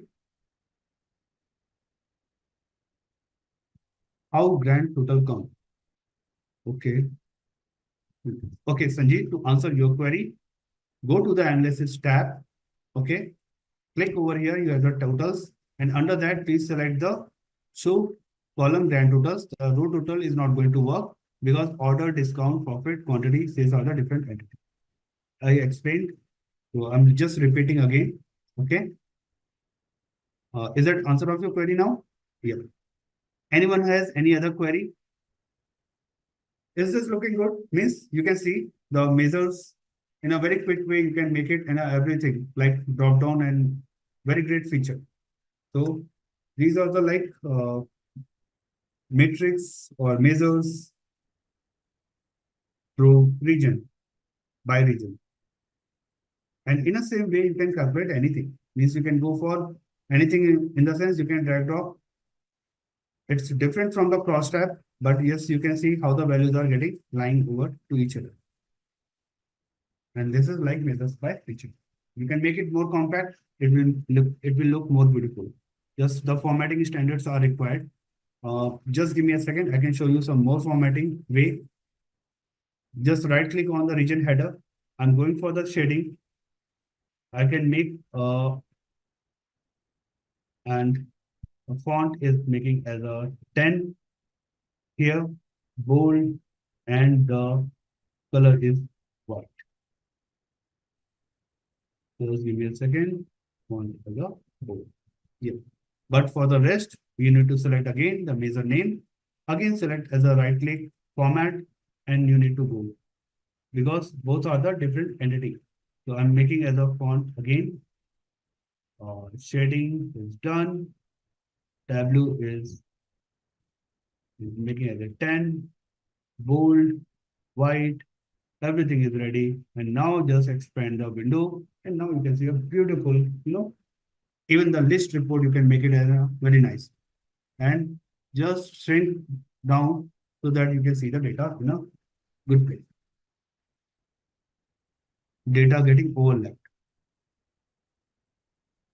Okay, that's an individual call, Elvina. Means that need to be come on. Means I need to come to your machine, then I can tell you. So maybe during the break we can get connected, right? Yeah. Otherwise, means what I'm doing, you can see. If overlapped, then you need to increase your width for the data. If it is too far, then you need to close. What I'm doing exactly, you need to do the same thing. Means you just need to focus how I'm expanding the data. Means what you need to do, just expand like this. If the data is overlapping, if the data is too far, just close this one and you will get the data. Making sense, right? Okay. So this is how we can define the value. So everything is there. Even you can go for the formatting, currency, and everything you can mention on the chart. So this is how we can do for the measures name. Key takeaways from this session: you learned how to control the filters, how to change the filter, the look like, formatting as well. We have seen the different kind of filters, and in Tableau you can find out very easy. While if you go for any other tool, for individual thing they have the different tool. Like for radio button, they have the radio button option. For slider, they have the different slider option. For like for even for the drop down, they have different options. So these are the like very, there's no unnecessary kind of tool they have created. So Tableau is providing everything in a very feasible way on a single screen. What we have learned for the data source filter and everything, rest of the filters are listed in front of you. We have seen the how to categorize the group data. We have defined the subsets. We have seen the name and well. So this is all about the chapter. This is like a practice project. You can take it.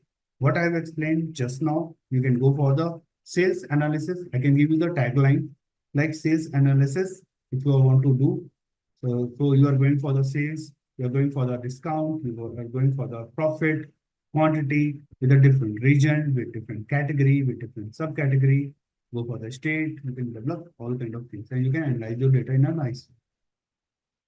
The last one, additional resources. So if you're looking for the more information, you can go for the context filter. I'm just giving you the link on the chat. Just be with me. So this is like we have learned about the context filter, but still those who are looking for the more advanced part, and definitely once we have the time at the end of the session, like because end of the session in the sense like the end of the course, then we will definitely go for this implementation. There's no limit for that, but yes, this is like for your practice. If you're looking for the more advanced next level, you can go for such kind of things. So I'm sharing the link on the chat. You can take it from here. Like this is for the context filter, as well as even I will share this sheet also to means the demo sheet, whatever the exercise sheet we are referring, and that is also going to helpful in a lot of things. Just give me a second. This is for the next value for the date relative date filter. So filters we can see for the date also.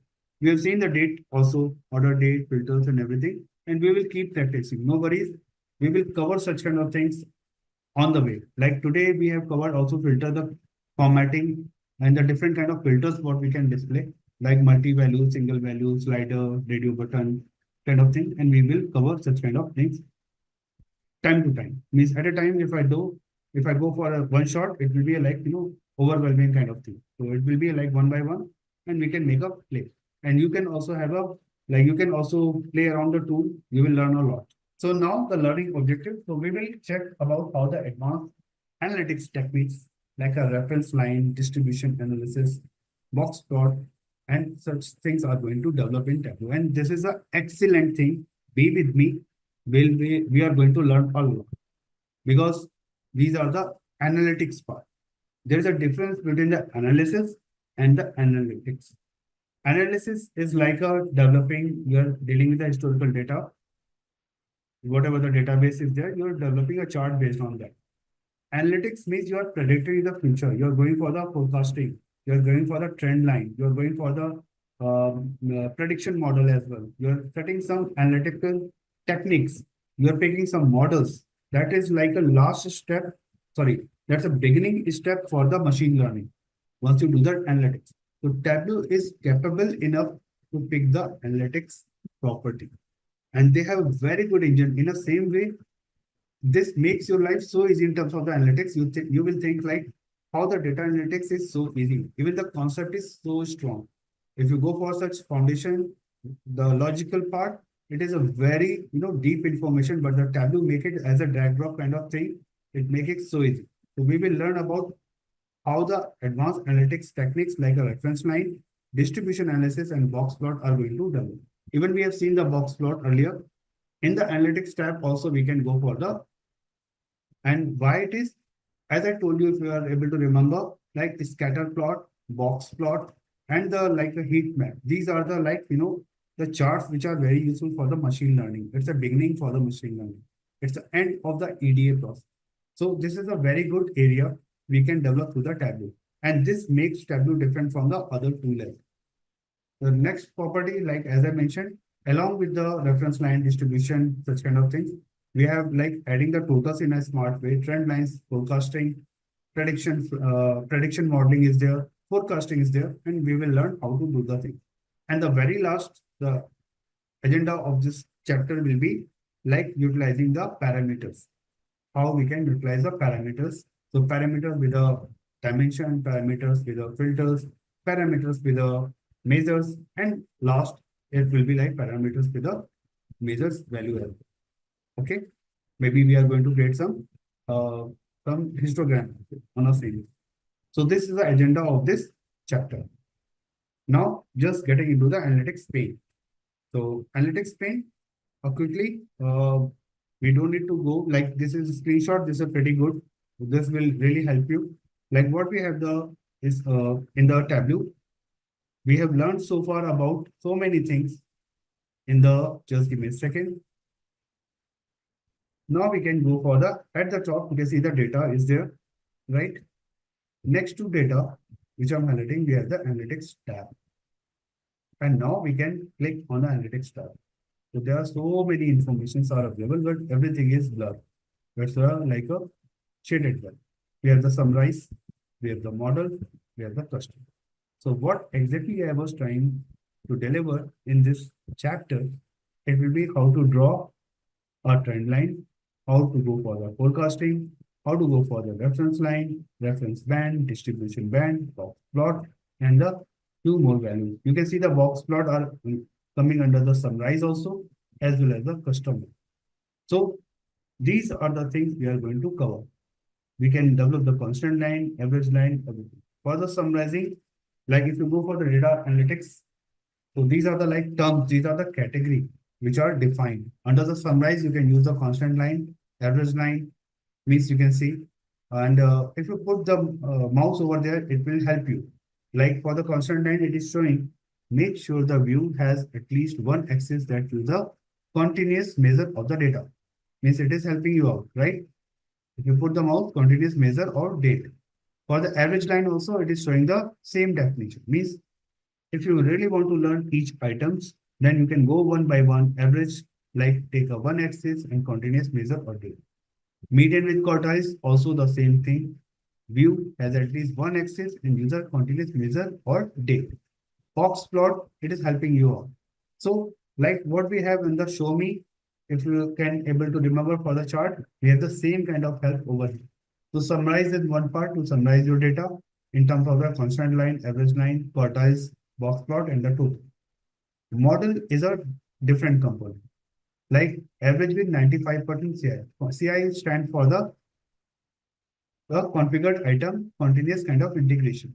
Means in terms of over here, we are generally confused with the continuous integration. It's not a deployment. It's like a we have configured item based on the whatever the items we have. Based on that, we are looking for the accuracy of the model.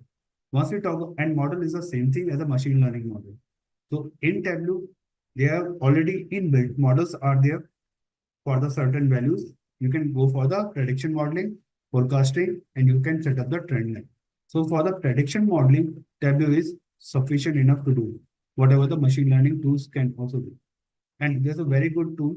You can see like the people are talking about so much about machine learning and the prediction modeling or any kind of historical data analysis. Is this a very simple? So under each tool, once you drag drop, you will see a lot of information inside. Like, and we will play around that trend line, forecast, cluster, and the custom. You can also define the reference line. Means reference line is like a threshold value. You can define above, below values. Above values are pretty good. Below values, below the reference line, the values are not meeting the sales target or any kind of profit. Reference band you can also define in the same way the distribution band in the box. So we have the different values are there. Getting back to the PPT, please be with me. These are the very logical part. So if you understand this, means working on Tableau, developing the chart is not a complete Tableau.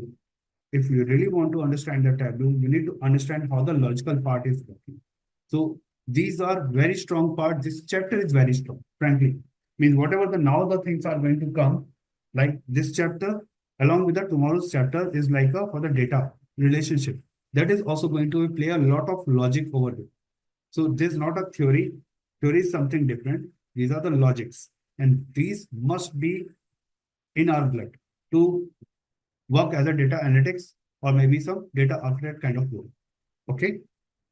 Any doubt till now what we are trying to explain? That's why I'm moving in a very slow. Okay. Thanks very much. So now we can go for the some hands-on kind of thing. We can parallelly do and we can develop the things. So reference line we are going to pick. Where is the reference line? It's the under the custom. So we are going to start with the custom. And how we can develop? Just go for the new sheet. Sheet 4 is there. I'm going to make this as a reference line. So please be understand means the chart is not a very big deal. It's a very simple. Okay. Drag drop what we have done so far, the similar kind of actions. Only the one step is going to be add more. But rest of the logic is going to be changed a lot now. So please be with me. So what we have, like we are going to develop a reference line. So reference line is a line which through which we can decide our sales, our product is working fine or not. Is this meeting a target or not? Above the target or below the target? So something as a like a threshold value. Below that, it is underperforming. Above that, it's a good performing. So such kind of things we can decide. So now in this first, we will develop a simple chart. So region and segment and column. For the column, we are going to take as a region and segment and rows as a sum of the sales. So region, again, go to the data tab. We are getting into the region. Now we are for the segment quickly. And we have done such kind of thing so many times. So I believe there will not be any kind of challenge. Sales, we are going to develop. And this is the part we have done so many. So now we are going to take now our next journey started. So this is what we have done under the data analytics part. You can drag down some cosmetic changes. I'm leaving for you. You can make it any. Now we are concerning about the analytics. And now you can see the few options are visible. So this is like a beauty of Tableau.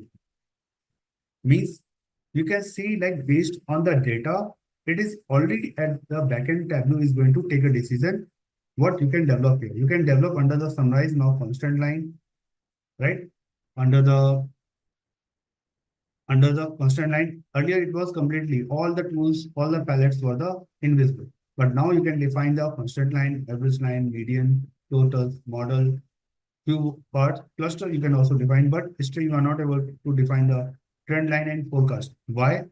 There is a proper justification. And Tableau is very intelligent enough to pick the data and decide the showcase, like which is suitable for you. Now we are concerning about the custom reference line. Just take this one, select this one, and drag. And now you can see there is a window is getting pop-up, table, pane, and cell. There are the three values are appearing, and I'm going to drop under the table, the reference line, and now you can see some window is getting pop-up. So you can see edit, reference line, band, or bar. I'm taking the very first one, line, entire table, scope as an entire table, values as a sum of the sales. You can take as an average. By default, it is taking, and you have a lot of options. If you go for this one, you can go for the sum of the sales because we pick from the sum of the sales. We have the data for the sales. That's why it is taking. Computations are there. You can apply the computations value directly. You can take any kind of analytical function. You can take total, sum, constant, minimum, maximum, average. By default, it is taking as an average. Tooltip, you can also define line only. You can see the line data, fill above. So just keep for timing as it is, and we can show the value. So now we can see some values has been drawn over here. As the average, you can see some reference line has been drawn. So it is showing what the values are as a reference line. So above that is performing good. Below that, it's not performing so much good. Let's expand this one so that we can see the data. So we can see the data, how the values are getting reflected. Any doubt, any query for the reference line till now? We can, so that we can play further. Okay. Thanks, Rajiv. What about the others? Are we good? Okay. Thanks. Thanks very much. So now we have the average line.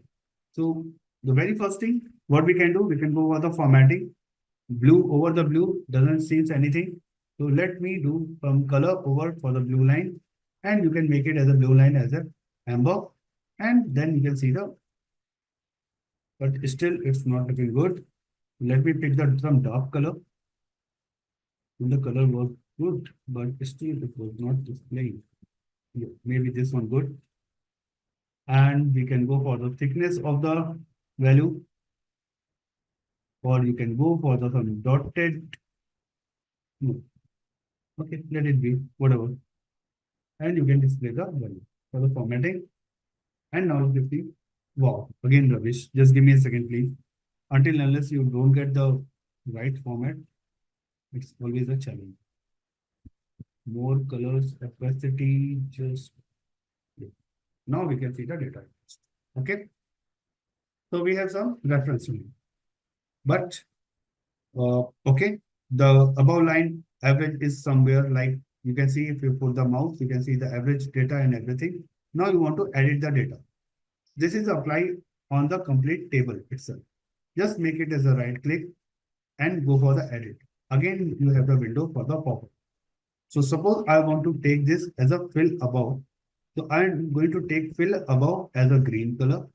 Okay, somewhere in the green so that it should look some light shaded should be. Yeah. So sorry guys, I'm very bad in the color. So apologies if you don't like. And colors for the more, you can go for the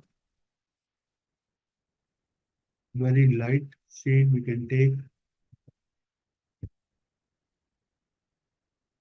No, this is not going to be good because the average line is also in the same color. So I'm going to take a different color as a what? Gray.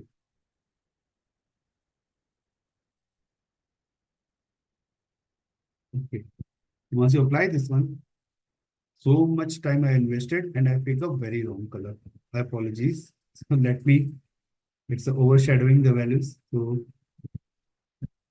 I didn't realize the chart color is also there. The same. Maybe I'm taking a yellow.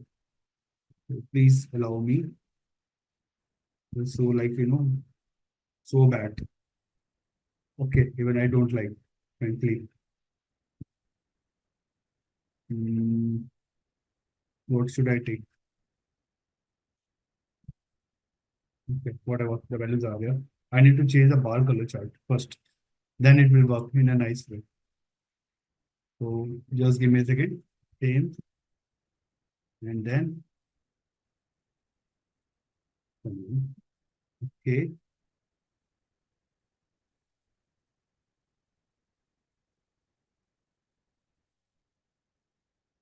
Very good. Now I have changed the colors so that I can identify. So whatever the colors are there, just please avoid. I'm really bad. So now you can see through the average line, you can see the data above is a green. That's a reference line. Below is a like a the average performance or the below performance.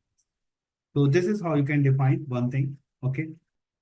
So now, and apart from that, in a single click, what you did, just go again for the edit and you can play with the per cell also. And you can define the per cell, but it is not making much sense because you can see some average line and you can see the performance of the data. It is overriding. So just try to avoid that part. But yes, generally it is applied on the table completely. Yeah, either for the per page, for the particular segment. So I'm just reflecting back and you can see the data. Okay, so this is a like for the reference line only. And now you can see the power, like a simple line was there, but there are so many things. You can go for the average, you can take for the maximum, you can take for the sum, you can take for the median also, any kind of. What we have taken a very limited options for the part. So the next is a band. And if I go for the band, we have seen some values, and this we will cover maybe once we come back from the short. Okay. So we will continue with the reference line, and under the reference line, we will cover the reference band also, distribution band in the box here. Everything we are going to cover under the same kind of screen, and you can see like in a single page, you will see a lot of changes in terms of the data calculation and how the analytics are working. Okay. What we have done so far, we are going to save, and I will start again in a very quick way. I will do that because it's a recap kind of thing. So definitely I will do in a quick way. But yes, I will start from the scratch. So going to the new sheet, and again I'm going to establish a basic chart. So this time I'm going to take as a sum of the quantity as. So just drop as a sum of quantity. Take the category and the subcategory inside that. Not subcategory, just give me a time. Maybe I can take a segment. This will, because it will be a low data, so we can see the data in a very effective. So just expand this one. What I did, okay, cool. I can take this one for the entire view. Look.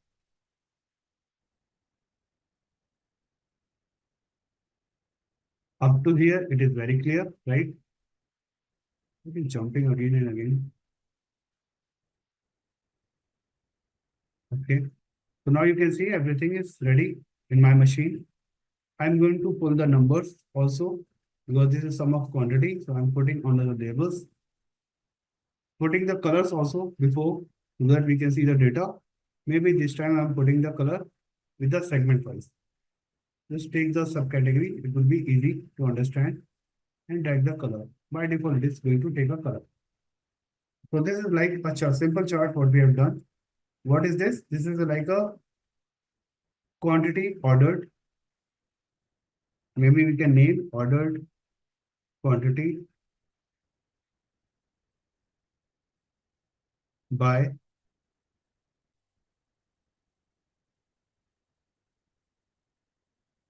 one category and segment.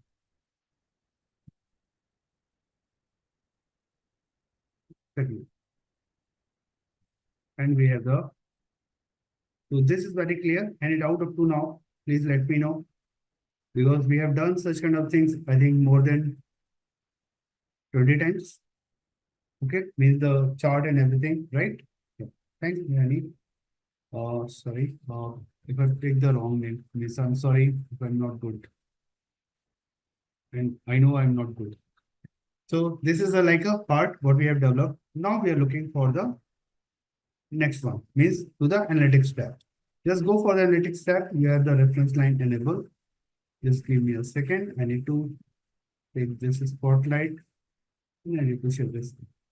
So reference line, just take this reference line, be with me on the screen, repeating again. Now we'll make it a small move. Just go for this reference line and go to the table. We start from the table, it will be pretty good. So now you can see the window is getting pop up. So once you have this window is going to pop up, edit reference line, band or box. I'm taking as a reference line only. The first one is a reference line. Putting on the entire table, this is sum of quantity. This time I'm not going to take as an average. I'm going to take as a average is good one. Median we can take also. The computation is changed for the median. Now the label is computations. If you're looking for, you can go for the computations. I'm keeping as it is. The line is there. The default line, you can see the gray shade line is there. I'm going to take a thick line. Maybe the color. There's so many colors. Maybe I can take some, whatever the dark color is there. Make a very thick line and make it as a black. Black, right? Why it is not similar. Okay. So this is going to be okay. Opacity is there. We're just increasing the dense form so that we can immediately see the color coding as well. So you can see so much dark color. Make it as 60% or 70%, whatever. And you can see the values are there. So if I apply OK, you can get the median line. Is that making sense now? Right? Everybody? Okay. So now if you're looking for, because this is applied on the table, now I'm looking for the individual pane wise. So under the scope, everybody can see we have this is a scope. We have the entire table per pane, per cell. So we can go for the pane wise as well and apply. Okay. So now you can see the window. Like for the per pane, there is a median line has been direct. Now if I'm looking for the fill above color, so that make it distinct, go for the added color. For the fill above, obviously the positive things are going as a green. I'm taking very green is also sometimes very weird. Okay. Again, I'm stucking on the color choice. So again, apologies.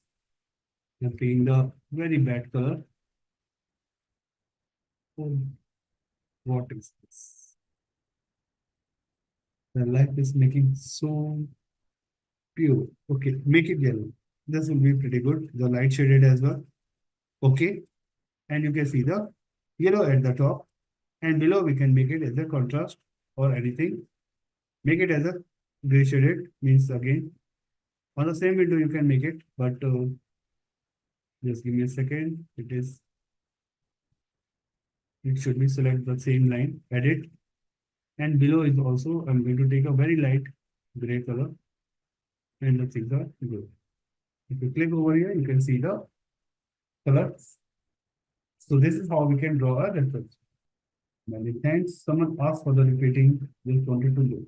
Okay, thanks. So this is like what we can define as a, and you can rename, you can do some formatting stuff, hide this label so that you can see the values. You can just hide this one also because these are the quantity. We don't need the show header on the y-axis. So there's a very neat and clean kind of data we can display. So this is like a line you can see per page. Now what is I looking for the next level? Okay, so just go for the next level. We can see under the custom we have the different options like reference line, reference band, and distribution line. So you can take directly from here as well as you can edit from here as well. So I'm going to take edit from here. Go for the edit. You have the band. So once you select the band, the entire option is getting changed. Means you can see values are getting changed over here. Under the spotlight, you can see like scope is the entire table. So I will start from the entire table. So you can see the entire table is getting selected. There are certain values are going to take values band from like values sum of quantity, minimum quantity. The range is going to define. The reference line is a line draw at a particular average, maximum, minimum, or one line is going to draw. While the reference band is taking us some minimum value and some maximum value, and so which you can identify which product is performing well between the minimum quantity and the maximum quantity. The range of the values you can identify. So that label computation is fine as it is. The sum of quantity, you can take it as a maximum. And line, you can define. In this case, I'm going to define again a line. This one. And no, this two. And I can define as a dotted. So you can see, nice shape. And I can define as a color as a maybe the anything, whatever you are looking for. Red, I don't want to pick because that's a sign as a negative way. So just keep the things positive. So that's why I take. And you can fill the band area also. Means if you are looking for band area, you can fill the band area with the gray item I am picking up. And now you can see the values are just be with me. And now you can see this is a reference band. Means you can see the minimum value is there, right? And the maximum value. So you can easily identify, like rather than picking up the reference line, you can identify which are the products or which are the sales quantity are lying in a particular range. Means in this case, it's a 1367. Maybe this is the maximum is a 11758. So this is how you can define a reference band. This is how the reference band is done. Making sense, everybody? Any doubt, any query for timing, please let me know.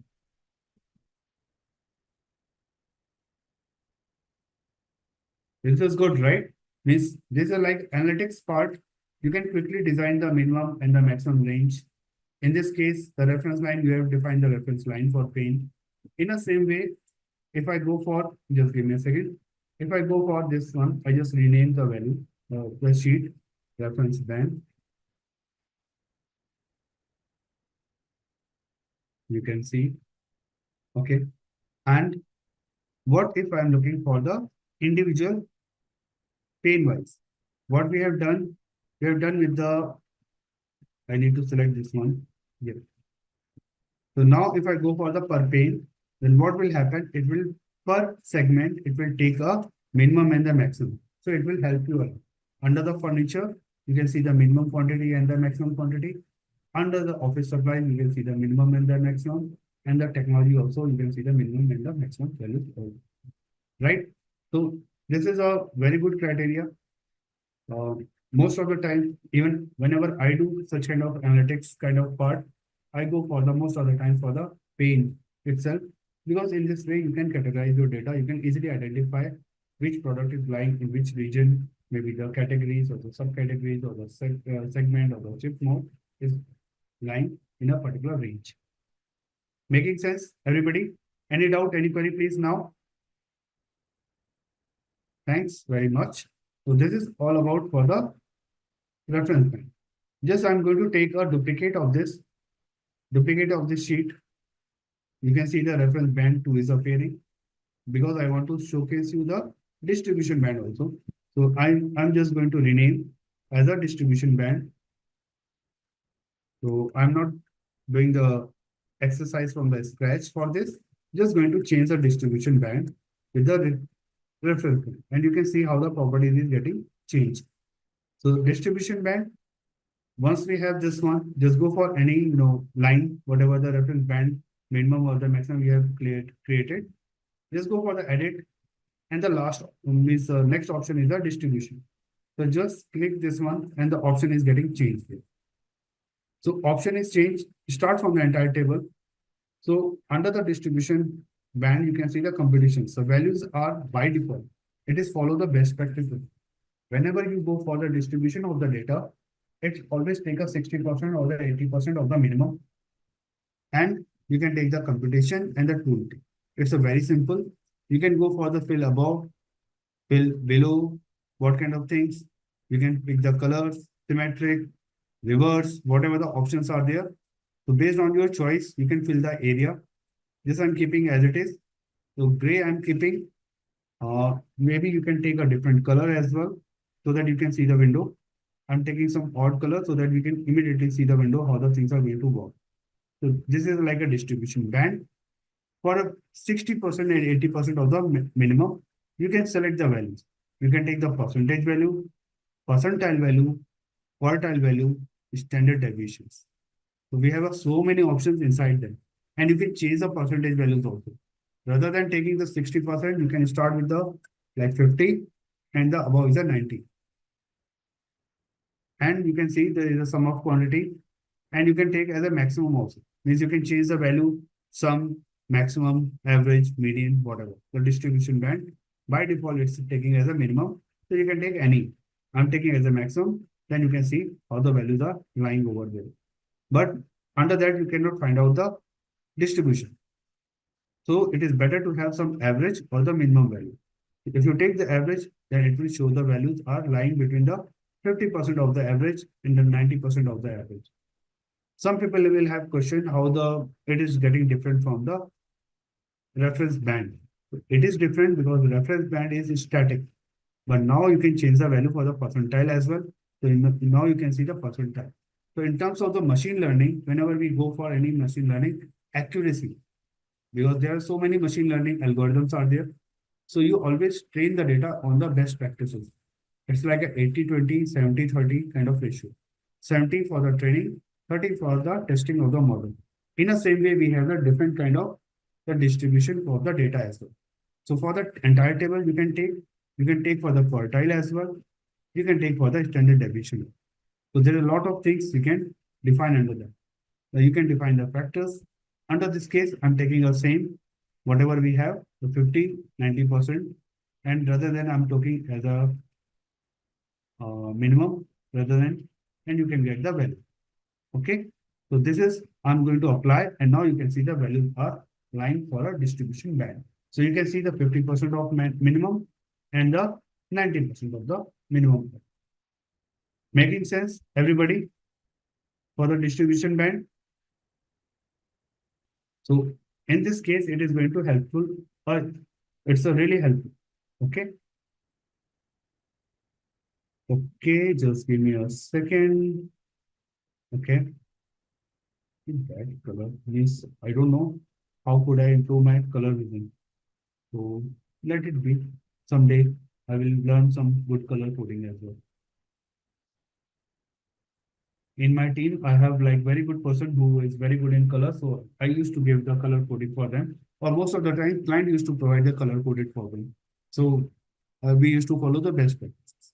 So these are the like for part for the distribution. The same thing you can apply for the per pane. And now you can see the data as per pane as well.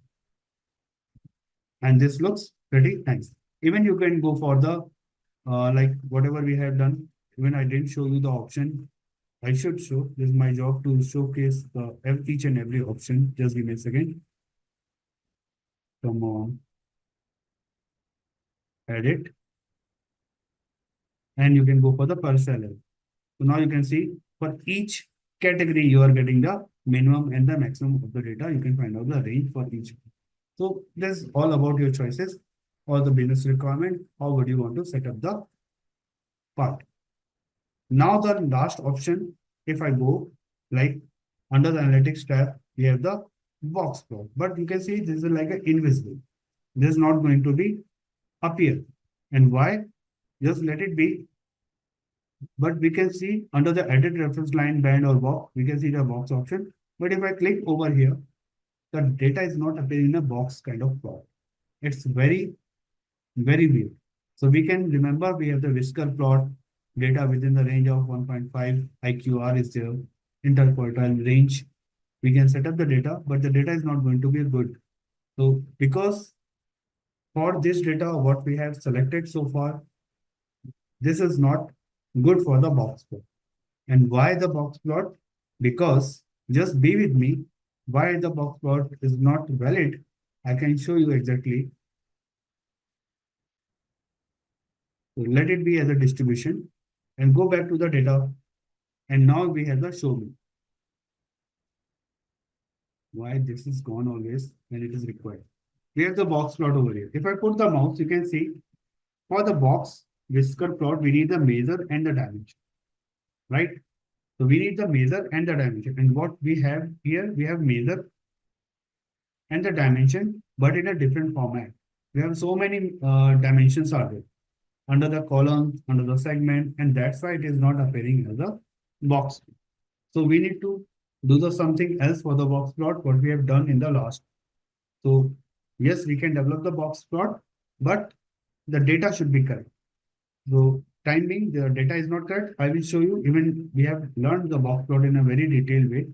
That's the same replica in a very quick way we can develop. But yes, how the box plot is going to make, you need one measure, one dimension for this. Okay. Then you can make it as a, so if you really want to do, then we can do it maybe in a latter. But yes, because this is a re exercise for the box plot. So now we have done with the reference line, reference band, and the distribution band. Anybody has any questions, please feel free to ask any kind of. Many thanks for confirming, Venkat, Rajiv. So now we are getting back to our PPT. Let's see where we are because we covered all of the things, means the reference line and band in our code. So let's see how the PPT is saying. So we have the reference band. We have checked how the reference band is working. So the difference reference line, it's a benchmark. It's a line only, and where you can find out the above and the below values, how the values are performed. While the reference band give you a range of the values, below and the above you can get the number of the products, whether the sales is good or not. We take a quantity. In this case, they are taking as the sum of the sales. The distribution band, also we have learned how the distribution band is going to work. So this is all about for the, and we have done with the demo part. So let it be. So how we can create the box plot. So this is a very quick example. We can take it. So let it be. This is example for the box plot. So we can take it from here. So it's a graph. Box whisker plot is an important box plot. Maybe I think I have not done the box whisker plot. Make me correct. During the chart, I've covered the box whisker plot, right? Anyone can recall?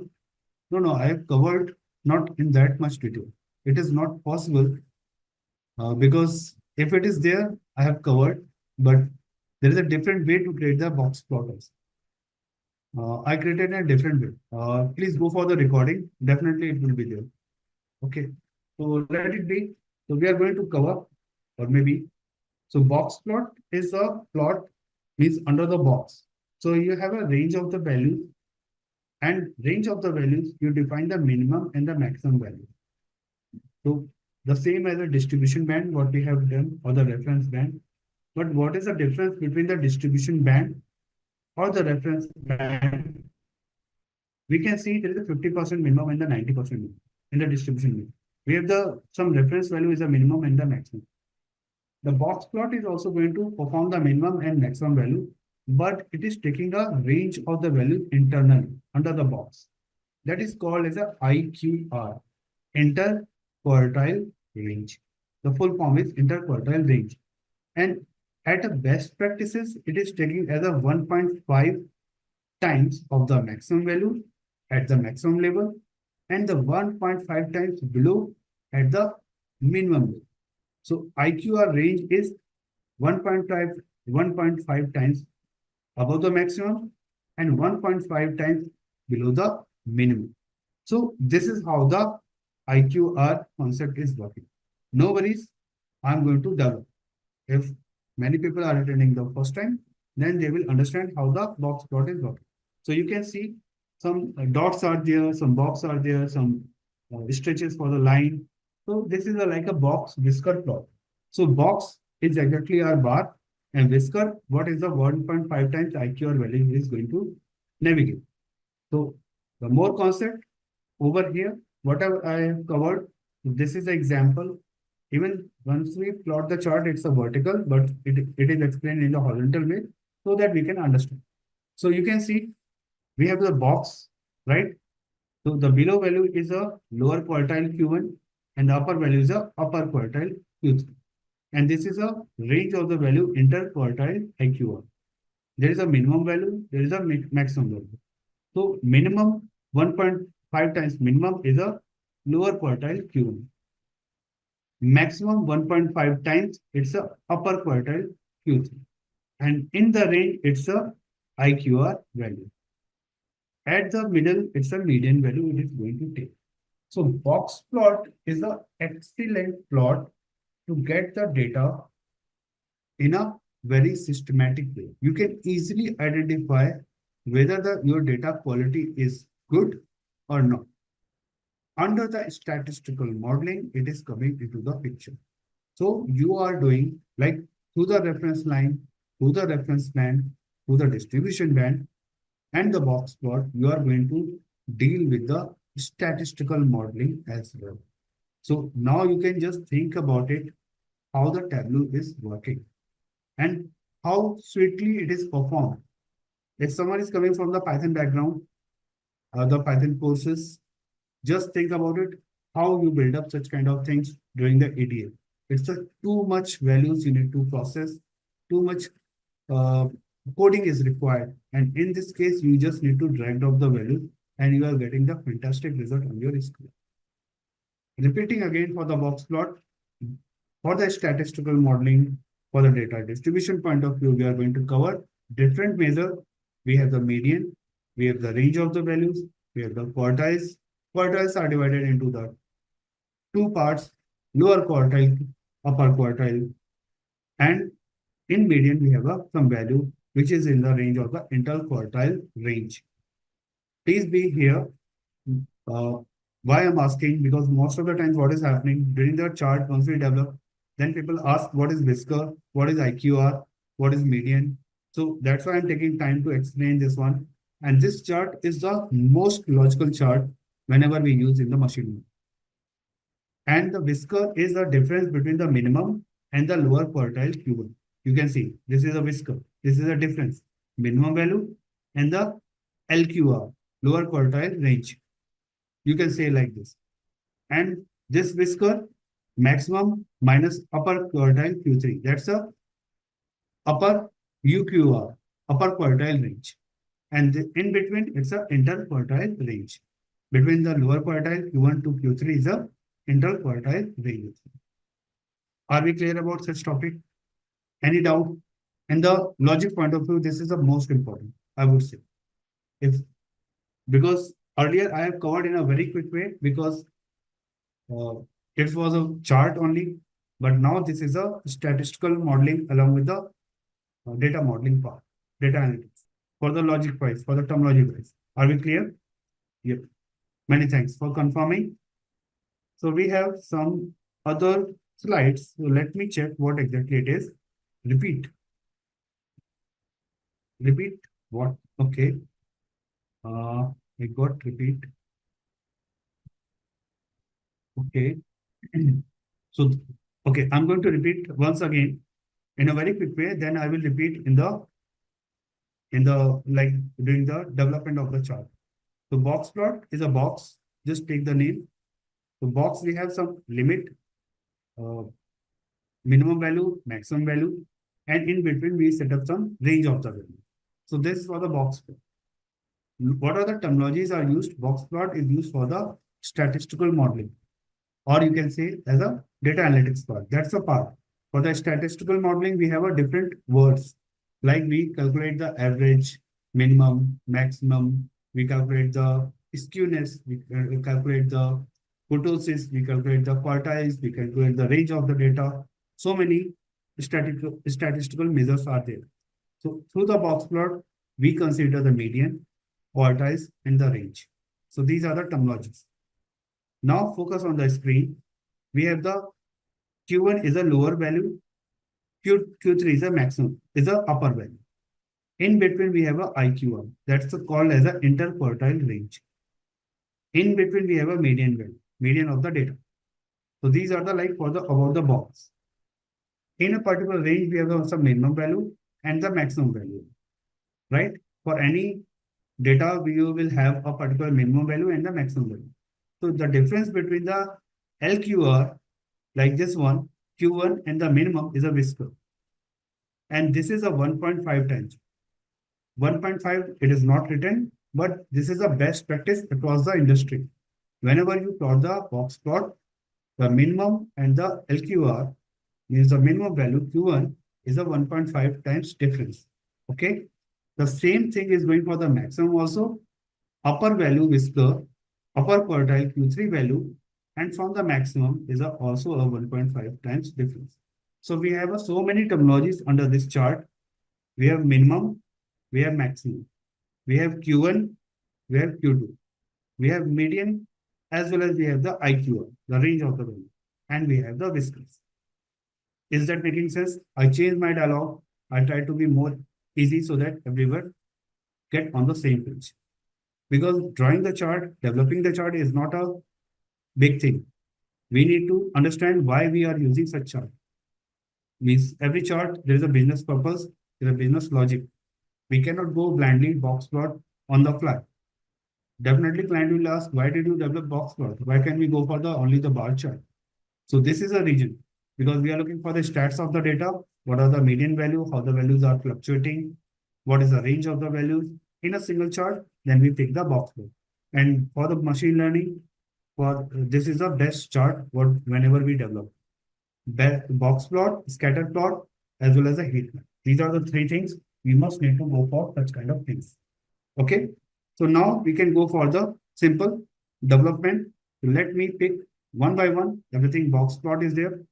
So be with me and going to develop the last over here. So in this case, we are taking a segment and the average discount. So segment under the row columns, segment quickly, please be with me for the chart. And we are taking a what? Discount. So we are taking the discount. You can take any, by default, it's a sum, and you can take as a discount also. Okay. And you can change the measure up to the whatever the values are coming, you can take it. I'm following just the instructions for timing. You can take it, or you can take as a sum, whatever you want to do. It's all about your choice. So we have some values for the discount and everything. Now go for the analytics tab. Just give me a second. Oh, yep. What I did, I was thinking what happened, what I missed. And after that, you can take the region under the, because you need, whenever you go for the box plot, just look at over here. You need measure under the detail and the dimension under the detail as well. So region under the detail need to be monitored. So now you can see the chart is there. And now if you click on the, go for the analytics tab. Why it is not appearing? Region is there. Just give me a second, please. It should appear.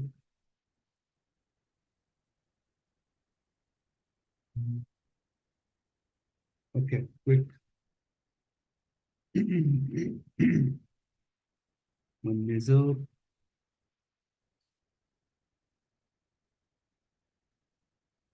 Yep. Okay. So what exactly I did, just give me a second. I can explain you. So now you can see the box plot has been created for the average discount as well as for the region. I just remove the segment. You can take the segment and take this value under the columns loop. Come on.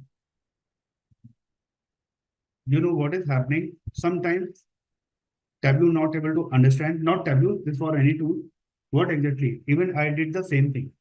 You can remember, but what I did, first I created a chart, and after that, I'm trying to replicate to the box chart, box whisker plot. So now you can get the value over here. The same kind of chart we have developed, but you can see how the values are getting reflected. Are we able to see any doubt, any query? Please let me know. And you can make it as a percentile or the quick table. You can make it as a percentage of total as well. Percentage of total is very wrong. Just give me a quick second. Percentile values are getting good. Okay, you can see the data. Means all about your choice. How would you like to showcase the data? So you can take a percentile value. You can take a average only. It's all about. So now under the analytics tab, if you don't have, but still you are able to manage the box whisker plot. You want to display some values, then you can go for the average discount, again discount, and drag drop under the label. And you can get the value for each of the things. So now if you put the value, you can see the region is West, segment is consumer, average discount, and see the discount value there.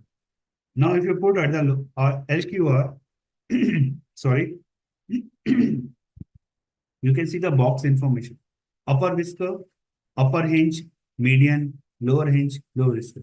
All those terminologies, what we have seen under the slide, means you can compare with this one. What we have, minimum, now you go and go for the minimum value, right? Then you have the whisker, this is the line in the vertical. You can see the whisker value also. Upper whisker, lower whisker, upper hinge, lower hinge, and some values are in between. Median is also displaying as a 0.11448. In the same way for the other box plot. Able to create upper hinge clear. Upper hinge is a upper quartile. Means the terminologies are sometimes are different, but the concept is the same. Upper quartile or UQR, upper quartile range. Sometimes we call as the upper quartile range. Sometimes we call as a this one like Q1. We have the Q1, right? So lower quartile Q1. Sometimes it is called as a LQR, lower quartile range, or the rest of the value. In the same way for the upper quartile range or upper quartile Q3. We have the whisker, we have the minimum and the maximum and the interquartile range and the median values also. Is that making sense now, right? If you are looking for the same kind of, the horizontal kind of chart, just swap the values and you will get the same kind of look as well. You just need to arrange the values in a nice format, like in this way. Now you can get the value in a same kind of, means it's all about how would you like to see the data. Standard, I'm just going to create height. And now you get the data in this way. Means if you really want to showcase the same way what we have the box plot, and you can see the clear value, everything with the PPT, what is mentioned. Now you can compare everything. You don't need to turn your head, right? It's all about the look and feel. Generally, we go for the vertical only. Just for the understanding of the terminology, we did like this. Otherwise, it's a good option. Okay? Just make it in this way so that we can look in a nice job. So this is a value. I'm going to save this sheet as a discount, average discount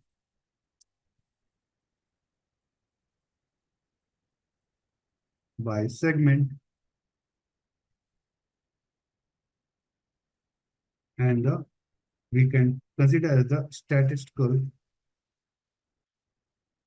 And one more thing, we can compute multiple measures of, and we will check how to put the multiple measures maybe in the next sessions, because we have a very advanced part at that time.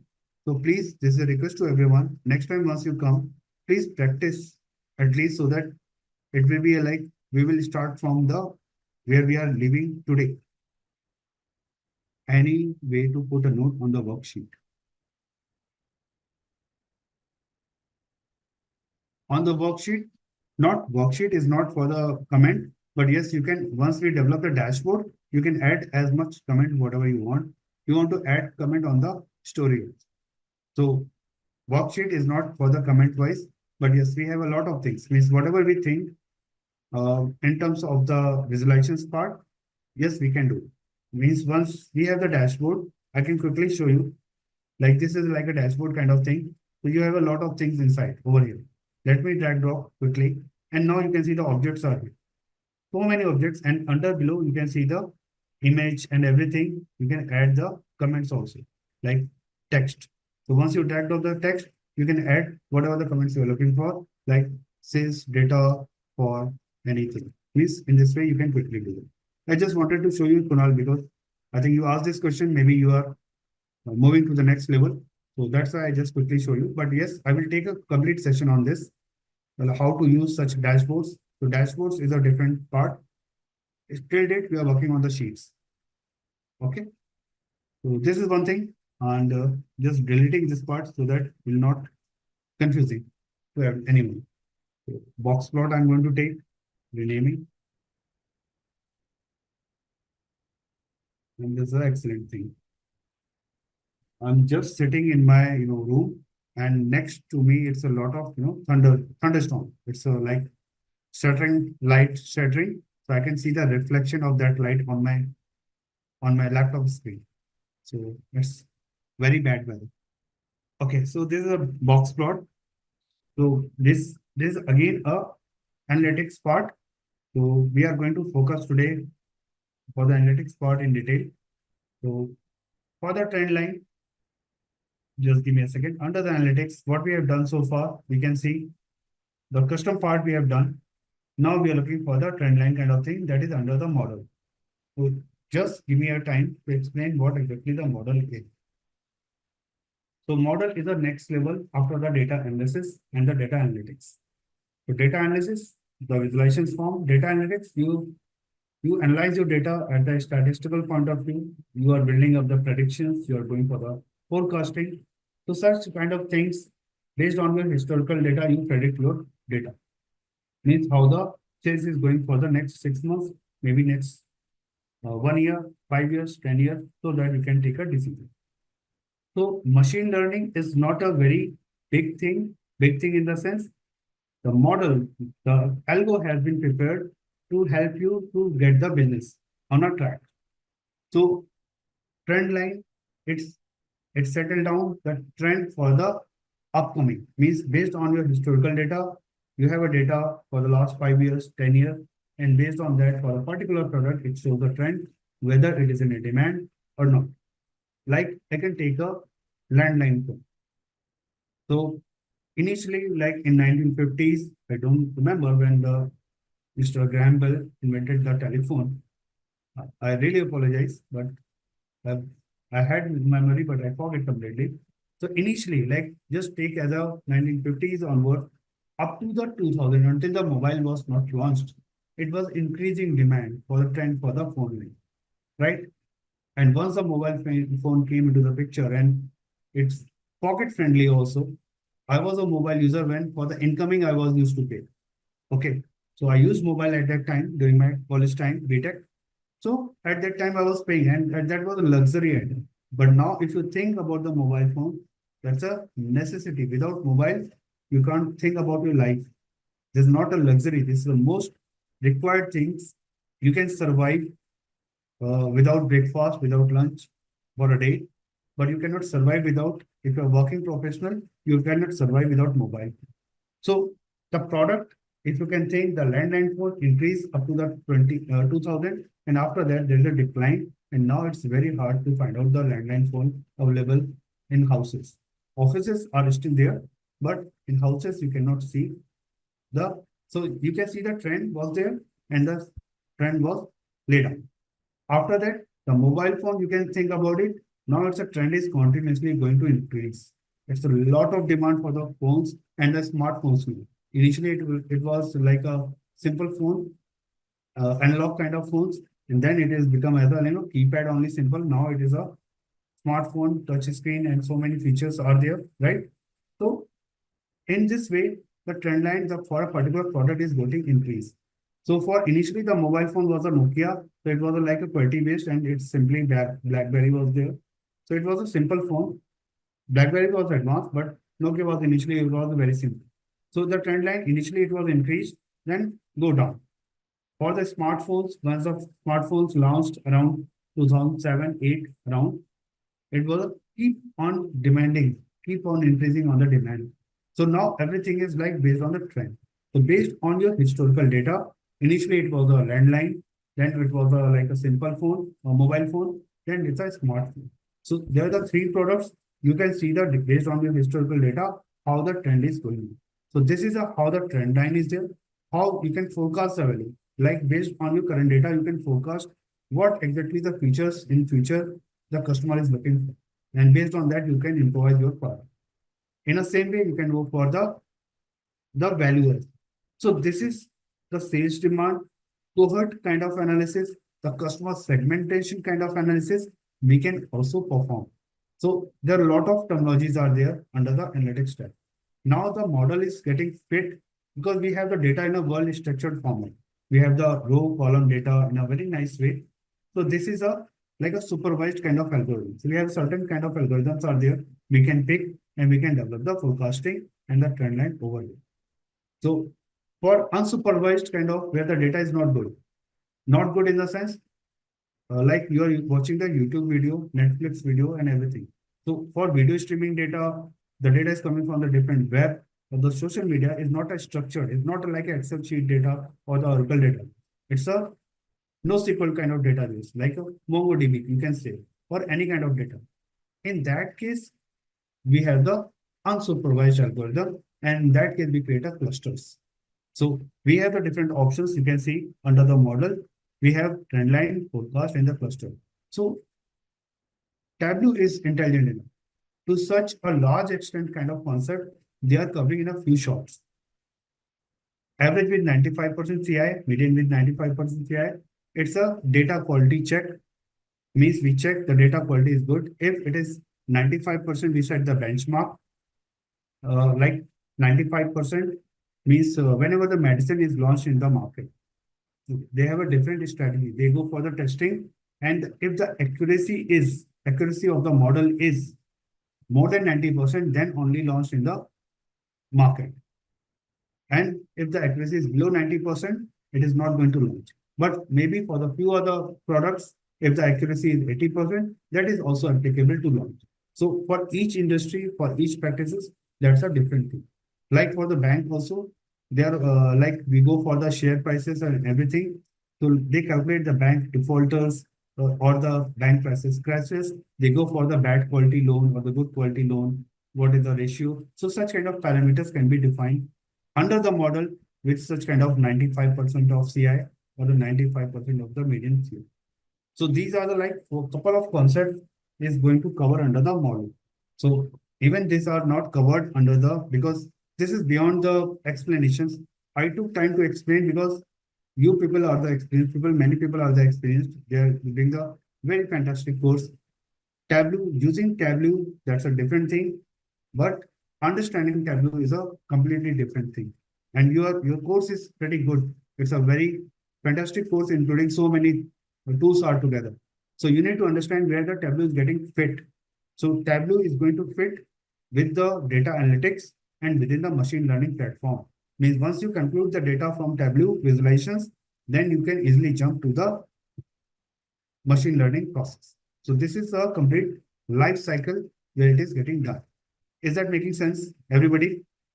Means this is a very logical process, and this always comes with a lot of experience once you work in a different tool. Making sense, everybody? Kindly confirm. Yep, thank you. So now let's jump to the PPT, what exactly it is saying. So what we have done, like what we have covered, we can show in the same way. So trend line is a visual presentation to showcase the data. So trend line is, okay, one more thing. In our chart, you can see the trend line is not visible. What we have developed under the analytics tab, trend line was not visible. You can see trend line and forecast, both are the invisible. And why? Now it is going to answer you. So trend line is a setting up the trend. In the PPT also you can see we have some line chart and setting up the trend. So trend line is always itself, it's a line. So it is always applicable when you have some continuous data, not the discrete data, not the dimension data. So whatever the chart we have till now, reference brand, we have the consumer, corporate, home office, or maybe the furniture, office supplies, technology. These are the dimensions. These are the categorical data. But for the line chart, we need the continuous data itself. So in this case, once we are trying to develop the line chart, first, then we will draw a trend line. The same steps what we have done for the reference band, distribution band. First, we are creating a plane chart. Then we go to the analytics tab and pull the reference line or the reference band. In this case, we are going to develop first line chart. Then we will go to the analytics tab. Then we will go for the plotting the trend. All good. So these are the like step. Now we are going to take this value. So in this case, we are taking a month, order date, and sum of sales. So let me quickly take order date on the columns. So as I said, developing a chart is not a very big time-taking process. First, we need to understand the logic. And by default, it is taking as a very quick, the sum of sales and a very quick way. Now, in a very quick way, just click on the years. We have such kind of values. I want to see as a, just give me a second. Okay. Just make this as a double click and make it year as a month. You can take from here month as it is, and you can get the data for the month. But it's a for all the month. It's all about how would you like to see. Now I want to see the month along with the year. So just go to the drop down. I just one. You can see this is a where it is going. Yep. Month. Everybody. Yep. So you can see the month, and now you can see the data has been changed. So you can see the data for the year, for the month, and everything. So, and now the blue pill is going to change into the green because it's a continuous data. Right? Let me do one thing more. Once again, Control Z. I just mentioned as a month. We can see the blue pill is there, right? If I go to the analytics tab, you can see the trend line is enabled. But go back again, and I'm going to make this as a continuous data. Just make it as a, and you have a data like this. Allow me, please. I want to see the data in terms of the month date, month year. So now you can see the data like this, month of the order. I'm dragging dropping the sales number over the labels. We have the sales number in a very fantastic way. We are getting the, so we are going to set up the trend analysis.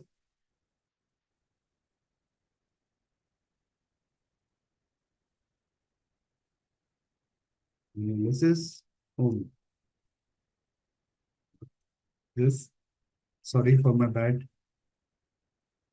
Say trend analysis, trend sales analysis by order date. Whatever you want to. Order date or order month, because we took as a order month. You can keep fixed as order month as well. We're just going to take, because we are till now, anybody has any issue on this part, we have not drawn the trend line, but asking the next step is going to develop the trend line itself. Quickly, please. No, many thanks. So now we have this part. So, okay, it's a very simple chart, what we have developed. And now we can go, even they have not developed in such a way. Just give me a second. So now we can go for the analytics tab. Now the trend line is also available and the forecasting is also available. Last time forecasting was not available when it was a blue. So now we can go for the trend line. Just take this trend line, select the same way. We have so many options for the trend line. You have a linear, logarithmic, exponential, polynomial, and power. So I can take quickly as a linear, and now you can see the linear trend line has been drawn. You can see the data is appearing. And again, what we did in the analytics tab, in the same way, you can format everything. So just be here. For first, I'm going to format, pick the color coding. Color coding, yeah, this one. And again, I need to select the color. And you can take as a marker, as a different way. Oops, I selected the line chart. Okay, my bad. I was selecting the trend line. Just give me a second. But still it is going to work. Sorry. So format, you can see, and you can take this one. And it is already there, so I can take this as a black. What is this? Sorry, this is a rubbish formatting.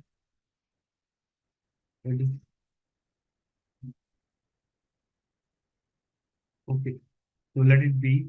Okay, my bad, very bad. Okay, so just select this one, format, and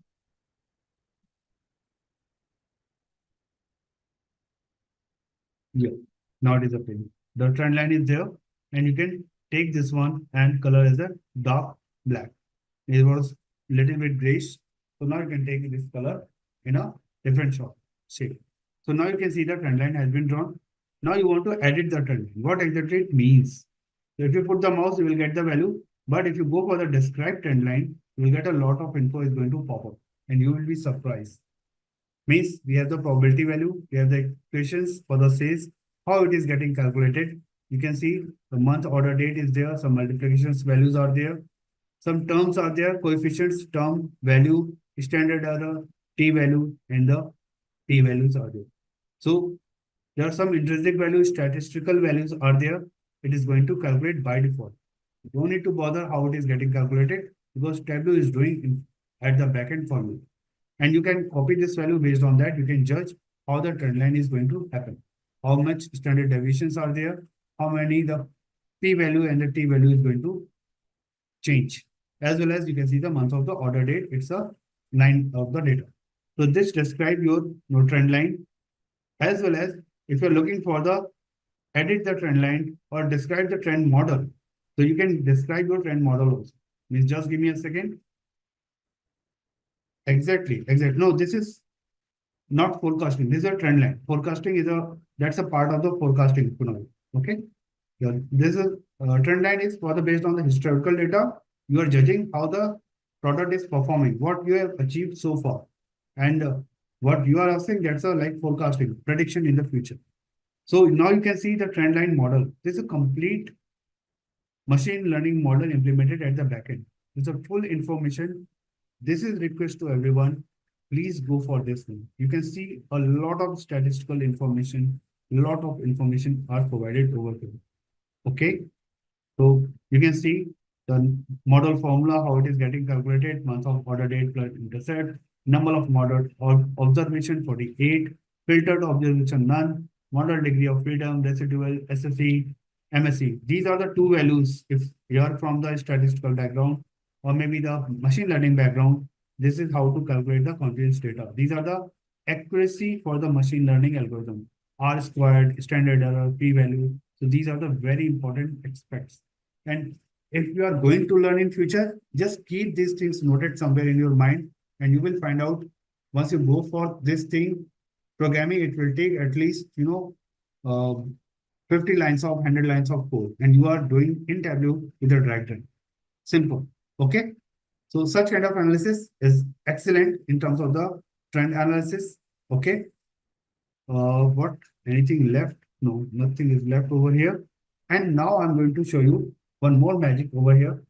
So how can we do that? The next option, what the Kunal asked, forecasting, means the trend analysis that is like history based. Whatever you have learned, we have data up to the November 2013 up to the November 2017, and it is calculated.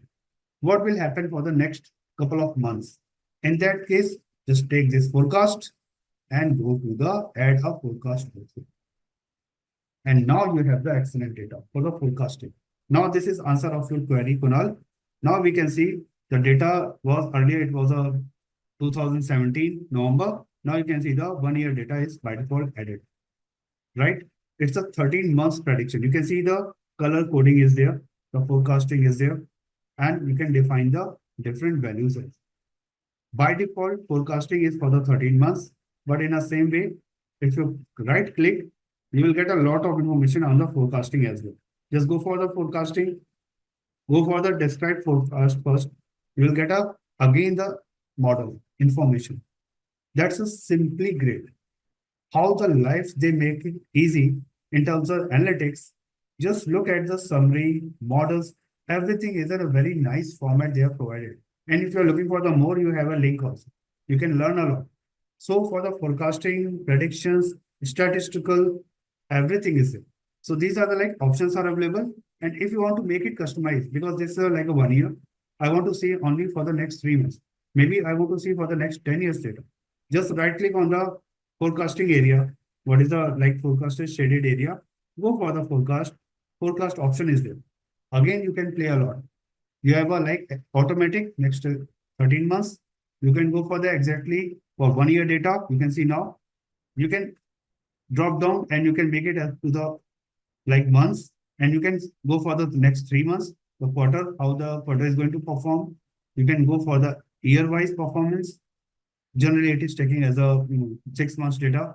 So we have the 6 months data. We can get the source data aggregated, ignore last. Forecast model is automatic. You can take season. Means I can take a very quick example. What is meaning by automatic means it including all the parameters.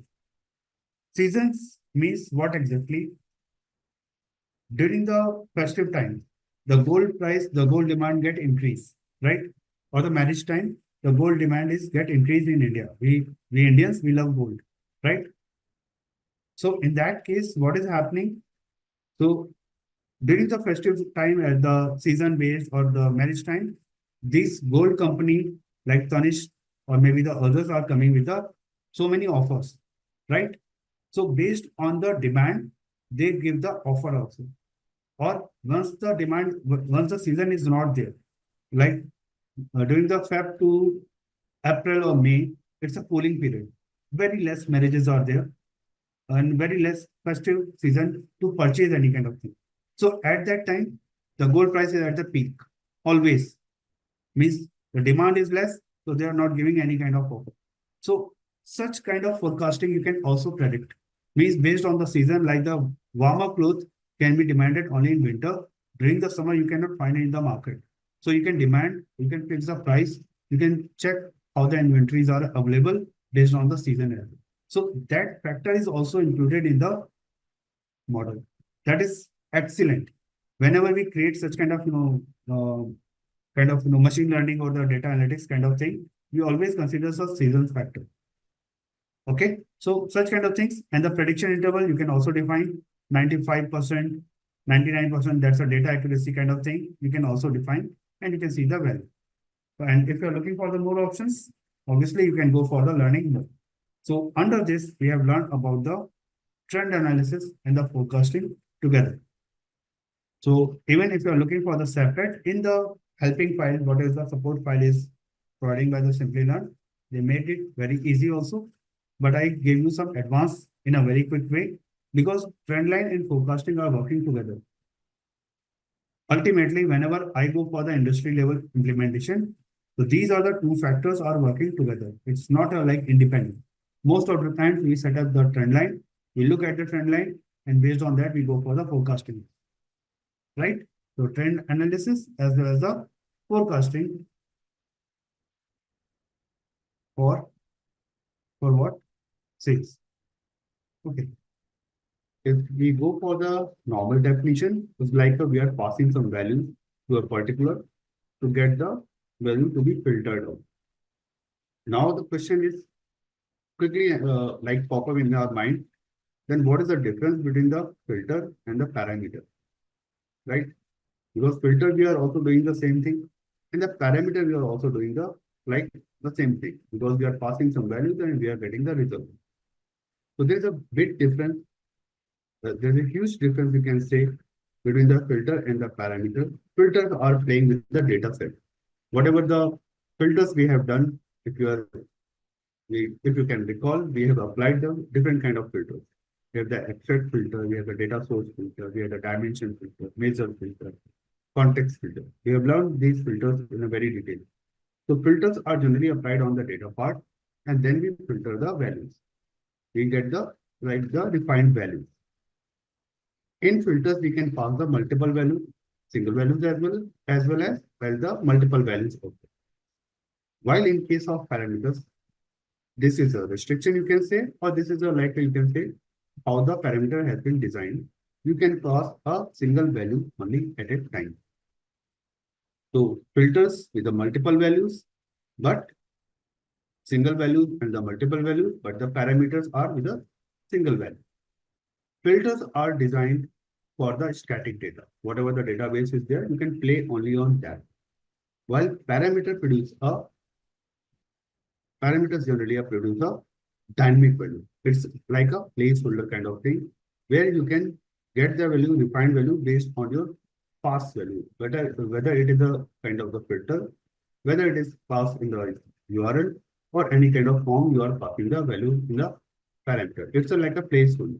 Whenever you go for the simple query and under the where clause, you are passing some values also. And for the dynamic value, we have the dynamic placeholder. It's the same acting as a dynamic value as a parameter. So one value you can pass under the parameter. Another difference, once we talk about the parameter, is like a lightweight component compared to the filter. Filter is a heavyweight component. If you add so many filters in your data set, maybe your report or the dashboard performance get decreased. While the parameters are the lightweight component, it is not applying on the data set, it is passing on the dashboard or the report. So that's why it is not harming as much as the filter is downgraded your dashboard performance. Now, these are the like in terms of the optimization, dashboard optimization kind of system. Those people who are thinking as the architect or the lead point of view, they can think like filters are like avoid the performance, like decrease the performance for the dashboard, while the parameters are not impacting that much. So these are the key difference between the filters and the parameters. And parameters can be applied on the many ways.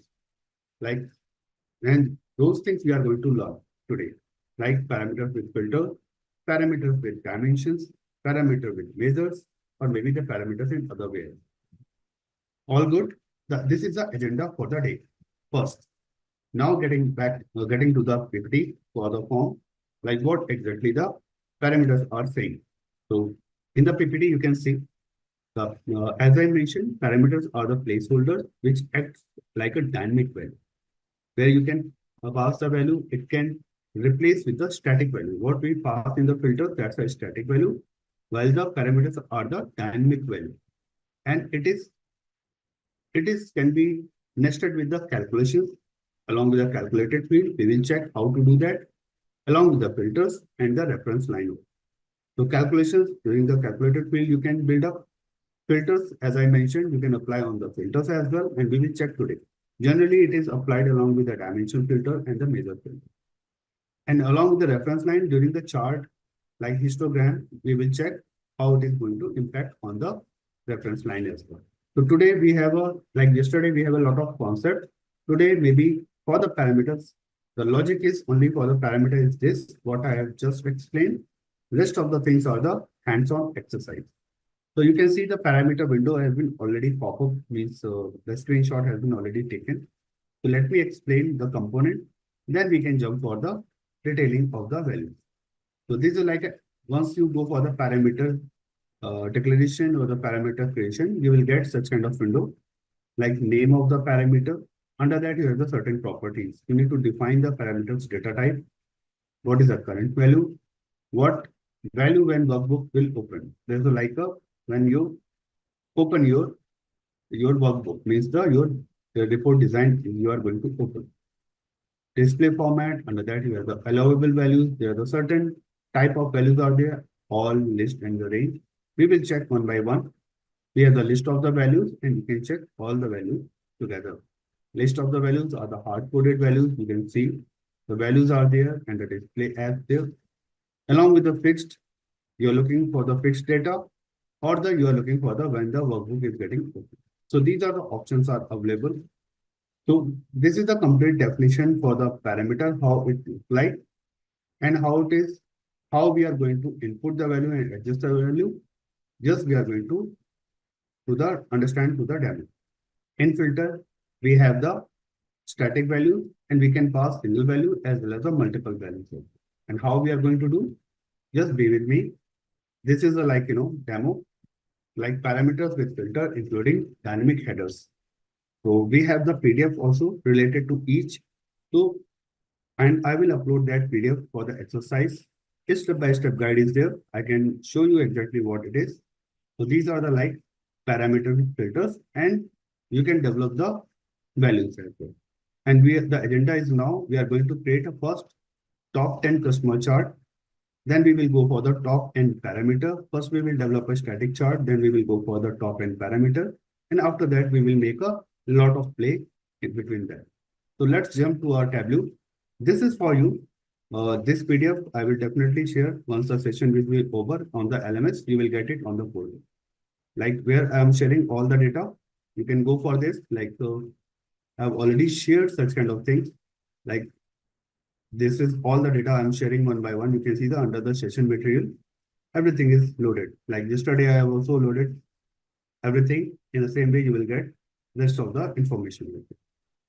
All good. So let me quickly open my Tableau. And these things you can do along with me also, because there's not so much logical things. The steps are there. Uh, there are like logical things, but steps are there with a very limited display. So maybe I can ask you, you can do it with me, or maybe you can do it like poster session also. So all about your choice. So in this case, I'm going to take my sample superstore database. The very first thing, whenever we have any Tableau open, I'm going to repeat some steps. Maybe someone have any doubt, so it can be clear very quickly. So the connections we have, list of the files are available, the kind of file we can pull up, Excel, text file, JSON file, Access, PDF, spatial, and statistical file. I'm going to pick the I'm going to pick the Excel file. So I already clicked. Now you can see the sample superstore data. I'm going to pick this one. Sample superstore 2017. Just give me a second. Just give me a second. Hmm, It's not a right place. See, okay, just give me a second, please. Let me land to the place because there are many places are there. So we have the sample superstore. We can take it from here and we are getting the data. So we have the order table. You can see under the connection, we have the sample superstore. Underlying, there's a Microsoft Excel data file. We have the tables under that, order, people, and returns. We have seen a couple of times these things. Just I'm dragging, dropping the order table under the data modeling tab area. This is the data modeling area. You can see why I'm saying like drag tables here to create a data model.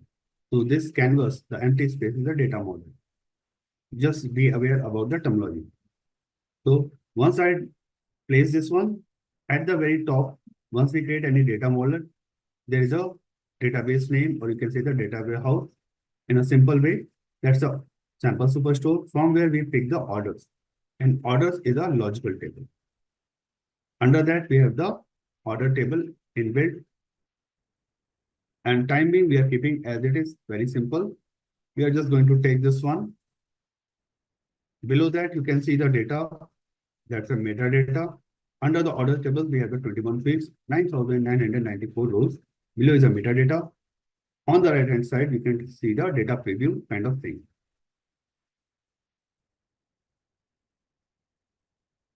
Which lesson number?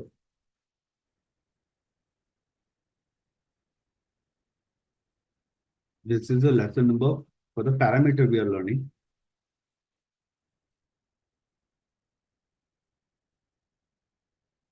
We are learning the parameter. Number you are asking, that's a 4, like harnessing Tableau for the dynamic data decisions. So data set is fine. You can use this data set anywhere. It does not mention like it can be used only in data set 1. So whenever the new data set is required, I will always ready to share you. So right now, even in the lesson number 1, I mentioned the sample superstore. So once the new data set is there, we will go for the new data set. So I will share with you, no worries. You can use the same sample superstore data set. All good? Any question out now?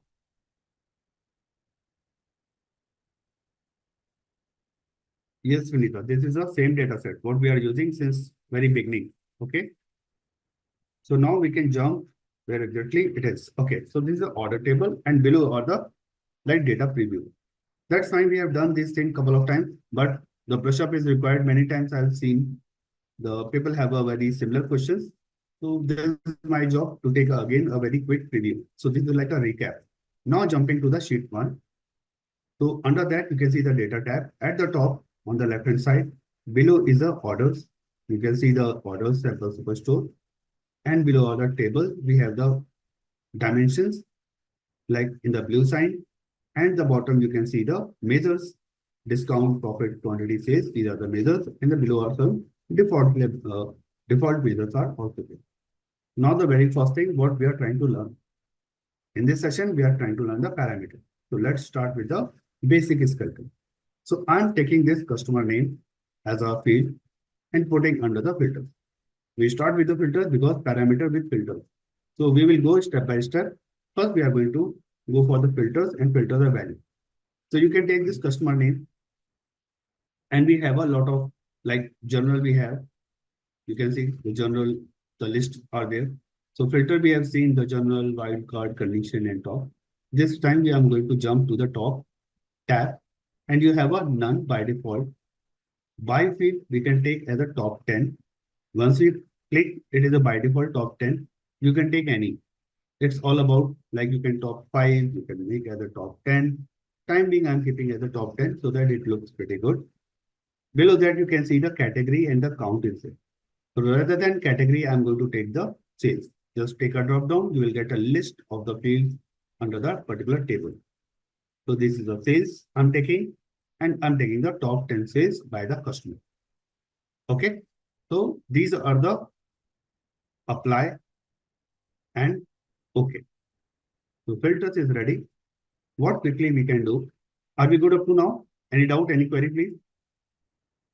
Quickly, please. Many thanks. Many thanks, Ibrahim. So now what we can do, just drag this customer name under the rows. Okay. And after that, we can drop the sales under the column. So now you have the data, some chart with the top 10. You can very clearly see what exactly 1, 2, 3, 4 and top 10, just make it in a descending order so that you can see the data in a sorted manner. And just give me a second. Let me arrange this slider. And I can showcase the numbers as well so that we can see in a proper set of the data. So these are the top 10 customers what we have developed. So this we learned during the filter, how to do such kind of things during the filter also. We can see 1, 2, 3, 4, 5, 6, 7, 8, 9, 10. Making sense, right? So this is like a filter, what we have done. And we can mention as a top 10 filter. This is also up to now, we have the recap. But in a different way, we have created top 10 customer by sales.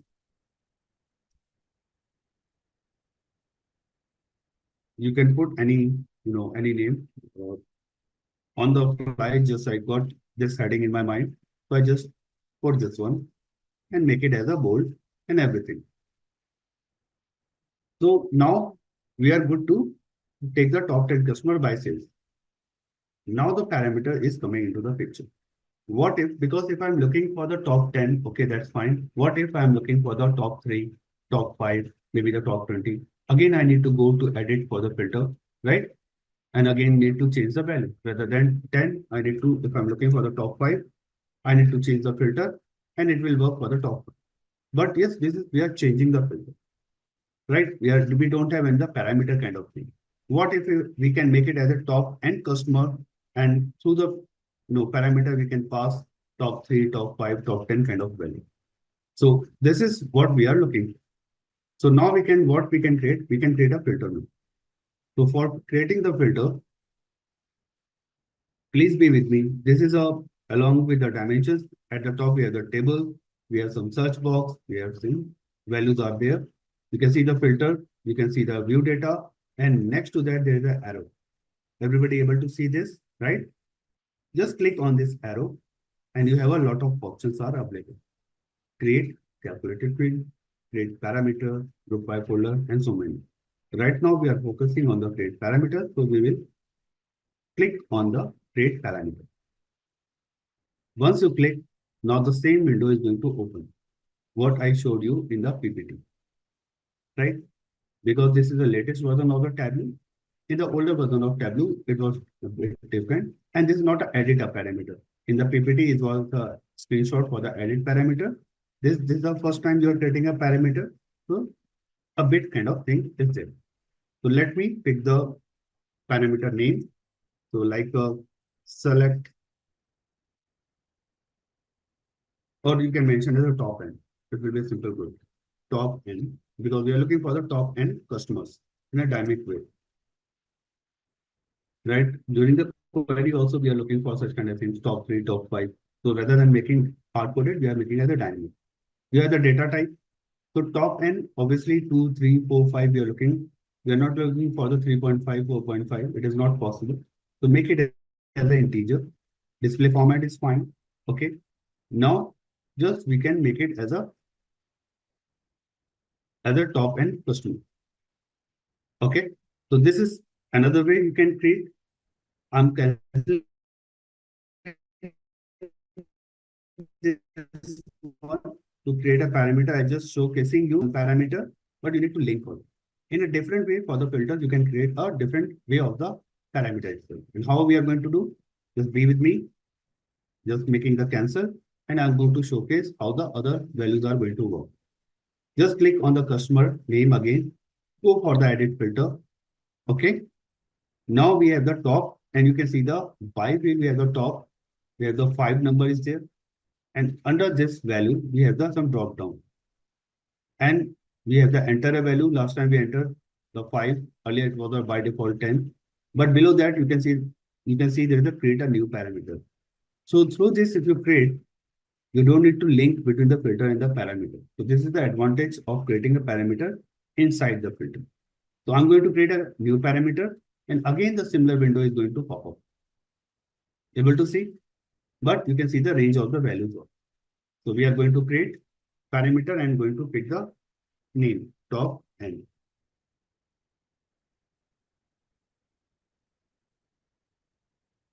By default, it's a property as an integer because it is mentioning over there. Current value is display format because we already took the numbers. So it is a display format 5. So current value is 5 taking. Range, you can define the minimum value. I'm looking for the 3. And the maximum value, we are looking for the top 25. Means you're defining, maybe you can check the value from minimum 3, like top 3 to up to top 25 values you can set. Here the step size is how the increment is going to done. It's a 1. Just apply OK, and the things are good to have. Just apply and OK. So on the left hand side at the bottom, now you can see there's a window is going to pop up as a parameter. You can see the top end is there. Just click over here and you can take as a show parameter, and it will appear on the right hand side. Everybody able to see? Yes or no, please?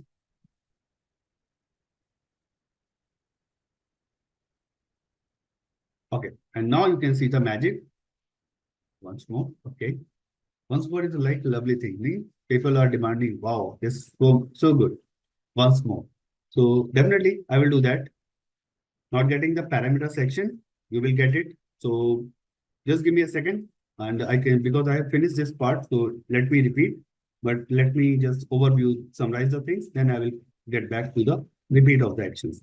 So now you can see we have the top end and we can see the values. Just go for the reflections. Now top 6, 7, 8, 9, 10, 11, 12, whatever you are looking for. You are just passing the value.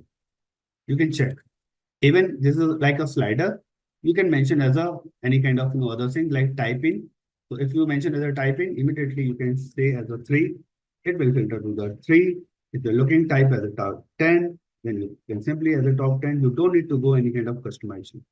So this is the difference between the filter and the parameter. Got it? Everybody? Okay. So this is like a cycle. But the weird thing is what? I'm repeating, no worries. I will repeat again. And this is my job to, convey the thought in a nice way. So we have the top end, but the weird thing is what? This title is still saying the top 10 customers. Even we are taking as a top 5 or maybe the top 20 also, but the title is static. And this can also be a dynamic. Just double click on the title and top 10, just remove this hard-coded value, top 10, and replace. If you are able to remember the dynamic title we have done, so we have this parameter top and just replace this one. And the beauty of the things you can see now in a very easy way. And just I'm going to take another color like blue, and now you can see the value in a very nice way, top 10 to 20. And now you can see I'm just going to make as a slider again because it's easy to navigate. And now you can see the data is getting changed. Top 18, top 15, top 14, 12, 10, and you can see the data is quickly changing. On the slider, you can play around. So this is like a parameter with filter. Top n is a parameter, and customer name is a our filter. So this is how it is bounded. So I'm going to rename this one uh, top n customers. I'm taking the same name what we have, means so that we can easily identify when we create the dashboard. This is the one part, you can make it as a colorful also. This is the complete exercise for the parameter with the filter. Now the question is like the people are not getting the parameter window. So just quickly again repeating, you can take product name. I'm taking the this time the changing the field value. Just click on the filters. Please be with me who asked the question. So this time I'm not taking the customer name, but you can take any value. Just wanted to create a different value. That's why I'm giving. So customer name, rather than taking customer name, this time I'm taking a product name. Means I'm going to calculate for the dynamic top end products by the sales or the maybe the profit also. I can change some value. So you can take this product name under the filters. So you have the list of the all the filters together. Then go for the top. Under the top, you have the by default so top 10, right? And below that, just give me a second, the spotlight is gone. So, okay. Now you can see the category is by default. It is taking, and 10 is also by default. I'm taking category rather than category. I'm taking as a this time, maybe the not sales. This time I'm taking as a profit, not profit quantity. Maybe the numbers. I'm making the only the terminology getting changed, but the concept I'm keeping as it is. So just go for the apply and the okay. So what we did, product name and the quantity. This time I'm going to apply on the product under the rows and quantity under the column. So this is what we have done couple of times. Now sort the window. We can sort. We can quickly just remove this header, and we have the numbers also quantity in a sorting order. This is done. So this is for the hard coded top N. Okay. Top N products by quantity. Top N products sold.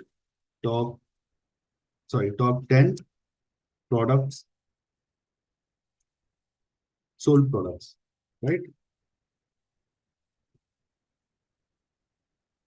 No. This is the most challenging part to create a title because it should be relevant. And so I apologize if someone is from the sales team, they will not like such title. So just go for the apply and okay. So these are the top 10. Now the parameter. So to answer your question, please be again on the screen. So you can see the product name. Just go back again to the product name. You have the edit filter, right? Once you have the edit filter, under the top, you have the by field top and the 10 values is there. So just look at this drop down 10 where it is written. Go for this drop down. You have an option for the enter a value and create a new parameter. Okay. So top n is already showing because we created one parameter as a top n. This time we need to change the value. So maybe this time I will pick as a top m. Maybe I'm going to pick as a top m because top n is already there. So maybe the top hash or whatever you are looking for, top m. I'm taking as a different name to just uniquely identify. Because the top n is related to the customers by sales and top m is going to relate to the top p. Sorry, it will be good. Top p means the product wise. Data type is integer, display format is integer, and the values are there.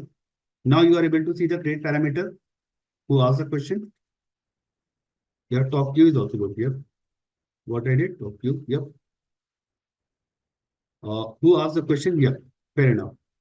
So because I repeat the exercise for the like dedicated. So top because it is the on-demand top queue. So I'm mentioning as a top queue. So the range of the values are there. Minimum is you can take any. You can take again. I start from the 1 itself and then taking up to the 50 means you can range the value or maybe the 100 also because the product list is too big. Step size, I'm counting the 1 and just apply OK. You have the apply and the OK. So now you can see under the parameter sections, you have the two parameters, top N and top Q. For this, we have created the top Q. Just go for the arrow and show parameter option. On the right hand side, now you can see the parameter section itself. And now you can play with the data. Just go for this and now you can see the top N products at a time. Just you are looking at the slider and the values are getting changed. And you can see the top sales also. The top means 1. You can go for the slider or you can type as a text as well, whatever you are looking for. To make the title dynamic, I'm just clicking on the top 10, whatever it is there, removing the hard-coded values, inserting the values over here as a top Q, and we can get the value for the top Q also. And just making in a nice shape. There should be some space also, otherwise it's a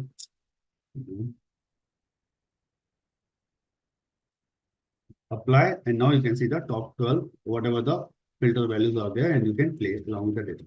Is that clear? Any doubt? Any questions? Because this was the first exercise, that's why I repeated. So even I explained also earlier. So you can go for the labels because we under the marks, we have the labels, right? To go for the labels, under the labels, you have the marks. Options allow labels to overlap other marks. So now you can see all the labels. Is that making sense, Kunal, now? You can see all the data now, right?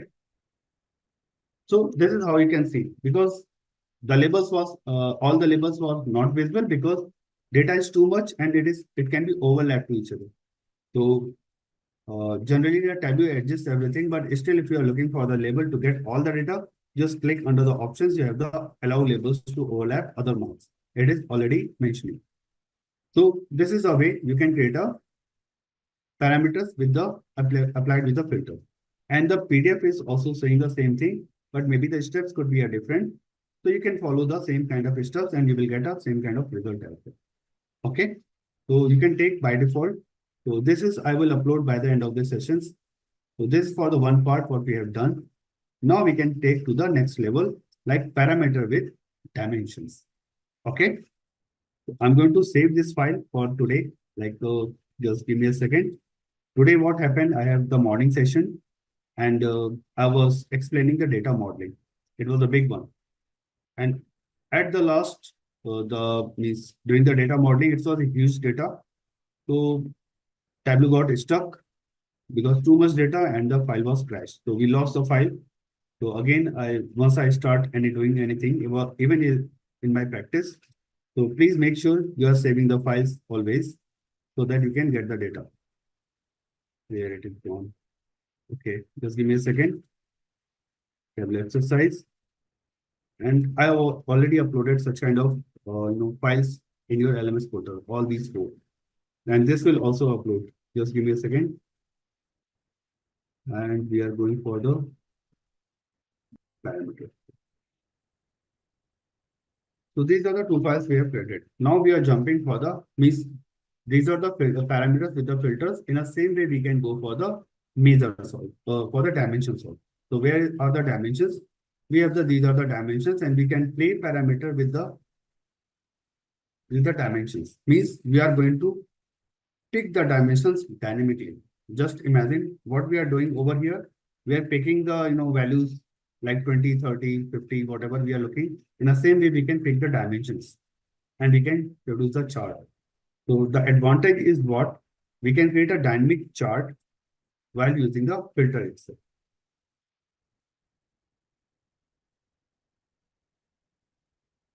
Okay, so give me a second. So I'm going to take this file. You can, and again, I will upload after the session. So what the exercise is required, we have done such kind of things. The Excel file is there. We have already done the order table and everything. So such exercise we have already done just now. And now we can go for the and for the exercise how to build up the first we will build up a static chart, then we will make it as a dynamic chart with the dimensions. So you can see like what we have done already. This is the things. Now we are getting in the sheet 3 whatever, and we can take this. The step is started from the drag and drop cells to the rows. So we will follow this step in a very simple way. Okay, we will go for the cells under the rows. So now you can see the sales data in a very nice. Now the next step we are going to, because these are the measures, and what is the objective parameter with the dimension, right? So we need to play the dimension. Means what is happening? Just give me a second. If I'm looking the sales as per the region, so we need to drag drop and the things are done. What if I'm looking for the new like state wise maybe? Then need to drag out and we need to create a state wise. So at a time, we can see only one chart. What if possible, we can make as a filter of kind of parameter, and we can see a multiple, on a single screen, we can see the multiple chart option. It can be dynamically changed. We can select the region, we can select the state, we can select the city or any kind of thing. So this is the objective to achieve the with the dimensions, the dynamic dimensions we can change. So the very first thing what we did as a drag of the sales. Are we good up to now? Any doubt, any query, please? Thanks. So now getting back and let's check how the PPT is saying. So now we can go for the, even the steps are defined. I'm following these steps. Please be with me. And you can also follow once you have this PDF. And finally, you can also do with me, but maybe the new screens are there. People are not able to see how the windows are getting pop-up. But in Tableau, you can see the same thing, means the same options you can get with a different styles. Like what we have done, we have created a parameter inside a filter itself. And you can create another way. I have already showed you, but yes, again, I'm going to show how we are going to pick the filter. This time I'm going to pick the filter from here, and we are going to create some filter name as well. So just be with me. This is a like area which I started from the very beginning, right? On the left hand side, just above the table name, we have this one search box. Next to that, there is a drop down arrow and you have the create calculated field. And just click on the create parameter. So now you have the by default options for the parameter 3. I'm going to pick the same name what in the PDF is mentioned as a create parameter. You can take any name. Why I'm taking the same, you will come to know. Means there is a proper step. That's why I'm following. And you also need to follow why, because you need to build up one expression also after this creating a parameter. So I'm taking the same value as it is. You can also follow what exactly it is. So just give me a second. It is not there. No, it is not.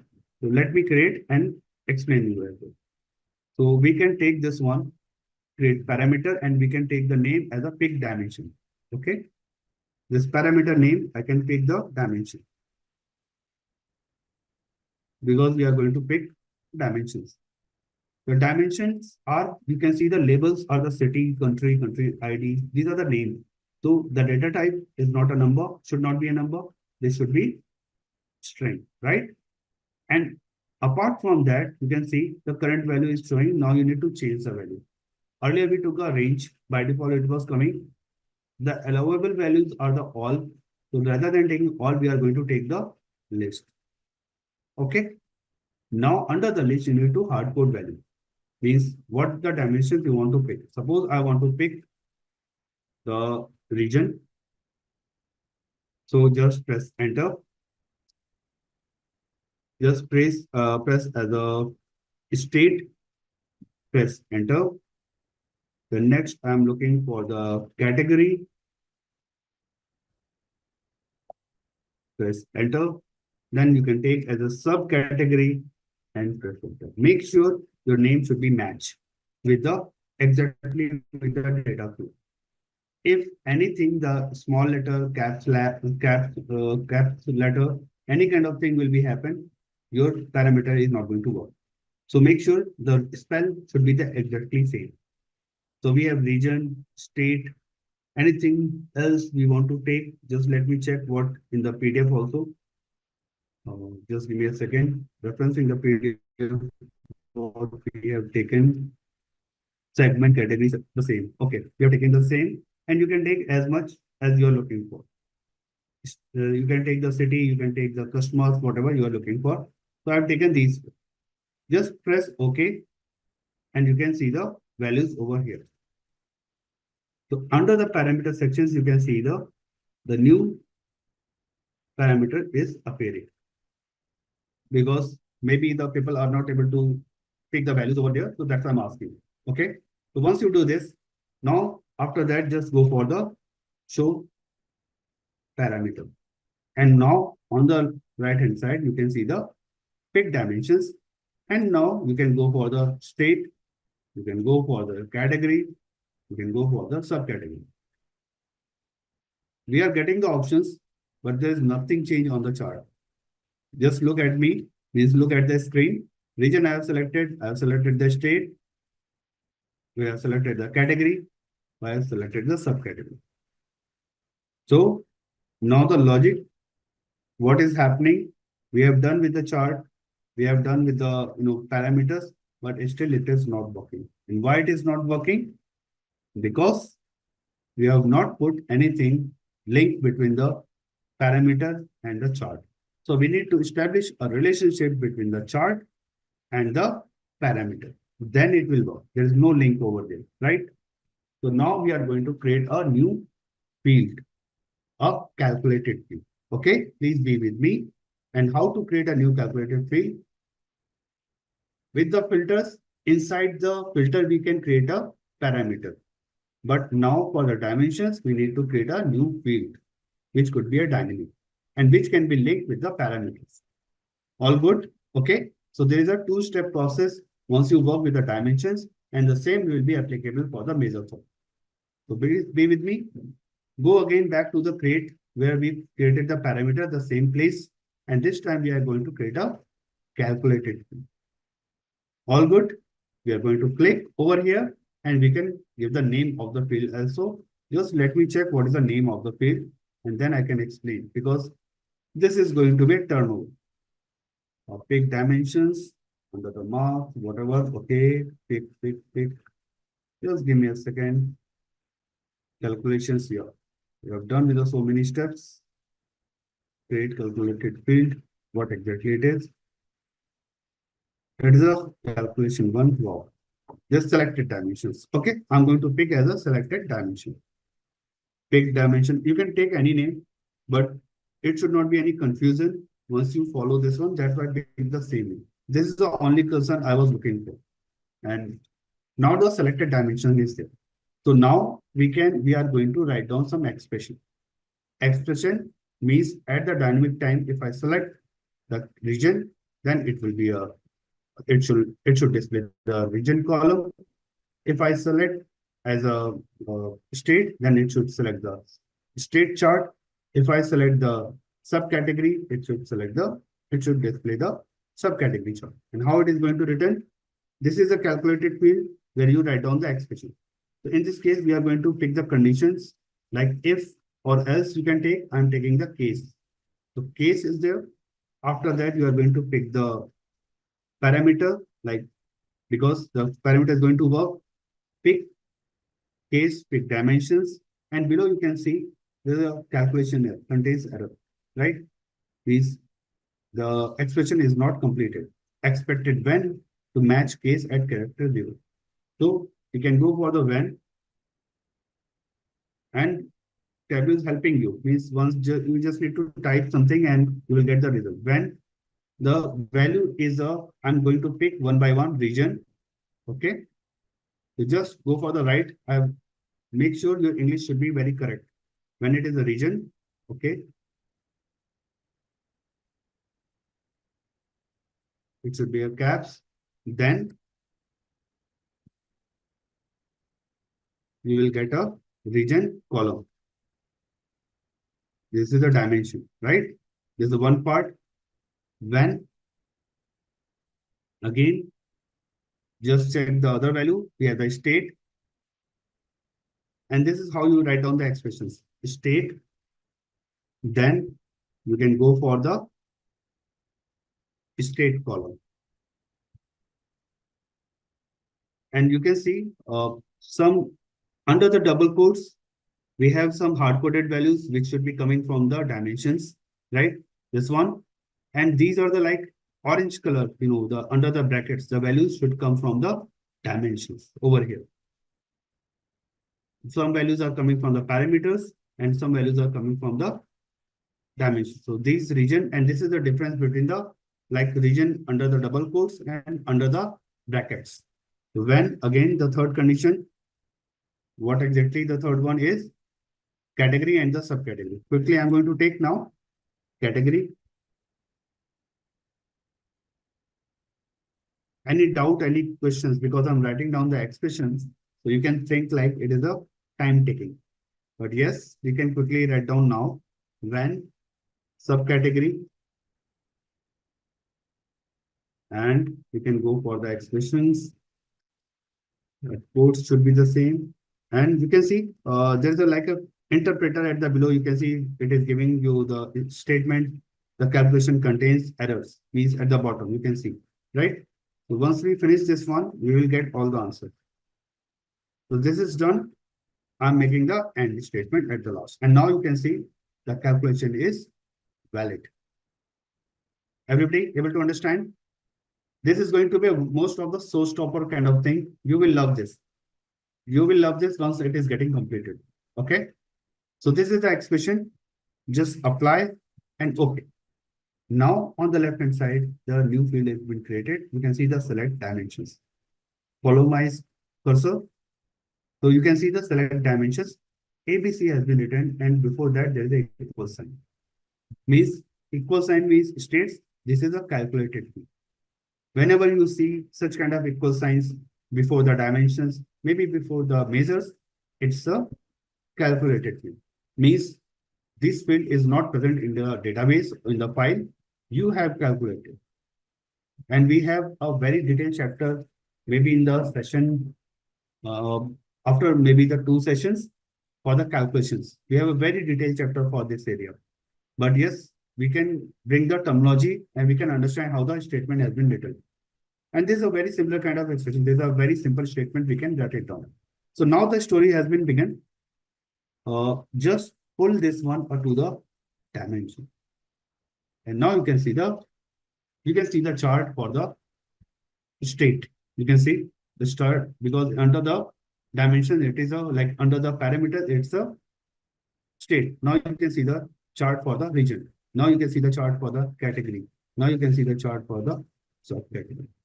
Is this making good? Right? Just make it as an entire view so that you can see the result. What you can do, you can put this one under the label and, oh, sorry, my bad. This should not be here. It's a sales. So I can take this sales value and under the label, you will get a result. And now you can play with all the data. For the region, you are getting the value. For the state, you are getting the value, right? For the category, you are going to value, as well as you are getting the subcategory. This is making a lot of sense now. It's a dynamic, right? Gentlemen, please allow me a second. There's a noise, so let me fix that part. Okay. Multiple, screen, but on a single sheet, you can get a multiple charts at a time. Is this making sense? Yep. And now you can make it as a dynamic title also, and you will love that. Just make it as a, this is a like says across. We have done the step. Now you can see the parameter, power of the parameter. Means there's not too many logic, but yes, how using the parameter you can make it so the flexible things. So this is like a one thing says across by this time parameter pick dimensions, and now you can see the values are going to be changed in a drastically way. Tableau bold, just give me a second, making it as a 12. And this time I'm going to make as a parameter pick dimensions. the blue sign, title, and you can see the, and now you will love that how the values are getting selected. So now you can see, just go for the region. You can see sales across region, sales by state, sales by category, sales by subcategory. And you can make the chart beautiful, means the color wise as well.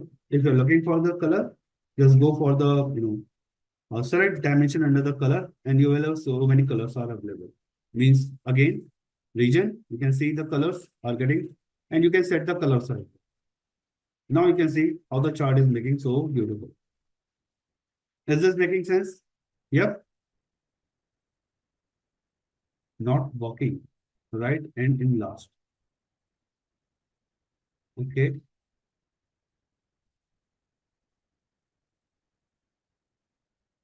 Okay. Yes. So you can take right, and because you start the case, it should be end also. And one more thing, like how to identify your error. I'm just getting to the selected dimension. Please be with me. Okay, just take this one and go for the edit. And you can check like at the below, because during the writing down this expression, I was trying to explain. At the bottom, you can see the calculation is valid. If you are getting some error, suppose like this, and you missed anyhow, the calculation contains error, just go to this drop down. It will show expected end to match case at character 0. It's a self-explanatory.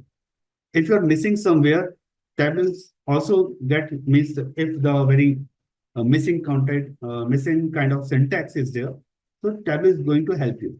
Means what exactly you are missing. And then you can type down the expression as well. Just go for the end. And you don't need to type completely. Even if I start from the small letter E, but still Tableau is giving the lot of options which are available. Else, if, and with, and so many options.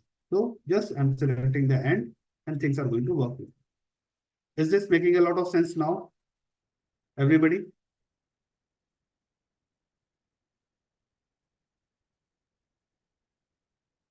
Edit the title once again. Okay, so now this is the time I can ask you, please share your screen and I will do in your machine. Who is asking? Vinita. Yes, Vinita, could you please share your screen? I can fix on your screen because I have done on my place. So if I do undo and repeat the thing, it is better to fix on your screen. So it's like a producting. It's not like a repeating. So just give me a second. I'm giving you the multiple access is already there. So please raise your like hand so that I can see you on the chat itself. Just give me a second. There's a chat window. It is not showing always. Options are different. Okay, yep. Just give me a second. So what exactly? You title, right? Just double click on the sales across all. Yep. Double click. You are getting sales across by selected dimension. No, something you missed.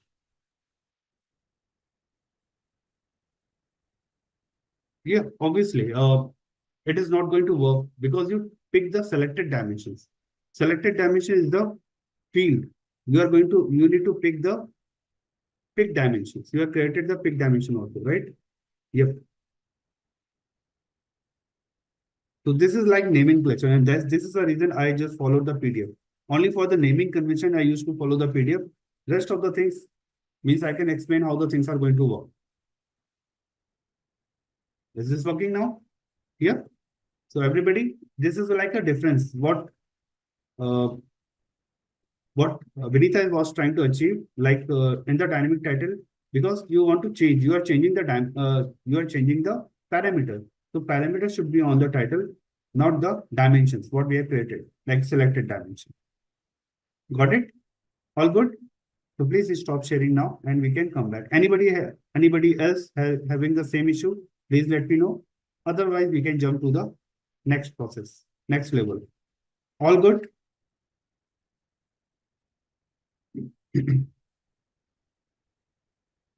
Yes, many thanks. So a very similar kind of exercise means what we have done, like says across. Oh, wow. Okay. No need to say thanks, Nika. This is my job. So this for everyone, like sales across. But yes, because these are the basic steps. So I mentioned this name sales across dimensions. The similar thing we are going to make like parameter with measures. We have done with the dimensions. Now the similar exercise we will continue with the measures also. So again, this PDF I'm going to share with you. This will help you again if you miss some steps. So I'm closing this part. Just give me a second. So even you can follow these steps. You will get so many ideas over there. Okay. So now we are going to create the parameter with measures and calculation. So again, the same exercise is there. We are importing the file because these are the best practices they are used to follow. We have the order table and everything. This time we are going to create because in the last we have the created for the dimensions for the dynamic parameter. This time we are going to create a dynamic measures. Like we are going to select discount, profit, quantity, sales, maybe across one or more dimensions. Okay, what do I mean? Just give me a second. So whenever we have like based on the just give me a second category, just give me a second. Wow, I'm getting poor eyes now. Category we have, okay. We have some segment also. Just taking an example,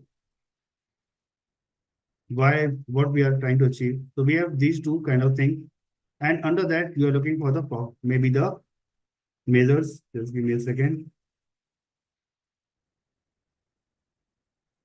You are looking for the sales maybe first. So you are getting some result. Just swipe the values, and you can get like how the values are getting. Okay. But next time, if you are looking for the profit, you drag out, you go for the profit again. So this is like a by category and segment, you are getting the profit. In the same way, you drag drop again, you are getting the quantity. So what if we are able to select dynamically these measures and we don't need to create the drag out and drag in kind of process. The same thing, what we did for the sales across by dimensions, by selecting the same thing we are going to do for the measures. So the way is getting little bit changed. So let it be. So what PDF is saying, like you can take one column, segment and category. Okay, cool. So we are on the same track. So you can develop such kind of thing like customer and the segment all together. Okay. Under the columns they have put it down. Let me put over there. Just replace like this. Just follow the instructions as it is. It will be pretty good. Now we are going to create a parameter like what we did for the parameter for the measure. The same actions we are going to do. Spotlight, again go for this parameter, go for the create parameter. And for this parameter, we are going to name as a what? As a create parameter, create parameter. Just give me a second. I just want to pick the name, select measure here. So I'm going to pick the select measure as a name. Rest of the things we can manage. So measures, again, these are the names. So this could be a string data type, right? And again, we are going to take the name list. And under that, we can take discount in the same way. Just press enter. Then we can take a profit. Whatever the measures names are there, we are going to take. We can take the quantity. And we can take the sales. Very simple. Just press OK. Now you can see under the parameters, you have the 4 parameters. Just now we have created for the select measure. So here the parameters are ready. Just go for click and showcase the parameter. So now you can see like where should I place this one? The chart is there, discount, profit, quantity, sales. But if you select, there's nothing going to change because we didn't create anything between the parameter and the chart. Or the means if you put the discount over here, let me put over here. You are not going to make any kind of changes because the filter is like static, right? it's not going to link. It is not yet linked with the chart. So in this case, we are going to create some, again, the calculated field. The step 2, go for the drop down. We have the create calculated field.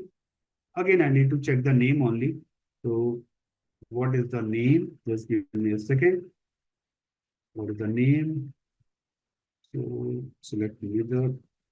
So parameter, okay, this we have done. Just give me a second, please. Create calculated field.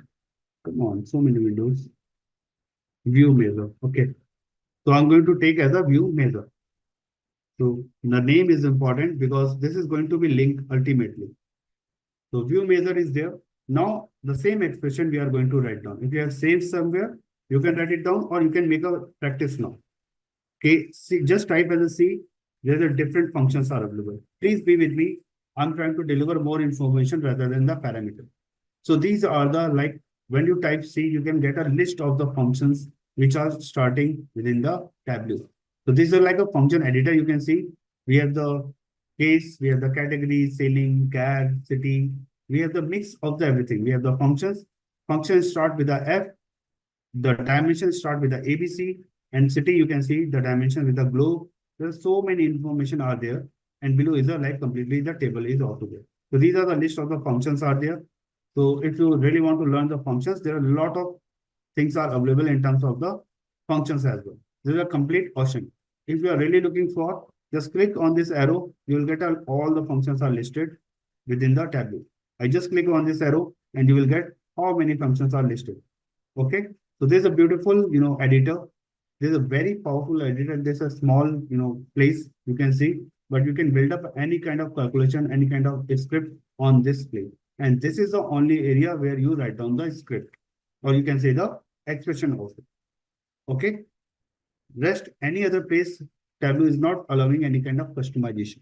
So on a single place, you can do a lot of, you can say the expression builder, or you can do the expressions or any kind of conditional block, you can write it down. Okay. So this is one part, just wanted to educate, and you can see how the things are going to work. Just be with me. I'm typing as a case. So just type as a case, and now you can see the syntax is going to help you. Okay, please be with me. Case, expression, when, value, one, then, return one, else, and at the last, end. This is a syntax. So it is self-explanatory. Means you can see, find the first value that matches the expression and returns the corresponding return. Example case, Roman numeral when I, then one, when I one, something two, something three, it is. In our case, we have the measure, like case, we are going to pick as a select measure. Okay. So just select measure, just type as a only the first letter and you will get your value over there. So case, select measure when, and you can see now the case, the expression is there. Now when, the value one. The value one in this case, sales I'm taking, and the sales is there. Sorry, need to hard code it. So because this is a value should be hard coded. Sales, and then what should be, you can see the return one. And what I'm looking for return one as a sales column, right? So this is, you can type, or you can make it as an aggregate value also, because these are the, because if you take this one, says it will take an individual one, so better take the aggregate function. This is the only difference, you can take it. And if you take as a sum, what will happen? This is also a function. The sum of expression is returned. Return the sum of all the values in the expression, and you can write down as a sum profit or sum sales. So just take this one sales, whatever I have written, put inside the sale, and this is going to work. And below again, you can see the calculation contains error. You can see expect n to match the case history. So it is always giving you the syntax. Now I'm writing down the next syntax, and you can see how the values are. Says discount. Okay. So we can take the discount. Come on. Discount. Then we are looking for the, you can take the average also, like average of the, or any kind of thing. I'm taking as a everything default as a sum. but you can take anything. Means any analytical functions, you can take it. Discount. You can see the date column is also appearing. So when make the syntax in a nice shape, discount, you can go for the next one is a quantity I can take, right? And then always like this, okay? Sum, and you are getting the quantity itself also a sum. You can take when again. The last one is a profit, sales, profit not done. Okay, profit. How could I? How could we forget the profit, right? Ultimately, this is ultimate objective. So then, and then we can take as a sum of the profit also. Means all depends. How would you like to take profit? And we can get the value at the last. It's a end statement. So, and you can see the calculation is also value. And you can see how the expression is working on the right hand side. Apply. Okay. So now you can see on the left hand side, the view measures has been created. You can see this is a calculated field. That's why it is appearing the prefix as a equal sign. Just take this one under the rows and the magic started. So this is for the sales again. And you can see the data for the discount. Just let me take as an entire view. And now you can see the data for the discount. You can see the for the profit. You can see for the quantity. You can see the quantity is like some data is we need to calculate. I think we missed somewhere. And the sales is also working. So that quantity we need to check. We can take the quantity, maybe the category and the segment wise. So this aggregations can be done. Is this fine, right? And now we can take this dimensions under the, sorry, the measures under the color. So we will get a colored options for the, because these are measures. Okay. Not take this one, just take segment or the category, because this is a gradient kind of based kind of, because this is a continuous data. So if you take this measure under the color, it will show you the pattern. Like you can see how the based on the values, this is going to be happen. If you are looking for the colors, then you can make it as a, just give me a second. I'm taking as a green gold, maybe. It's very bad. I'm taking as a, just give me a second. The green gold, it's not a good sign. So there is a no option for this for timing. So no, there's a orange gold, no, green. Red to green should be there. Red, green, gold, diverging. Just give me a second. You have a different options are there. Red, green, white, red, green, red, green, red, green. Wow. There are so many.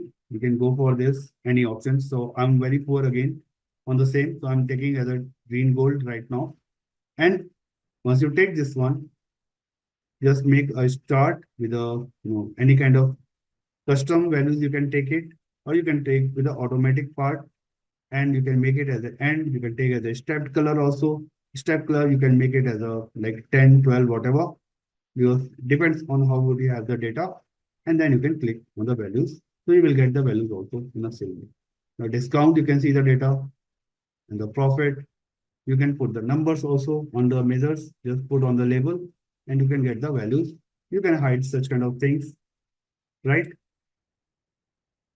We, we did already such kind of things just now. I'm just showcasing you the value. Now we can replace the title. Like this is a, like first we need to put the parameter name, what exactly it is. Select measure, we are going to take parameter select measure by by segment and category. And get it. So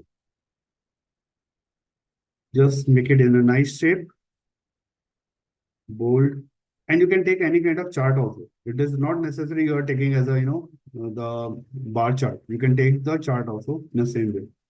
Now you can think about it. Can we make the selection of the chart in a dynamic way? Yes. But in that case, you need to write down the another expression. Okay, that could be another very good exercise if you really want to build up yourself. So this is like for the apply, and now you can see profit by values, discount by segment and category, where the quantity by means we need to check how the quantity is not working. But yes, we can go for the expressions again. Where is the expression? You measures, add it. Maybe the quantity is not the sum. I'm taking quantity. Quantity is working for you. Maybe you're not using the sum, right? Please, I was just guessing the part. And now you can see, like, there are so many things. Okay, maybe I can take the average. Why it is not working, I'm getting surprised. I just need to check. Maybe quantity. Yeah. Anyone can help me? Yes. So thank you. So my bad, because the quantity is not working, I missed the text. Now it is going to work. Okay. So this is how the small things are making the changes. Thanks for catching my error. And now you can think about it, how the values are going to work for the quantity also. Now you can see the quantity as well. Many thanks. All good? Okay, everybody? This is making a lot of sense now. We have seen the wonderful feature for the parameters by using the filters. We are using the measures. We are using the dimensions also, right? Okay, so the last agenda is left. I did get the chart. It will all blank. Okay. Anyone else is also getting the same kind of thing? Oh, okay, you can share your screen, Alvina, quickly.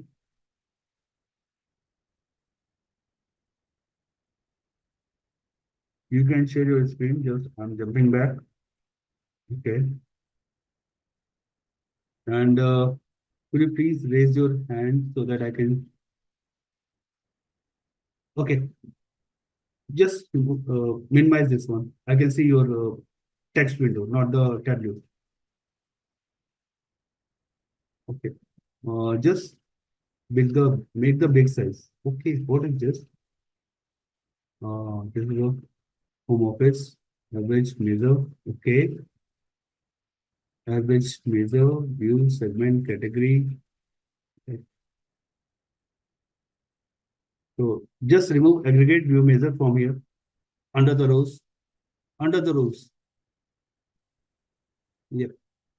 And pick your dimensions. Where is the dimension is there? No, no, pick the measure because there's a measure, right? So pick the measure what we have created just now. The new measure what we have created. View measure, view. Select measure is a parameter. We are looking under the rows measure. What new measure you have created? Calculated field just now. Where is the name? View measure below the sales. Below the sales. Just drag drop under the rows. Why it is? Then the expression is wrong maybe. Click on the view expressions, edit quickly. Yes, this is wrong. Sales, you just need to update as a capital, I think. Discount is fine, quantity is fine. Profit, you need to type as a cap. Apply. Now you are getting the data. Is that fine? Yeah. Thank you. Any other question? So please stop your screen and then I can go back to my page. Thank you. Thanks, Albina. So this is like what we have done. Now the next step is to create a means with a chart, the reference line, how we can create. Uh,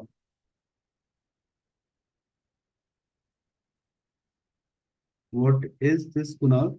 Means I'm just wanted to check profit by region. Yeah, that's fine. Do you have any question, Kunal? Merge pick dimension and view dimension in a single chart works great. Yep, that's true. That's true.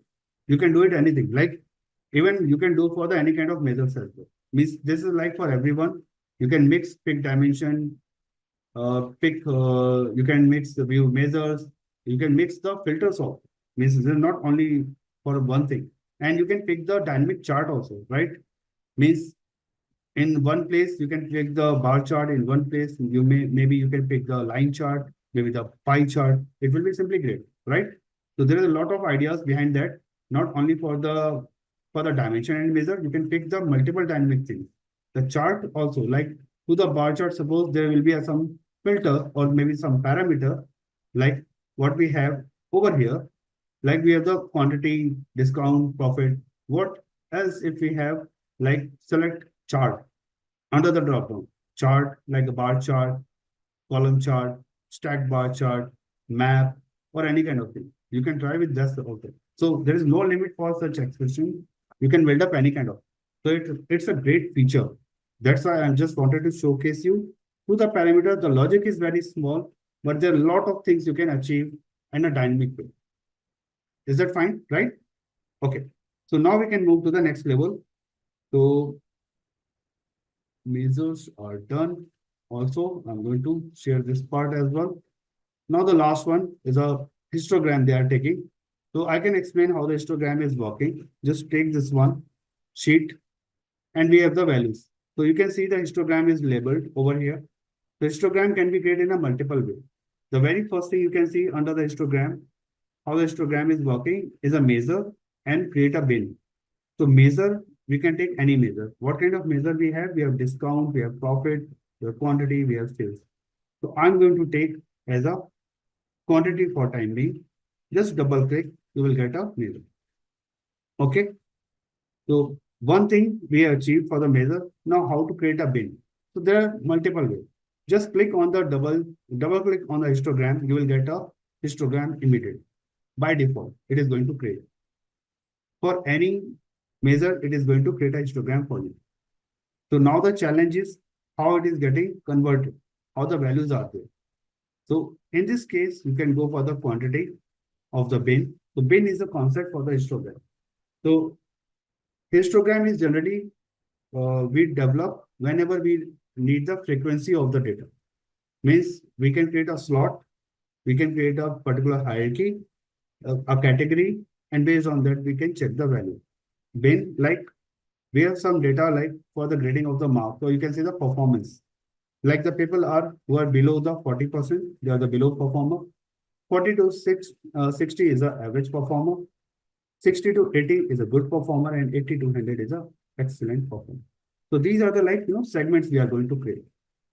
The grades we are going to create. So these are the bins. Whatever we have created, like a below performer, average performer, good performer, and excellent performer. These are the grades. And under that, we are counting the how many people are lying under this category. So the bins are the like categorization of the data. Bin are the like particular block. Under that, you are counting the value. So bin histogram is really helpful when you go for the data quality check. It's an excellent chart whenever you go for the data quality check in the machine learning for the data analysis or the EDA process. EDA means exploratory data analysis part. So this is excellent one. Tableau is already giving you the possibility for how you can build up, but you can take a different way as well. Just go for the like filtering or editing the value. You can build up the quantity bin, or you can count the value. You can go for the any kind of values as well. And how it is going to work? Just be with me. It's a continuous, then we can make it as a discrete. And now you can see the good quality of the data at a place, right? So you can see the quantity is differentiated. You can see the difference 0 to 2, 2 to 4, 4 to 5. So it is some values are there. Based on that, the bin has been created. So this is how you can change the value. So this is by default, it is going to create. Now, how can we create a manual? This could be a question. So for this, we are going to follow the steps. Let it be. So this is like for the bin. You can create, you can understand how the values are going to. And the same thing you can reflect for the profit. You can go for the sales. You can go for the discount. All good. So like this is a default. You can under the chart and you can make it beautiful. Whatever you are looking for, you can make it as a beautiful in the sense These are the quantity. You can count or you can take a sum, whatever you are looking for. You can take as a sum also, and you will get the sum of the values. But generally in the bin, you are counting the value, right? As I said, this is like a unique counting, and you can count the value in a single unique count, or you can go for the count itself, or you can take any kind of measures. And these are also a function. Okay. So just give me a second. I'm putting the label on the quantity. It's a by default a sum. Then I'm going to change as a count. And now you can see the exact numbers are there. Just removing this part, format, just making quantity bin and everything. So these are the like quantity. You can say the as per segment. Just give me a second. Quantity as per bin created. So it's a default one. No worries, we are going to create a different way. So we are getting the values over here. Just give me a second. I need to save this part.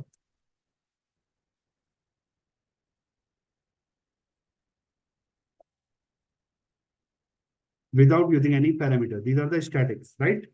What if I'm looking for the dynamic?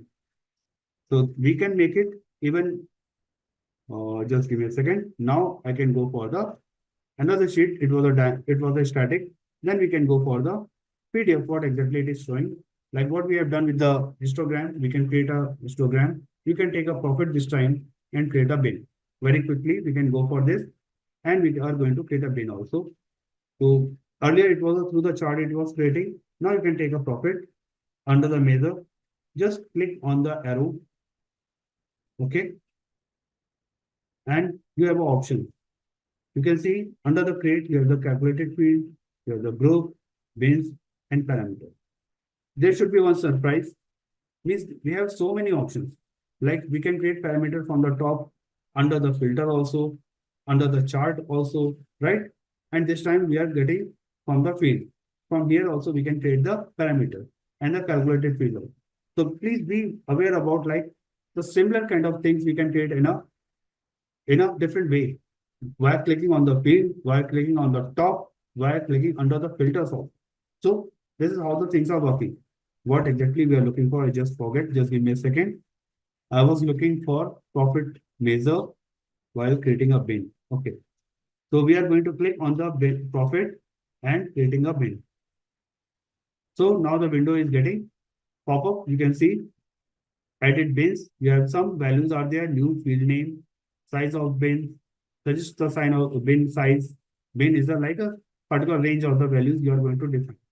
So in the PDF, this I'm following this one because these are the numbers only you need to flow. So by default, it's some values are there because edit bins, you have the same kind of window. So you can see, you can suggest the bin size also. You can click over here. It is suggesting. Once you click over here, you have options, enter a value, create a new parameter, and the list of the parameter is also displaying what we have just created. Because these are the numbers, so it will show only the numbers only. Top n and top 2. We have the other parameters also, pick dimension and select measure, but these are not numbers. These are the string value. So that's why it is showing like this. So in this case, means by default, it is selected as a suggested value, the best part. But now this time we are going to create a parameter. So we are going to create a parameter in this way, like what we did in the filter in the same way for the bins also. Create a new parameter, and now you are getting the new window. Okay, as a create parameter, what we did earlier. So name is going to be select bin size, and this is going to be a very turnover. Maybe because I have already checked the data of this sample superstore is not too good to for the histogram. But I will show you one of my dashboard which is the histogram is working so fine. Means everything is arranged in a very nice way. So I will definitely show you how the feature is going to be strong.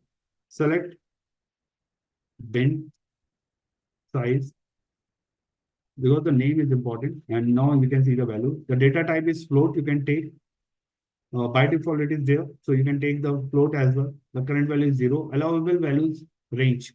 So this time we are taking the range, and rather than taking the minimum, maximum, and the step size, it all about your choice. How would you like to take the values? In the PDF, it is mentioned from the 500 to 2500, and we can take also the same 500. Maybe you can take the negative value also. So, and you are getting the, because profit and there is a loss also. I can recall in the data. So 3500 step size, how it is going to be different. I'm going to take as a step size as a maybe the not 500, but take as a 100. You will have a lot of options then, but there are too many options. Take as a 500. It will be at least good. So now you have the measures are ready. A new field name is the profit bin. So you can see the new field is also created under the dimensions of profit bin. Before that, you can see the some histogram kind of sign. Even for the quantity bin also, you can see the histogram kind of sign before that. And below, you can see we have created a parameter for the select bin size. Everybody able to see, right? Great. So now we can take this one chart and develop the new values. So we can take this profit bin under the column, right? Yep. And then we can take this customer name or any kind of thing. You can take, this is a very tricky thing. Means customer name you can take, or you can develop any kind of values. Just give me a second. I'm going to show you one more tricky thing, what we have not done. Just click on the shift on the customer name. Oh, sorry. My bad. My bad. Just give me a second. Customer name and drag off another rows. Okay. So it sounds very weird. And under that, you can take the option, go for the measures. And then after, you can count the values. And now you are getting the values for the some sections actually. Okay. Some data is there. I took this data because we don't have any other option. You can see the minimum, maximum, count, and extent. If I take as a extent, maybe it is some different values are appearing. But this is how we can see the data. And just now take this bin size as a show parameter. The same step what we have done so far. And now you can play along with the bin size as well. 500. Now you can see the data for the 1000. Now you can see the data for the 1500, 2000, and the 2500, the last one. So this is how you can see the bin size is also getting changed at the bottom. You can see the minus 7500, minus 5000, minus 2500, 0, 2500, 5000, and 2500. The size of the value is different. Just give me a second. I'm going to put this customer name, or maybe I can take a different field also. Just give me a second. Maybe I can take, rather than customer name, I can take sales, maybe. No, sales is not going to work. Let me check. Yep, sales is also going to work. So now you can see the sales of the data as well. So now you can see the values are getting reflecting. And we can see according to the profit, we can categorize the sales as well. Or based on the sales, you can categorize the profit as well.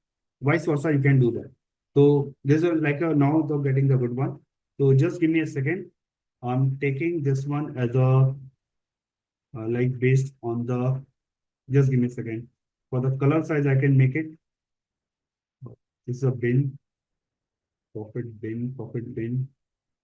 I can put this under the color. So now you can see the data in a color shape as well. Make the color in a nice way. You can take this one up to the, because every data is going to align. Take as a brown, sign palette, apply, and you can see the data is getting changed. The numbers are the sales, right? So I'm going to apply on the sales, the labels. So now you can see the data. I can avoid this kind of header. Now the things are getting fine. And now you can play with the data as well, like this way. Like 500, you can make 1000, you can make 1500, you can go for the 2000, and you are getting the. Is that making a lot of sense now? Right, everybody? So it is a dynamically creating the chart with the values. And now you can see through the filters, you can also develop the things. We have such kind of data, that's why it is appearing in this way. You can check which measure is going to fit in a nice chart and you can pick that one. So I've took the sales across the profit base. Means based on the profit, you are paying the sales. It should be vice versa. Means it should be just reverse. Based on the sales, you can calculate the profit. It will be a much better. But on the fly, just it happened in my mind. So I picked this example. In your PDF, they have some different one for the measures also. So you can follow, they have followed some customers and the very simple for the profit. But yes, what I can do means based on the customer, they are calling the value. But yes, we can develop in a simple way. So this is all about for the profit and profit bin size you can take in a dynamic way. It will show the how the profit bracket is going to work. So this is I'm going to take as a bin size. And now the size is, just give me a second. How does it mean? Profit, 12, bold. So many things for the customization. You can do that. Bold and apply. Now you can play with the data. And you can do many things altogether. Oh, sorry. You can make it like. And if you want to take like edit the size, you can edit the size again. Go for the select bin size again and go for the edit quickly. And you will this window pop up. Rather than making 500, you can make it as a 100. And now you can see the value is going to be changed at the 100 frequency. Like you had the 500 initially, now it is a 600. You can see the data 700, 800, 900, and now you can play with the number. The bin size, you can easily figure it out, right? So you have the possibility. It's like a dynamic value you are getting created. This is an excellent. This is an excellent case study. People used to consider there's a lot of dialogues are used to come, but if you go for any kind of project, initially you need to get for the requirement gathering, right? You understand the data. You ask for the requirement gathering. You set up the database. You take the files. So this is a such kind of session. Now you start from the very scratch. You don't get the immediately. Developing the chart is a very easy thing. Developing, applying the filter, cosmetic changes, dashboards. It's a very easy thing. It's a quick job. In a 2 days or 3 days, you can learn. But data modeling is a time investing process. So that's why please be with me for each logic and for each step. Even data modeling is very limited in Tableau, but still now you can see what is the meaning of limitation in terms of the Tableau. You can see many things you can perform very easily in Tableau in only the drag drop options. So the very first thing, I'm closing this file because we are going to take the bookshop now. Okay. So just closing this Tableau file. We already saved. Just let me know. We already saved in my local machine. It is closed. Excellent. It is closed. So no need to go. Just give me a second. I'm going to open my Tableau once again. Oh, many windows are open. Okay. Opening my Tableau file. And again, the very first screen is Microsoft Excel. So I'm going to take this one, Microsoft Excel. You can see, because our data file is also a Excel file. Like if I go for this, you can see this is the Excel file. That's why I'm going to take this one, Microsoft Excel sheet, and I'm going to access this Microsoft Excel. Just click on the Microsoft Excel. We have a list of the data. I need to navigate to the screen where exactly it is. I already shared, means I'm expecting like everybody already downloaded. So just need to pick bookshop and open. Once you open this one, you can see a few magics. Let me close the unnecessary window. We don't need this PDF file because we are going to develop our own way. Data set, yes, we are working. So now you can see once you import this one, everybody can see my screen. Under the connection, now you have the bookshop is our data file name. The file type is Microsoft Excel. And below that, we can, under the sheet, you can see a lot of tables are appearing over here. Right? Now we can validate. We have this Excel file. Just parallelly open this one so that we can compare. So you can see we have book, author, info, award, checkouts, edition, publisher, rating, series, sales Q1, sales Q2. Just expand this one, you can get the sales Q3 and Q4. So we have these are the tabs are available. Now you can check, you can validate all things are available or not. It is sorted by a alphabetical order by default. So Tableau is intelligent enough to take the data source order, author, award, book, checkouts, edition, info, publisher, rating, sales Q1, sales Q2, sales Q3, sales Q4, and C. Are we able to achieve this one? Everybody? Great. So now the $1,000,000 question is, this is we have done, and why I'm taking a slow pace now? Because the logic is coming around and it's a many things are parallelly working. So please be with me and we will are going to build up a relationship. So whenever you draw, like, and again, whenever we join anything, like whenever we find out any relationship, we need some common thing. Through the books, let's go for this Excel sheet first to understand how the Excel sheet is working. Okay. So we have the book. Under the book, we have the book ID, title, author ID. Okay. So if I tap to the author, you can see the author ID first, with the first name, last name, birthday, country of residence, and some hours writing per day. So from book and the author, anybody can see what is the common attribute, or you can say the common header or the common label is there. Excellent. Many thanks. So this is like, obviously we are going to build a relationship. The very first thing we need in each table or in each tab, there could be a common attribute so that we can build a relationship, not the join. Okay. Repeating again, to build a relationship, not a join. So book, under book, we have the author ID. You can see this column C. Under author, we have the column as a author ID as a column A. Now moving to the info, we have so many fields: book ID 1, book ID 2, genre, series ID, volume number, start time. And you can see the scroll and you can get the more value. But in this case also we have the book ID 1, book ID 2, but not actually the matching. There's a book ID on the book. There is no author ID in the info. But let's see how we are going to play with this part. Means also we can establish the relationship from book to info because some part of the data is present. Book ID 1, book ID 2. Maybe we need to do some operations and maybe we can check whether Tableau is intelligent enough by getting some aliases, it can take the value or not. Okay. Again, for the award, we have the award related title, award name, and year one. We can see the title, award name, and year one. There is no match, right? For the book ID, but you can see the title under the book table. We have the column B, and we have the award with the title. So we can join through the title.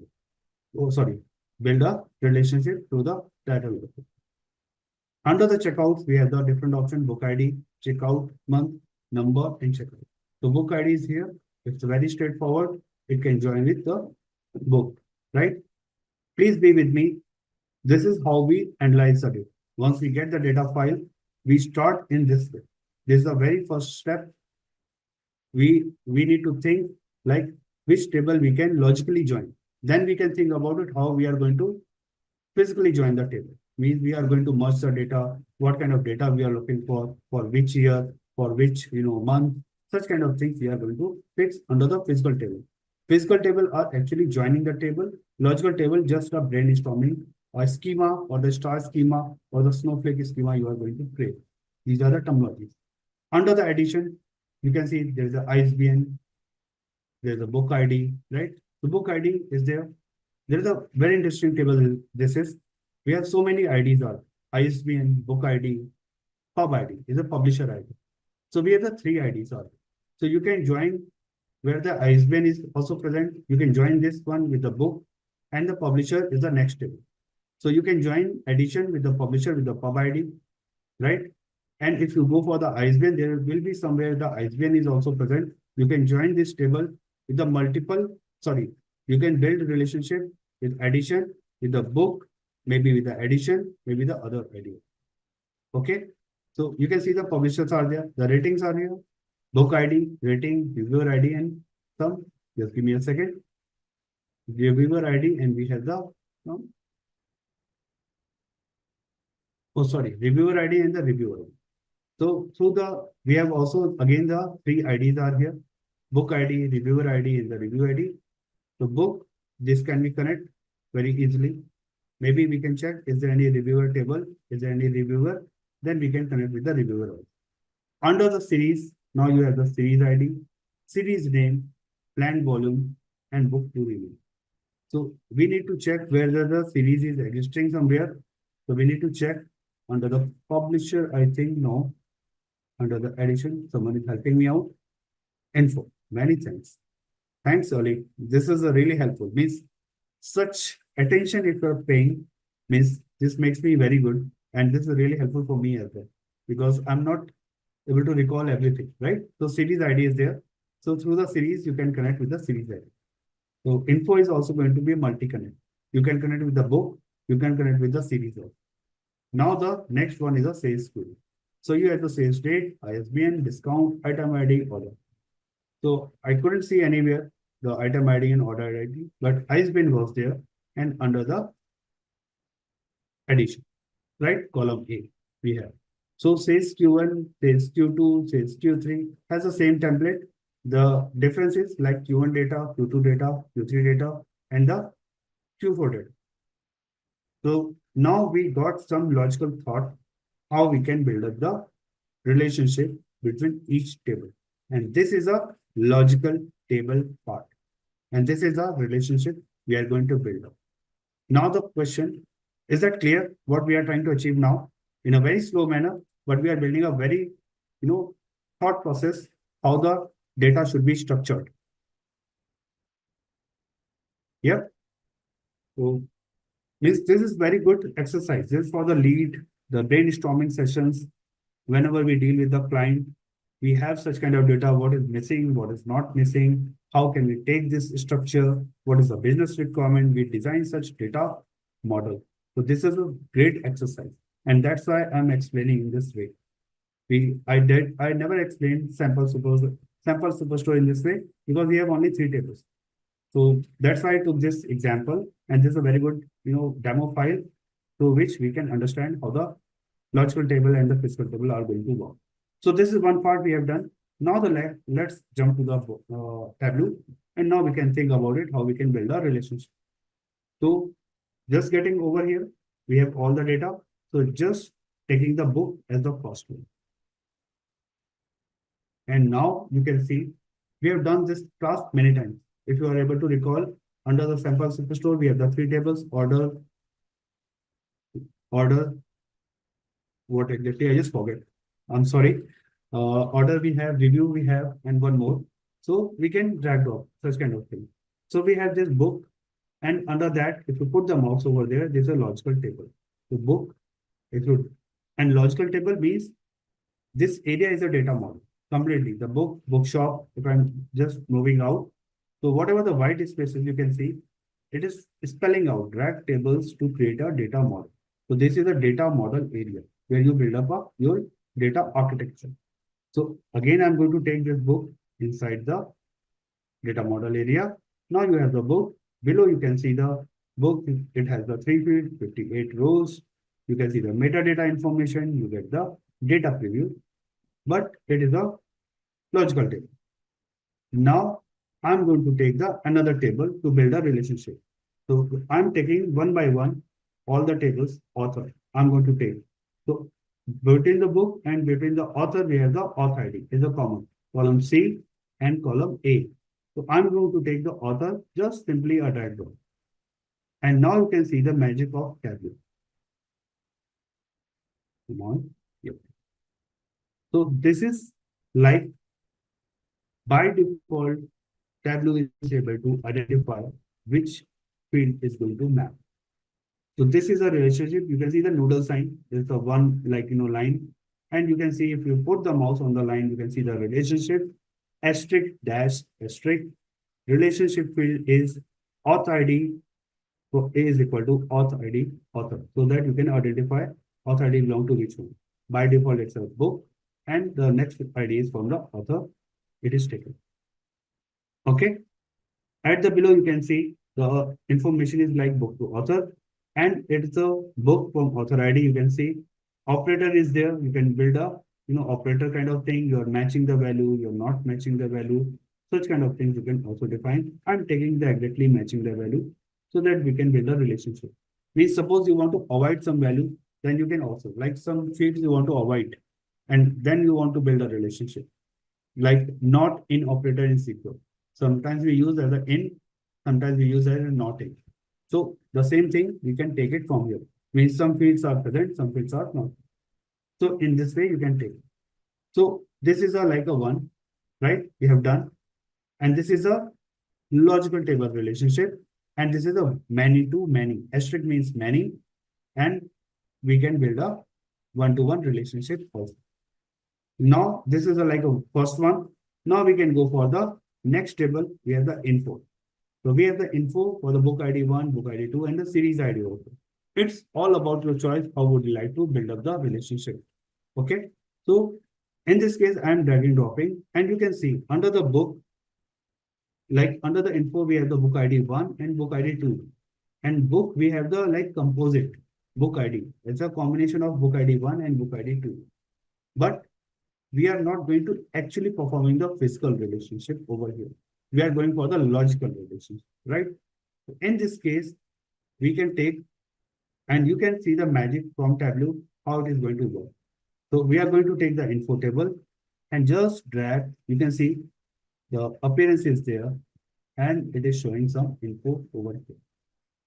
Come on. So you can see there is a dotted line to the info because info is one alert is giving. What kind of error is a validation failure? Means actually it is not joining at all. Means why it is not joining? Because under the book, you have the book ID. Under the author, you have, under the info, you have the book ID 1 and book ID 2. So now this is a manual change. Means if it is the column is matching exactly, then it will take by default. But in case of it is not matching exactly, it will give you the alert. So this is the one alert. You can see the dotted sign, and we are going to fix. And you can see there is no data preview available because there is no relationship till now from book to info. Everybody with me? There's a very interesting one. Okay. And this is a really like a very strongest feature whenever we work. Okay. And this is true for every BI project.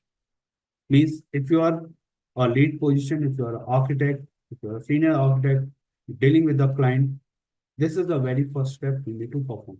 Because you give your juniors, okay, this is the data model. Now go for the query. Maybe now you are going for the establishing the join and then build up the visualization. But this is the first call you need to take it. So now we are going to fix this alert. You can see just at the below, you can see the metadata information. What I'm going to do from the book, I'm going to take one field, just take over here book ID and operator I'm taking as equal again. And from the info also, I'm going to match with the book ID 1 or book ID 2. It's all about your call.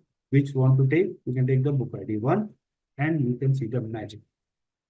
The Tableau is very intelligent enough to establish the relationship based on the some matching starting point. Means we have the ID 1 as a and it is going to match completely with the book ID. Or you can change the book ID 1 to the book ID 2 and it is also going to work for you. So this is how the values are working. Is this making a lot of sense now?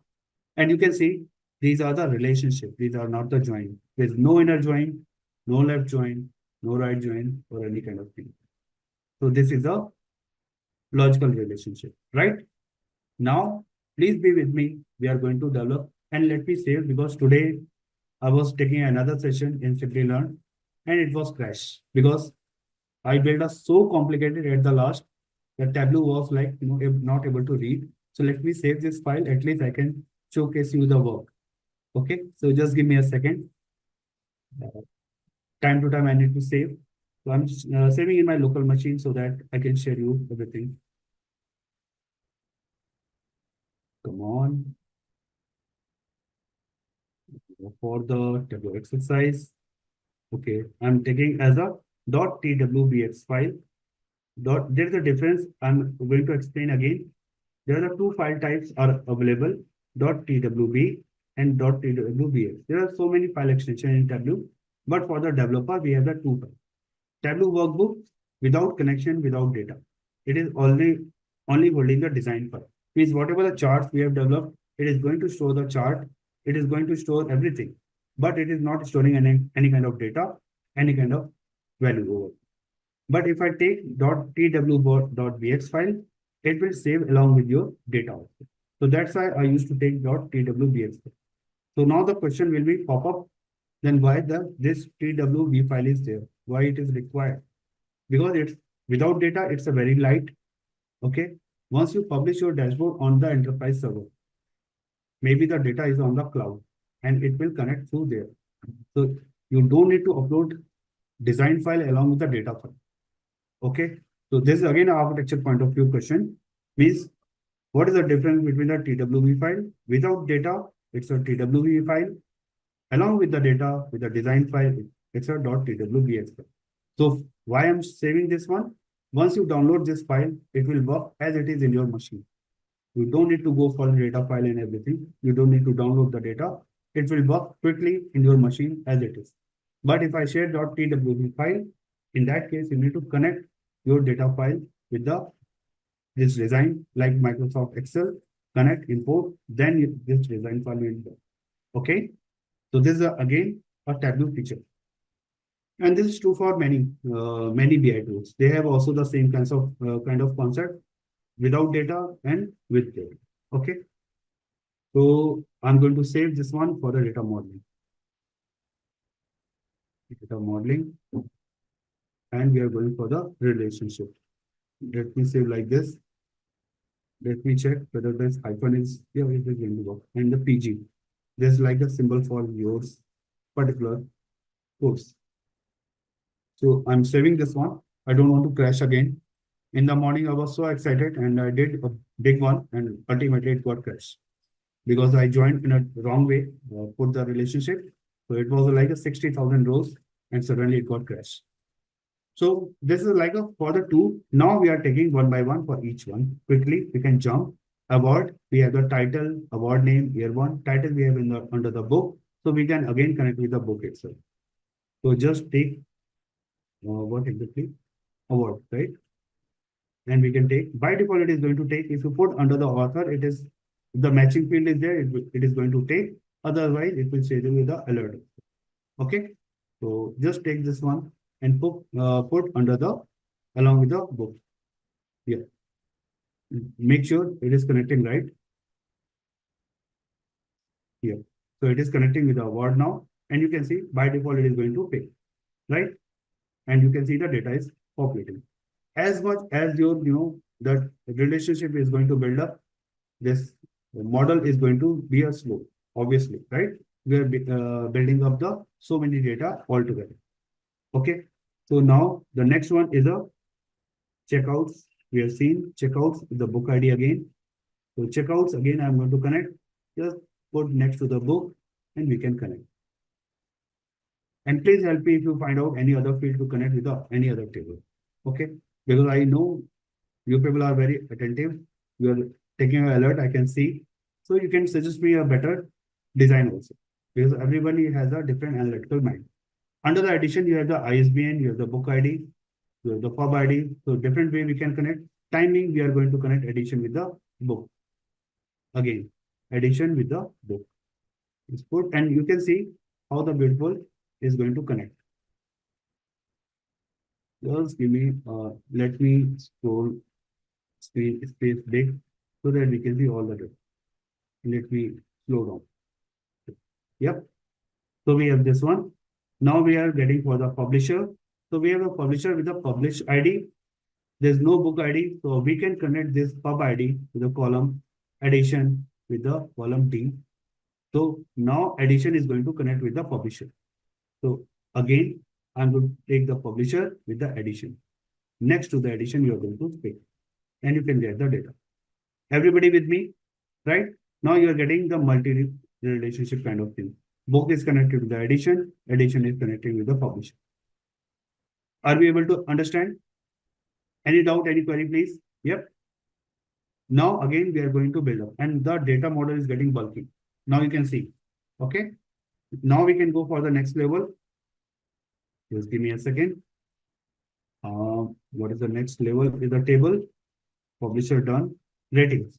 So we have the book ID, rating, reviewer ID, and review ID, and obviously we will go for the only one, like we can see ratings next to the book. And just put over here, it will all auto manage. It will auto manage. And you can see there is a multi starting point you can create. Whenever you drag up, you can see the different data model you can create. I started from the book. It doesn't mean, sorry for my bad voice. So for the book, you can create another also. You can start with the new base model. Like this is a base table which is connecting to all. You can create a multiple base model as well. So publisher is done and edition checkout is rating is also done. Now moving to the series, and series has the series ID, series name, and everything. Series is connected. Someone already educated me on the column D. Some info is there. So series is going to connect with the info. Jumping back, we have the info over here, and series is going to drop under the info. Right? Everybody, be with me. Right? And you are getting the data at the below. Fair enough. Now the last, not the last in the sense after series we have the similar kind of template that's I'm considered as a last. Says Q1, says Q2, says Q3, says Q4.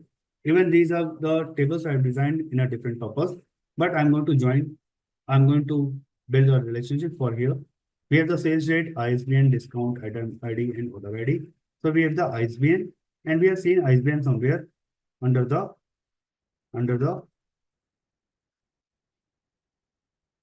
checkout. No, edition, right? Edition. Thanks. Lovely. Thanks, Mel. Means this is really helpful. Sometimes you forget where the columns is there, and in this way, the team is working this way. So says under the sorry, again I forgot. My bad. Addition. I'm taking the Kunal command. So taking says Q1, and now you can see under the, I'm taking under the addition, just take care about this noodle sign. Otherwise, it will connect with the other. So says Q1 is going to connect, and now the data is getting slow. Because it crashed over here. I can recall. So says Q1 is there. Says Q2 in the same way you can drop. Right? So now you can see how the data model is going to build up. And this is this a way the ETL tool is also working, right? Coming. It is taking a time. So you can see how the machine is getting slow. I'm going to save this one first because I can recall since Q3 was taking so much time. And this is the reason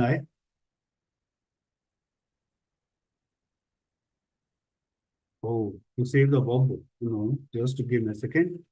I don't want to create save as. I'm just going to save as a where exactly it is saved. PG data modeling. Yep.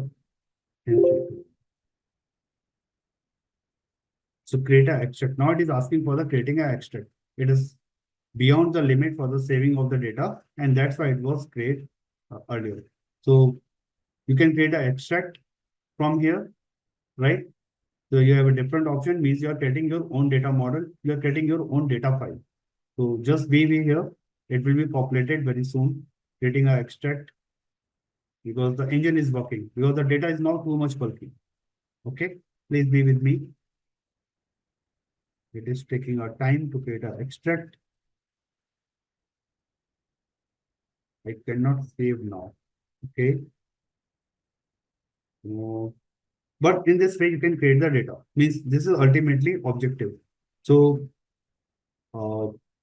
just wanted to check. This a limit has been crossed for the public, Tableau public for the data point of view. It's more than 50,000 data now. Okay. So but you can create in the same way for the says Q3. Okay. because again, it is not going to save because it is saying now. Morning it was crashed. Now it is saying at least the alert. Now you can see the data is getting populated. And the last one, I'm going to pick the sales Q4 as well. So in this way, you are getting so much values in a single place. So is this interesting point, right? What we have done? Now the process got stopped here. Please hold on for a moment. Now it is added. Luckily, the data model is complete, but we are not going to save because we cannot save. These are limitation, right? For the Tableau public, it is more than 60,000 data. Now it's more than because today morning when I was working, it was like giving the error because we crossed the limit. So now you can see what kind of relationship, what kind of build up we have done. We have done with the book, author, award, and you can see the nested relationship. With the addition, we have multiple relationship, and under the book also info we have the multiple relationship. So is this making a sense how you build up our relationship altogether? Getting the same error? Yes. Means this is like the limit of the Tableau public. You cannot go for that limit. More than that, yep. So you can save up to the limited portions of the, if you control Z, you remove some tables up to certain level, you are going to save. Yes. This is not an error. This is like a extract creation. So extract creation is going for the backend. It will take time to develop the extract. Means it is creating a new file for you, maybe in the hyper file format or maybe the Excel format, and you will get the data. But it is not going to save as it is this way because the data model is getting saved into the hyper format or maybe the Excel format, whatever the things are. Making sense, right? So please try with this such things. So, and I can show you how exactly it is going to replicate. If I go for the quick removal of this Q1, and it will work, I believe. We can save because initially we saved this file, right? So just give me a second. I'm going to remove. Anybody has question for the before removing the files? Just let me know. Anybody has any questions for the how I build up this logical part, because this is a very interesting one. This asked to everyone. Thanks, Ibrahim, for answering. Yeah. So this is a like logical part what we have done. Okay. Yeah. Many thanks. So I'm quickly just come on. It will not remove quickly also because it's already very bulky. It will take time to remove everything. Creation is also taking time, and just give me a second. I'm going to remove this sales data because this is a multiple is going to create. Just give me a second. Yeah, means that's fine. If you're getting extract part, because I'm not getting that option yet. So maybe, so that's why you can save the extract file also. Means that's why Tab is suggesting whenever the exiting the file, you can go for the, come on, can remove. This like for the individual machine, how much space you have, everything it is going to create. So let me check, because in my machine, there's not much space left as a memory to store the value. So that's why I'm not creating anything new in terms of the data. So now I'm trying to get, because the data is now decreased, maybe it will work now. Data modeling, relationship. No, it is asking again for the extract. So, okay, let it be, because I think I need to remove many things now. So it is better to have as it is. We have already shown the structure, how it is going to work. You can extract the file, you can save the file. So it's like I will upload whatever the things are possible, because this is a limitation for the Tableau and as well as for my machine also. Just give me a second. I will try once more to limit on the data. Let me remove this info. Because I remove everything, now at least it should get very simple strategy, but we understood how we can remove, how we can edit the things. And let me check once again. No, it is not allowing at all. So I'm sorry, guys. Means I cannot save this file. I cannot share you this file, but in the recording, it is available. So you can take it, you can develop at your machine, and maybe you can save this. Okay. We have a very few minutes left. So let's see where we are on the PDF part. Oh, sorry, PPT. So relationship we have seen. So relationship is a dynamic, flexible way to combine data from the multiple tables just we have seen. Means we have gone through the demo, so we can now quickly understand the what is the theory part. So it defines the relationship between the two tables, what we have done with the common field. We have taken the common field from register table and we build up the model. So it is exactly the logical. It's not joining anywhere. The data is not clubbed. The data is not putting together. It's a logical join. So means based on that, we can think about it, which table is going to connect with the which table, but actually it is not joining. That joining will be happening in the physical table itself. So this is how the logical table is working. Relationship example we have already seen. This is another example with some other data set. You have the birthday info, like one birthday data set, one is the hobbies, one you are trying to match. You can see the birthday info is there. First name, birthday, month, date, and age. Under hobbies, you have the first name, hobby, and tenure. The common field is the first name. So through this, we can establish a relationship between the two tables. Okay, and this is we have seen couple of times now in the exercise we have done at least for the 10 relationships and we can build up the all the tables. Okay, so this is the common point we need to learn. So data model layer is like now you can think about it. At the top we have the logical layer. So today we what we have where we work data model on the logical layer part. The logical table A connected with the logical table B with the relationship. So we have covered the roof. Now we need to build the base for this part because